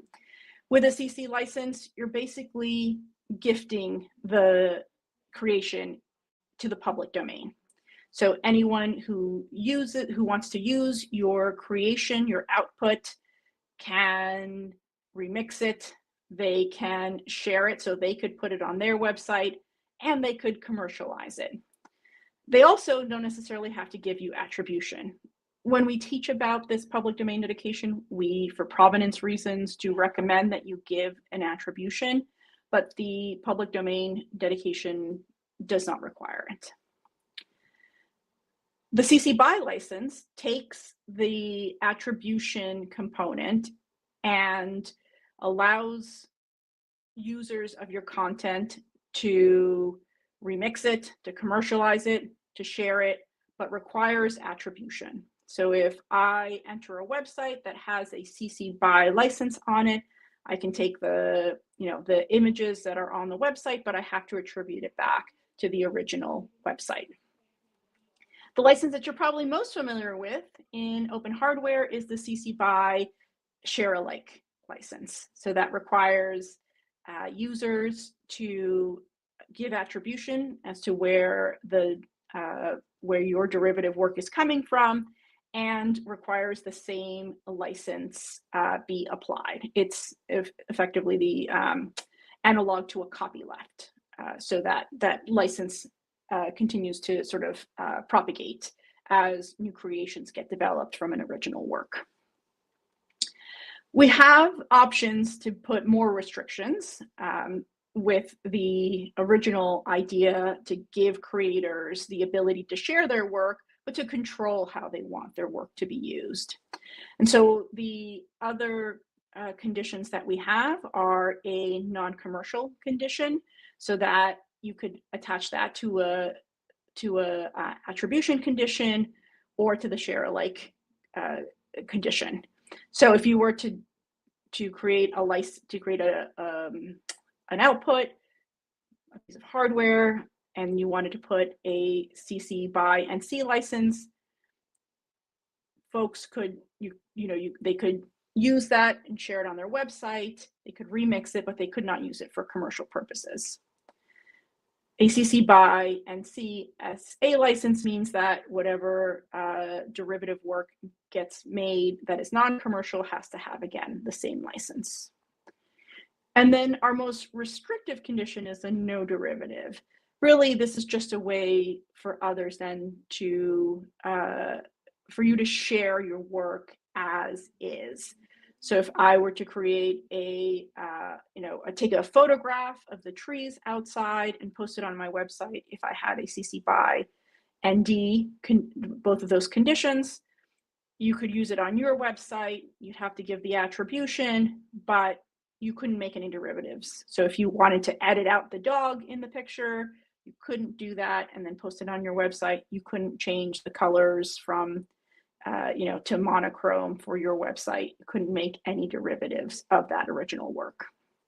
Your most restrictive license would also put a non-commercial component on there. So if you, were a restaurant that sold googly eyes for trees, you couldn't take my picture of the trees outside and use it to market your googly eyes for trees because I put a non-commercial condition on there. We like to recommend this side of the spectrum, the most open. I think if you believe in the power of open, if you believe in what good can come from open, you want to allow the most degrees of freedom for creations, to give potential users the ability to create to create in as many dimensions as possible, including for commercial purposes, to again enable the positive impact of your original work. And there's many sort of different types of outputs that can have these licenses. I work in the open science space, so often I'm thinking about different types of research outputs. And I think even in like the open hardware space, there's probably a lot of documentation that is also associated beyond just the physical artifact of the technology that you're creating. We recommend for research outputs to use the CC BY license for things like a preprint or a publication. That's likely what you would see if you're a researcher. You're going to see a lot of CC BY licenses added to open outputs because it allows those degrees of freedom, because it allows downstream users to do things as simple as translate the document. That can only happen if you have the permissions to do that with something like a CC BY license. I know that Open Software Hardware Association, Open Source Hardware Association recommends a CC BY SA license, and I think that's inconsistent with the sort of sharing norms of this space to include that copyleft component, excuse me, to the license. We also have provisions to add licenses to things like images. So if you create something like, like a new motherboard, and you want to show pictures of the hardware that you've created, you can also openly license the image of the hardware itself as well. Thinking about what's the most permissive license I can put on there that honors what you want to do as a creator and to share it, and also thinking about what can you enable downstream of from your creation. I'm just going to drop my contact here.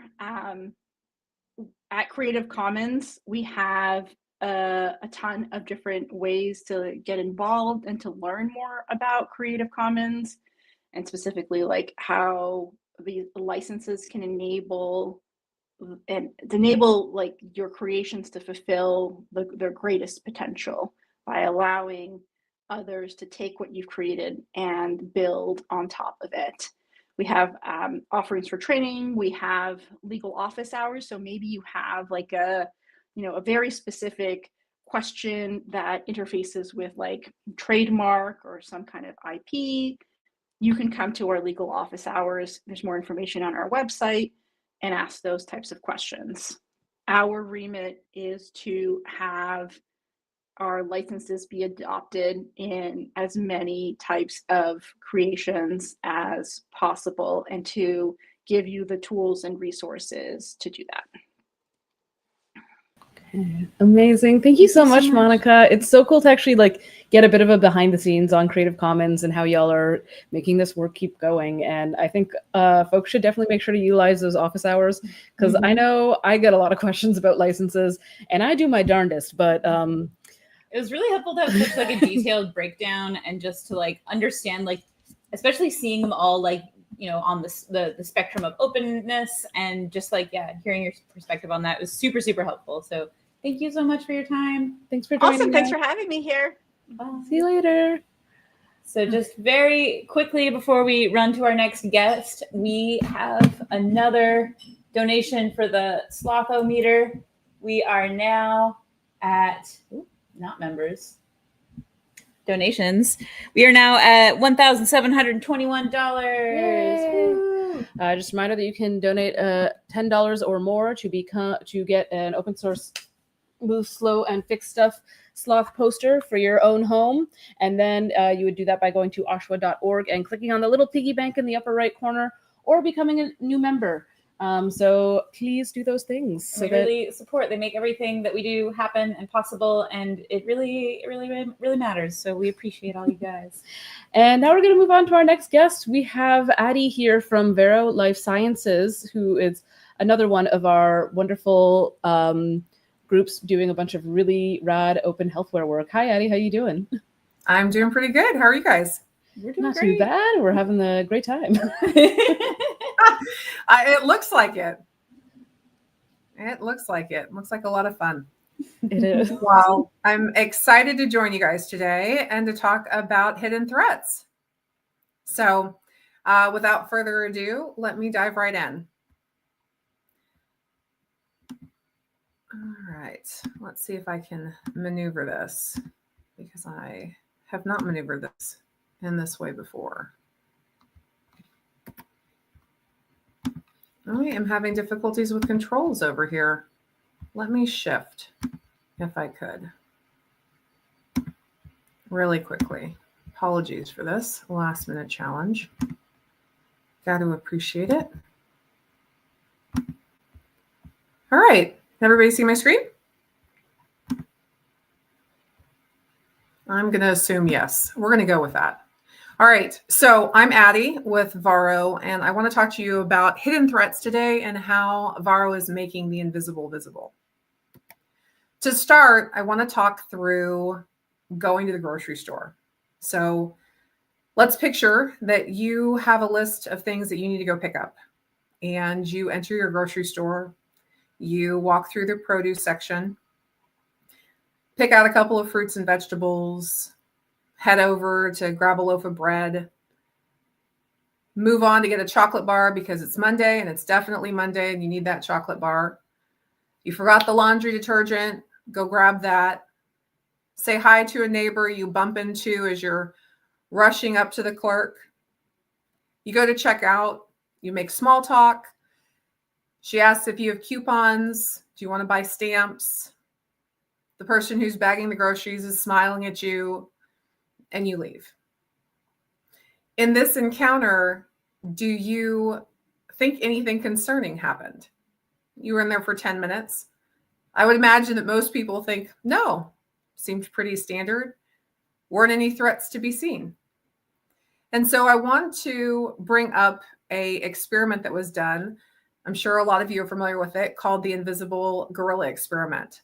And what it did was it talked about selective attention. So in this, people were told to count how many times the ball was passed between the members on the white team. and they were moving around in a circle. And I don't know if you're like me, but I was honed in. I was going to know exactly how many times that ball was passed. And it really proved that we see what we're focused on, but sometimes we miss really critical information happening right in front of us, because in this experiment, in the midst of that ball being passed, someone in a gorilla suit walks directly through the middle of the screen, stopping to beat their chest as they're in the center and continue walking on. And I didn't see the gorilla at all. And I think we all are capable of missing critical information that happens right around us. The grocery store trip is one such event. What is the hidden threat? It's airborne pathogens. So a pathogen is a microorganism that can cause disease within the host who's exposed to it. And airborne pathogens can come as viral, bacterial, fungal, even allergies or allergens pass through the air. And they all impact us when we are exposed to them. And so for individuals, we all know when we're sick. You know, we can feel that. I don't feel well. But we don't know when we're exposed. We have no idea when we're exposed. And so because we don't know when we're exposed, we don't know when it's the appropriate time to start taking mitigating steps, preventative measures, start taking heavy doses of zinc, whatever the case may be. Airborne pathogens are a real threat, and we need to figure out how big of a threat are they? Is this something that we should all be aware of? And so the data and the science on it shows that it's rapidly escalating, pathogen-based pandemics and epidemics. As you can see here in this chart, which is by no means extensive, it's grown over the years and it's getting worse. In fact, the National Academy of Science suggests that there is a 76% probability that in the next decade, we will face another pandemic like COVID. And that's not something that gives anybody comfort, because nobody wants to face that again or be challenged with that. And so we have to ask ourselves, what can we do? What do we need to do in order to prepare? How do we take preventative measures and positive, proactive steps? Well, the very first thing that we all have to do is we have to detect that it exists, right? In the grocery store, you're just running through the store, breathing air as we all normally do, having no idea that there could be a nasty pathogen like the one pictured here impacting you. So disease prevention starts with detection. Let's think about that. When it comes time for you being sick, you don't know what treatment to take, what preventative steps to take, until you understand what it is you're facing. In fact, rapid deployment of diagnostic testing is completely dependent. Treatment is completely dependent on the rapid deployment of diagnostic testing. Not only that, but when you think about the spread of disease, it can't be stopped unless you have real-time intelligence for proactive interventions. You have to know where it is. You have to be informed about where it is. Some of the areas that are concerning are diagnostic testing or detecting infections. So there are 4. I'm sure there are others that people can think of, but let's just work through these. The first one is readout time. So a diagnostic test could take anywhere from 15 minutes to an hour to a week to get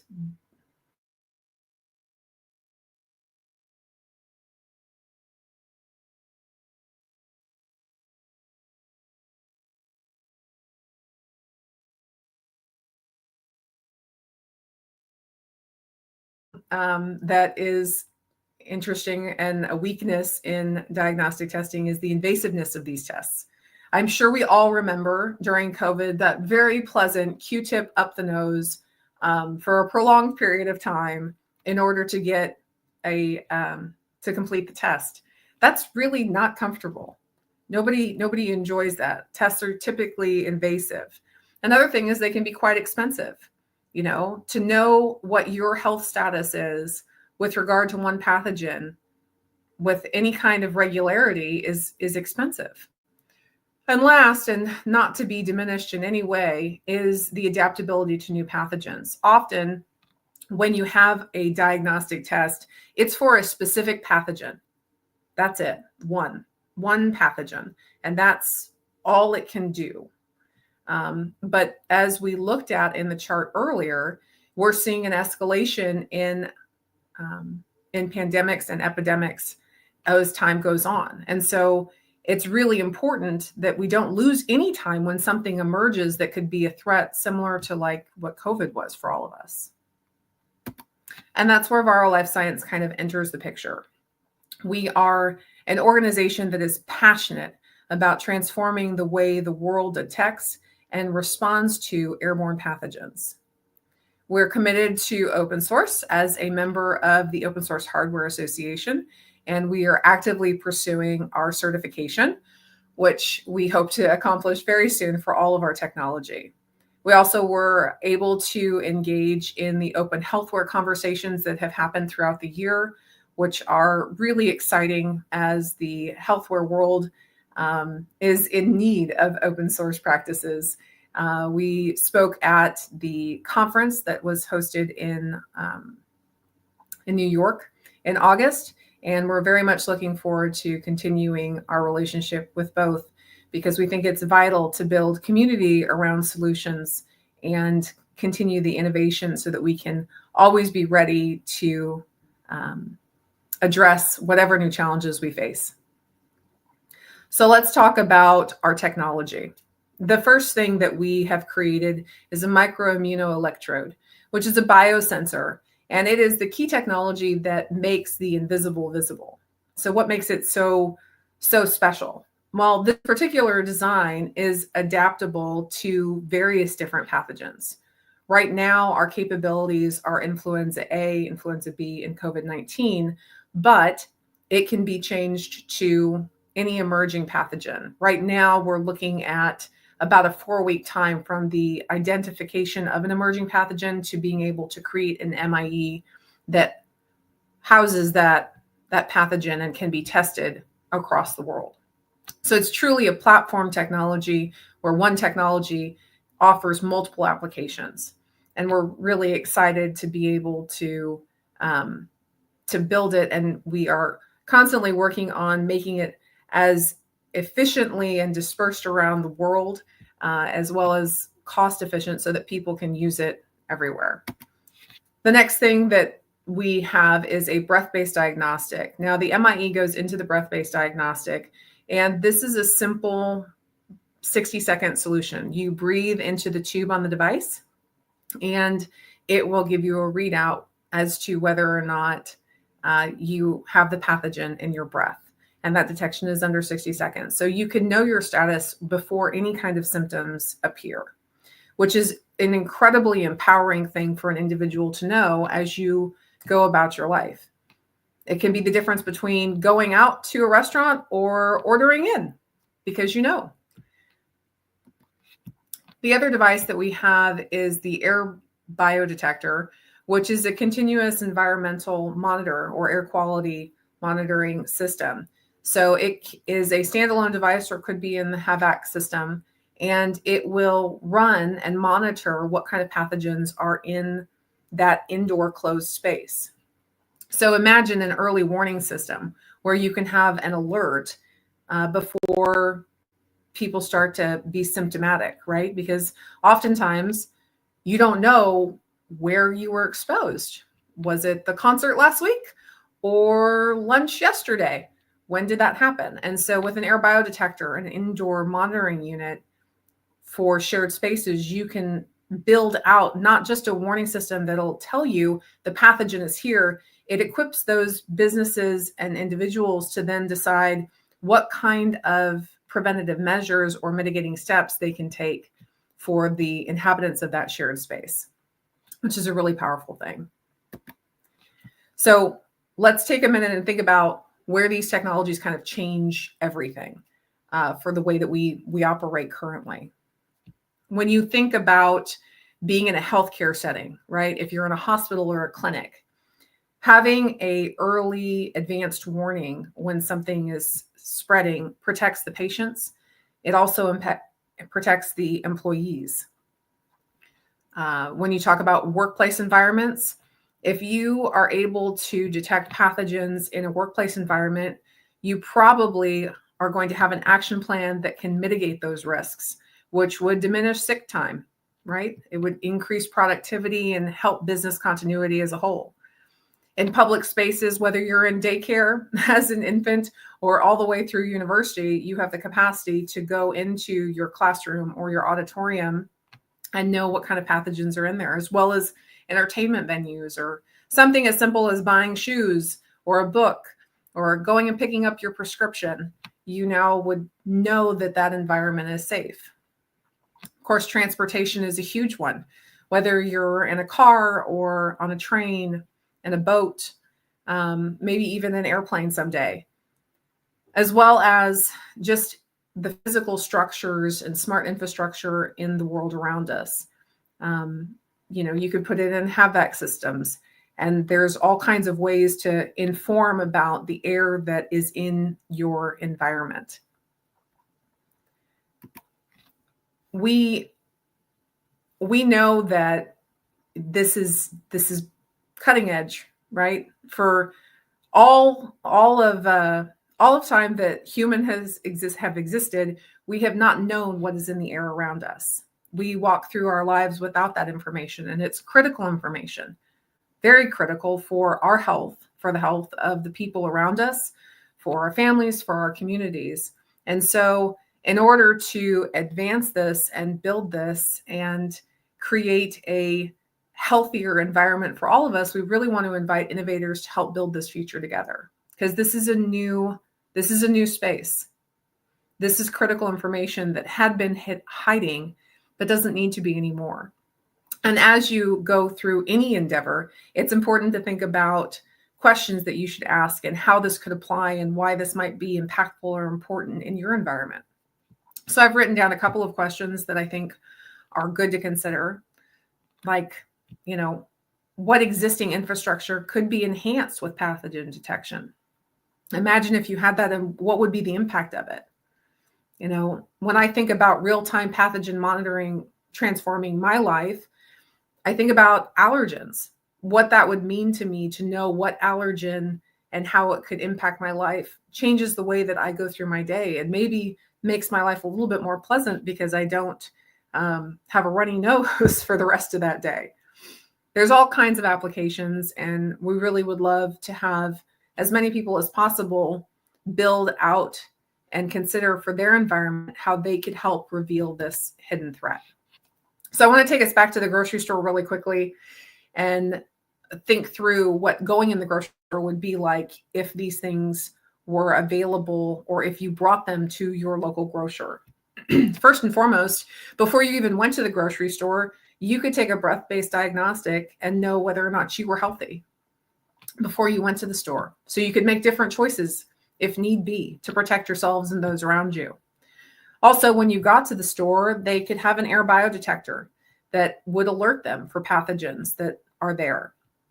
And because they know that the pathogens are there, because they're watching it, they could have an action plan for how would they prevent or mitigate these risks. How can they protect the communal area and all the people who are in that particular shopping area? So you as a customer, we all could feel a little bit more confident wandering around knowing that it was monitored. Not only that, but if there was an exposure, if you did happen to cross with a pathogen that was not something you wanted to take home with you, you would know immediately. You could take action immediately to try and pursue being healthy again and protect yourself, as opposed to waiting several days later for symptoms to appear.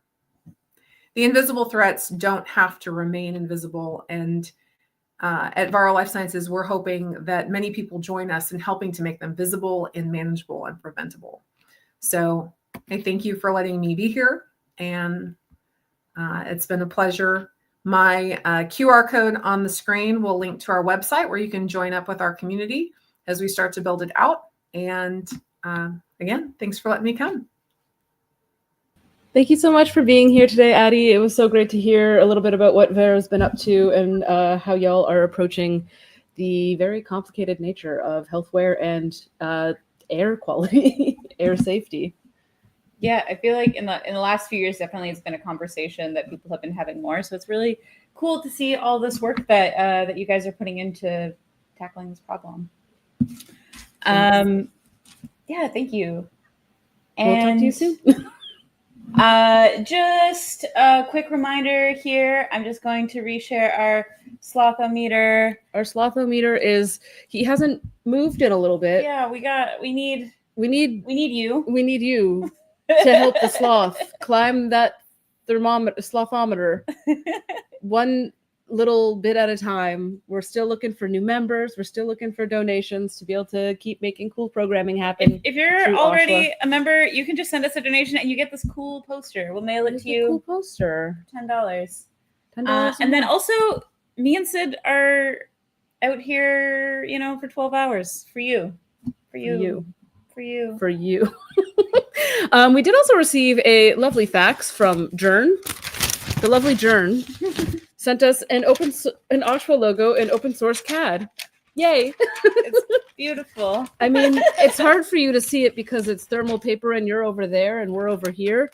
But here. It's a string of code. Yeah. It's real. And it is beautiful. An open source OSHWA logo. So if you want, you can send us a fax and we'll read it, and you can send us a donation and we will receive it. And those are things you can do. Those are options. Those are options for you.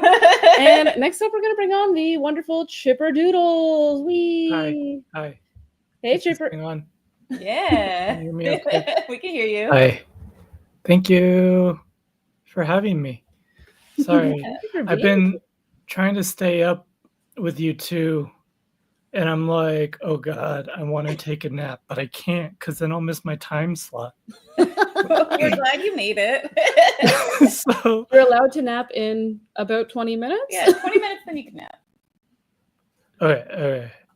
I had to post on my socials really quick because I was like, I wrote down the time as a note, but I was like, wait, is this my time? And I started second guessing myself. So I was like, I hope I'm not just randomly barging in here. We're getting we got a fax. We're getting a fax. We'll read you the fax after. Fax. Right now, we're gonna let Chipper take it away. Yeah, Tell us about your I work. can ramble for a bit. I don't really have much of a presentation prepared. I'm just gonna share what I do with open source hardware. Okay, so if you were here last year, first of all, good on you. Second of all, you remember me talking about probably my project Anwater, which is a platform for making your own. It's an open source platform for making your own tokens of various meaning. It's modular. It's basically like a wearable dev board in a way. So yeah, I tried very hard to make a better hand cam this year. Feather cam, whatever. The analog still works. Here we are. Okay, so you probably recognize some of these. I have at least one or two new designs from last year. This one I'm really happy about, the Fix Your Hearts or Die artwork. But basically, if I summed up Anwater, it's everything's taking care of you back here, and users can focus on wake up. It's sleeping, so it has to wait and get your finger press at the right time. It's a little tricky. That one has touch. Anyways, I can just reset it. Yeah, so this is one somebody just designed, a friend designed in Germany. Charlie Plex, you only have 6 GPIOs broken out. I'll turn it off and I'll show you. Ba-ba-da. So you have a little 10-pin header. 6 of those are GPIOs from a little ATtiny on that board. But the whole idea is these face plates are modular. Now, depending on how different your circuit is, you would have to reprogram it every time you swap one. But it saves a lot of gruff about needing to buy or build a whole new board when you can just build the top part and stuff. So it was kind of it started as me doing art in the circuit board. I looked, and my first one that started this whole snowball was out in like 2019, and it didn't even work, by the way, the first design. And then it's been years. Yeah, the caffeine molecule is so that's Make TV out of Germany.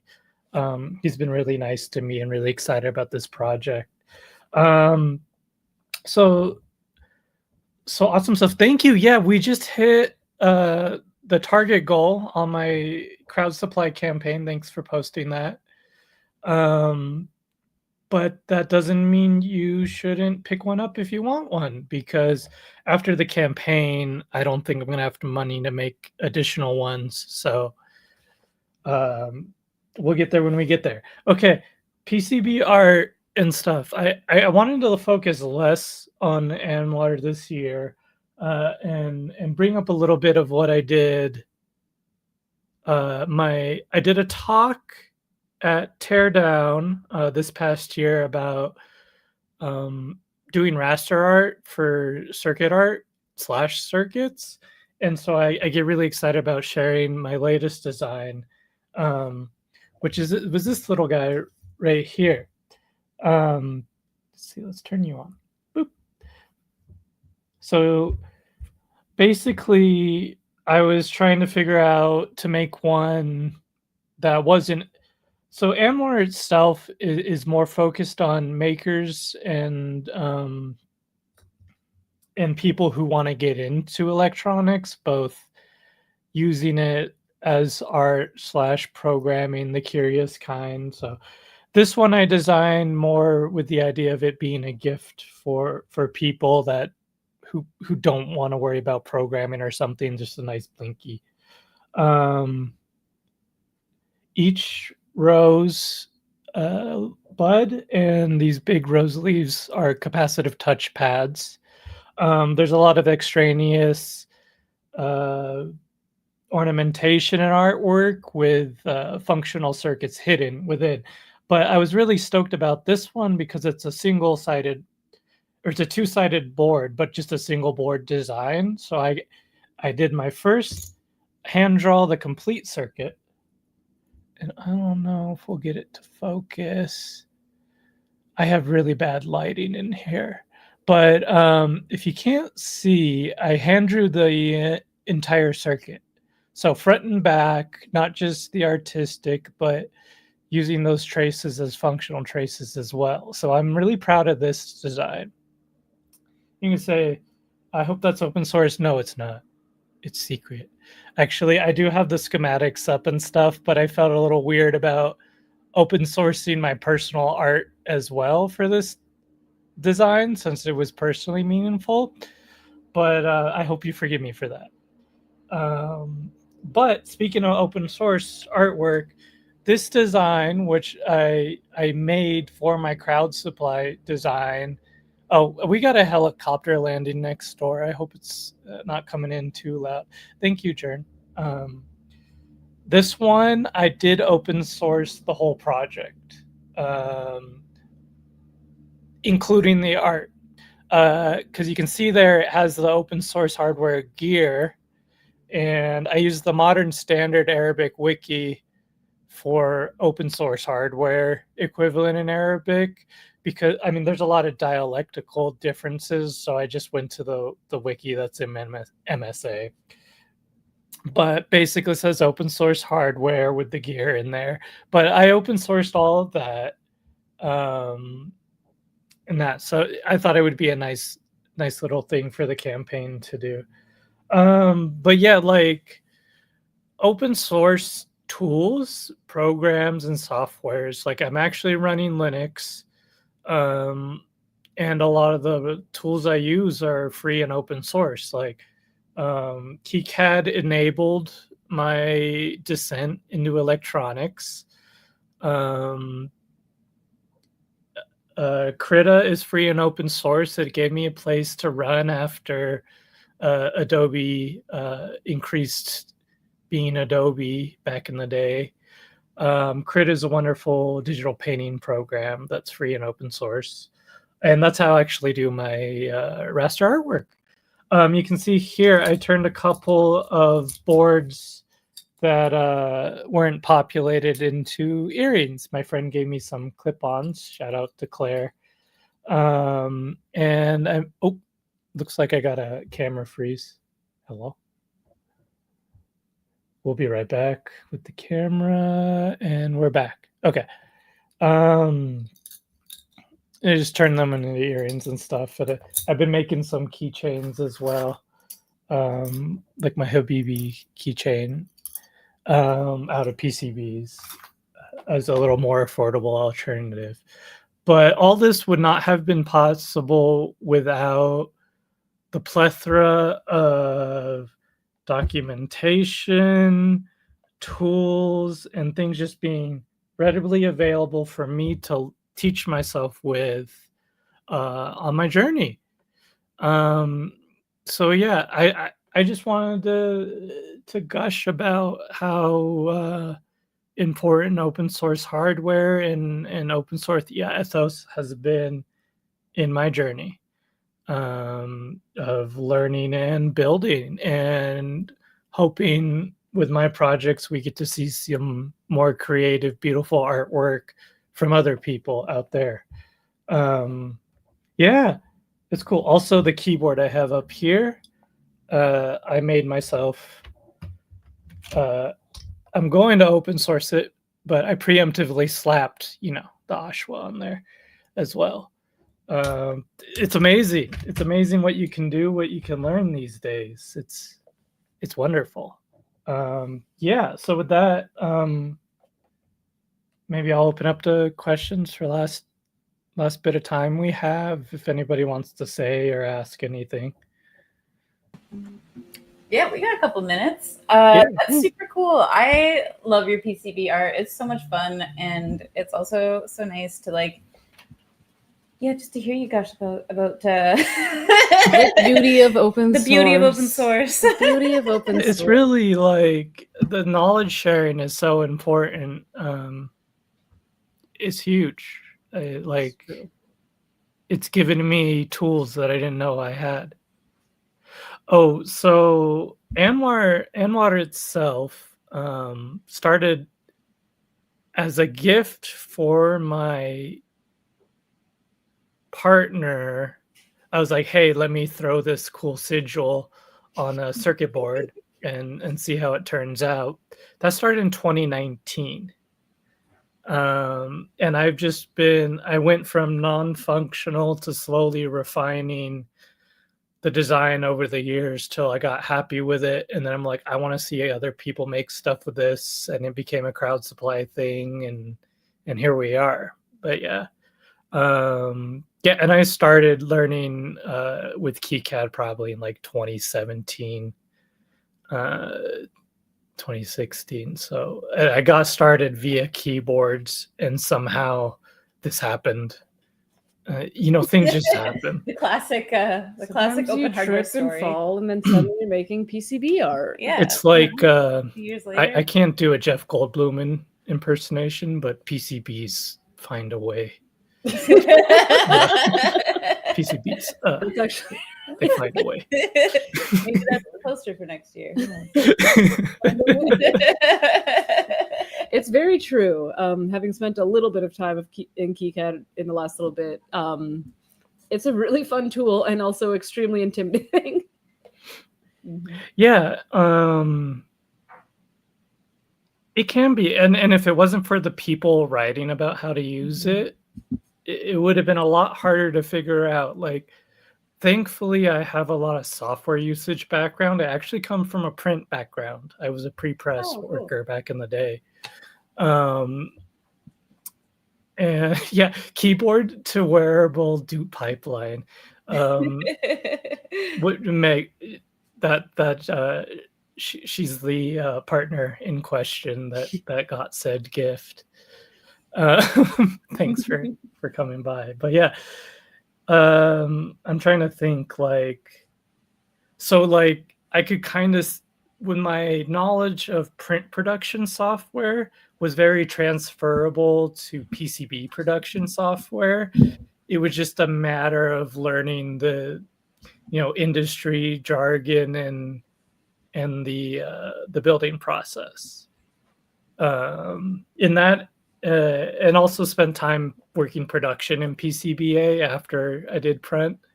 So I worked a few years doing machine operations, running P&P machines and AOI machines and hand soldering and all that lovely jazz. And then I'm like, okay, let's get better. And then I use that to get better at it. And I use my projects to improve my skills. So it really came together. It's been a journey. But yeah, open source hardware, please sign up to be a member. Please throw some money at them. Oh, if you want to see, I've got my latest design kind of up here. Let me open up OBS desktop. So this is kind of a cheesy Iraqi theme. We got the two rivers. We got the date palms. So there's going to be LEDs where these dates would be hanging. That's the plan. Stuff like that. But yeah, I draw this in Krita, so like it's a raster art to pipeline, which hopefully my where is it here? And this is I have a solar harvesting design to power that because I want to make little night lights. I think that'll be really nice. That's great. Also, when KiCad added filleted tracks and built-in teardrops and stuff, I'm like, I'm never going back to right angles ever again. I mean, we need a cute PCB, like that's really all it's about. it really has to be. It was like even my grid fills is like, no, this has to be round. Exactly. Look at how gorgeous that is. The things you can do in KiCad. Right? It's amazing. It really is. Well, but yeah, so I just wanted to use my platform to gush about open source hardware, how important it's been my project and my personal projects, and it deserves support. So yeah. Thank you for coming by today. Thank you for showing us what you're up to, and make sure y'all are getting in on that Onmar before it's gone, because yes, please. It's a really cool project. Yeah, and I hope. Yeah, if you can't, damn it, then you don't feel weird about hitting me up about ideas and projects people have. I have KiCad templates for the faceplates and everything. They have contact information too if you want to share the projects, because I want to have a showcase page for everything too once they get out there. Anyways. Heck yeah. Yeah, thanks. And thanks for throwing this live stream. I know it ain't easy. It ain't easy, but it is super fun and we have amazing. A good time. And it's the best. A lot of cool people, for sure. Thank you for everything, Chippy. Right. We will talk to you soon. Yeah. We also got a fax. We got a fax from Jay. It says a picture of cool, spelled KWEL.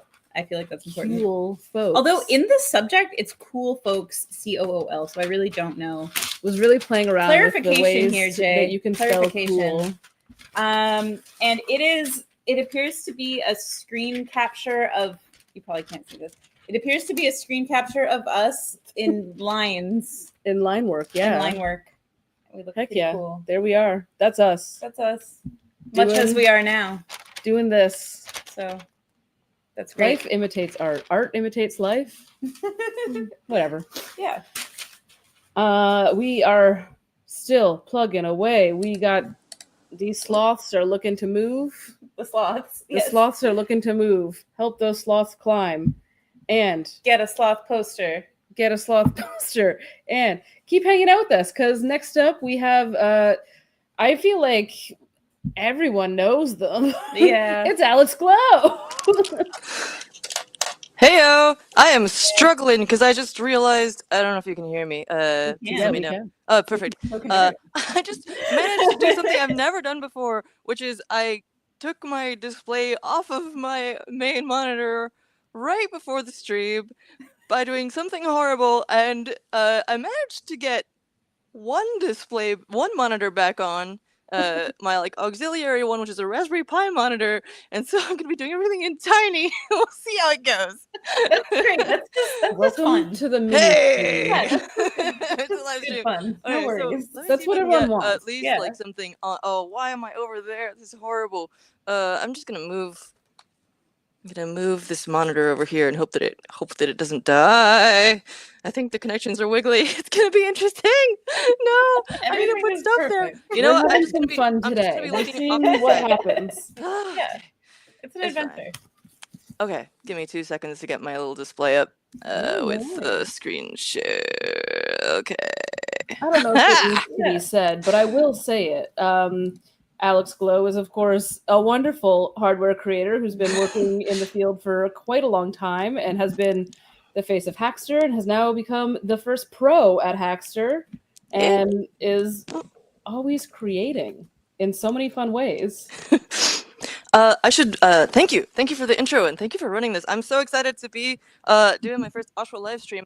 I was gonna say, if you'd like to pull up my screen here for a second, I've done a couple of interviews with you on the Hackster channel for true. various OSHWA stuff and also We're always personal on your stuff, so- show, and now you're on our show. Yeah, it's awesome. Yeah. So we got a whole playlist for OSHWA stuff on Hackster, including OHS swag bags, which are always fun, interviews with OSHWA fellows, Open Hardware Summit overviews, and anyway, tons of cool stuff with y'all. Love it. Anyway, so I probably should have put up, this is the actual site. Okay, so this is me.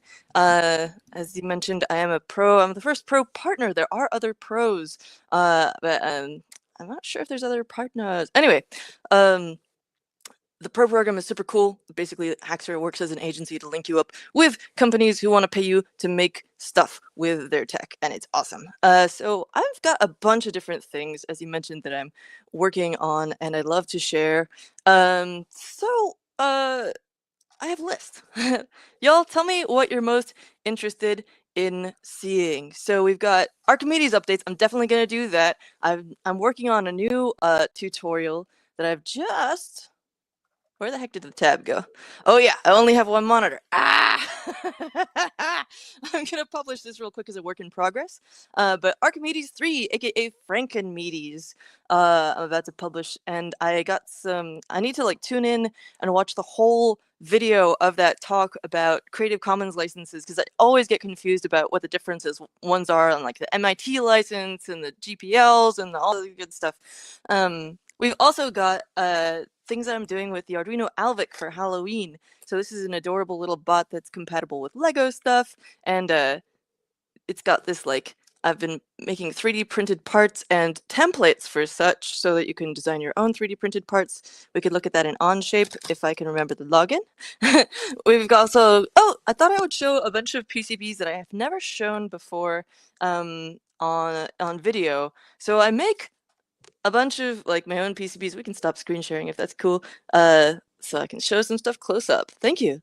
I know how annoying it is to wrangle all that stuff live. But anyways, so at Maker Faire Bay Area last weekend, I showed some people some of these PCBs that I've made over the years, but never shared for various reasons, including technically unfeasible when I learned that you can't put a tension, there's ways apparently to get around this, but putting a tension-mounted battery mount on a flex PCB is not a great idea, and you end up with this. But apparently, according to Chloe Madison, there's ways that you can ask them to thicken selective parts of a Flex PCB so that it is more resilient. Go open source. Anyway, so I got a ton of PCBs to show. You could also have a look at my horrible workspace. I don't recommend that.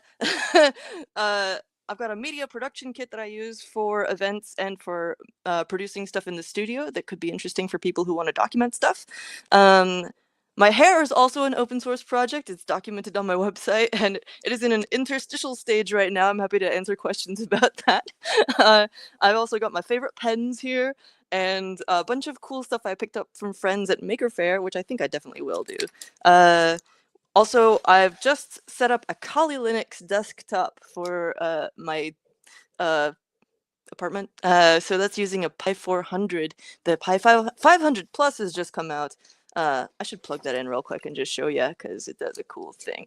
So basically, I'm giving you like a menu. People in the comments, if you want to tell me what you're interested in seeing, I will dive into those. Okay, definitely. I want to see all your cool haul from Maker Faire. I feel like that's. Oh yeah, that's a good starting point. I will do that. Oh come on, there we go. So Pi 500 Plus. Anyway, I just wanted to show you all that because it's cool. But the Kali Linux desktop is based on the Pi 400.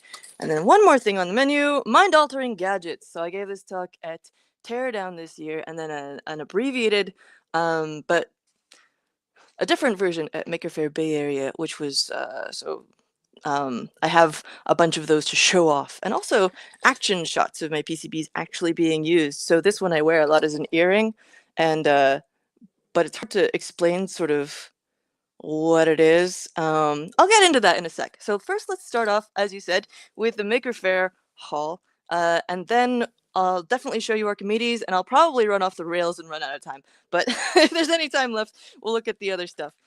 Cool. So I don't have this in a container or anything, so it's going to be a mess. And I might have missed some stuff, but...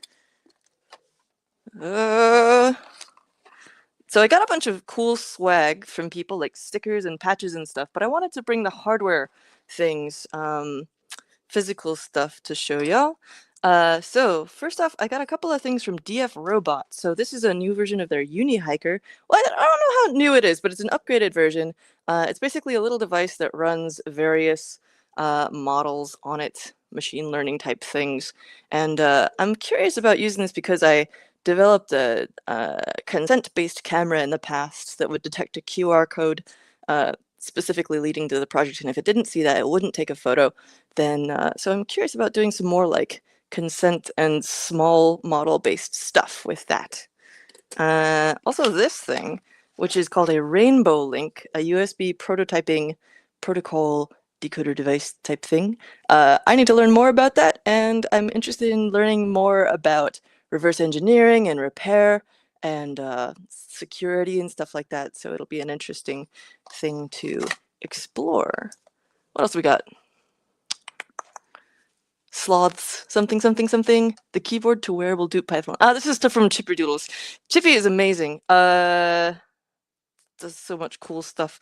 Acrobot, got a sticker from that. I just have to, it's not hardware, but this guy performs with an acrobatic robot that he designed that is called Acrobat, obviously, and ended up giving him a tour of San Francisco, so I figured I'd throw that in.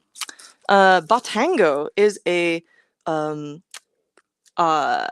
tool that allows you to program robots with lifelike movements, and it's got like a graphical interface that you use to move the robot around, sort of rigged on a screen. And then you can basically export that as an animation that runs on the robot servos. So I love Archimedes, and I love how he's like very robot-y in his movements, but I think it would be cool to make some more naturalistic movements, either for Archimedes or for other bots in the future. So they ended up giving me one of these servo boards that you can use to break out servos from an Arduino, and he does currently run on an Uno, although I'm planning on upgrading his brain to a companion core, which is one of my PCBs. It's one of my faves. It's got this cool skeleton, which is very Halloween coded, so welcome to October. Then got a couple from Darcy. Where did the little UFO guy go? Where'd you go? Ah, fell.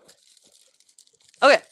If you hear weird noises, by the way, I sit on a yoga ball, and it makes farty noises sometimes. I'm sorry. It's not me, I promise. Anyway, so this is an SAO mount board, which I adore. It's so cool. So it holds SAOs in the simple add-on format, the one with 6 pins. If you're not familiar, SAOs are add-ons for PCB badges, circuit board art badges, which are become very popular as an art form in recent years, as evidenced by what I'm going to show you in a bit. And this is basically a platform for developing add-ons for those, where you put this header on. You could do a 4-pin one, the original shitty add-on designed by Brian. Oh, what's your last name? Brian Benchoff.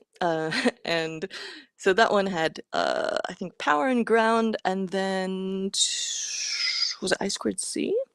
And then this one, I think, adds a couple of GPIOs. This version, the simple add-on, which I think is by Twinkle Twinkie, but I could be lying. Supercon has also tried to make them be called Supercon add-ons, or Hackaday has tried to do that, but everyone just calls them SAOs anyway, or SAOs. I made my first one recently for DEF CON, and actually that's a lie, I made an older one. But so this is a cool board by Darcy Neal that allows you to prototype those, or just display them by sticking them on here with a couple of batteries. Beautiful. I saw this and I just like flipped out. Isn't it gorgeous? This like sort of raster lo-fi art is just gorgeous. And then also an adorable little UFO kit that lights up and stuff, which is a sort of blown up part of the design from the EMF Explorer badge, which I think I obtained at a previous Open Hardware Summit. Darcy's definitely shown them at OHS in the past. So very cool little board. Very purple. Is this Osh Park? It looks like it. Extremely Osh Park purple. Wait, what's in the back? Let's find out.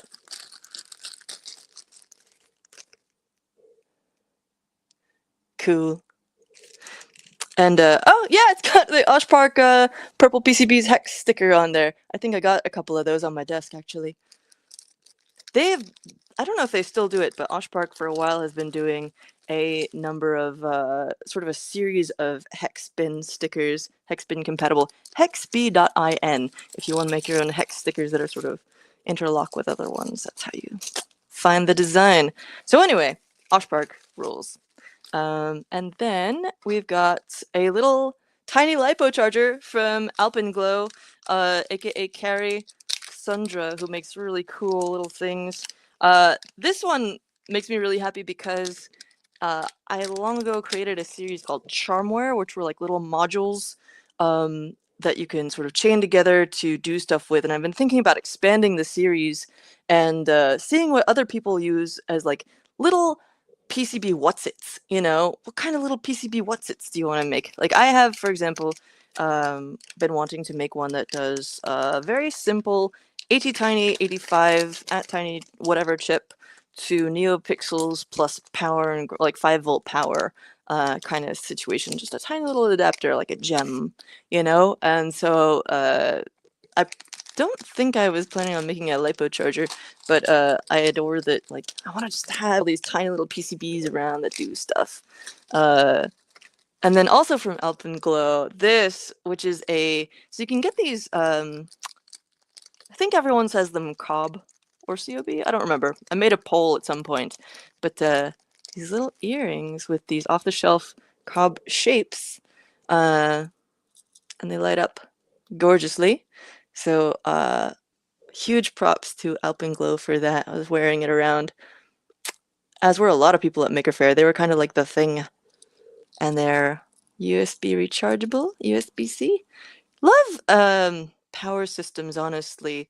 There's a lot of people using supercaps these days, and I want to try and get in on those, but Kari/Alpenglow has been doing some really cool stuff with adapting things that would usually be running off of CR2032 coin cells and having them run off of USB instead. So having this little guy be USB chargeable is really cool. Let me show you actually. I just ordered a bunch of these, and by just I mean like 6 months ago. Alpenglow also makes these little adapters for coin cell power. Look at that design on this thing. Ah! Anyway, so if you've got like badges that run off of CR2032 coin cells, you can adapt them to run off of 5 volts USB. And then this little switch, there's one for on and off, and then there's one for 5 volts versus 3 volts. So you can run them off of full 5 volt USB power. And also there's these little chains that allow you to daisy chain them together. And by chains, I mean there's JST connectors for batteries, typically, but in this case, you can also use them to chain the devices together so that you can have one USB feed powering a whole chain of different devices. So super cool. I love the design on that. Then finally, also apologies if I miss anybody because it's chaos over here. I got some pieces of precious plastic from my friend Jason, who's been doing professional 3D printing for ages. Turns out there's a precious plastic group down in Sunnyvale, I think, that I'd love to visit. I've been messing around with recycled plastic, which I go into a little bit with the new Archimedes tutorial. I've been messing around with this for years, but I have never gotten a flat squisher thing, which could be like a sandwich press or a t-shirt. Some people use like a t-shirt press, or different methods to like get these flat sheets out of it. So I got a little egg, which I like, a sheet that he told me to sort of make whatever with, and then a guitar pick. And as someone who plays a bunch of string instruments and has made my own guitar picks out of like, you can get a puncher to make them out of like old credit cards and stuff, which works really well actually. I just love how chunky this is, and it's a very satisfying little fidget. So recycled plastic. Let me go ahead and publish this work in progress Hackster project, because I meant to put some photos on it before I did that before the show, but I ended up fighting with my monitors instead. And then we'll get into Archimedes. So, if you don't mind pulling up my screen again, let me see if I can find my cursor. There we go. Why do you think there's another monitor? There's not another monitor, my friend. You let go of the other monitor. It's on you. Sorry. Okay, so Archimedes 3. Let's give it a little publish here. Publish. I am documenting how I built a project. I'm still working on my project. If you've never used Hackster's editor, it is awesome. There's a checklist where you can see if you've got everything on the list. What happens if I just open this in another tab? Heyo, we get the editor. And so I'm going to add components and stuff and schematics and code in the future. But let's just keep publishing this for now. We got companion bots. There are a lot of companion bots on Hackster, and there's a whole community for them. And they'll be, this project will be automatically added to the community actually when I do this. Let's see. I'll say it's advanced. Let's say 8 hours, which is a vast understatement. And I'm gonna probably update this later, but let's say, I like saying non-commercial on mine just because I don't want someone else like coming out with a kit before I get around to it. Let's do this. But we'll make it unlisted for now. Anyways, so I'm gonna drop this into the private chat, and if or actually, can I join the chat from here? No. Okay, anyway, I'm gonna drop this in the private chat in case anyone's interested. There we go. All right, so back to the tutorial. Recycling stuff. So we've got stuff about control systems. It's all written up. I'm just gonna add some stuff to give us some details and some pretty stuff to look at. Pixels. Oh yeah, bike leather. So bike leather is this stuff. Where'd you go? Here we go. Is what I call bicycle inner tubes, which are exactly what they sound like, and you can get them often for free from bike shops, which is pretty cool because they're a waste item from there. I find it's a really versatile material, and all versions of Archimedes have used this in some capacity, but I've also been using like various recycled plastics, is what the sequitur is, the segue from the last thing I talked about. So it doesn't fray. It's really easy to work with. The one problem is attaching it to stuff. So let's just go ahead and show you the new version of Archimedes, and I'll walk you through some of the tutorial stuff and whatever as well. But I'm gonna get on screen again if that's okay, and just like show you the attachment process and such like. Okay, so Archimedes, my bot from 2018, my first companion bot ever. This is Frankenmedes. He's V3 technically, but most of his chassis is from V2. This is kind of something borrowed and something. This is not a wedding, anyway. But this is from V1, and then there's all this new bike leather stuff I've added on here, like these feathers, and I kind of went a little crazy with the accents, and then we got a little bow tie where I was like leaving for Maker Faire in like 2 hours, and I was like, hey, bow tie, why not? And then a little hat band so that he kind of had a more coherent look, along with the black shoulder brace. This is a neoprene athletic brace. And I think I'm going to add a new little thing to cover his controls. But right now, that's just an Uno on there. Where is it? Here we go. And hanging off of it is this button for the speech module, which has become unsoldered partly. So we're not going to get any speech today. Dang. Maybe I'll repair it on the stream. Also, his wing is doing weird stuff. But let's put this on, and then I'll show you the lights, which are new, and some of the other stuff.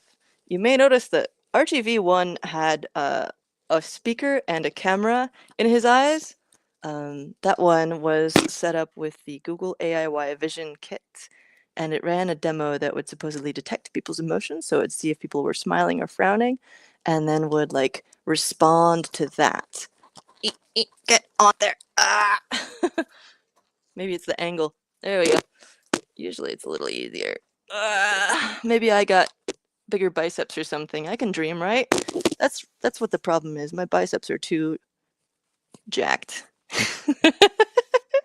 Anyway, so I just pull this elastic strap around my torso, and I secure it to this little buckle here, blow into the tube to inflate.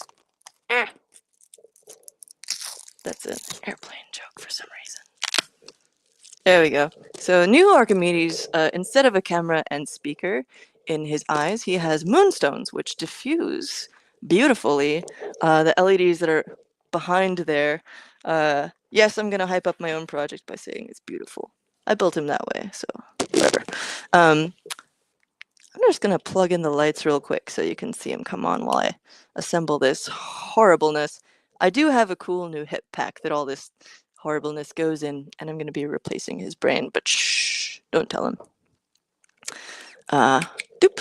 So, on the subject of bike leather, we've got this bike inner tube that has a whole line of neopixels running through it.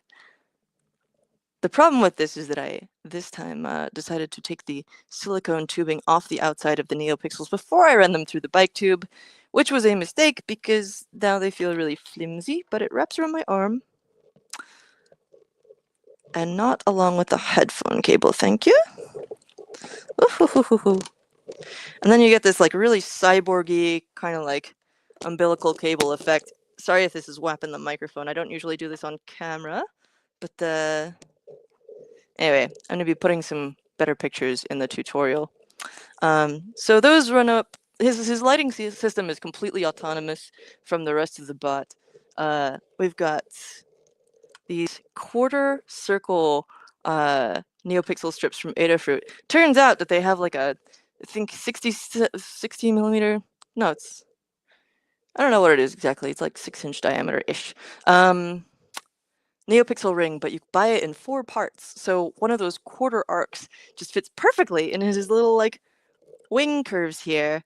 And then he's also got a little sort of curled up length of neopixel strip inside of his head, which 2 of those are glued to the insides of his eyes with sort of like a mound of hot glue attaching them and providing a kind of light guide, because if they're squished right up against the moonstones, they look kind of weird, but if they're like pulled back a little bit, then they diffuse really nicely through the hot glue. Lots of people make like hot glue based gems and resin based gems and use that as a cool diffuser. So people do that with SAOs actually. They and circuit board art. I've got one that does that. Where's my glow up? I've got way too much stuff here to show y'all, but we'll get around to that. Anyway, so other stuff. He's got a new speech module, which is this DF robot speech module that it's a little audio guy that just sits under here in a very unobtrusive way. It's really easy to get it set up. It basically is called the MP3 voice prompt module, and it's going to be linked in the tutorial. It already is, but I need to put it in the BOM. It's this self-contained little sort of potted device. I stuck some gold nail polish on there to mark the ground side because it's important. I did the same thing to the cable, which is a lot harder to tell which way it goes. Anyway, so you basically download MP3s onto this thing, and I've found that it's very versatile in the types of MP3s that it will accept. But and I generated these speech files using TTS MP3. Is that what it is? Let's find out. It is in the tutorial.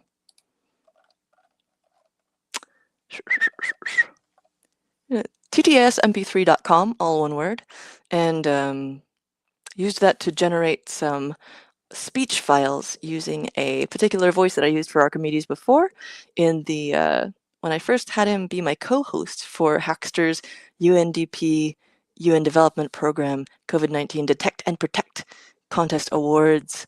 So I've been using a specific voice for him in the past. That was in obviously 2020 or 21 maybe.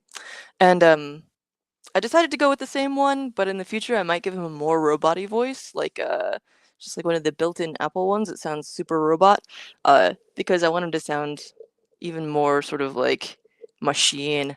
So that's his speech module. Yeah. Okay, so here's where I put the gold nail polish on the cable as well, because I managed to enclose the entire thing in hot glue before I thought about noting which orientation it was in. So in order to help myself not forget, both sides are marked with the gold. What else is new? We got some lights, we got some speech, which unfortunately has desoldered itself. I'm not going to live solder it on my shoulder, but I might pull it off later and do that. Then we've got the horrible power system for his brain. This is a little USB hub with separate controls or separate power for his Arduino brain and his servos, and that basically makes it easy to work on all his functions that are not motors and still have the rest of the robot on. Because if you have the motors going the entire time, it's really annoying. The same thing for when I'm either giving a talk or attending a talk. You don't want to be sitting in the audience going at random intervals and stuff like that. So and also when I've got a mic up to my face, same thing. So this guy is on a USB hub. Aw, thanks. And the hub is plugged into this Keep Alive device, which basically keeps the battery from shutting down due to undercurrent, because it doesn't think anything's plugged in. I've got a big beefy battery. This is also from Hackster's Impact Summit. It's a Nimble battery, and it does lots of amps, which I like. And so I plugged that into there.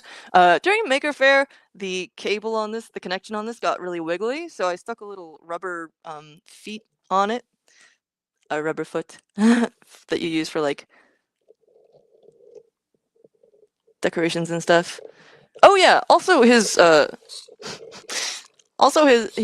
to the mount with a GoPro. So I designed and 3D printed some custom GoPro pieces because I figured it'd be easy to attach and detach him. And that does work really well, and I can adjust the angle and it's great. But for the first time since 2020, I think 2021, I think is when I built this one. Anyway, for the first time, finally, it had to happen, but his GoPro mount, which was 3D printed, finally gave up the ghost and started just flopping over, which was suboptimal, and I have the booth to thank who have a ton of R2-D2s and C-3PO, an amazing C-3PO model, actually. I've got some video of that that I'll be sharing. So anyway, this amazing booth had a beautiful hot glue gun and helped me just freeze his joint into place so that the Maker Faire could go on. And of course it was the morning of the first day of Maker Faire, which is classic. Classic, Archie. The thing I've got his voice doing right now is actually sort of a last minute whim. He says kind of snarky, backhanded, insulting things like, "Oh, what an excellent outfit for a circus juggler," kind of thing, or like, "Are you always this charming? What a pity." Anyway, that was like a late night decision because he's always a jerk to me, so I don't want other people to like think that he's nice, because that would be a massive lie, wouldn't it? Wouldn't it, Archie? Why are you leaning like that? I gotta fix this. But anyway, part of it is like I don't want him whapping the microphone. He used to try and stab me in the eyes with his eyebrows, so I trim these down now. Anyway, what do we got here? Open source robot friends. I'm gonna look at some of the comments here. Late to ask, but did you certify your hair? Might try to replicate it if it is. I have not yet OSHWA certified it. No, I am a huge fan of the like certifying hardware stuff that is not electronics, like SparkFun iconically did with their shovel, which is a sort of camping friendly metal spork device. It's really useful actually for camping. I don't think they designed it that way necessarily, but I've found it incredibly useful for like opening bear boxes where you like store your food in this like tub that locks so that bears don't get attracted to your campsite. And they're really hard to open unless you have like thumbnails of steel. So the shovel is kind of like a thumbnail of steel. Excellent non-electronic hardware, open hardware certified device. Amazing work, and it's really cool looking too. Plus you can eat with it. So where is I going with this? Oh yes, I have not certified my hairs OSHWA certified, but let me show you my old website, which I love and I'm trying to preserve. If I may show the screen for a second. So there's an old page on here. If you just go to alexglow.com, yes, it's got problems with security, like the certificate and stuff. It's a problem, known issue. But if you go to miscellaneous projects, I got my hair down here, and you can see the old FAQ. And like some evolution stuff, as well as the Unicode breaking or whatever's going on down there. And then like different cute little fading effects and stuff. And really out of date CV. But anyway, so the new site is less cool, but a lot easier to update because I can do it from my phone. So if you scroll way down to the bottom here, you will find some sort of like random pages that I make for various things and share that don't really go under any specific category. So for example, this is a giant list of different tools that I've been learning about. It's just a collection, it's not recommendations, but I do have notes about different ones that I've used for enhancing your personal digital privacy and security. As someone who has worked in or been sort of like a female-shaped public figure in hardware for a long time, this is something that's been a huge, just really on my mind, I guess, for a number of years. And so I've been personally interested in it, and over the years have developed a number of my own techniques, but also have been researching lots of different ways to keep your stuff safe. So that's one of those things that you'll find down at the bottom of my main page. Just tons of different options for you to explore. Anyway, another one is my new hair FAQ. Oh yeah, put it on the Internet Archive. And I've got some like stuff about the process. So right now we are in this step. I have bleached my hair once, but I need to do one more round of bleach and then do the anti-brass toner. And then there's another part of it in terms of the cut, where if I'm bleaching it, then I will leave the sides long. They're kind of grown out right now, but since I've just bleached it and I'm going to do it again, I'm going to buzz it afterwards, because the bleach often gets onto the like short hair a little bit, and if I leave it and then cut it later, then the bleach only gets onto the tips of that, and then I buzz it and it looks really nice and clean. But if I were to buzz it now, then you'd see those random patches of bleach along the edges because I'm not perfect, and it'd be a problem. So let's see, any other questions? Twinkle Twinkie has awesome documentation about creating your own SAOs. Yeah. Oh yes, more discourse about the different add-ons. Yeah, shitty add-on was the original, then the simple add-on, and then SuperCon add-on. Oh yeah. So apparently the SAO Expander Dagger by Darcy is a limited edition. I feel so lucky. Oh, ha, ha, ha. Okay, cool. So open source robot friends, excellent. Let's go into, so I'm gonna finish updating that Archimedes tutorial, and I created a sort of overview page of all the Archie versions on my page, which you can also find under my hardware projects here. I'm going to make it a lot more obvious in the future. But right here at the top under companion bots, you can see all the different ones, as well as a bunch of my PCBs and stuff, just to sort of categorize and sort my Hackster projects, which are in a huge jumble on my Hackster profile, because I got like 100 and something of them. Anyway, there's a sort of master page for Archie, which includes various write-ups. I'm going to put the new one under here. Then there's a little bit of media coverage, various videos, talks, and interviews I've done about him. And I do want to open hardware certify some of my PCBs, which I'm not sure where we are on time here, actually. Usually I have the like counter going up in the corner when I'm doing like live stuff on my own, and it just starts from 0. So, well, how we doing? You're officially you have 1 minute left, but our next guest is not here yet. So let's just Okay. keep going. You can keep I'll- going. Yeah.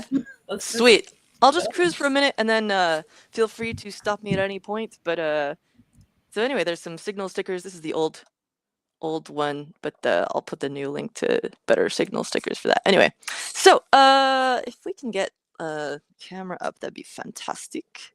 And I will show you my other stuff. Here we go. Hopefully, okay. Well, this is suboptimal, but that's okay.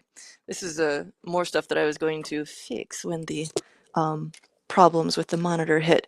Here's the programming cable for that audio device. Oh, we can't auto do the focus on this. Also, the Lego background is not perfect. So it goes. Let's look at some PCBs. I'm gonna fix the focus real quick though. I'll start with the ones that I haven't published anywhere else because I think that's the most interesting thing. Is that sharp? Ah, ha, ha, ha, yes. Cool. All right. So this kite one I haven't really published anywhere.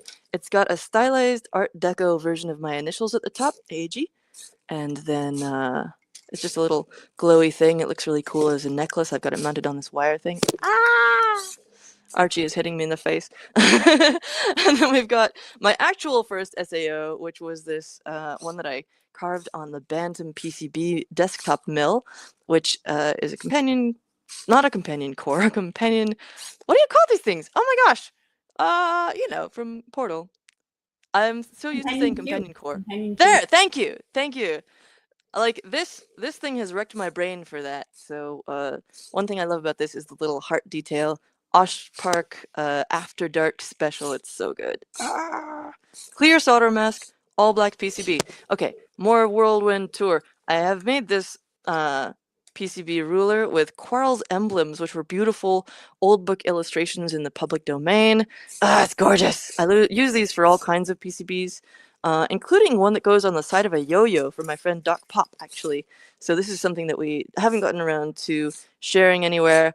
But he makes these yo-yos that have replaceable sides, swappable designs in the sides. And so this is, wait, is Mohib next? I see him in the chat. Haha. Yeah, he is. Okay, let me wrap up then. Here's a flex version of the ruler. Doesn't work well, but the idea is you can wrap it around stuff. Here's my glow up, which is a thing to shine blue light in your eyes in very specific ways that help you wake up. Here's that, there's a like failed flex version of my other PCB. I'll do like a dedicated stream about this sometime soon because anyway, then we'll get into that. All right, if I may have my camera back, I'll just say goodbye. Hello? Oh wait, that's on me. I gotta switch my camera back. Sorry. I'm like, We support you, I but don't think it's me. Oh my god. Well, I thought about having Archie like do a quick speech thing to say goodbye, but he's desoldered it. It's definitely his fault and not mine.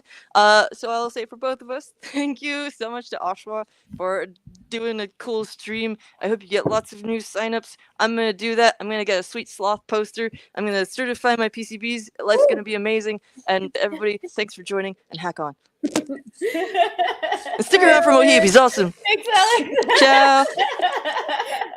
Wow, that was wild. That was delightful. That was so good. I Oh. learned so much in such a small amount of time about a wide variety of subjects. And Yeah. I don't have hair right now, but I do dye my hair blue a lot, and I am going to be very detailed reading Alex's thing about hair. Yeah. I'm very lucky, and when I dye my hair, it just says thanks. I don't have to try that hard. Okay. But before we go in with our next guest, just a really quick reminder that we have officially dropped the dates and location of the next summit. Open Hardware Summit 2026 will be taking place in Berlin, Germany on May 22nd and 23rd. Yay! So And our call for proposals will be dropping maybe this week. And look out for that. And then we are now going to welcome on our next guest. We've got Mohib Zara, who is Hey, everyone. the coolest.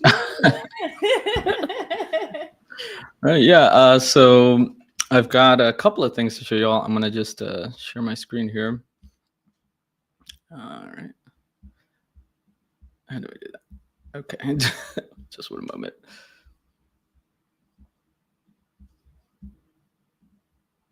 All right.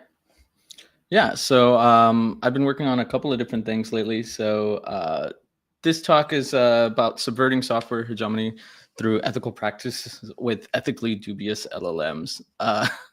So first off, my name is Mohib. I'm at VirtualVox on most things.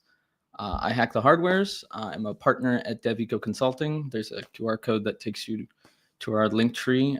You can find out about business partners, some of our other projects, some of our clients we work with. We do developer relations. I've been doing that kind of stuff for 10 years. So things all over the place, from building robots to art installations to creating documentation to technical content and guides. I work out of Heatsink Labs, a 501(c) education nonprofit in Mesa, Arizona. And here's just a couple of things I've worked on. So as you can guess, I have lots of ADHD. And so I have a lot of projects I always want to work on. This is another one. If you look up ASAN, the Autonomous Space Agency Network, I'll let the Googling explain that one for you. But what this is about is more of there's a lot of tech companies that do bad things, right? And so the question becomes, LLMs are out now and they're not perfect, and a lot of the companies have unethical practices, but unfortunately it's rapidly becoming the standard practice. And so I wrestled with it for a while, where, at this point, I could just get left behind, or I could consider consolidating using one bad thing to help me replace as many bad things as possible that we're dependent on. And if you have the hardware, you can always use open source LLM. So there's lots of ways to use it in practice that can be more ethical and potentially fully ethical, right? If you're using an ethically sourced and trained LLM, because then it gives you the ability to deploy your own tools on more ethical cloud platforms. And when it takes a day to do 3 years of work, you don't feel as incentivized to make profit off of the work, and it feels easier, more comfortable to open source it.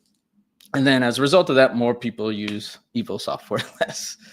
And what do I mean by evil software, right? There's a lot of different opinions people might have about what some companies do, but there are plenty of big cloud companies that eat up all the competition. They make solutions that just cut time to market down, right? They're really not that complicated. It's just they have the R&D resources and the time to make those solutions at scale. And now a lot of that can be built bespoke with an LLM quickly, like in a day in some cases. And there are some, very few, unfortunately, decent cloud providers like DigitalOcean and OVH that aren't invested in human death and suffering, as far as I know. And they treat their employees well, again, as far as I know. And when you are able to make these things where you're not worried about profit, you can make super powerful solutions, open source it, and or make it free and cheap. And then you aren't incentivized, by money, because ultimately that can kind of corrupt your thinking.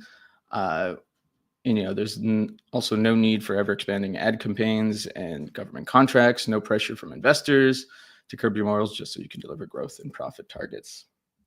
So here's some of the things I've been building. Again, I have ADHD, so it's a lot of different things.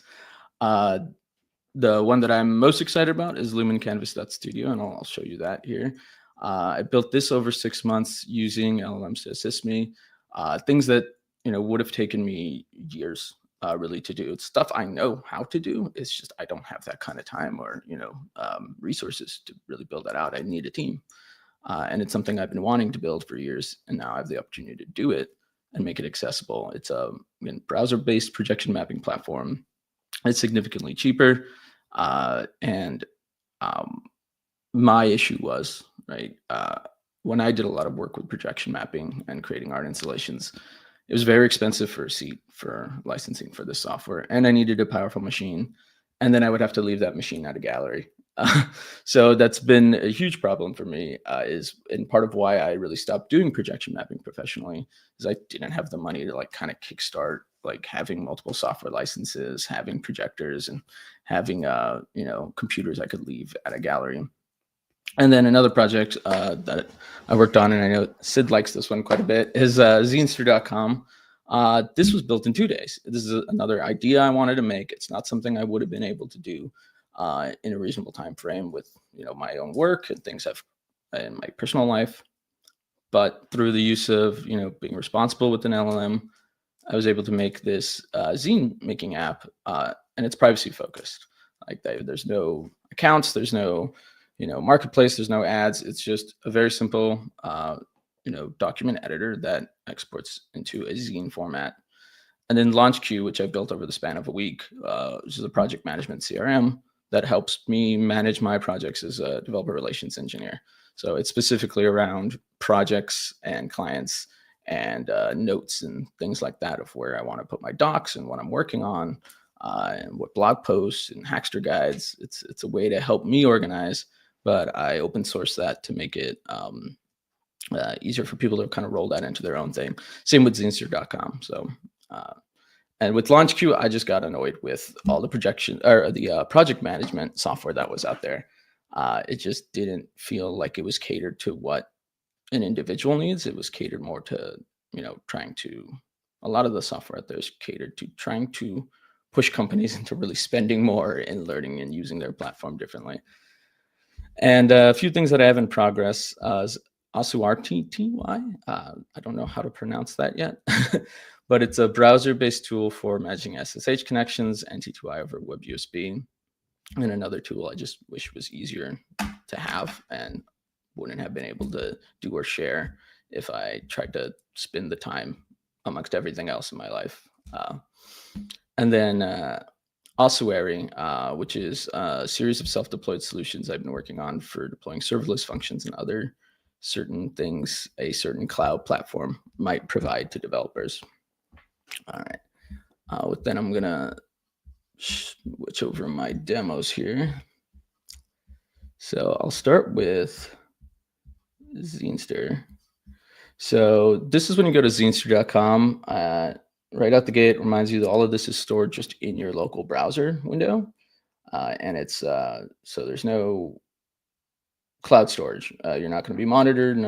And the reason for this is zines tend to be used as a form of creating political content, right? To disseminate information, to help with activism. And I wanted to make sure that people who were making zines on this felt comfortable that they weren't being monitored. There's no tracking in this, and it's completely open source. So if people want to modify it themselves, it's all there. There's a bunch of sample zines. You can pick different zine formats. So if you're not familiar with what a zine is, it's essentially, in general, it's usually a single page booklet or a single page that you print, and then you cut and fold it in a couple of quick ways and you get a little booklet. So there's a classic 8-page zine. You can do a half-fold page zine, 16 letter, and I have one for doing more pages on a half letter. So for example, let's lock it down. So this is a basic scene that's 4 pages. So just like you would expect any other document editor, and it exports it it takes all those pages and exports it in the way you would expect to print that zine. Here is, pull up another sample. And if it's set so you can also export all your projects into JSON and then upload them again. That way, if you're because the way it works, if you reset your browser and if you do a hard refresh, you'll lose all your data because it's not stored in the cloud. Here's another example. So this is an 8-page zine. You can edit, do all your text in here. You can even use a pen tool. It works on mobile and tablets, and it what's going on there? Just going to refresh that real quick. And then it can export into a PDF or an image, which you can print out, and you can determine if you want the cut lines or the fold lines and the numbers. And like I said, this took 2-3 days, maybe a week, of just working with a lot of different tools and describing what I wanted, being very clear about the frameworks I was using. So you still have to know a little bit to get it to work really well. But for already experienced developers and people who are learning or want to make things, these can be powerful tools to build things we can use to make things better, right? And at the end of the day, there really is no ethical way to do a lot of cloud development, as there are a lot of issues with how LLMs are provided, but there's also a lot of issues with all the tools that we already use. Everything you're using on the web, a lot of it is hosted on platforms that aren't good for the environment. So if we can take one thing to use it to reduce how we're using the rest of the web and the rest of the tools we're using, then it's using the tool of those that harm us to make things better for everyone. And so, yeah, so there's that. And this is all on GitHub. Another fun thing is I added a radio in here. So it has a lot of punk related radio channels. For some reason, when I was working on this, it felt weird to have a very quiet website. And then, yeah, so this is all on GitHub. Everything's in here, well documented. So if you wanted to improve on it, it's all in TypeScript. There's another branch. If anybody's curious on helping me or interested in helping me make this better, I've been kind of struggling with it. I'm trying to make it work with using IPFS so that you can publish projects and then share them and use kind of like these IPFS hashes to determine where it is. So it's not on any central cloud, but if you wanted to make a public zine, you can then publish it through the IPFS network, where it kind of splits off across all the nodes. So it's preserved forever. Because I felt like without a cloud, and if you wanted to share these, unfortunately we live in a time where a lot of content gets lost. So I been trying to explore how to combine that with IPFS to try to make a way for people to make books that exist forever. Right, so that's Zinester, and then LaunchQ is. Let me pull that link up over here. So this is the CRM I mentioned. So again, this was just like a week of hacking vibe coding, I guess. And so it has all these, and you can change this however you need. All the instructions on how to use and build it are in here. Lets you do things like if you wanted to use your own AI model to do brain dumps, where you can pull all my notes from this project or folder, and then turn that into actionable items. So it can actually create action items that go into your calendar. There's for example, like right here, there's a way to set up campaigns. So you can set up step-by-step tasks. Again, I made this all because I struggle with managing my own tasks, and I needed something that was specific to my needs. So it has all the task management there. Per project, you can have checklists. There's a whole notes taking system, full project calendar. You can do by different projects and campaigns. And there's also an API built in. So if you deploy this, you can set up API keys and do your own automations around that. And some people have expressed interest in maybe adapting this for hackerspace management. So this is all on my GitHub, again, github.com/virtualvox. If you just look up LaunchQ. And then last but not least, this is the project I said I was most excited about. This is Lumen Canvas. So this has been a labor of love. So again, if you're not familiar with projection mapping, it's the idea is you project images and different content, and then you warp that in your editor while you're so a projector skews the image, right? So if you're pointing a projector at one angle at some shape or wall or building, you can skew the images so that when they're actually projected, they look like they're on the surface of that object. The software that exists for that, again, is very expensive. It's inaccessible. Some of it you can't even get without being a large company. And I wanted to make it something that should be for everybody. Projectors are cheap. You can get projectors for $20 to $50 now that have Android built in. And it being in the web opens the door to a lot of different possibilities.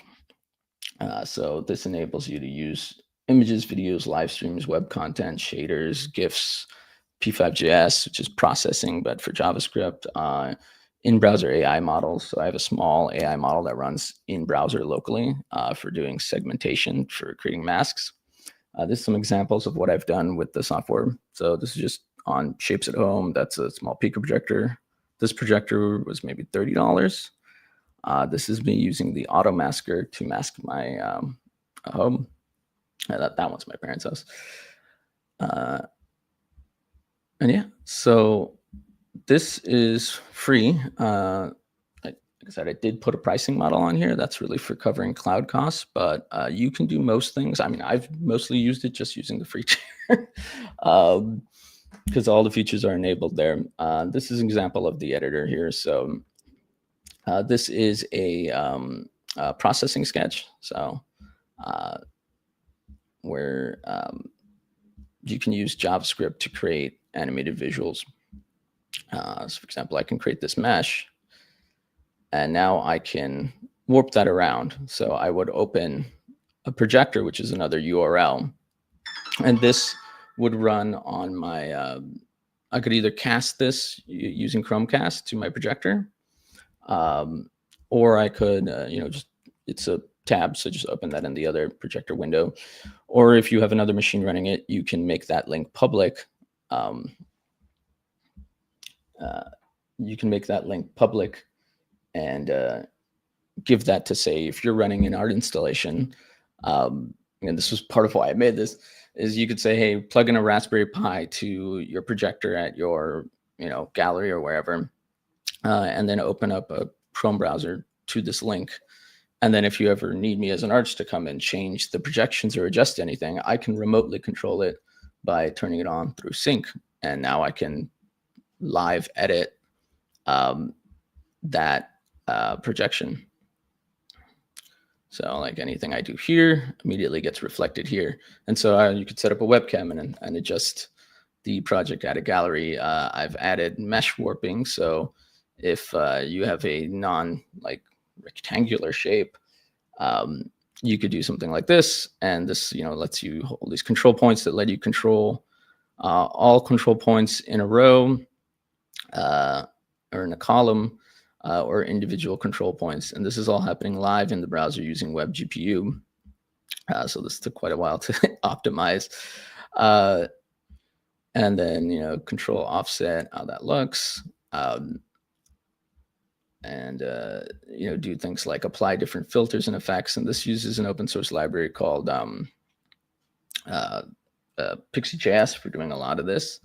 But so, for example, I can add in, let's say, this is my favorite filter here.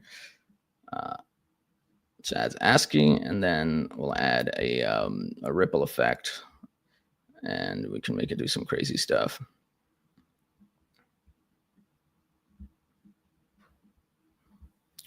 or add a glitch. And then you can also embed HTML. So this right here is another code editor. This one loads a little slowly. Let's give that a moment.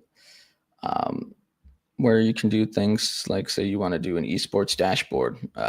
This enables full JavaScript, full HTML, and then you can add and warp that, and then enable HTML interaction.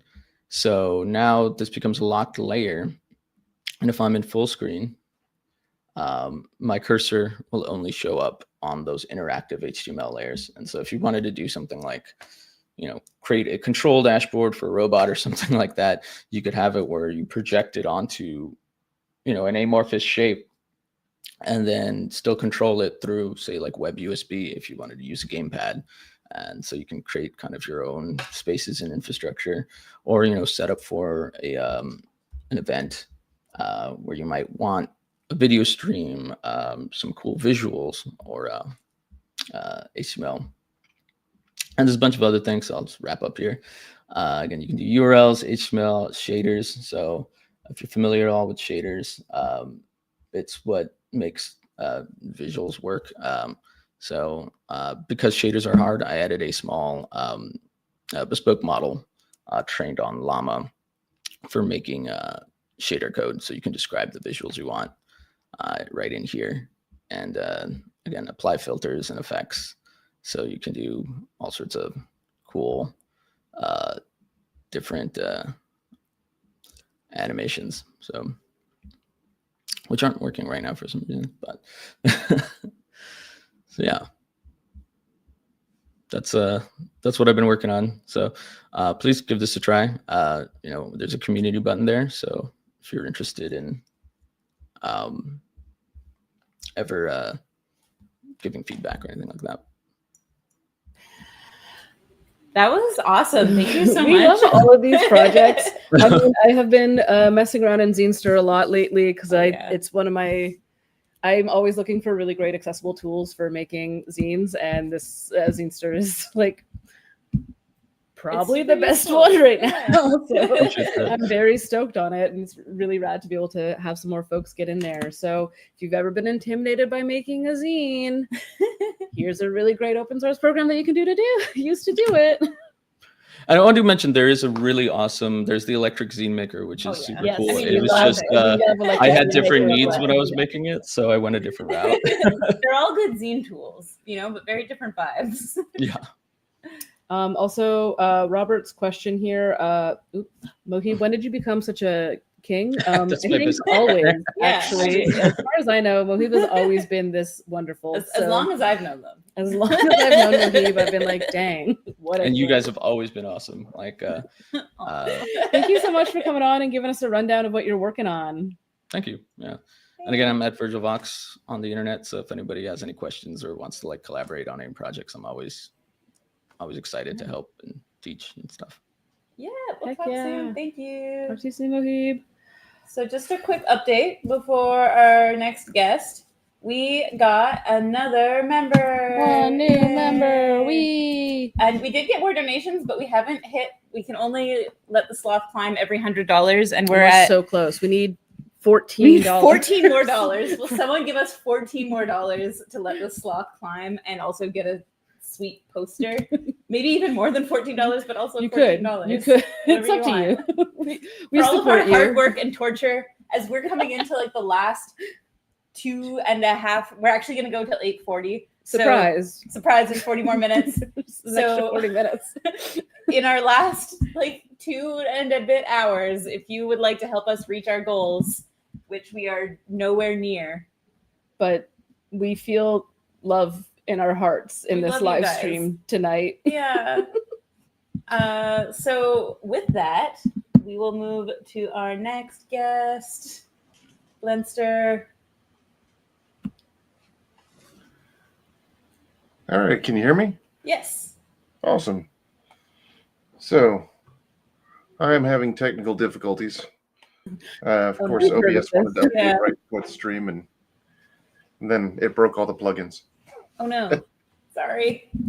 So, so for those who don't know, I am the Blendster. I've been doing hardware hacking at security conferences since 2011 or so, and I've been hanging out at the Level 1 Hackerspace, which is a free community resource here in Louisville, Kentucky, for people to come in and use tools and make all the things.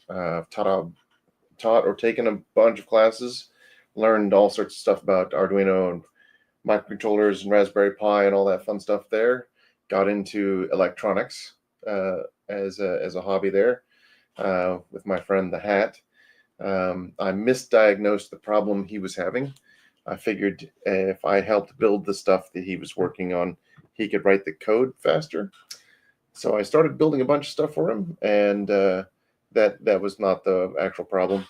And so we built a bunch of stuff together, and I eventually started building stuff on my own. So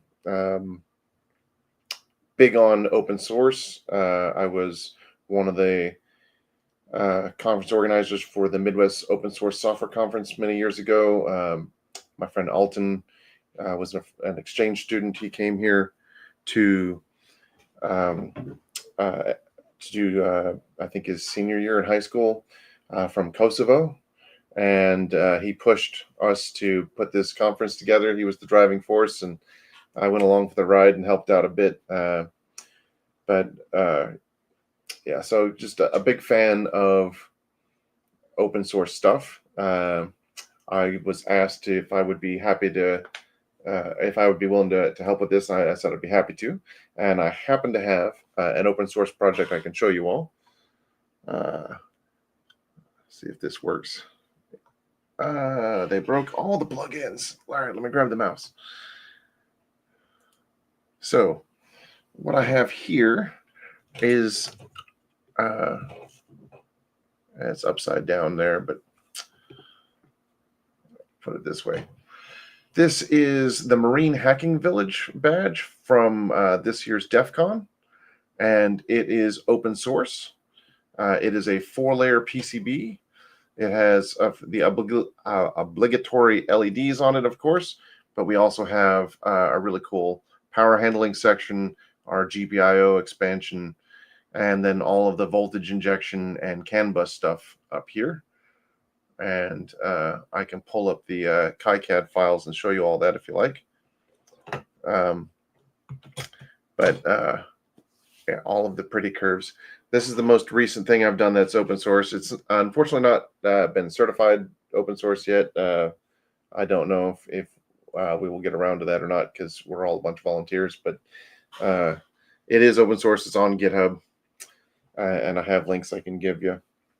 But it's got really cool CAN bus injection hardware, and we can do solid CAN bus injection at 2 megahertz, and it'll work up to about 5 megahertz, and then it starts getting a little too fuzzy. Anyway, I forgot what I was going to talk about for 15 minutes because I've spent the last half hour pounding on OBS going, why are you breaking right before the thing? Do we have any questions, or should I pull up the KiCad? Pull up KiCad. Oh yeah, pull up the KiCad. Pull up KiCad. Let me relocate to the other screen.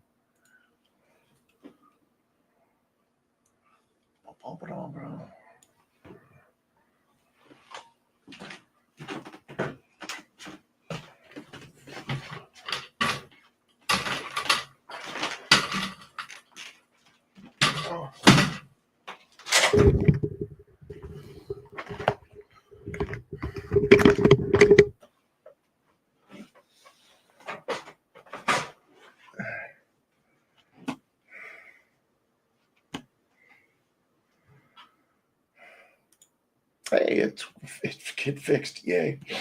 All right. So at the other screen, let me pull up KiCad.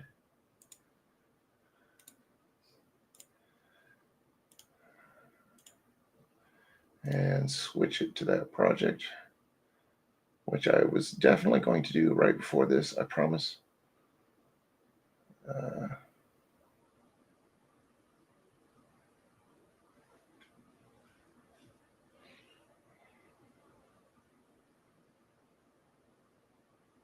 Open project. In the meantime, yeah, the work on the Marine Village badge was that I did was primarily on the layout. I didn't do any of the code. Told them I just did not have the bandwidth for that.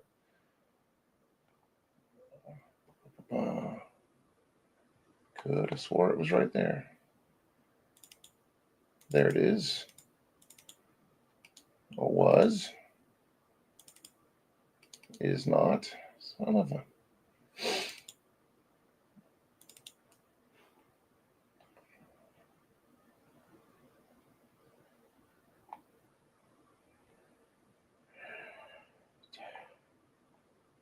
I apologize. I am far less prepared than I meant to be. It's no problem. There's tech issues are The thing about normal. sharing a screen is that no one Yeah. knows how to do it, and no one's ever learned, and we were never meant to. Yeah, people were never meant to share screens. Rocks aren't supposed to think. Yeah. Oh, I know why it's not there. It's in GitHub instead.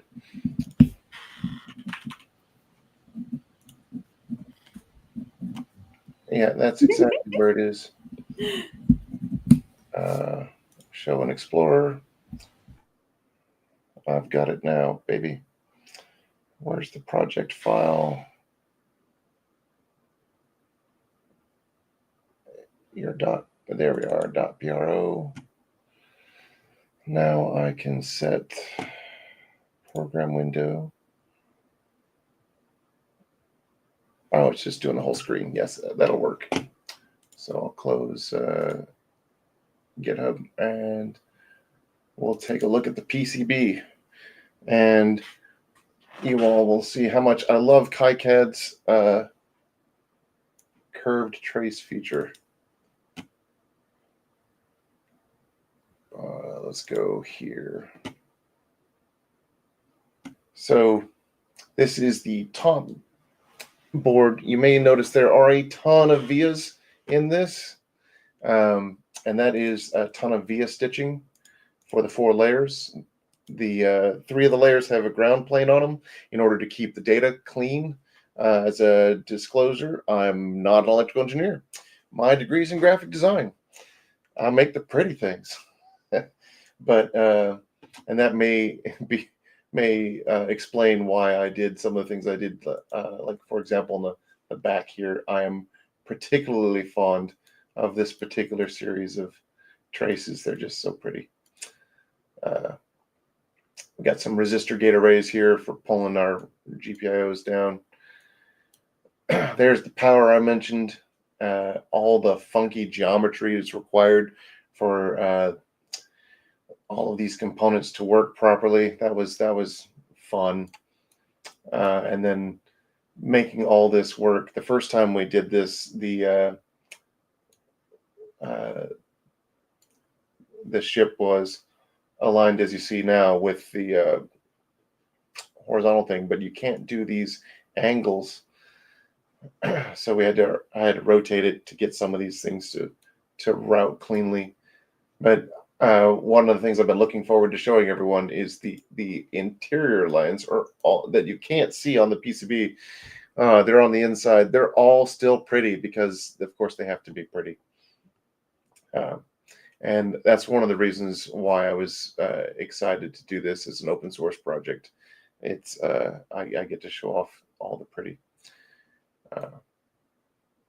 Anyway, this layer is the one layer that has any kind of power on there. We put the 3.3 volt rail up there, the unswitched 5 volt rail all the way out here, and then there's a switched 5 volt rail in here, which ended up being this really funky shape. At one point, I had it as a boat within a boat as a joke to myself, but we moved some stuff around and it did not last. But yeah, the back is my favorite. I spent the most time here, made it all pretty. We've got the protection diodes and filtering capacitors and all that on our inputs here, and then all of the injection stuff and the different voltages being set by these different clusters and then being injected through these injectors into the CAN bus transceiver. Really, really cool stuff. It was a great team to work with, and I really enjoyed the process of figuring out how to lay things out. This SD card reader up here bit me in the keister a couple times. The back here, oh, it's going to take a second to render, apparently. While we're waiting on this, donate generously to these wonderful folks. Did it just crash? There we go. So one of the cool things about open source software is you get really cool updates and bug fixes. Friends of mine have recently found a bug within how KiCad renders certain types of these copper pores, and that's been submitted. I found in this 3D view that this capacitor in its original location was halfway through the metal housing. So the 3D viewer is a fantastic feature of KiCad. If you're not using it, you really should. But yeah, just I'm a big fan of making things that people can make. Oh, I see a comment over here. Filling out a form. All right, yeah, we need to get that form filled out. I will do that. Let me, in fact, grab for you all.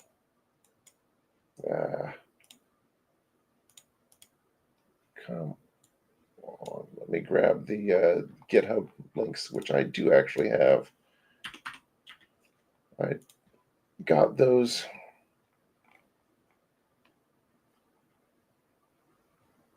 Right here.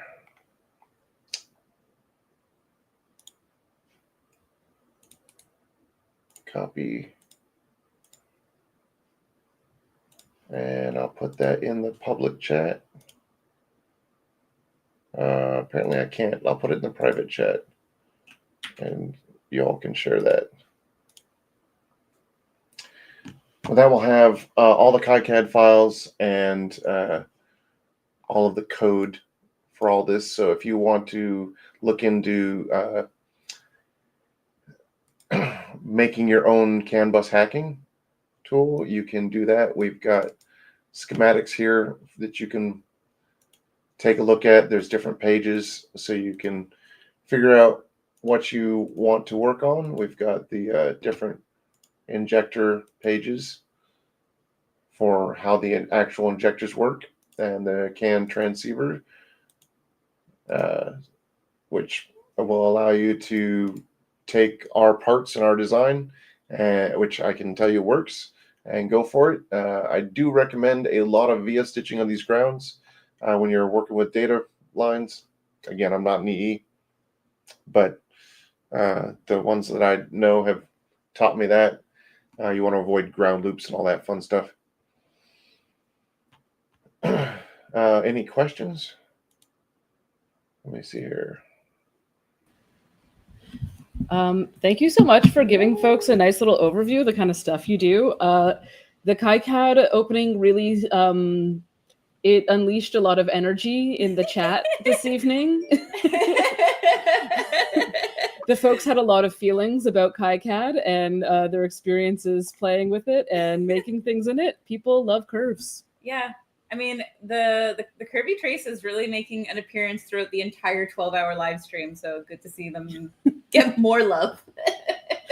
People love a curvy trace. Oh, has anyone talked about how to modify the curvy traces in KiCad? Tell us. Tell us. So the best way, because it was not this easy once upon a time. Let's pick this one because there's nothing around it. So you can click D and drag these. So what I like to do is when I'm making these originally, you click them, you click fillet, and I'll do 1 or 0.5, depending on what scale I'm working on. And then I'll hit D and I'll drag it till it's aesthetically pleasing. But if you need to move stuff and you don't want to reroute everything by hitting U and then delete and all that, you can just grab this, drag it back to a corner, and then you can drag this over here, and then you can go back and redo your fillet, and then you can drag it to be a little bit smaller, and then we'll do this side, and we'll also fillet. And then you can refill your zones. And now you've moved that without all of the effort that it used to require. Once upon a time, you had to really, really mess with it. It was a pain. This is extremely relevant to my interests. I will not out myself by saying exactly what I have done using Illustrator and importing copper layers to get curvy traces before. So this is much better. Thank you. Yeah, it's interesting going to from proper drawing tools into KiCad, which is not a proper drawing tool, and then trying to make it do proper drawing tool things. It's like, come on, why can't I do this? I can do this in other CAD programs. Why can't I do it here? But yeah, these are still my favorite curves. They come swooping down, and then they swoop up like little exhausts. Amazing. They're beautiful curves. Blunster, thank you so much for giving us a little peek behind the screen into the KiCad and the work that you've been doing. It's really cool seeing just how passionate people are about the curvy lines. And yeah, we'll share your GitHub, and we hope to see a certification coming through soon. Like, yeah, if you already have all the GitHub and all the documentation, it's pretty straightforward, you know. You so copy paste. Looking forward to hopefully seeing that. And one of us has to get off our butt and do it. So maybe it'll be me. But thank you so much. It was so good to chat with you, and we will chat again soon. Hi, Blunter. So major update. Major huge, update. The huge biggest update. It turns out that oh my god, I clicked a bunch of random buttons. Okay. You lost the sloth. No. Slothometer. I did, but the other huge update. This other huge update. Wow. Other huge update. We have a Open Hardware 2026 website. It is extremely beautiful. Thank you, Thea. And it just has all the details and just me and Sid's faces. So that way we don't have to keep repeating them, but we will. We're going to keep saying it. Open Hardware Summit, May 22nd, 23rd in Berlin. We hope to see you guys there. The call for proposals will be launched soon. But yeah, everything will live here, 2026. Yeah. And you can see all the gorgeous, some of the gorgeous art that Sabina did, Bleep Track. This wonderful logo, as well as these beautiful little snake man's cool guys. And we love to have that up. We're so excited to keep showing all the fun ways that you can get involved, one of which is coming to the summit. We love the summit. Okay, and other major important update. Second important update. The slothometer. The slothometer is climbing. Yes. Okay, so we have. Whoa. No, you've got it. You've got it. 10 members. You've got to share. No, I am. I think. Yeah. No, you're not. No, I'm not. You're oh not. my god. You're not. I know how to use my computer. Okay. Okay. You see that sloth? See the sloth. Watch that sloth. Okay. He's gonna go. He's gonna go way up. Oh, he's climbing so high. Wait, he's stopping right there. Right there. He climbed very high though. We're really excited to see if that sloth can keep getting up there. I believe I trust in. I think that the sloth can climb $500 more in the next few hours. I too believe. So we were hoping to raise $5,000, but if we raise $3,000, that would be Cool. We love that too. No big deal. but that Honestly, would be we love super any cool. amount. Yeah, or whatever. If you Or give whatever. us $10 for every $10, more. or not for every $10, if you give us $10 or more, we'll give you one of these cool posters. Poster, move slow, fix stuff. Sloth sponsored. This entire stream is sponsored by Sloths. Yeah, and the Slothometer. And just to quickly answer Alex Glow, yes, that is a Bleep Track X Thea Flowers collab. Talk about heavyweights coming in together. Mhm. And next up, we're going to bring on actually our coworker.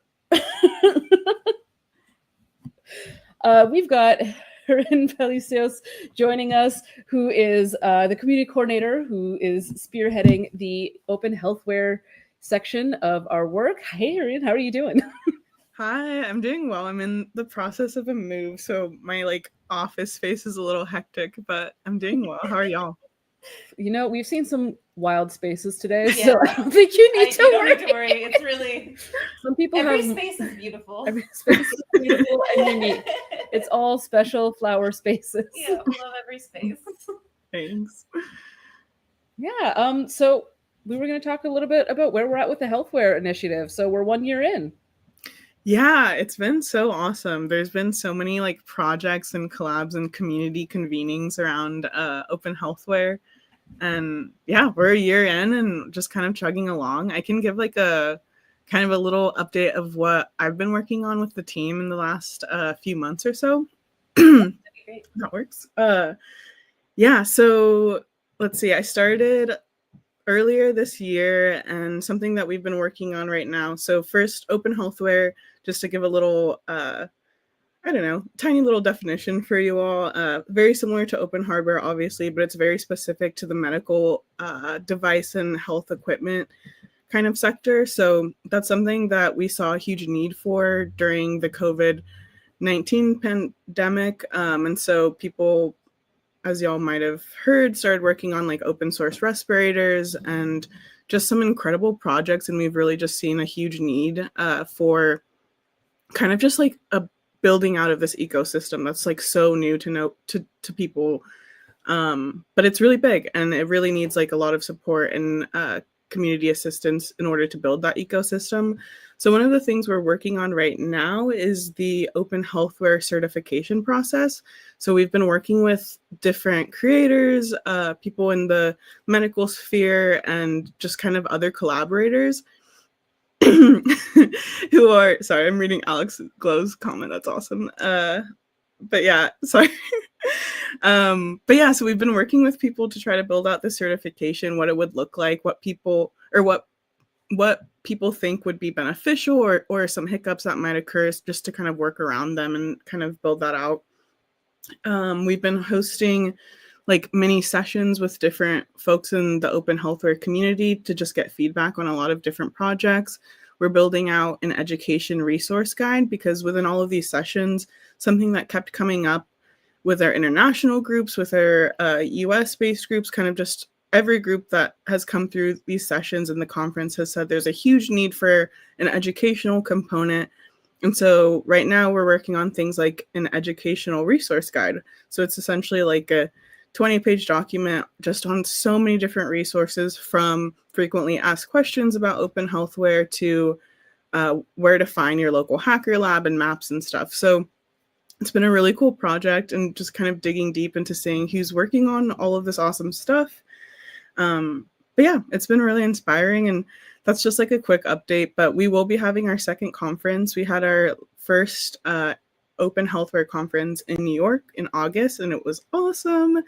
And we got to hear about a lot of different projects that people are working on, and it was really inspiring to be in a room just full of people who were trying to just build out this whole new ecosystem that's really fresh and new to us, especially when people are thinking a lot about the future and how the medical world will look for us, and just being able to make it more accessible has been really awesome. So we weren't able to be at the healthware conference this year, so that sucks for us. But you were there. So what are some of your highlights from the conference this year? Yeah, oh gosh, so many. So y'all know Joey, who's also part of our team. He did a wonderful talk on like figuring, like people kept reiterating it because it was so good. But what's your why was one of the topics, was like just figuring out like why do we do what we do in open healthware, in open hardware? How do we figure out what we want to do, who we are in this world? That was a really awesome highlight from our team. I was also really inspired by Ayesha and Caro, I don't want to mess it up, but Chasen, I think, who is an artist, maker, and works at a maker lab in Texas, a college there.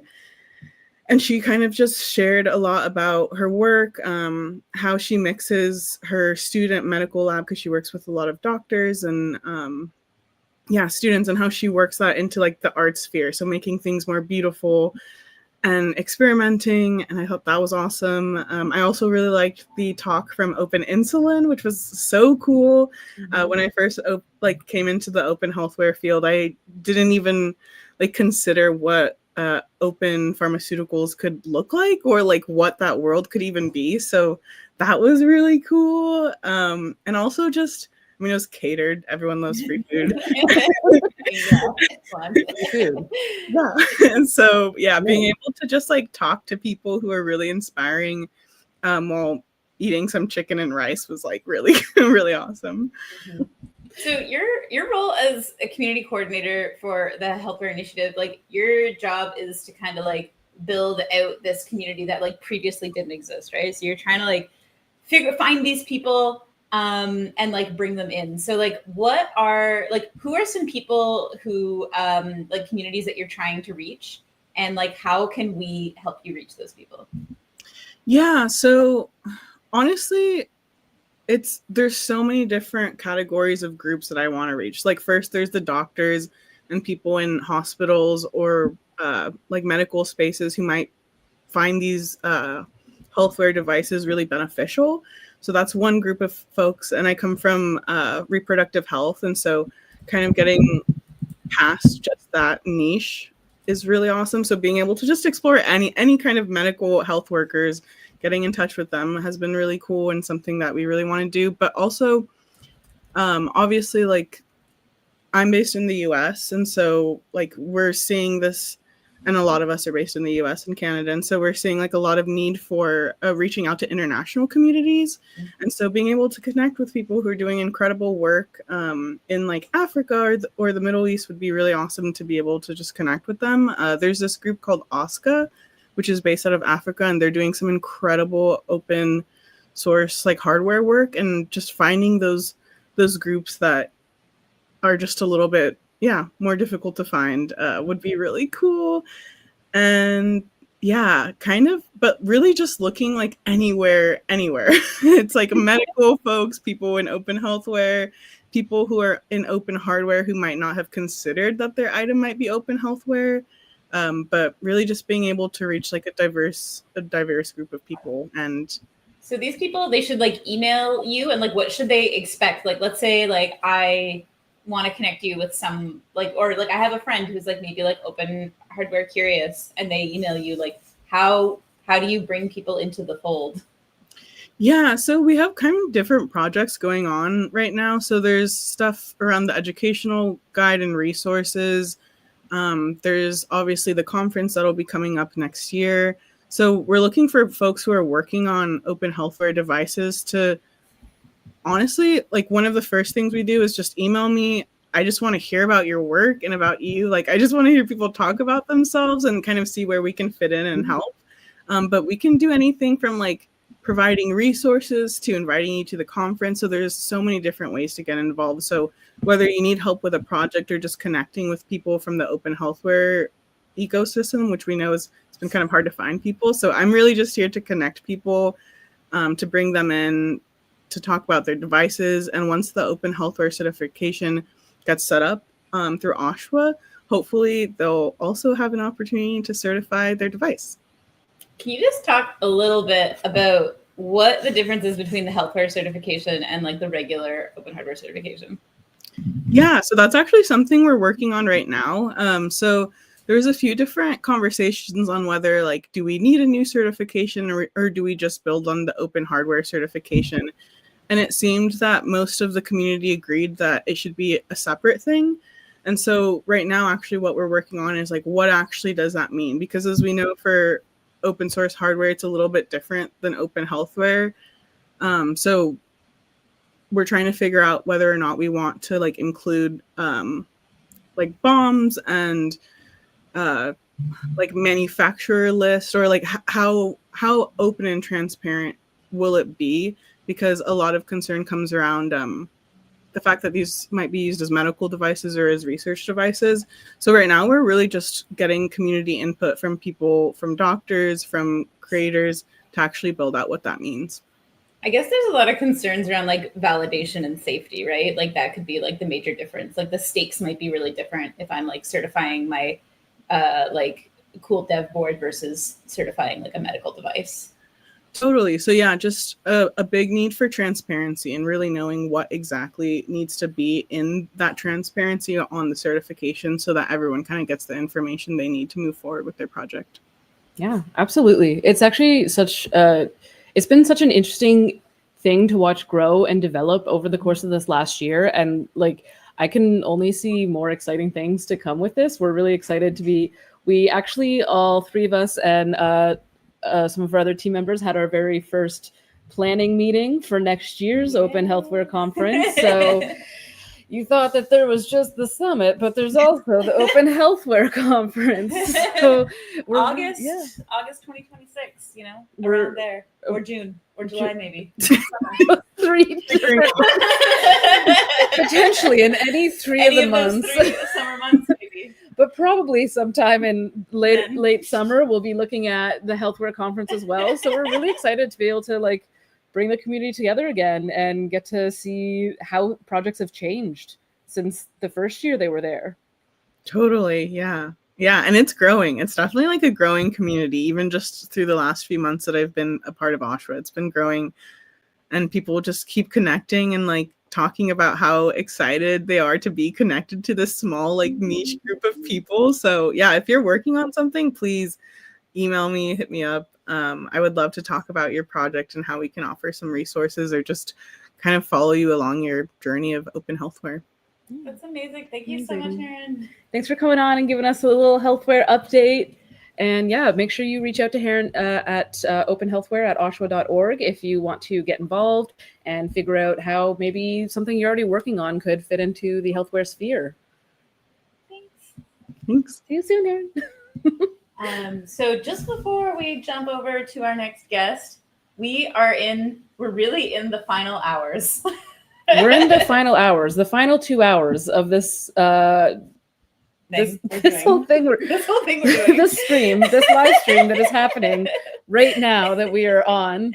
We're in the final hours. Those sloths, they look like they could be a little bit higher. Yeah. Reminder, you can have one of these amazing posters if you donate $10 or higher or become a new member today. You'll notice that it also looks really good as we're like going into like kind of like darker lighting. Look at how vibrant those colors are. Ooh, wow. Wouldn't that look so cool on your wall? Wow. I love a cool limited edition Rezo print. Don't we all just love Wow. a limited edition Rezo print? Actually, you know what? Just a quick moment for Rezo. This is an antiquated Japanese printing method that does one color at a time. And as you might notice, this print has the background, which is blue, these circuitry, which is pink, and then the sloth has some blue and pink to make purple, and then we've got the green, and then on top of that you put the black. So this is like a 3-color print. Four colors, which means we had to do 4 separate print runs on each of these posters. That takes time. That takes time, folks. And dedication. Dedication, and love. You make these really vibrant colors. So. You get these beautiful posters. So have one of these beautiful posters in your home, perhaps. And now we're going to bring on our next guest, the lovely Jeff McIntyre of Mr. Industries. Hello, Jeff. How you doing? Hello. You're running a hard bargain on those posters. I might have to get one actually. They're flying off the shelves. They're very cool. They're very cool. All right. Hi. I'm Jeff McIntyre. Let me see if I can share my screen and kind of get into a little bit of who I am. Let me see here. Share screen. Awesome. And then see if I can do my entire screen. Perfect. Okay. Is my screen up here? Are we good? Yeah, you're all Sweet. good. Okay, thank you so much. It feels like everybody here, I've been watching all of these previous presentations and they're very cool. So it feels like everybody kind of knows everybody and I'm like just some random guy from Colorado. So I'm excited to introduce you and share my thing, but this has been really cool. So I'm Jeff McIntyre. I'm a student from CU Boulder and I'm an electrical engineer. And I'm building a project called TinyCore and with the goal of trying to help non-technical students get into electronics and make electronics less intimidating for adults. So who am I? That's probably a good question. There's kind of three ways that I usually describe myself. The first thing is I'm an electrical engineer. I build things. I build cool stuff, hopefully. And then the second thing is a maker. I was a maker before anything else. I've always enjoyed tearing things apart and putting them back together and hacking things, making things that move and making things that make noise and light up. And then last of all, and probably the way that I personally like to identify myself is I'm a dancer. I love to do swing dance and do lots of exercise and things. So outside of all of my building and my work, that's kind of what I do for fun. So some of the projects that I've worked on, I've been making things for a long time. I've worked on a lot of things in the agriculture space, ag tech. One of the biggest ones I've worked on is the Ag Tag, which was a open source cow activity monitor. I call it a Fitbit for cows. And then I also worked on a project that was funded by the Mozilla Foundation as an open source hardware project called the Green Thumb Project, which was a ESP32 based greenhouse sensor kit. And I've done a bunch of Instructables and projects on open source hardware. So you can find more of my projects on facioergosum.com. I kind of borrowed that from Maker Faire several years ago. I loved it. It is a rough Latin translation of I make, therefore I am. And so that's where I post all of my projects. And I have a blog that I never write on, but I do occasionally add projects and photos of things and links to my Instructables there. So I'm more active on Instructables. I've got a bunch of stuff on there. I've been writing them since I was a little kid. So I'm a senior in college now, but I started writing Instructables probably back in grade school. My claim to fame was that back in, I think it was 2015, I have the top Google search for how to make a rainbow sheep. So if you type Minecraft rainbow sheep, that's my 14-year-old's like Instructables post. And so I've written a bunch after that, but that was the biggest one. And I've got a YouTube channel as well where I share some of my projects, and I've got my personal website.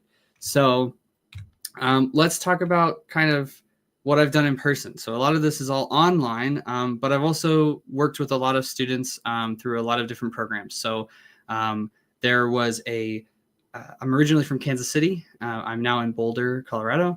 But when I was in Kansas City, I was invited to be a part of something called Learn to Code to Learn, which was part of Kansas City Maker Faire, where we worked to teach kids how to code. And we actually ran some summer camps and after school programs in some of the inner city like parts of Kansas City. And that was a really cool experience. We actually started a few robotics clubs. So I've been in Best Robotics, First Robotics, and First Lego League. And I've worked with a couple nonprofits to create maker spaces and educate people on how to build things, how to use 3D printers, how to use laser cutters, and just get into making, because I think an important part of being human is learning how to create and be artistic and share, express yourself through what you make. So yeah, and then as I've gotten into college, I've gotten more into entrepreneurship and being able to help people start their own businesses, and then getting into engineering contracting, which has helped me pay for tuition. So that led me to this project, which is TinyCore. So what is TinyCore? So TinyCore is an electronics learning ecosystem that makes it easy for makers and creatives to add electronics to their project. Basically, I believe that building cool stuff with electronics doesn't require an electrical engineering degree. So I've got a group of friends that we all got together and we started this company, McIntyre Reeves Mr. Industries. We thought it was kind of a playful, like, corporate name, but in a fun way. And we made this product called TinyCore, which was based off of my senior design project, and now a startup. And it's all open source hardware. So these are some of the projects that students have built so far with TinyCore. We've sold almost 100 units at this point around CU Boulder campus. We also went to open source and we completely sold out there. And we've had a ton of users in the community build and submit open source designs. The Punch It boxing glove is a kid's toy. I like to call it a Bop It, but it's slightly more violent.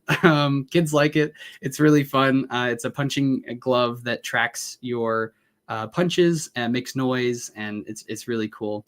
Long distance message box, that was something that I made for my partner when she went away on Christmas vacation and was long distance for a little while. Use the TinyCore to be able to send messages wirelessly, and then it would buzz and vibrate, and you could actually pick it up from like a different state and see a cute message that you've sent. The Cyber Jacket was something that my co-founder made. It's basically a light up motorcycle Tron jacket, and when you like lift the arms, you do turn signals, so you can actually tell people which direction you're turning on like a motorcycle. This one, I like to call it a whoop for your poop. There was a student startup that wanted to be able to track biometrics of gut health. And basically they found that by tracking a few different gases as well as your food intake, you could correlate what you were eating to the health of your gut. And so it was a little hockey puck shaped device made with the TinyCore. Goes in your bathroom and it would track the gas levels in your bathroom, and it would tell you if you're getting sick or not.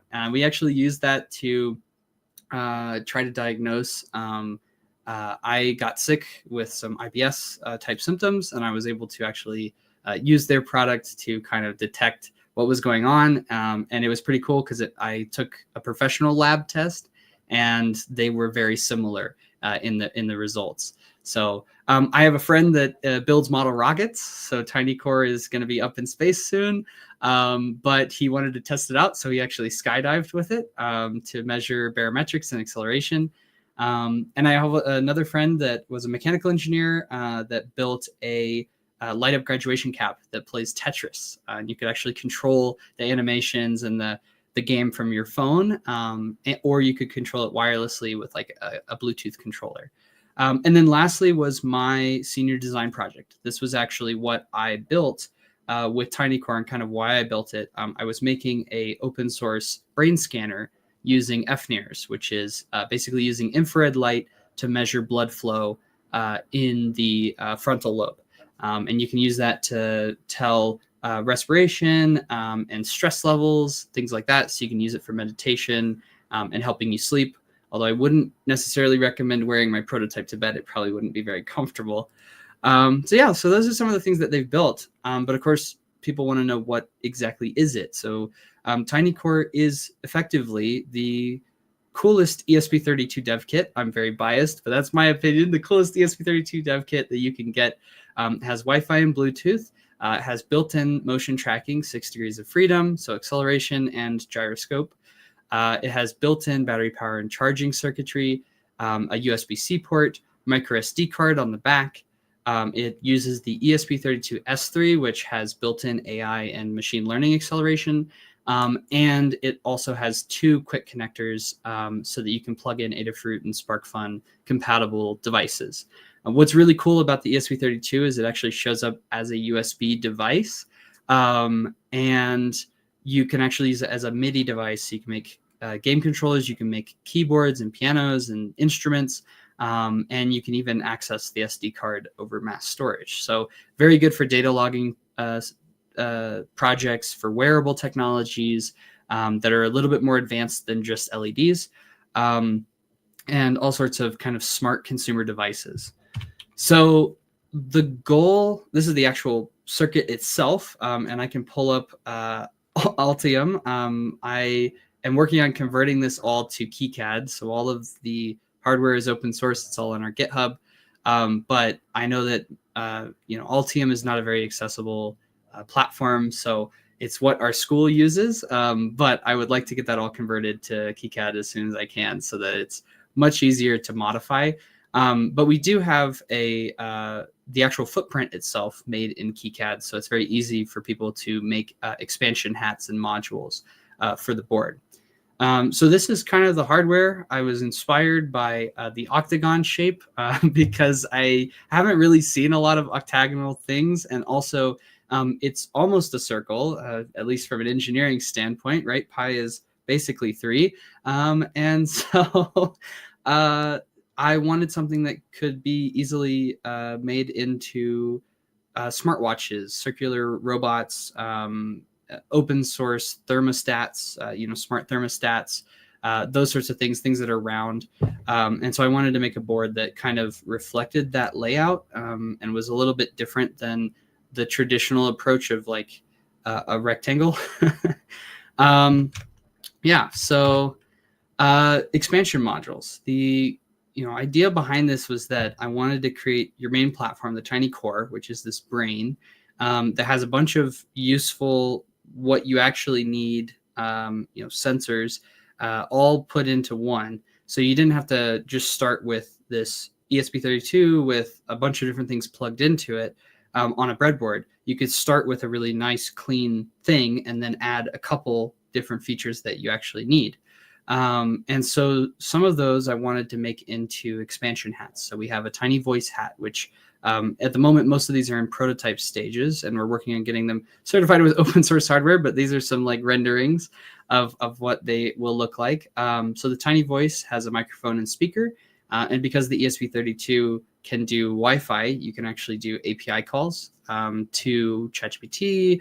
You can run your own model, which is what I would prefer to do. So you can have your own offline little AI pin or talking agent, or you could make a smart home device, like a Google Home device, using the tiny core. The tiny sniff, that was what my friends with the Fitbit for your made, and that is a gas sensor. So it's an environmental gas sensor with up to 3 different gas modules. And then the goal is to have there be a few different versions. So if you wanted to measure specifically methane or alcohol vapors or different families of gases, there would be different versions of the tiny sniff that would cover those. The tiny proto is kind of a culmination of where I want this to go. As I'm building the hardware out, and we're going to build a software platform that I'm going to demo, and after this, we also want to be able to teach people how to make their own hardware. So we wanted to make the footprint very accessible, and it'd be easy to just solder in whatever components that you wanted, sensors that you wanted, and kind of make your own prototype hats. It's all about making the prototype faster and dealing less with loose wires and bad connections, which is kind of the biggest headache in hardware. Tiny display is a round touchscreen display, so you can make smartwatches, you can make thermostats, all sorts of other fun stuff.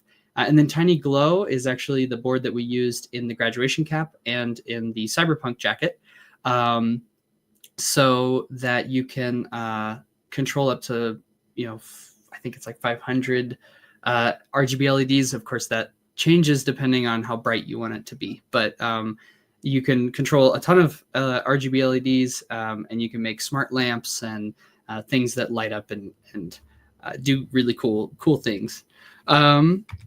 So let me actually jump out of here and kind of explain a little bit more about the whole ecosystem. So I have a website here. You can go to tinycore.cc, or you can go to mister.industries, and this is our website. And we've got kind of a demonstration of here's some of the user projects, and you can actually click on these and they'll take you to all the documentation for those projects. So this was the Cyber Jacket, and it's an open project on Instructables. I've also got my Instructable for the open source FNIRS headset. So if you want to build that, that documentation is right here.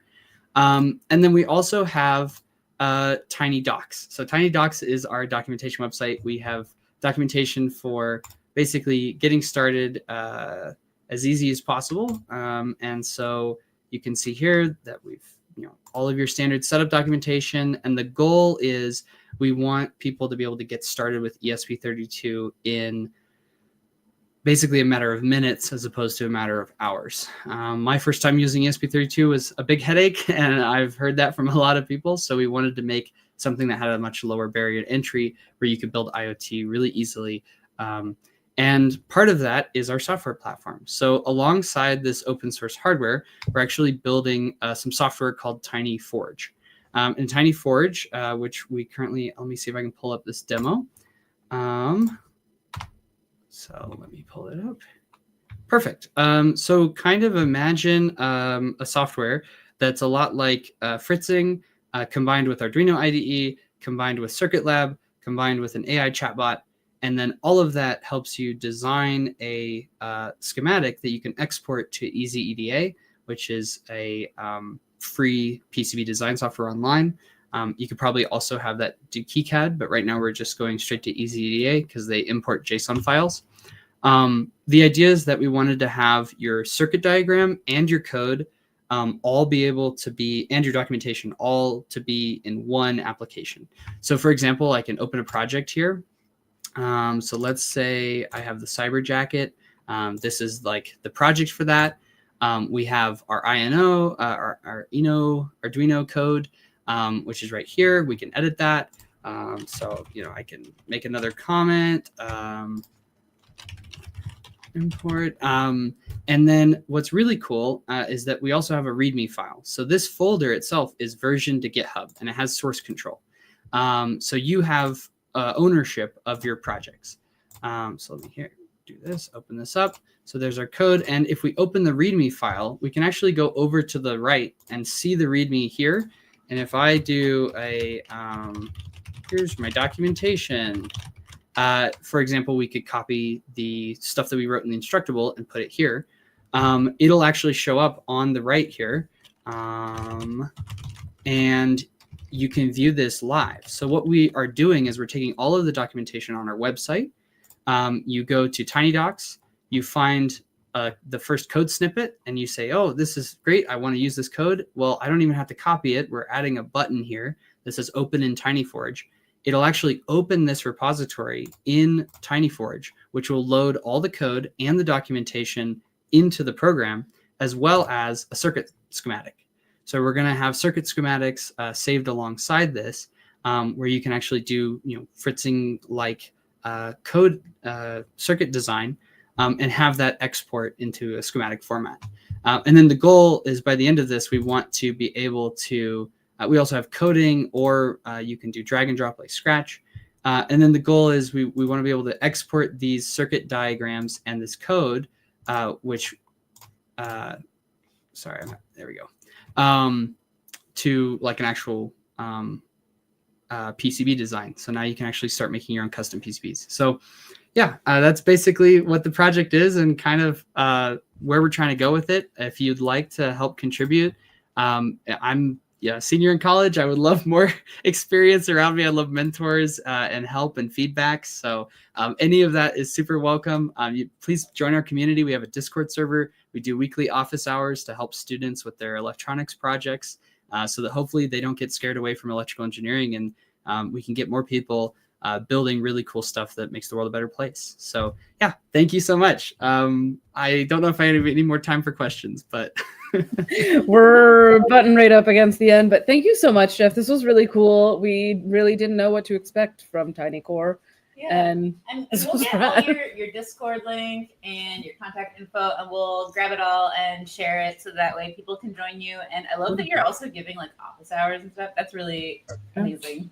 Really good. Thank you. It's like a pretty fun project to jump in on, folks. Yeah. Thanks so much, Jeff. We'll talk soon. Have a good day. Bye. All right, we are coming up on the last while of the last bit of the few. And we need you. We need you.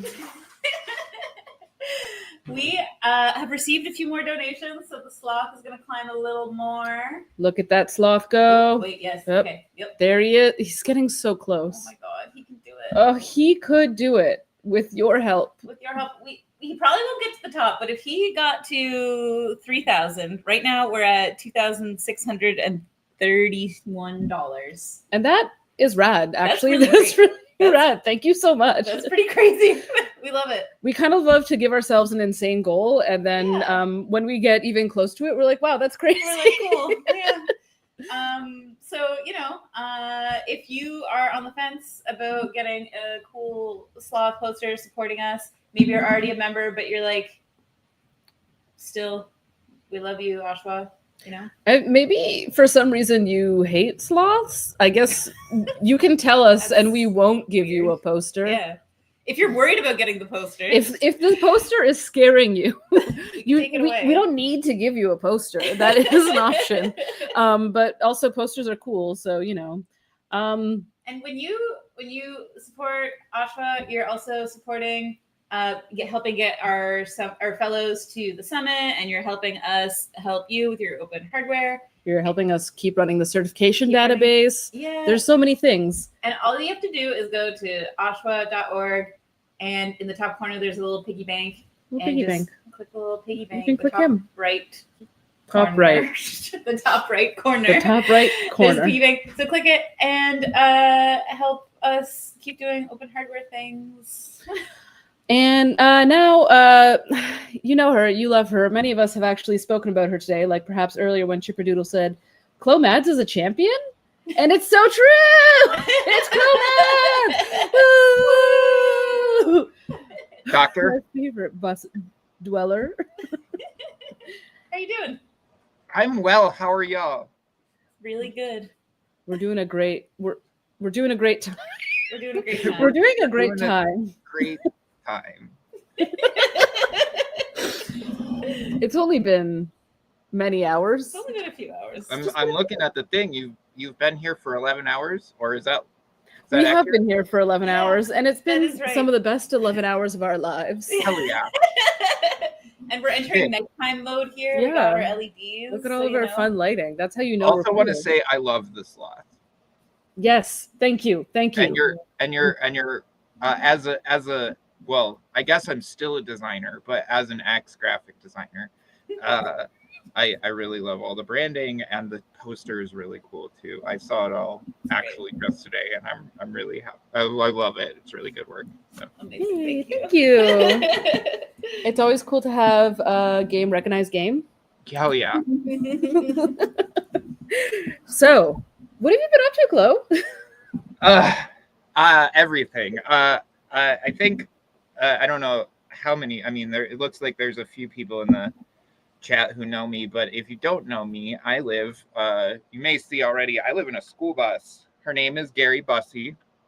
I got her in 2020, and got really into using Home Assistant to automate things in my new home. Not so new anymore, but I realized that like smart devices don't.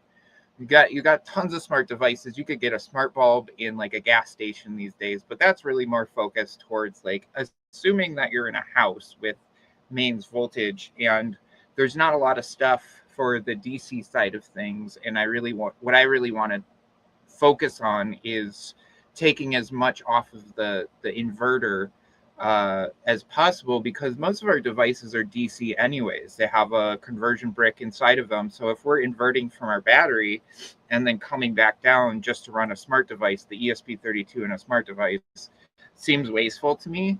And so I've been on an adventure to wire everything as much as possible in my bus with DC based on the battery voltage that I'm using. I'm using a 24 volt system, but whether that's 12 volts, 24 volts, or 48 volts, I want like a standardized system to put all that stuff together. More recently, I launched a crowd supply. It's got a couple days left, but we are fully funded for the Power Tool 500. This is if you've ever been in a van or off-grid situation, you may recognize this as like a battery monitor or a power shunt. Basically, anything that goes through this brass shunt here will send a voltage to the sensor based on how much current is running through it, and this thing can handle up to 500 amps peak, 300 continuous. This is pretty standard for the low end of power shunts like this. So you'd put this something like in line with your battery, and then it can read in and out.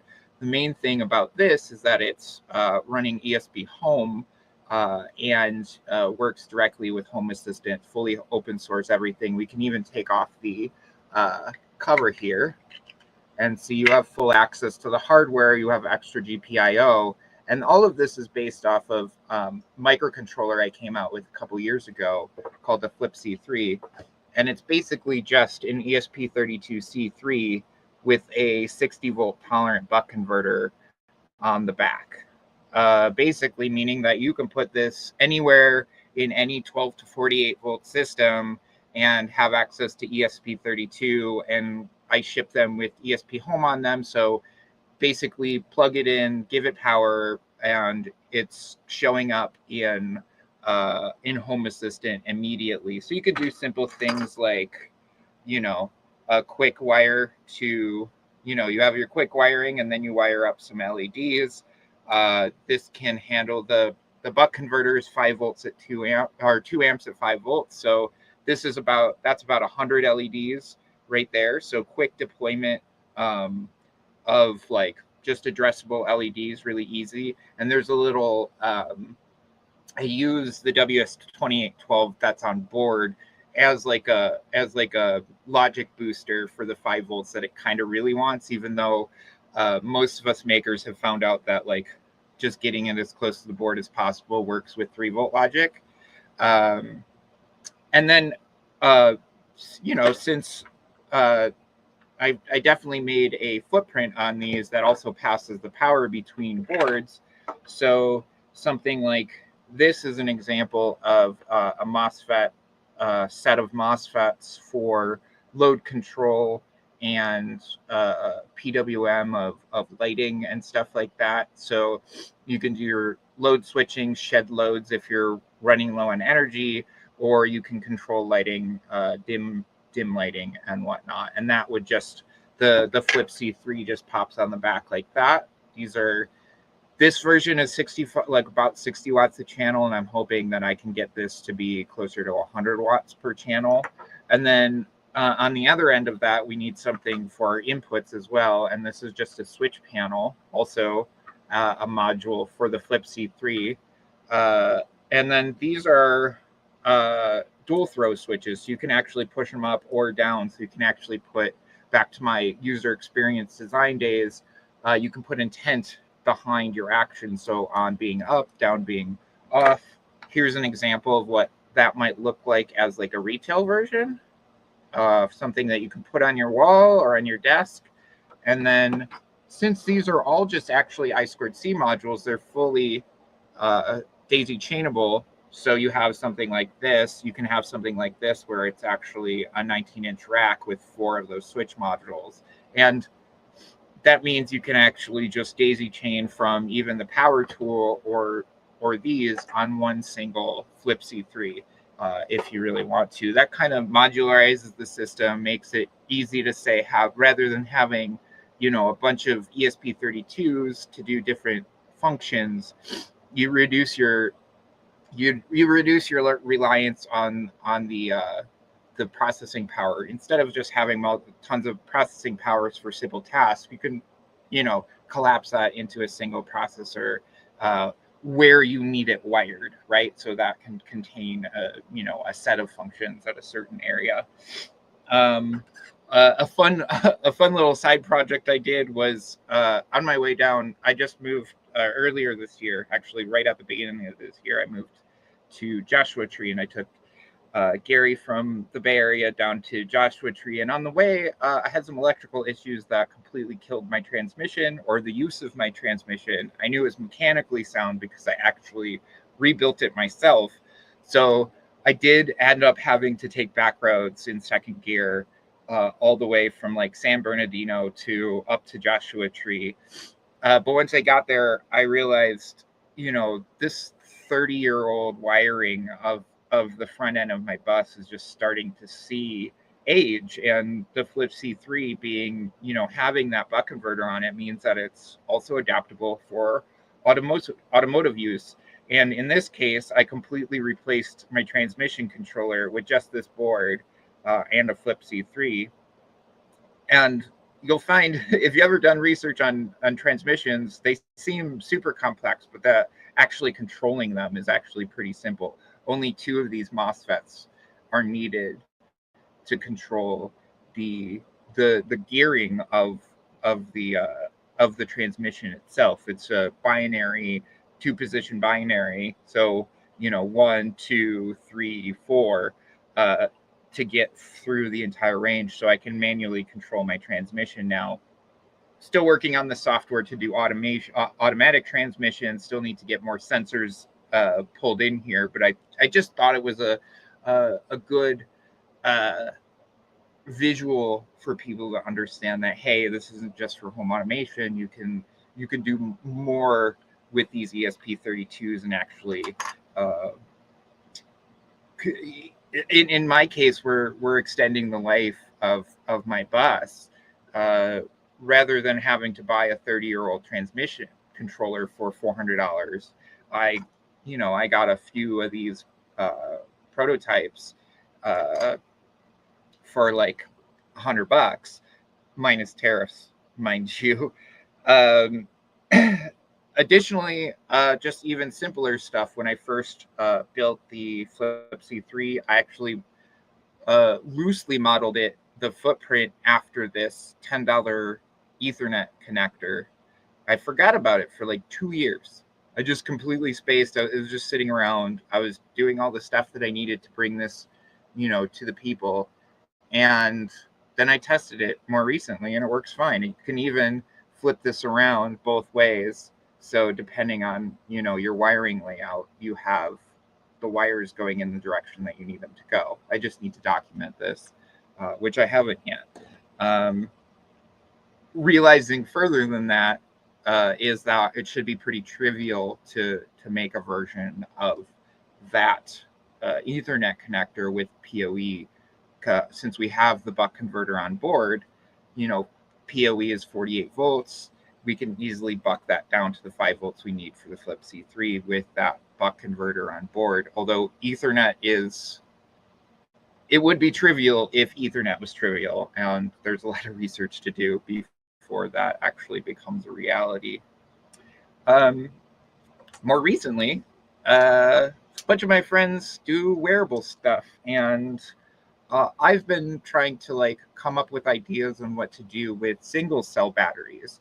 A lot of my work is done with multiple cells, like anything 2 in series or more is really where I'm at, usually at least 3 or 4 in series or more. But and previous to Gary, I was living in a van, and I was making I didn't have a lot of money, so I'd buy old battery sets, or like find drill batteries, laptop batteries and stuff. And at that time, it was pretty easy to just take a bunch of 18650s and put them in series and parallel and make your own battery pack. Although it doesn't really make much sense anymore, you know, 5-6 years later, considering how low battery prices have become, and, you know, lithium ion versus lithium iron phosphate being much more stable, much safer to deal with, and you can get, you know, bigger cells that where, you know, you don't necessarily need to double up anymore, and use like hundreds of cells. You use like 10, you know, 4 to 16 cells where you normally use several hundred. to create something with 18650. So I've been trying to find a way to use single cells for, scenarios so we can reclaim these and rather than this ending up in a landfill once it's, found its use, still a good battery. Thing is, a lot of people don't realize, we have positive and negative, but what a lot of people don't realize is that the whole outer case of an 18650 is actually ground. There's this big jelly roll that they put in here, they compress it, they shove it in here, and they crimp the tip, and then they wrap it in insulation. If we get rid of this insulation a little bit, do this live on camera. I did this 100 times at Maker Faire and Teardown. We just take that crimp area and we pop off, I call this circumcision, we pop off that foreskin of insulation. We actually have positive and negative right there in plane. So I can even take this and hopefully create a spark for you. Yeah, there we go. And that means we no longer have to pull ground from the bottom, and we can actually take a simple little thing like this. It's a 3D printed cap with a custom circuit board in there, and that goes right on top. You push that in a little bit, and then you can see the one LED right there. That's actually one of 4 if this battery is low, but that becomes a little USB-C battery bank. Each of those USB-C ports can either charge or discharge this battery. This is the version 2, and I'm really happy with this.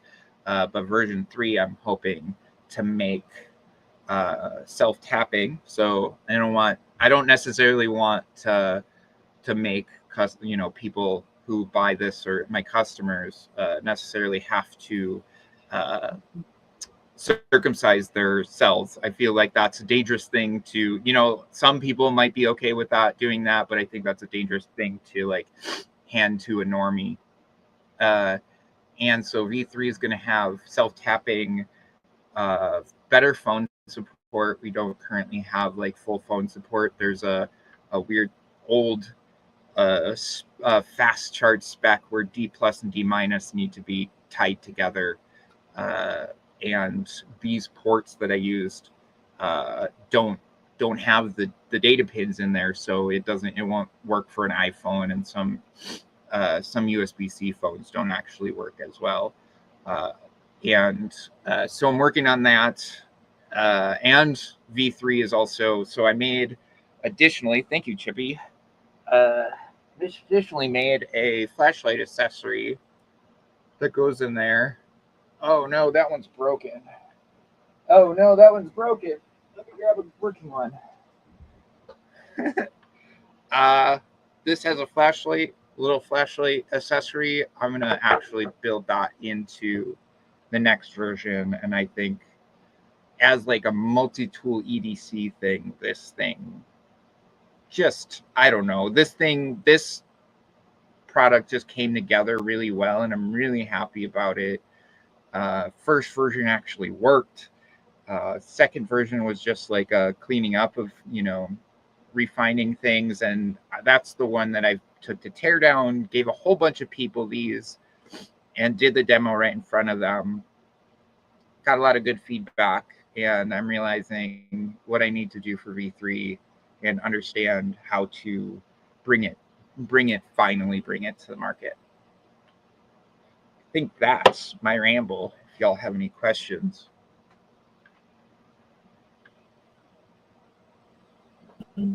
That was amazing. That was wild. We were literally sitting here wow, Chloe's living this wonderfully strange scavenger lifestyle, just popping things off batteries and getting in there and seeing what's going on.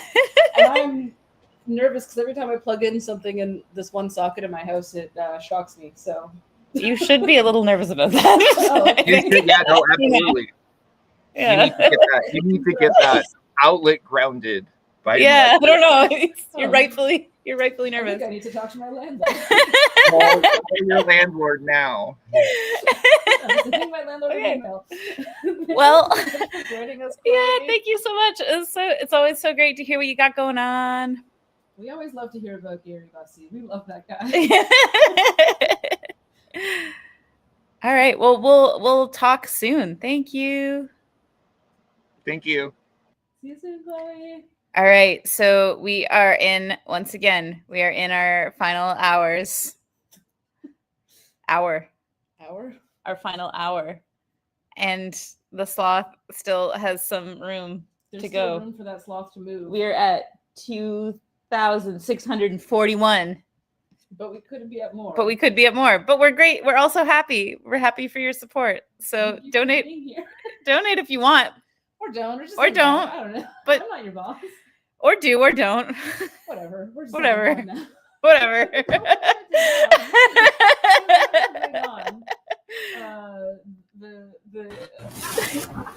Hello. Amazing Eli Silver. Yay.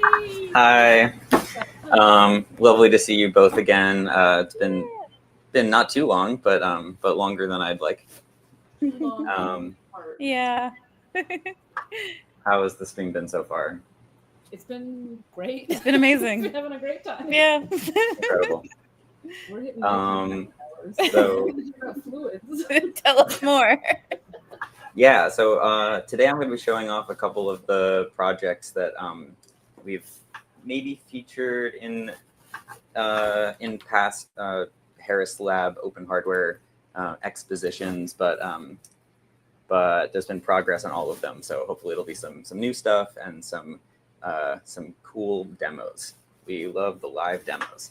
So a little bit about me. I'm Eli Silver. I'm a research engineer at the Harris Labs. So that's a title that we are constantly deciding what it means day to day. But basically, I design a lot of the experimental equipment and keep the current experiments running for our lab.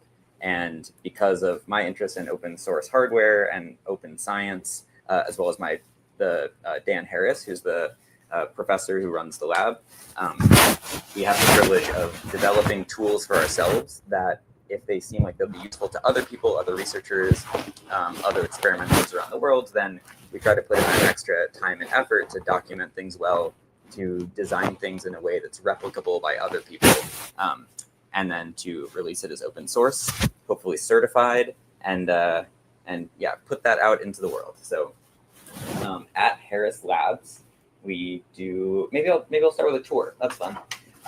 We do a variety of experiments that all involve fluids in some way. So this is a vibrating bath that we use, and we can fill these discs with fluid, usually water or water plus some glycerin to change the viscosity. And then we can place objects on the bath, and when we oscillate it, we look at it with a camera up on the ceiling, and we can study how these objects move in response to this oscillating forcing, or even how collections of them interact with each other. We do a lot of experiments with droplets. So this is our most kind of sciencey looking experiment, which is this is a vacuum chamber. And inside of the vacuum chamber, if I can turn on the light, there is another open source project from our lab called the droplet generator. So maybe I'll show one that's not in a vacuum chamber in a minute, but this guy up here is a droplet generator. It uses a piezo actuated disc that flexes, and there's a trapped volume of fluid with a little nozzle at the bottom. And every time the disc flexes, or we put in this like square wave pulse, it shoots out a droplet. And what we're experimenting with in this, or what we're investigating with this new experiment, is what happens to the droplet when it hits something. So often they'll bounce, and the bounce happens because as the droplet's falling, it's compressing the gas between the droplet and some like fluid film in this case, or some liquid bath. So what happens if you remove the gas, or what happens if you remove some of the gas, or what happens if you replace the gas with, in our case, CO2 or helium or a different gas that might change the dynamics. And so this is kind of a new, no one's done these experiments under different atmospheres quite like this with this much control, so that's been really exciting. And this is like the droplet generator, which is this tool that other labs can go on our harrislab.com/harrislab-brown/dropgen and build their own. And then we're applying it to this new context. which is different atmospheres.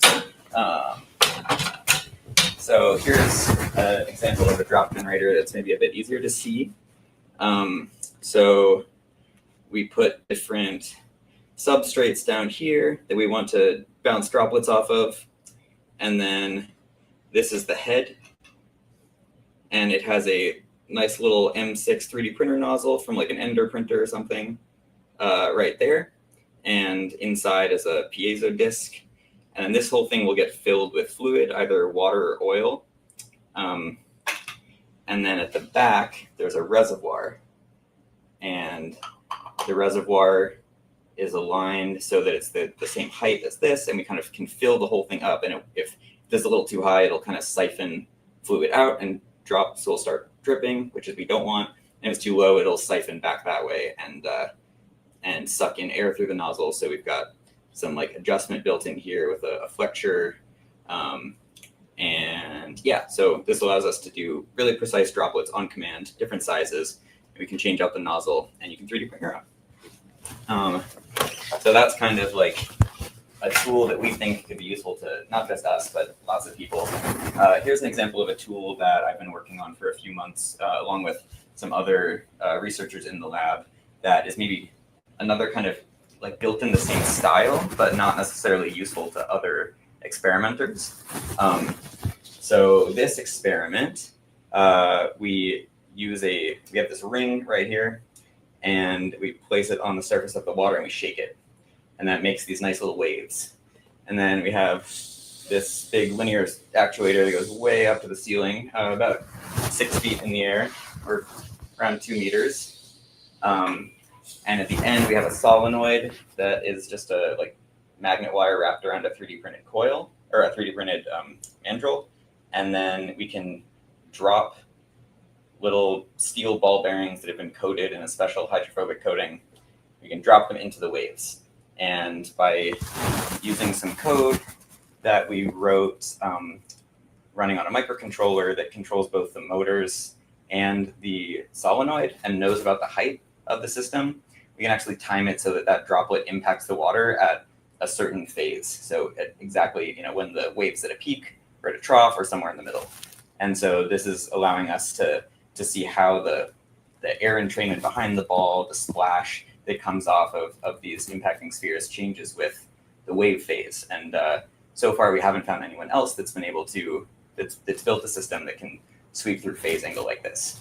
And then the whole thing gets filmed by 2 high-speed cameras, one for the splash and then one for the air entrained cavity. And this is kind of a lot of our experiments are do something and film it and then process the data later.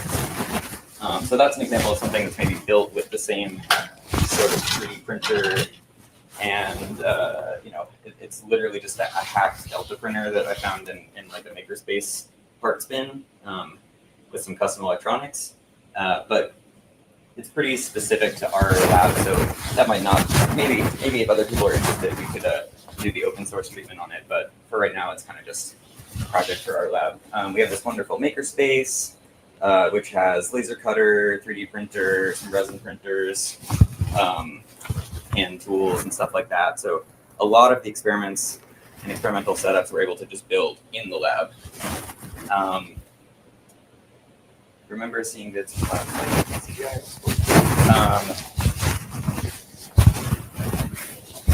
So yeah, can anyone hear me okay? Is that good?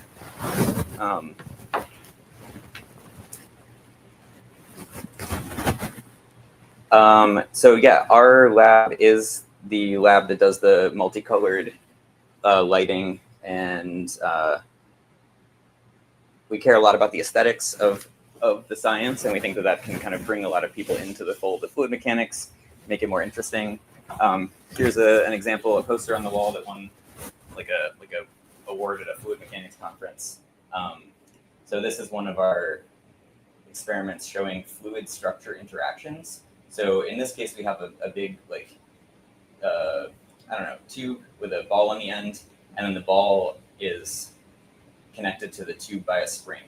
And so by changing the spring, we can change how the structure oscillates during the impact. So it's this two-way coupling between the water and the structure, and then the structure back to the water. And so you can see through the different kind of frequencies of undulation, from rigid, more stiff, less stiff, even less stiff, how it changes the impact dynamics. Measure all that with things like accelerometers, and again with some cameras. Okay. What did I do? Oh god, oh no, everything's broken. All right. How am I doing on time? Pretty good. So, if I can figure out how to share screen. Share screen.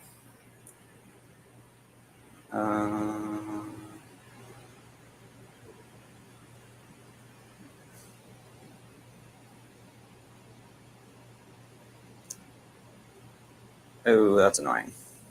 So unfortunately, it won't let me share screen without restarting the chat. So I'm not going to do that. The restarting the page. So, okay. So this is one of our open hardware projects. It's a lab kit that we use for a vibration mechanics course. And it was actually published in the Journal of Open Hardware several years ago, the physical kit. And then more recently, about a year ago now, me and another student in the lab, John Antalik, designed this circuit board that can run the whole lab and allow for more quantitative investigations into these oscillating systems. And the way that it works is this is kind of the main board, and it has 3 ports that can connect to accelerometers. It also has a bunch of strobe lights around the outside, which hopefully will show up well on camera. And it has a headphone jack, which it can use as a function generator output. So this is one example of the lab kit. But what I wanted to show you on the screen is we had another undergrad researcher, Aaron, work with us to develop a really wonderful user-friendly web UI that connects over serial. But unfortunately, that's not going to happen today. So let me get this thing going. Okay. So we got a strobe light. It's doing some strobe things. So I have the function generator sending like a sine wave to this, which is just a speaker. And then that's getting amplified through a little audio amplifier. And then that's driving this, which is the kind of the main forcing part of the system. And then this is just a normal like hex nut on a spring. So it's nice and springy. And if I crank up the amplitude or the volume going to the thing, you can start to see that the nut is now moving relative to this part, which is forcing, which is directly connected to the spring. Sorry, to the speaker. And this really cool thing happens where you can see the nut moving in this oscillating system as if it's in slow motion. And so what's happening here is because we're strobing the light at a slightly detuned frequency from the driving frequency of the speaker, we're aliasing the signal. And we're aliasing it so that we can see it with our eyes at a reduced rate. So this is actually what it looks like to me. I'm seeing this 60 hertz wave in this case, which if I were to, let's say, turn the strobe off, it just looks like a blur. It doesn't really look like much of anything. If I get like a continuous flashlight on there, you can see it really doesn't look like much. It's just kind of this blurry, fast-moving system. But then when the strobe light comes on, all of a sudden you get this cool effect where it's showing as if it's in slow motion. So another thing we can do is right now it's oscillating at 60 hertz and strobing at 61. If instead I strobe at 62 hertz, now we get this detuned aliased signal at half or at double the frequency. So now we're seeing it oscillate at 2 hertz instead of 1 hertz. And I can do that again. I can go up to maybe 63 hertz. So now we get that. We can do lots of other fun things. So if it's strobing at exactly the same frequency as it's oscillating, then we see it as if it's not moving. But then there's a fun trick where we have a slider on the website that sweeps through the phase. And so now, by scrubbing this slider around, I can kind of play the oscillating system backwards and forwards and see exactly what phase it's maybe at the lowest point, where it's at the highest point. I can see this all happen with a lot of detail because I'm scrubbing through the phase. Another fun thing I can do is just do a instantaneous change for what phase the strobe light is strobing at, which looks really uncanny IRL, because it kind of just looks like it moves instantaneously between 2 points. So that's pretty fun. Let's see, another kind of fun thing we can do is strobe at double the frequency +1, so now 120 hertz. So now we're seeing it kind of play both forwards and backwards at the same time. I don't know how well that's showing up, but we get this really weird doubled image effect that kind of makes you feel like you're going crazy. Yeah, so that's some fun things that we can do with this reconfigurable kit. And with the last remaining few minutes, I will show one more similar system. So this is a normal speaker with this 3D printed bath, and the bath screws on to again like a 3D printed mandrel sort of thing, and this all can just be printed on an FDM printer. For this kit, we have paper coming out soon, but basically there's an alignment jig that helps you glue it on in place on the speaker, and then you can have different baths and screw them onto the speaker like that. And then when we fill it with water and put something on the surface, we've replicated our big shaker system. And this is specifically kind of comes with a curriculum for high school physics labs, where you can see Brownian motion by exciting Faraday waves on the surface. So we have 2 minutes. Maybe I'll pour some water in here and we'll make some waves. That's fun. Okay.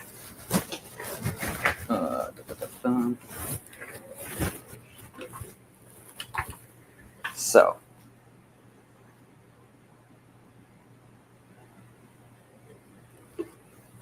kind of see some waves. And as I increase the volume to the speaker, at a certain point, there's something called the Faraday instability, which is when the surface is no longer stable when it's flat. All of a sudden, we get this pattern that is random across the whole surface and is kind of always changing in time. And so this creates a random forcing background for an object placed on the surface. So now if I find something to put on the surface,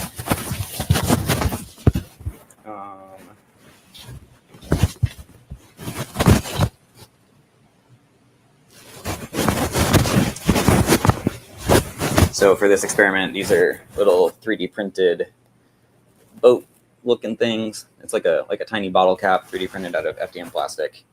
And if I'm kind of careful, I can place it on the surface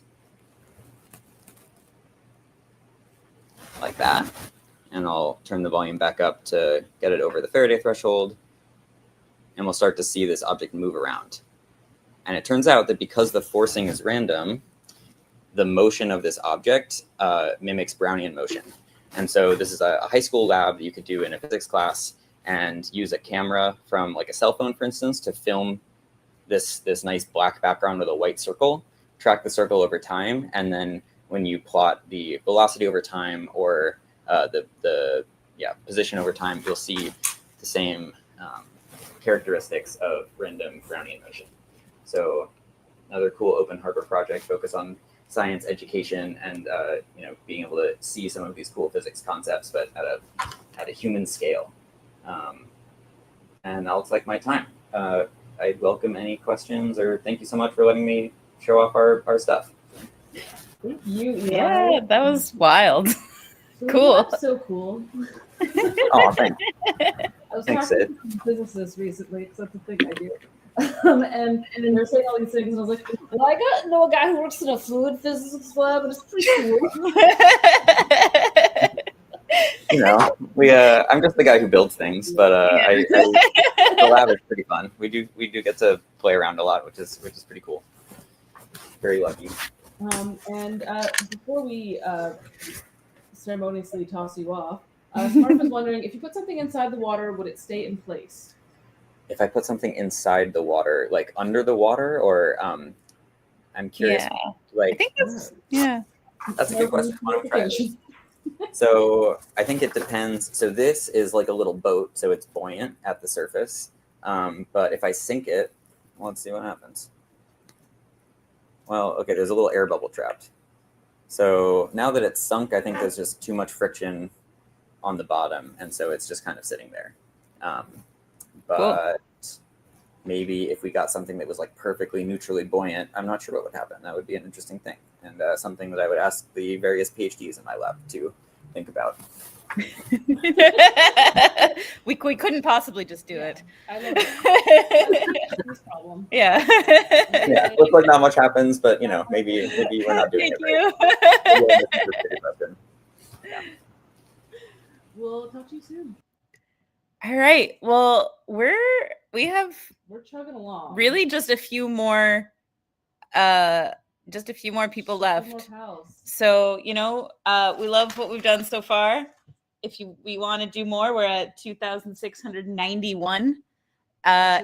So close to making that sloth go up one more. The sloth can only climb every $100, and we're at 91. So $9 more, and the sloth can climb $10 more. $10 more, and you get a poster. very cool poster. So probably whatever you want. At least get the poster, right? Yeah, one more person can get a poster, or many more people, or many more. You know, or Live whatever you want. large. Yeah. But first, we're going to bring on Oscar Zhang, who's going to tell us about their work in a moment. As the camera. Hello. Hello. Hello. Is my camera not showing? We can hear you, but we cannot see. Just you. see a cool rectangle. A beautiful gray rectangle. Still. How come? Yes. Let me see. That's fair. Things happen. Oh, there we go. There we go. Now we see Oscar. Hello. Hey, Oscar. How's it going? So do I start presenting now? Yeah, Or do yeah. I introduce myself a bit first? Yeah. Share your slides, Okay. and we'll pop them on there, and we'll get going.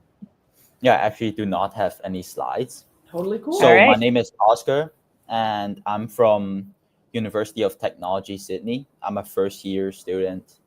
And today what I have here is a mouth-operated mouse. So basically, there are a lot of people who have disabilities that makes it so like that they cannot use like a regular mouse, right? So for example, if you have quadriplegia, you can't move both of your hands. So you have to rely on a device called a mouth-operated mouse. Usually there's two types. One is where it's like put inside your mouth and there's like a little tracker ball and you control a mouse with your tongue. And the other one is something like this. So basically it uses a sip and puff action to replicate your left click and right clicks and scrolling up and down. And it's just a little joystick that allows you to like move your cursor around. So commercialized products cost like at least $1,000 USD. So this is one I built myself and it costs me around 30 USD. So I'll first show you what it looks like inside. So very simple. It looks a bit wacky, but yeah. So it's just a little bit of soldering. Here there's Arduino Pro Micro. This is a pressure sensor, and this is just like a regular joystick. Okay, so let me try to share my screen here.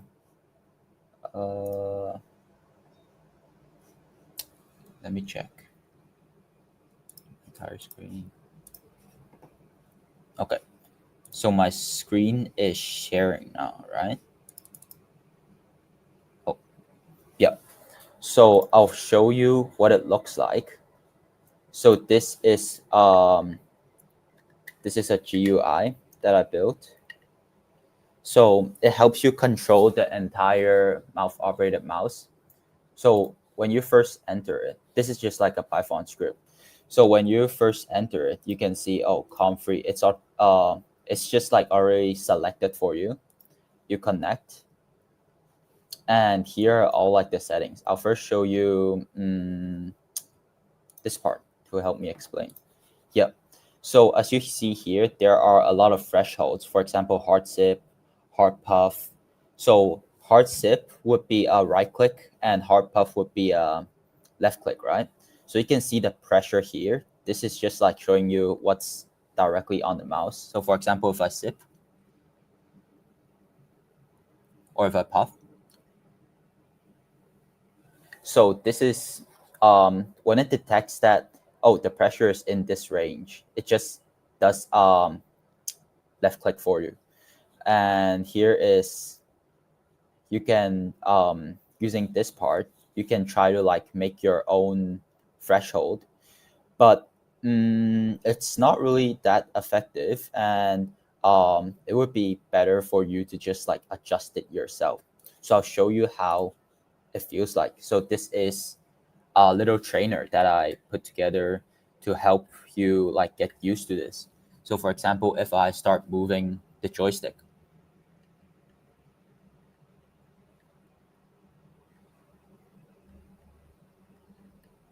yeah, I'm not really good with this. So, okay. So this is like the click accuracy. It detects like if you're doing a left click or a right click. So if I do a hard sip, it would be a right click.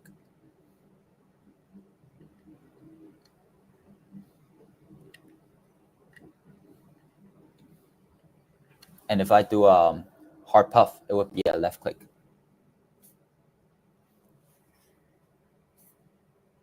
And you can also get it wrong. So for example, if this is left click and you do a right click. Yeah. This is the scroll practice. So it helps you to learn how to scroll. I feel like the scrolling part is still a bit janky because of like how it detects that, oh, you're scrolling before you're clicking when you're reaching a certain threshold. So I'll show you a bit.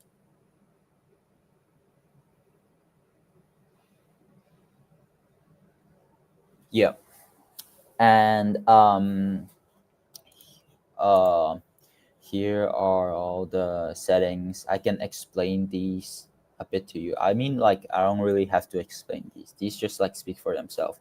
There's a profile here, for example. If I want to load up another profile, for example, if you want to do something where you need a bit more sensitivity or you have to make sharper movements, you can just like do like this, and then it will just load your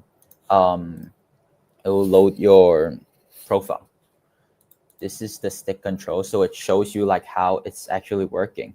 So there's actually a dead zone. For example, at this part, you can see my mouse is not moving inside the blue circle, but once I exit the blue circle, it starts moving. So the dead zone is to help prevent people from, like, for example, your neck, you would do like these little movements, right? So it helps prevent these little movements to be translated into actual movement on your screen, because it just helps, you know. These are some settings. For example, dead zone. There's the move threshold, cursor speed. There's also an on-screen keyboard for so since people with these type of disabilities, they as I said, they couldn't really use their hands, so they can't control their mouse and their keyboard. So instead of like making a separate device for the keyboard, you can just drag your cursor to the bottom left, and it just brings up the Windows like built-in keyboard, and do it again, and it will just close it. So this is the section for people who have like lost the ability to like use both of their hands, right? So I actually there's actually another mode. This is suggested by someone who was looking at this. He was like, oh, is it possible for you to make it as like a keyboard, since like that person could only use one of their arms, so they can control their mouse, but since they're a CAD engineer, they would have to like switch between using their mouse and then like typing on the keyboard. So here, things don't really look that much different, right? But here you can see, oh, this part, something has changed. So this is actually using your, what's it called? Using your cursor and like which region, like which angle it's at, to translate into like a keyboard type. So for example, here you can see, oh, it's W plus D. This is like, for example, if you want to play games, right? You can use this as like joystick controller to like move your character around. You can also like select different things. For example, if I press, actually I can just show you here. I can make it like type a lot of stuff here. Okay. So this part helps you control like which like the keybinds here, right? And you can select 2 and then 4 and then 8, and then this is the pressure keybind. So instead of doing left clicks and right clicks and like scrolling and all that, you can bind your zips and puffs to special keys like control and then caps lock, tab, escape, all that. So what this actually does is it helps people who to like use a lot of other software. For example, like Fusion 360, where you have to like do a lot of keyboard clicking. S is for search, and then F is for fillet, and you have to do like control, shift, all that. So instead of like people having to like switch between moving their mouse and then like typing on their keyboard, you can just use this while you're also using the mouse. So you wouldn't have to like alternate between two different things. And you can also like use your keyboard while using your mouse. For example, you can do like control click to like select a large part of the like screen or something like that. So yeah, that's basically it. So I don't have much to present. So yeah. Okay.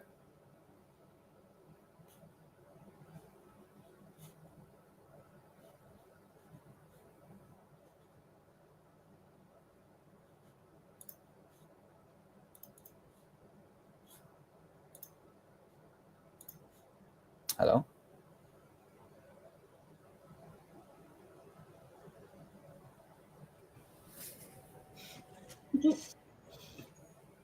So folks love this assistive tech. We always love to see stuff on assistive tech.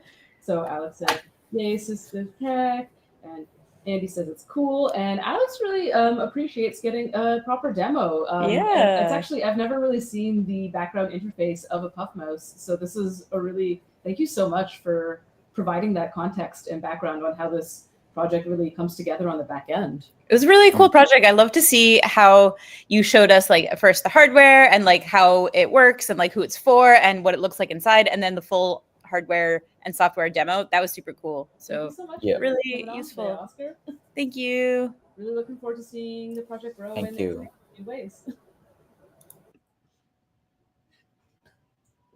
Amazing. Assistive tech is so cool, and we're seeing lots of really rad ways that people are approaching assistive tech right now, and this is just one of them. So this we're really excited to see all the ways that it can happen. We also received a few faxes. Really important fax messages. Very important faxes. We got this fax, Hack the Planet. Those are our regular. homies, my best friends. We're in hacker mode now. These are all my best friends. But then also, what are their names, Sid? What are your friends' names? Well, do you want their human names or their handles? I would like their handles. Their handles. Okay, so we have Zero Cool, that is also known as Crash Override. We have Acid Burn. We've got over here. We have in the middle. We have Serial Killer. Mm-hmm. And then we've got nope, not Freak. Freak is not there. Why does this image not have Freak? Couldn't tell you. This image is missing Phantom Freak. Joey actually doesn't have a hand. I guess he says multiple handle options. Master of Disaster, not good. Who knows? Who knows? Okay, and this came from. It could have come from anywhere. It could have come from anywhere. It could have come from anywhere. And then we received this other really important fact. Who are these guys, Sid? Oh, these are my best friends. This is me, and this is Lee. Wait, what are our hacker names? Oh, did we come up? Okay, our hacker names are I guess Cyborg Garbage, Lee Borg. It's Insta K Dog. Oh, Mary Claire.